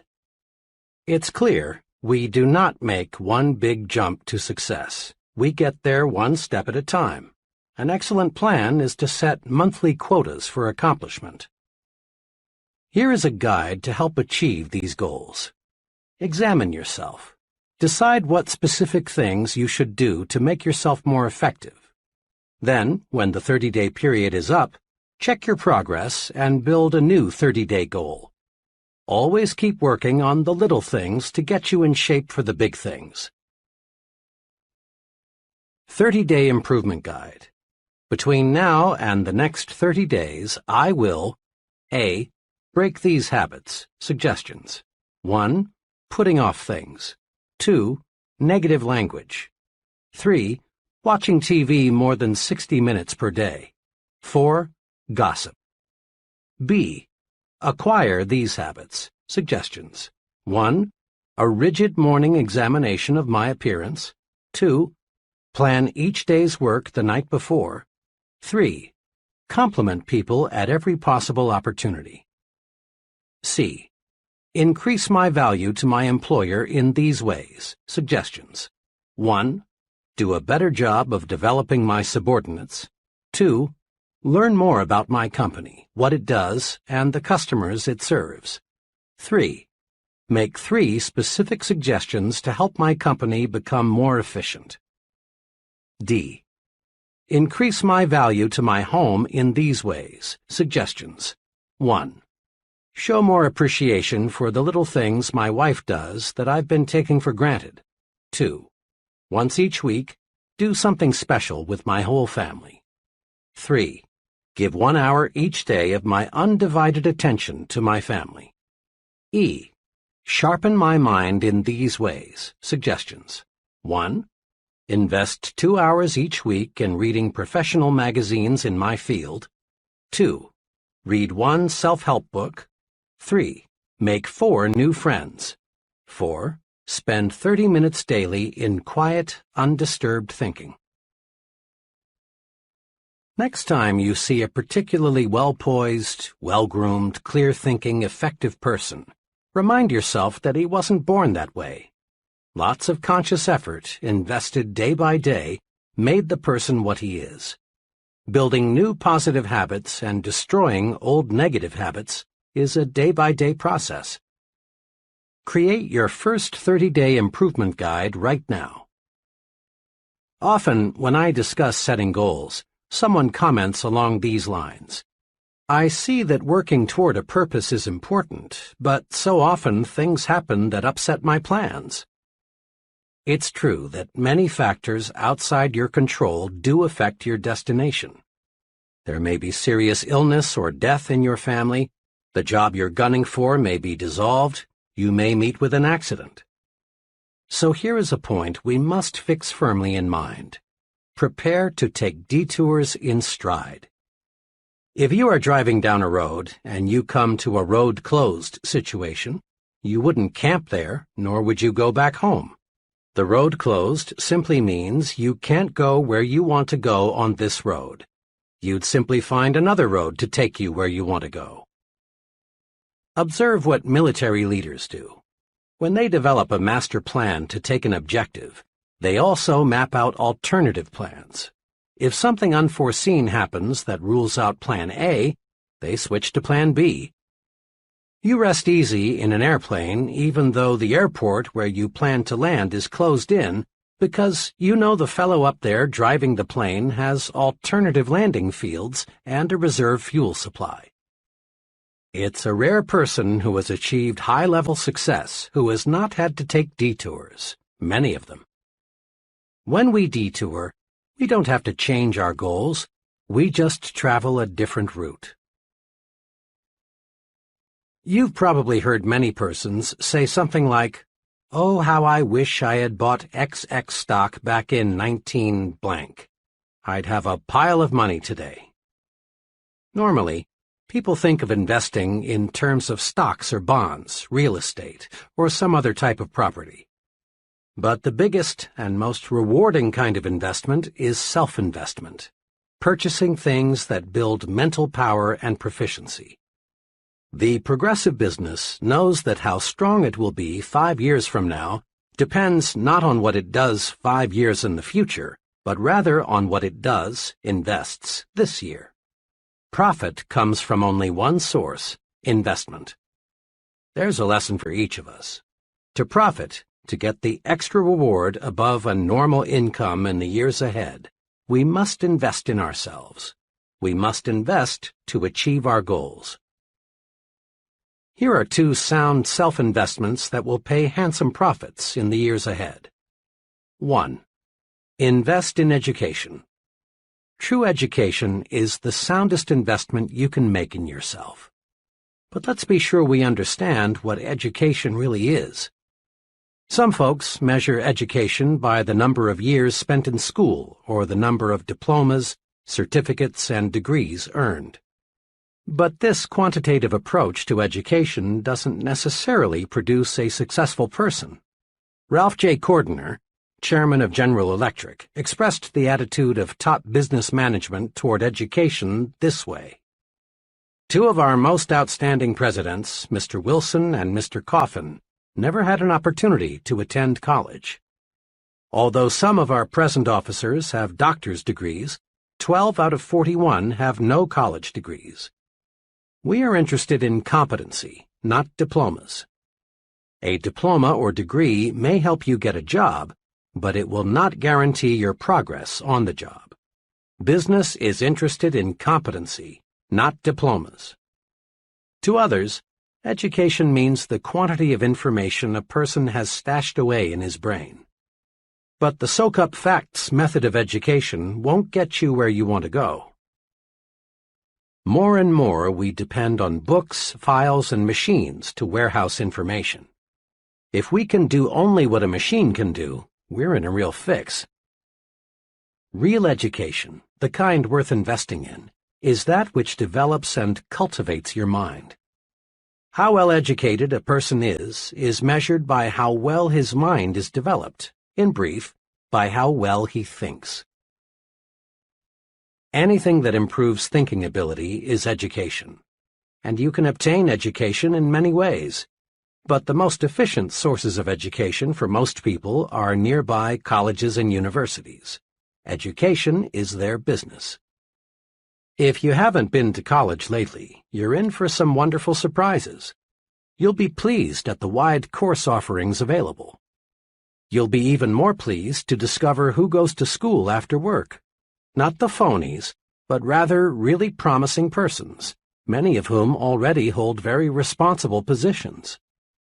In one evening class of 25 persons I conducted recently, there were an owner of a retail chain of 12 stores, 2 buyers for a national food chain, 4 graduate engineers, an Air Force colonel, and several others of similar status. Many people earn degrees in evening programs these days, but the degree, which in the final analysis is only a piece of paper, is not their primary motivation. They are going to school to build their minds, which is a sure way to invest in a better future. And make no mistake about this, education is a real bargain. A moderate investment will keep you in school one night each week for a full year. Compute the cost as a percentage of your gross income, and then ask yourself, isn't my future worth this small investment? Why not make an investment decision right now? Call it school, one night a week for life. It will keep you progressive, young, alert. It will keep you abreast of your areas of interest, and it will surround you with other people who also are going places. 2. Invest in idea starters. Education helps you mold your mind, stretch it, train it to meet new situations and solve problems. Idea starters serve a related purpose. They feed your mind, give you constructive material to think about. Where are the best sources of idea starters? There are many, but to get a steady supply of high-quality idea material, why not do this? Resolve to purchase at least one stimulating book each month and subscribe to 2 magazines or journals that stress ideas. For only a minor sum and a minimum of time, you can be tuned in to some of the best thinkers available anywhere. At a luncheon one day, I overheard one fellow say, "But it costs too much. I can't afford to take the Wall Street Journal." His companion, obviously a much more success-minded person, replied, "Well, I've found that I can't afford not to take it."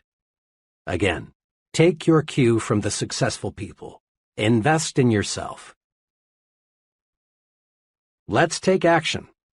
Now, in a quick recap, put these success-building principles to work. 1. Get a clear fix on where you want to go. Create an image of yourself 10 years from now. 2. Write out your 10-year plan. Your life is too important to be left to chance. Put down on paper what you want to accomplish in your work, your home, and your social departments. 3. Surrender yourself to your desires. Set goals to get more energy. Set goals to get things done. Set goals and discover the real enjoyment of living. 4. Let your major goal be your automatic pilot. When you let your goal absorb you, you'll find yourself making the right decisions to reach your goal. 5. Achieve your goal one step at a time. Regard each task you perform, regardless of how small it may seem, as a step toward your goal. 6. Build 30-day goals. Day-by-day effort pays off. 7. Take detours in stride. A detour simply means another route. It should never mean surrendering the goal. 8. Invest in yourself. Purchase those things that build mental power and efficiency. Invest in education. Invest in idea starters. Chapter 13. How to Think Like a Leader. Remind yourself once again that you are not pulled to high levels of success. Rather, you are lifted there by those working beside and below you. Achieving high-level success requires the support and the cooperation of others. And gaining this support and cooperation of others requires leadership ability. Success and the ability to lead others, that is, getting them to do things they wouldn't do if they were not led, go hand in hand. The success-producing principles explained in the previous chapters are valuable equipment in helping you develop your leadership capacity. At this point, we want to master 4 special leadership rules or principles that can cause others to do things for us in the executive suite, in business, in social clubs, in the home, anywhere we find people. These 4 leadership rules or principles are: 1. Trade minds with the people you want to influence. 2. Think. What is the human way to handle this? 3. Think progress, believe in progress, push for progress. 4. Take time out to confer with yourself and develop your supreme thinking power. Practicing these rules produces results. Putting them to use in everyday situations takes the mystery out of that gold-plated word, leadership. Let's see how. Leadership rule number 1. Trade minds with the people you want to influence. Trading minds with the people you want to influence is a magic way to get others, friends, associates, customers, employees, to act the way you want them to act. Study these 2 case histories and see why. Ted B. worked as a television copywriter and director for a large advertising agency. When the agency obtained a new account, a children's shoe manufacturer, Ted was assigned responsibility for developing several TV commercials. A month or so after the campaign had been launched, it became clear that the advertising was doing little or nothing to increase product movement in retail outlets. Attention was focused on the TV commercials because in most cities only television advertising was used. Through research of television viewers, they found that about 4% of the people thought it was simply a great commercial, one of the best, these 4% said. The remaining 96% were either indifferent to the commercials or, in plain language, thought they smelled. Hundreds of comments like these were volunteered. It's wacky. The rhythm sounds like a New Orleans band at 3 a.m. My kids like to watch most TV commercials, but when that shoe thing comes on, they go to the bathroom or refrigerator. I think it's too uppity up. Seems to me someone's trying to be too clever. Something especially interesting turned up when all the interviews were put together and analyzed. The 4% who liked the commercial were people pretty much like Ted in terms of income, education, sophistication, and interests. The remaining 96% were definitely in a different socioeconomic class. Ted's commercials, which cost a lot of money, flopped because Ted thought only of his own interests. He had prepared the commercials thinking of the way he buys shoes, not the way the great majority buys shoes. He developed commercials that pleased him personally, not commercials that pleased the great bulk of the people. The results would have been much different had Ted projected himself into the minds of the masses of ordinary people and asked himself 2 questions. If I were a parent, what kind of a commercial would make me want to buy those shoes? If I were a child, what kind of a commercial would make me go tell my mom or dad that I want those shoes? Why Joan failed in retailing. Joan is an intelligent, well-educated, attractive girl of 24. Fresh from college, Joan got a job as an assistant buyer in ready-to-wear goods at a low to medium-priced department store. She came highly recommended. Joan has ambition, talent, and enthusiasm, one letter read. She is certain to succeed in a big way. But Joan did not succeed in a big way. Joan lasted only 8 months and then quit retailing for other work. I knew her buyer well, and one day I asked him what happened. "Joan is a fine girl, and she has many fine qualities," he said. "But she had one major limitation." "What was that?" I asked. "Well, Joan was forever buying merchandise that she liked, but most of our customers didn't. She selected styles, colors, materials, and prices she liked without putting herself in the shoes of the people who shop here. When I'd suggest to her that maybe a certain line wasn't right for us, she'd say, 'Oh, they'll love this. I do. I think this will move fast.'" Joan had been brought up in a well-to-do home. She had been educated to want quality. Price was not important to her. Joan just couldn't see clothing through the eyes of low to middle-income people. So the merchandise she bought just wasn't suitable.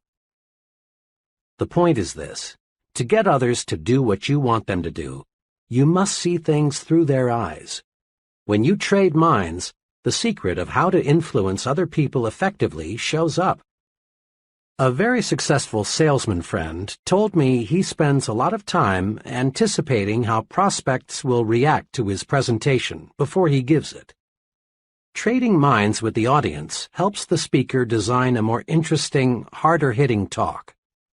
Trading minds with employees helps the supervisor provide more effective, better-received instructions. A young credit executive explained to me how this technique worked for him. "When I was brought into this store, a medium-sized clothing store, as assistant credit manager, I was assigned the job of handling all collection correspondence. The collection letters the store had been using greatly disappointed me. They were strong, insulting, and threatening. I read them and thought, 'Brother, I'd be mad as hell if somebody sent me letters like these. I never would pay.' So I just got to work and started writing the kind of letter that would move me to pay an overdue bill if I received it.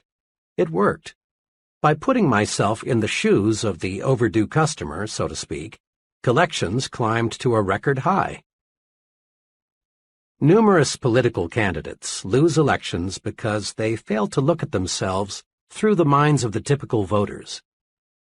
One political candidate for a national office, apparently fully as qualified as his opponent, lost by a tremendous margin for one single reason.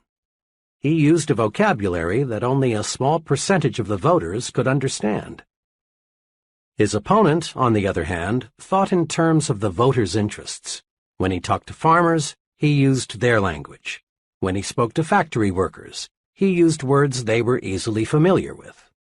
When he spoke on TV, he addressed himself to Mr. Typical Voter, not to Dr. College Professor. Keep this question in mind. What would I think of this if I exchanged places with the other person? It paves the way to more successful action. Thinking of the interests of the people we want to influence is an excellent thought rule in every situation. A few years ago, a small electronics manufacturer developed a fuse that would never blow out. The manufacturer priced the product to sell for $1.25 and then retained an advertising agency to promote it. The account executive placed in charge of the advertising immediately became intensely enthusiastic. His plan was to blanket the country with mass advertising on TV, radio, and newspapers. "This is it," he said. "We'll sell 10 million the first year." His advisors tried to caution him, explaining that fuses are not a popular item, they have no romantic appeal, and people want to get by as cheaply as possible when they buy fuses. Why not, the advisors said, use selected magazines and sell it to the high income levels? They were overruled, and the mass campaign was underway, only to be called off in 6 weeks because of disappointing results.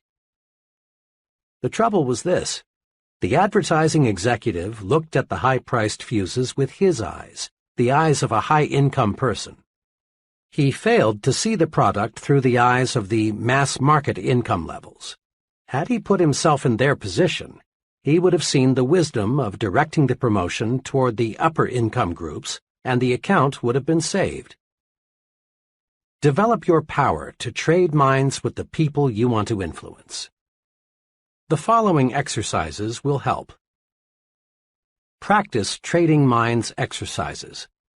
Situation: giving someone work instructions.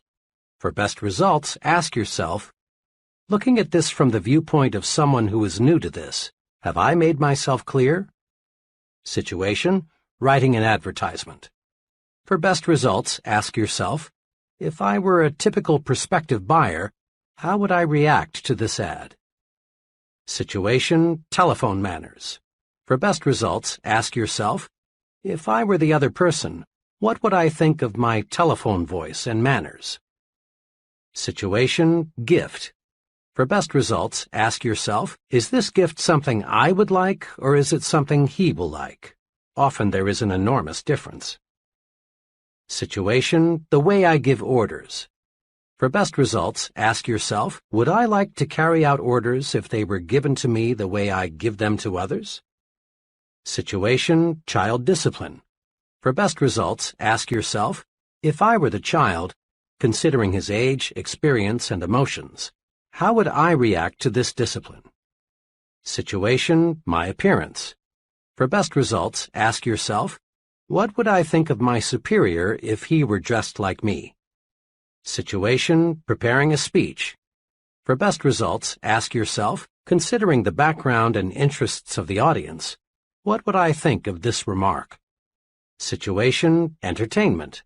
For best results, ask yourself, if I were my guests, what kinds of food, music, and entertainment would I like best? Put the trading minds principle to work for you. 1. Consider the other person's situation. Put yourself in his shoes, so to speak. Remember, his interests, income, intelligence, and background may differ considerably from yours. 2. Now ask yourself, if I were in his situation, how would I react to this? Whatever it is you want him to do. 3. Then take the action that would move you if you were the other person. Leadership rule number 2.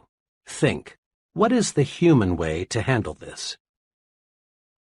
People use different approaches to leadership situations. One approach is to assume the position of a dictator. The dictator makes all decisions without consulting those affected. He refuses to hear his subordinate's side of a question because, deep down perhaps, he's afraid the subordinate might be right, and this would cause him to lose face. Dictators don't last long. Employees may fake loyalty for a while, but unrest soon develops. Some of the best employees leave, and those remaining get together and plot against the tyrant. The result is that the organization ceases to function smoothly. This puts the dictator in a bad light with his superior. A second leadership technique is the cold, mechanical, I'm a rule-book operator approach. The fellow using this approach handles everything exactly according to the book. He doesn't recognize that every rule or policy or plan is only a guide for the usual cases.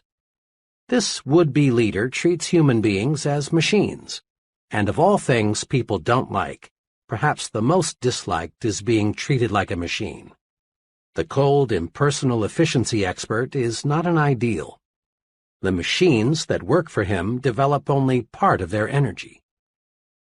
Persons who rise to tremendous leadership heights use a third approach that we call being human. Several years ago, I worked closely with John S., who is an executive in the engineering development section of a large aluminum manufacturer. John had mastered the Be Human approach and was enjoying its rewards. In dozens of little ways, John made his actions say, "You are a human being. I respect you. I'm here to help you in every way I can." When an individual from another city joined his department, John went to considerable personal inconvenience to help him find suitable housing. Working through his secretary and 2 other women employees, he set up office birthday parties for each member of the staff. The 30 minutes or so required for this was not a cost. Rather, it was an investment in getting loyalty and output. When he learned that one of his staff members belonged to a minority faith, John called him in and explained that he would arrange for him to observe his religious holidays that don't coincide with the more common holidays. When an employee or someone in the employee's family was ill, John remembered. He took time to compliment his staff individually for their off-the-job accomplishments. But the largest evidence of John's Be Human philosophy showed up in the way he handled a dismissal problem. One of the employees who had been hired by John's predecessor simply lacked the aptitude and interest for the work involved. John handled the problem magnificently. He did not use the conventional procedure of calling the employee into his office and giving him first the bad news and then second 15 or 30 days to move out. Instead, he did 2 unusual things.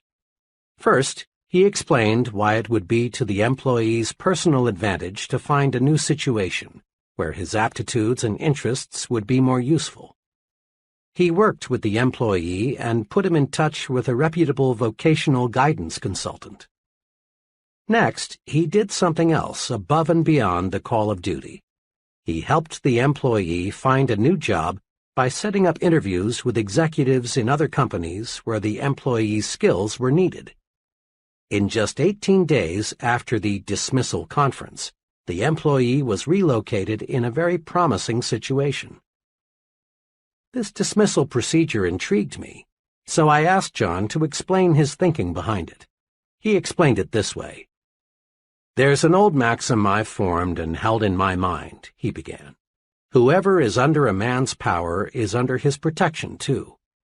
We never should have hired this man in the first place, because he's not cut out for this kind of work.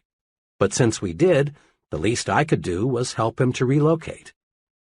Anybody, John continued, can hire a man, but the test of leadership is how one handles the dismissal. By helping that employee relocate before he left us, built up a feeling of job security in everyone in my department. I let them know by example that no one gets dumped on the street as long as I'm here. Make no mistake, John's Be Human brand of leadership paid off. There were no secret gossip sessions about John. He received unquestioned loyalty and support. He had maximum job security because he gave maximum job security to his subordinates. For about 15 years, I've been close to a fellow I'll call Bob W. Bob is in his late 50s. He came up the hard way. With a hit-or-miss education and no money, Bob found himself out of work in 1931. But he's always been a scrambler. Not one to be idle, Bob started an upholstery shop in his garage. Thanks to his untiring efforts, the business grew, and today it's a modern furniture manufacturing plant with over 300 employees. Today, Bob is a millionaire. Money and material things have ceased to be a concern. But Bob is rich in other ways, too. He's a millionaire in friends, contentment, and satisfaction. Of Bob's many fine qualities, his tremendous desire to help other people stands out. Bob is human, and he's a specialist in treating others the way human beings want to be treated. One day, Bob and I were discussing the matter of criticizing people. Bob's human way of doing it is a master formula. Here's the way he put it. "I don't think you could find anybody who would say I'm a softy or a weakling. I run a business. When something isn't going right, I fix it. But it's the way I fix it that's important. If employees are doing something wrong or are making a mistake, I am doubly careful not to hurt their feelings and make them feel small or embarrassed. I just use 4 simple steps. First, I talk to them privately. Second, I praise them for what they are doing well. Third, I point out the one thing at the moment that they could do better, and I help them find the way. Fourth, I praise them again on their good points. And this 4-step formula works. When I do it this way, people thank me because I've found that's exactly the way they like it. When they walk out of this office, they have been reminded that they are not only pretty good, they can be even better. I've been betting on people all my life, Bob says, and the better I treat them, the more good things happen to me. I honestly don't plan it that way. That's just the way it works out. Let me give you an example. Back about, 5 or 6 years ago, one of the production men came to work drunk. Pretty soon there was a commotion in the plant. It seems this fellow had taken a 5-gallon can of lacquer and was splashing it all over the place. Well, the other workmen took the lacquer away from him, and the plant superintendent escorted him out. I walked outside and found him sitting against the building in a kind of stupor. I helped him up, put him in my car, and took him to his home. His wife was frantic. I tried to reassure her that everything would be all right. "Oh, but you don't understand," she said. "Mr. W, me, doesn't stand for anyone being drunk on the job. Jim's lost his job, and now what will we do?" I told her Jim wouldn't be dismissed. She asked how I knew. The reason, I explained, is because I'm Mr. W. She almost fainted. I told her I'd do all I could to help Jim at the plant, and I hoped she'd do all she could at home, and just have him on the job in the morning. When I got back to the plant, I went down to Jim's department and spoke to Jim's coworkers. I told them, "You've seen something unpleasant here today, but I want you to forget it. Jim will be back tomorrow. Be kind to him. He's been a good worker for a long time, and we owe it to him to give him another chance." Jim got back on the ball, and his drinking was never again a problem. I soon forgot about the incident. But Jim didn't. 2 years ago, the headquarters of the local union sent some men here to negotiate the contract for the local. They had some staggering, simply unrealistic demands. Jim, quiet, meek Jim, suddenly became a leader. He got busy and reminded the fellows in the plant that they'd always gotten a fair deal from Mr. W, and we didn't need outsiders coming to tell us how to run our affairs. The outsiders left, and as usual, we negotiated our contract like friends, thanks to Jim. Here are 2 ways to use the Be Human approach to make you a better leader. First, each time you face a difficult matter involving people, ask yourself, what is the human way to handle this? Ponder over this question when there is a disagreement among your subordinates, or when an employee creates a problem. Remember Bob W.'s formula for helping others correct their mistakes. Avoid sarcasm. Avoid being cynical. Avoid taking people down a peg or two. Avoid putting others in their place. Ask, what is the human way to deal with people? It always pays. Sometimes sooner, sometimes later, but it always pays. A second way to profit from the Be Human rule is to let your actions show you put people first. Show interest in your subordinates' off-the-job accomplishments. Treat everyone with dignity. Remind yourself that the primary purpose in life is to enjoy it. As a general rule, the more interest you show in a person, the more he will produce for you. And his production is what carries you forward to greater and greater success. Praise your subordinates to your supervisor by putting in plugs for them at every opportunity. It's an old American custom to admire the fellow who's on the side of the little man. Your subordinates will appreciate your plugs, and their loyalty to you will grow. And do not fear that this will lower your own importance in the eyes of your supervisor. Rather, a man big enough to be humble appears more confident than the insecure man who feels compelled to call attention to his accomplishments. A little modesty goes a long way. Praise your subordinates personally at every opportunity. Praise them for their cooperation. Praise them for every extra effort they put forth. Praise is the greatest single incentive you can give people, and it costs you nothing. Besides, a write-in vote has often overthrown a powerful known candidate. You never know when your subordinates can do you a turn by coming to your defense. Practice praising people. Rub people the right way. Be human. Leadership rule number 3. Think progress, believe in progress, push for progress. One of the most complimentary things anyone can say about you is, he stands for progress. He's the man for the job. Promotions in all fields go to individuals who believe in and push for progress. Leaders, real leaders, are in short supply. Status quoers, the everything's all right, let's don't upset the apple cart folks, far outnumber the progressives, the there's lots of room for improvement, let's get to work and do it better people. Join the leadership elite. Develop a forward look. There are 2 special things you can do to develop your progressive outlook. 1. Think improvement in everything you do. 2. Think high standards in everything you do. Several months ago, the president of a medium-sized company asked me to help him make an important decision. This executive had built the business by himself and had been functioning as sales manager. Now, with 7 salesmen employed, he decided his next step was to promote one of his salesmen to the job of sales manager. He narrowed the choice down to 3, all of whom were about equal in experience and sales performance. My assignment was to spend one day in the field with each man and then report my views on which fellow seemed to be best qualified to lead the group. Each man was told that a consultant would visit him to discuss the overall marketing program. For obvious reasons, they were not told the specific purpose of my visit. 2 of the men reacted pretty much the same way. Both were uncomfortable with me.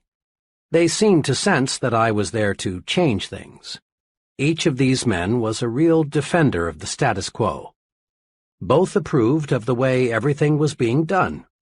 I raised questions about how the territories were laid out, the compensation program, the sales promotional material, every facet of the marketing effort. But on all points, the response was always, everything is okay. On specific points, these 2 men explained why the present way couldn't and shouldn't be changed. Summed up, both men wanted the status quo to remain the status quo. One of them said to me as he dropped me by my hotel, I don't know exactly why you spent the day with me, but tell Mr. M for me that everything is okay as is. Don't go refiguring anything. The 3rd man was wonderfully different. He was pleased with the company and proud of its growth, but he was not wholly content. He wanted improvements. All day, this 3rd salesman gave me his ideas for getting new business, providing better service to customers, reducing wasted time, revising the compensation plan to give more incentive, all so that he and the company would make more. He had mapped out a new advertising campaign he had been thinking about. When I left him, his parting remark was, I sure appreciate the chance to tell someone about some of my ideas. We've got a good outfit, but I believe we can make it better. My recommendation, of course, was for the 3rd man. It was a recommendation that coincided perfectly with the feelings of the company president. Believe in expansion, efficiency, new products, new processes, better schools, increased prosperity. Believe in and push for progress, and you'll be a leader. As a youngster, I had an opportunity to see how the different thinking of 2 leaders can make an amazing difference in the performance of followers. I attended a country elementary school, 8 grades, 1 teacher, and 40 children all jammed together inside 4 brick walls. A new teacher was always a big deal. Led by the big boys, the 7th and 8th graders, the pupils set out to see how much they could get away with. One year there was little more than chaos. Every day there were dozens of the usual school pranks, wars of spitballs and paper airplanes. Then there were the major incidents, such as locking the teacher outside the school for half a day at a time, or on another occasion, the opposite, barricading her within the building for hours. Another day, each boy in the upper grades brought his dog into the schoolroom. Let me add that these children were not delinquents. Stealing, physical violence, and deliberate harm were not their objectives. They were healthy kids conditioned by vigorous rural living and needing an outlet for their tremendous pent-up energies and ingenuities. Well, the teacher somehow managed to stay with the school until the end of that year. To no one's surprise, there was a new teacher the following September. The new teacher extracted strikingly different performance from the children. She appealed to their personal pride and sense of respect. She encouraged them to develop judgment. Each child was assigned a specific responsibility, like washing blackboards or cleaning erasers, or practicing paper grading for the younger grades. The new teacher found creative ways to use the energy that had been so misdirected a few months before. Her educational program was centered on building character. Why did the children act like young devils one year and like young angels the next? The difference was the leader, their teacher. In all honesty, we cannot blame the kids for playing pranks an entire school year. In each instance, the teacher set the pace. The first teacher, deep down, didn't care whether the children made progress. She set no goals for the children. She didn't encourage them. She couldn't control her temper. She didn't like teaching, so the pupils didn't like learning. But the second teacher had high, positive standards. She sincerely liked the children and wanted them to accomplish much. She considered each one as an individual. She obtained discipline easily because, in everything she did, she was well disciplined. And in each case, the pupils adjusted their conduct to fit the examples set by the teachers. We find this same form of adjustment taking place every day in adult groups.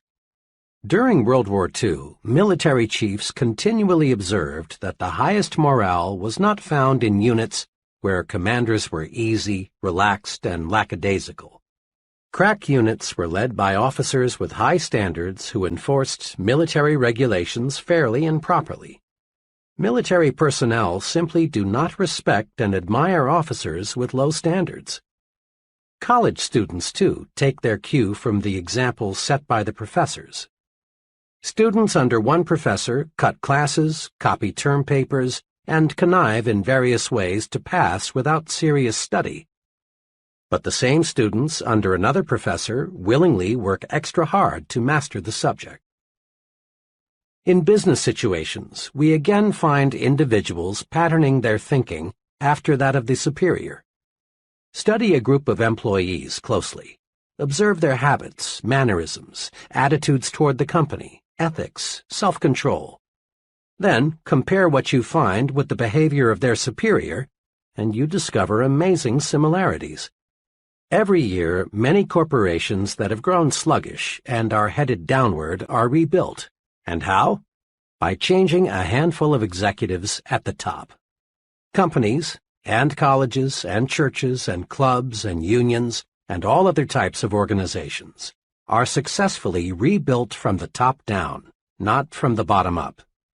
Change the thinking at the top, and you automatically change the thinking at the bottom.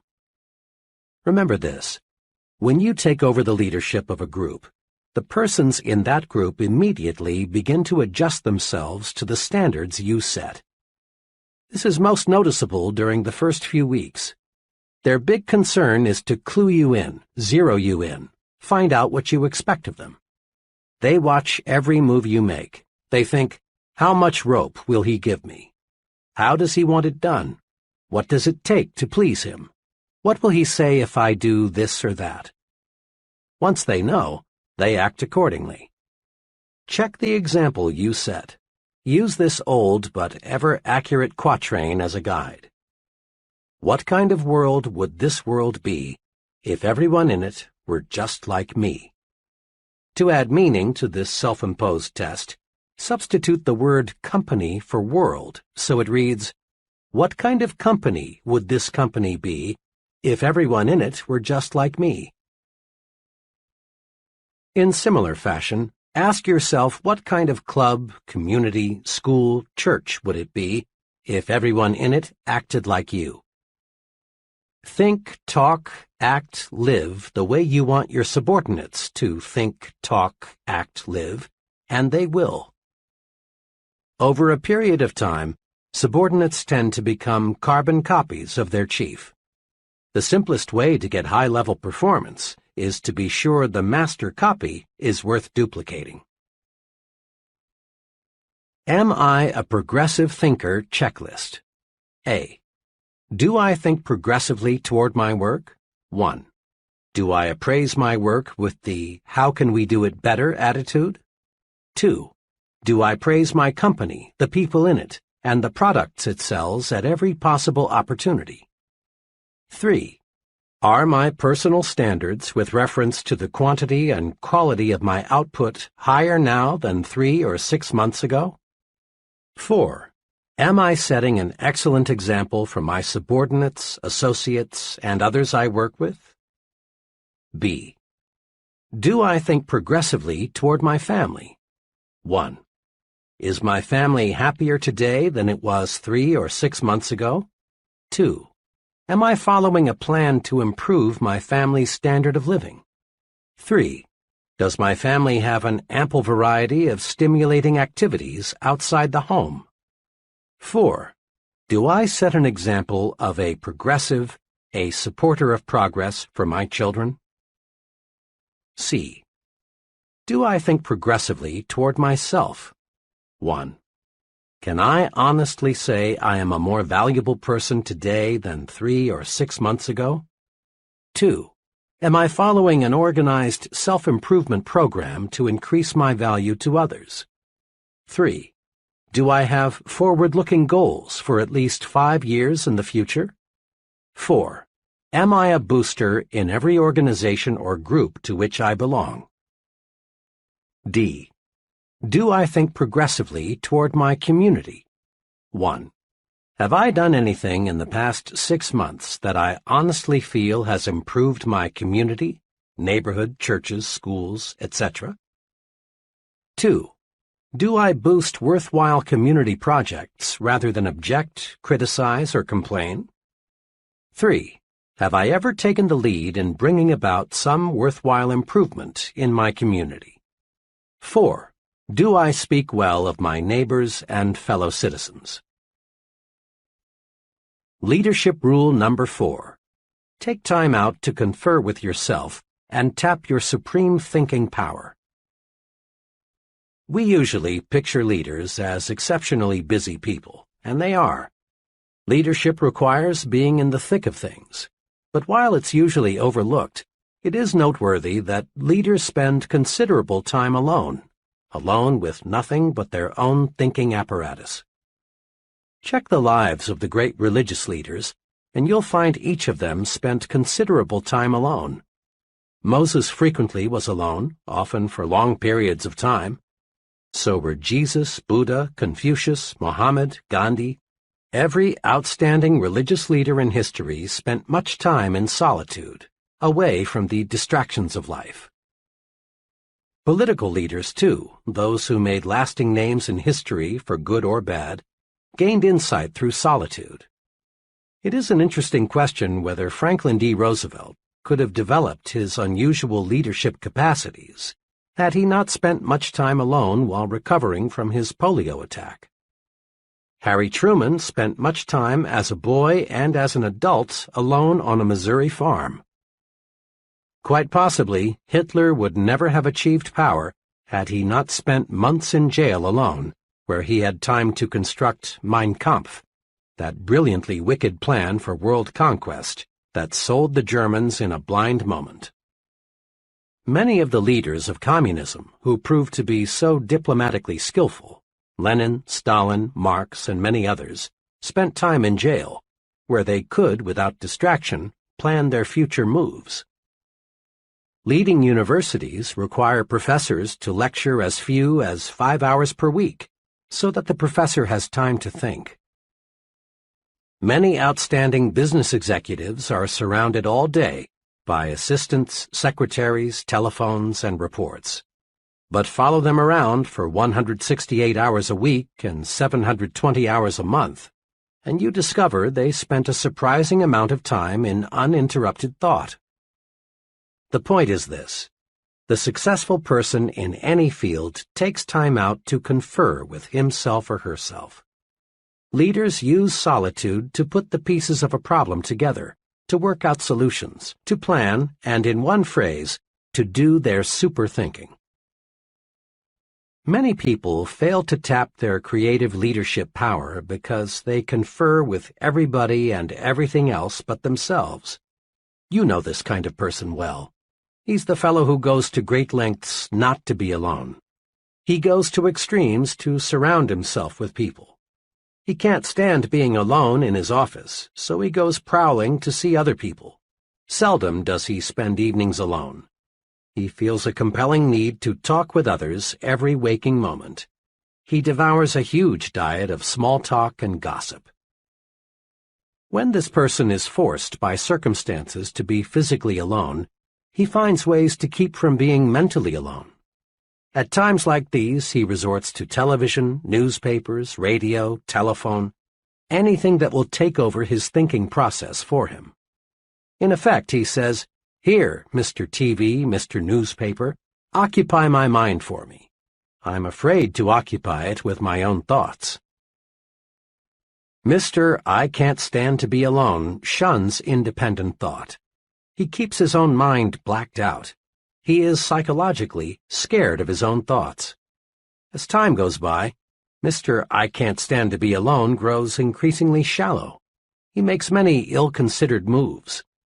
He fails to develop firmness of purpose, personal stability.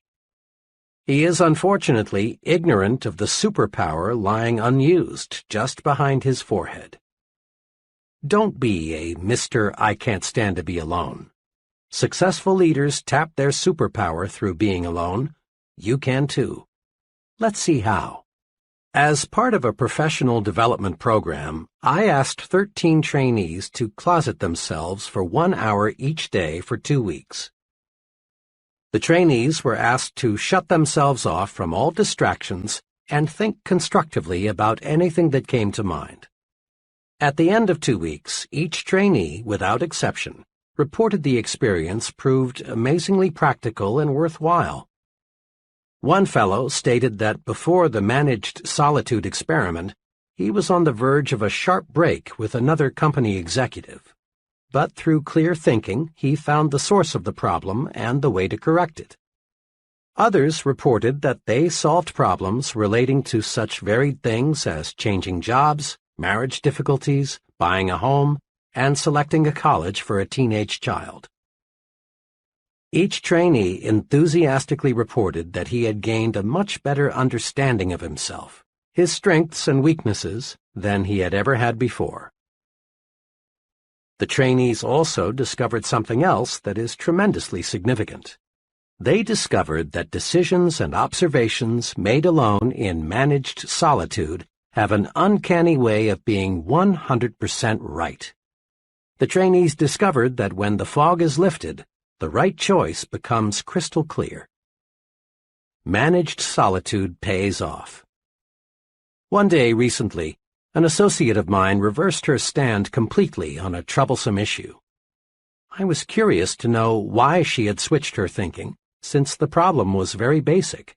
Her answer went like this: "Well, I haven't been at all clear in my mind as to what we should do. So I got up at 3:30 this morning, fixed a cup of coffee, and just sat on the sofa and thought until 7 a.m. I see the whole matter a lot clearer now, so the only thing for me to do is reverse my stand." And her new stand proved completely correct. Resolve now to set aside some time each day, at least 30 minutes, to be completely by yourself. Perhaps early in the morning, before anyone else is stirring about, would be best for you. Or perhaps late in the evening would be a better time.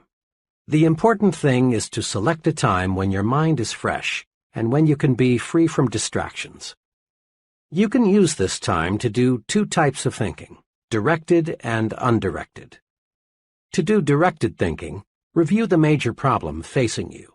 In solitude, your mind will study the problem objectively and lead you to the right answer. To do undirected thinking, just let your mind select what it wishes to think about.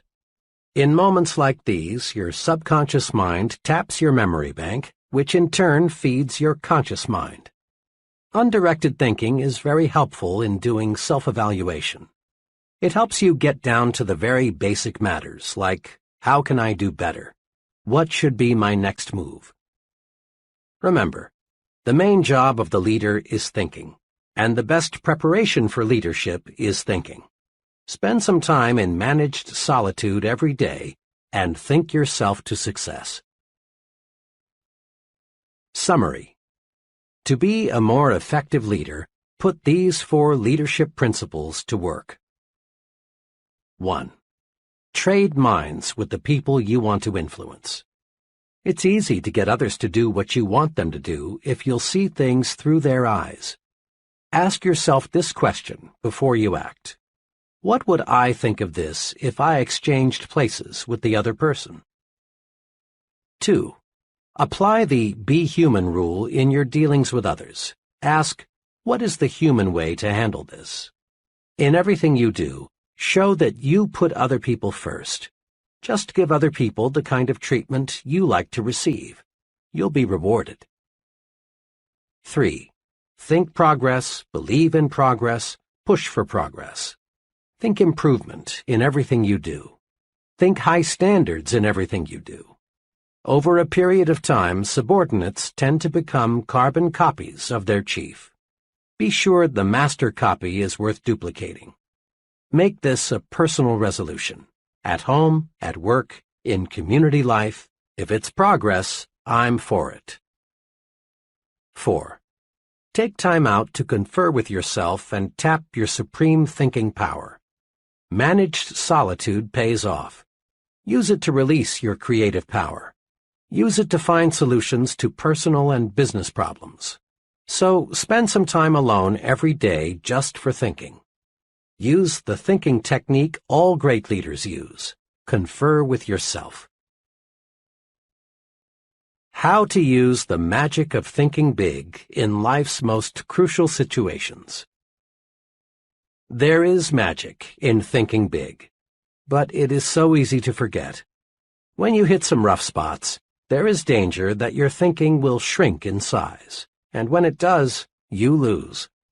Here are some brief guides for staying big when you're tempted to use the small approach. Perhaps you'll want to put these guides on small cards for even handier reference. A. When little people try to drive you down, think big. To be sure, there are some people who want you to lose, to experience misfortune, to be reprimanded. But these people can't hurt you if you'll remember 3 things. 1. You win when you refuse to fight petty people.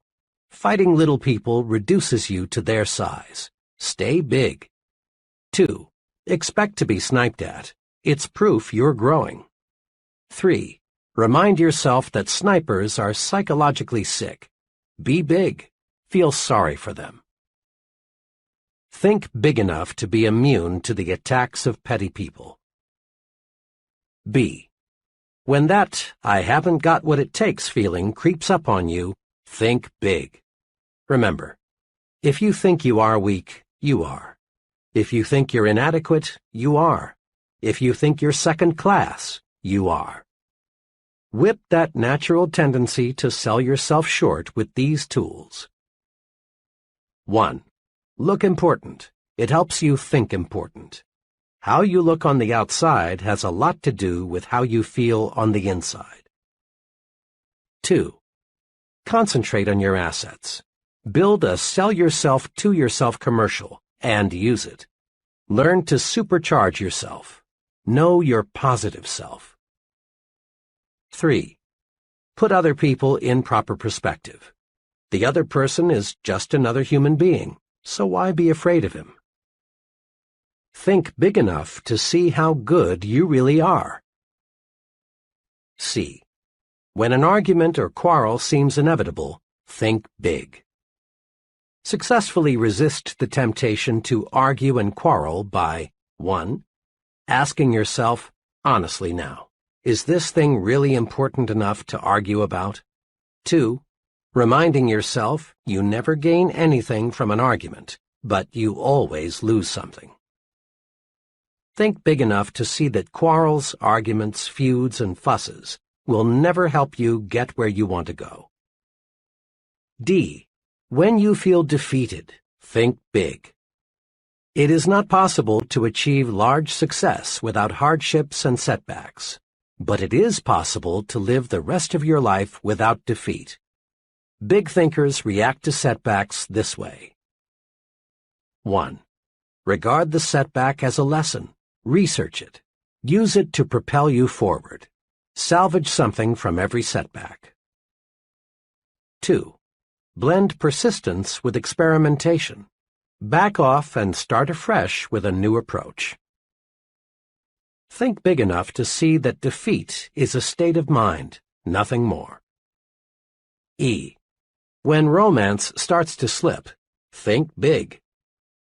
Negative, petty, she's, he's, unfair to me so I'll get even type of thinking slaughters romance, destroys the affection that can be yours.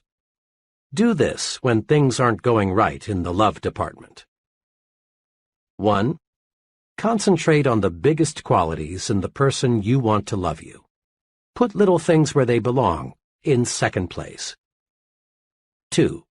Do something special for your mate, and do it often. Think big enough to find the secret to marital joys. F. When you feel your progress on the job is slowing down, think big. No matter what you do, and regardless of your occupation, higher status, higher pay come from one thing: increasing the quality and quantity of your output. Do this.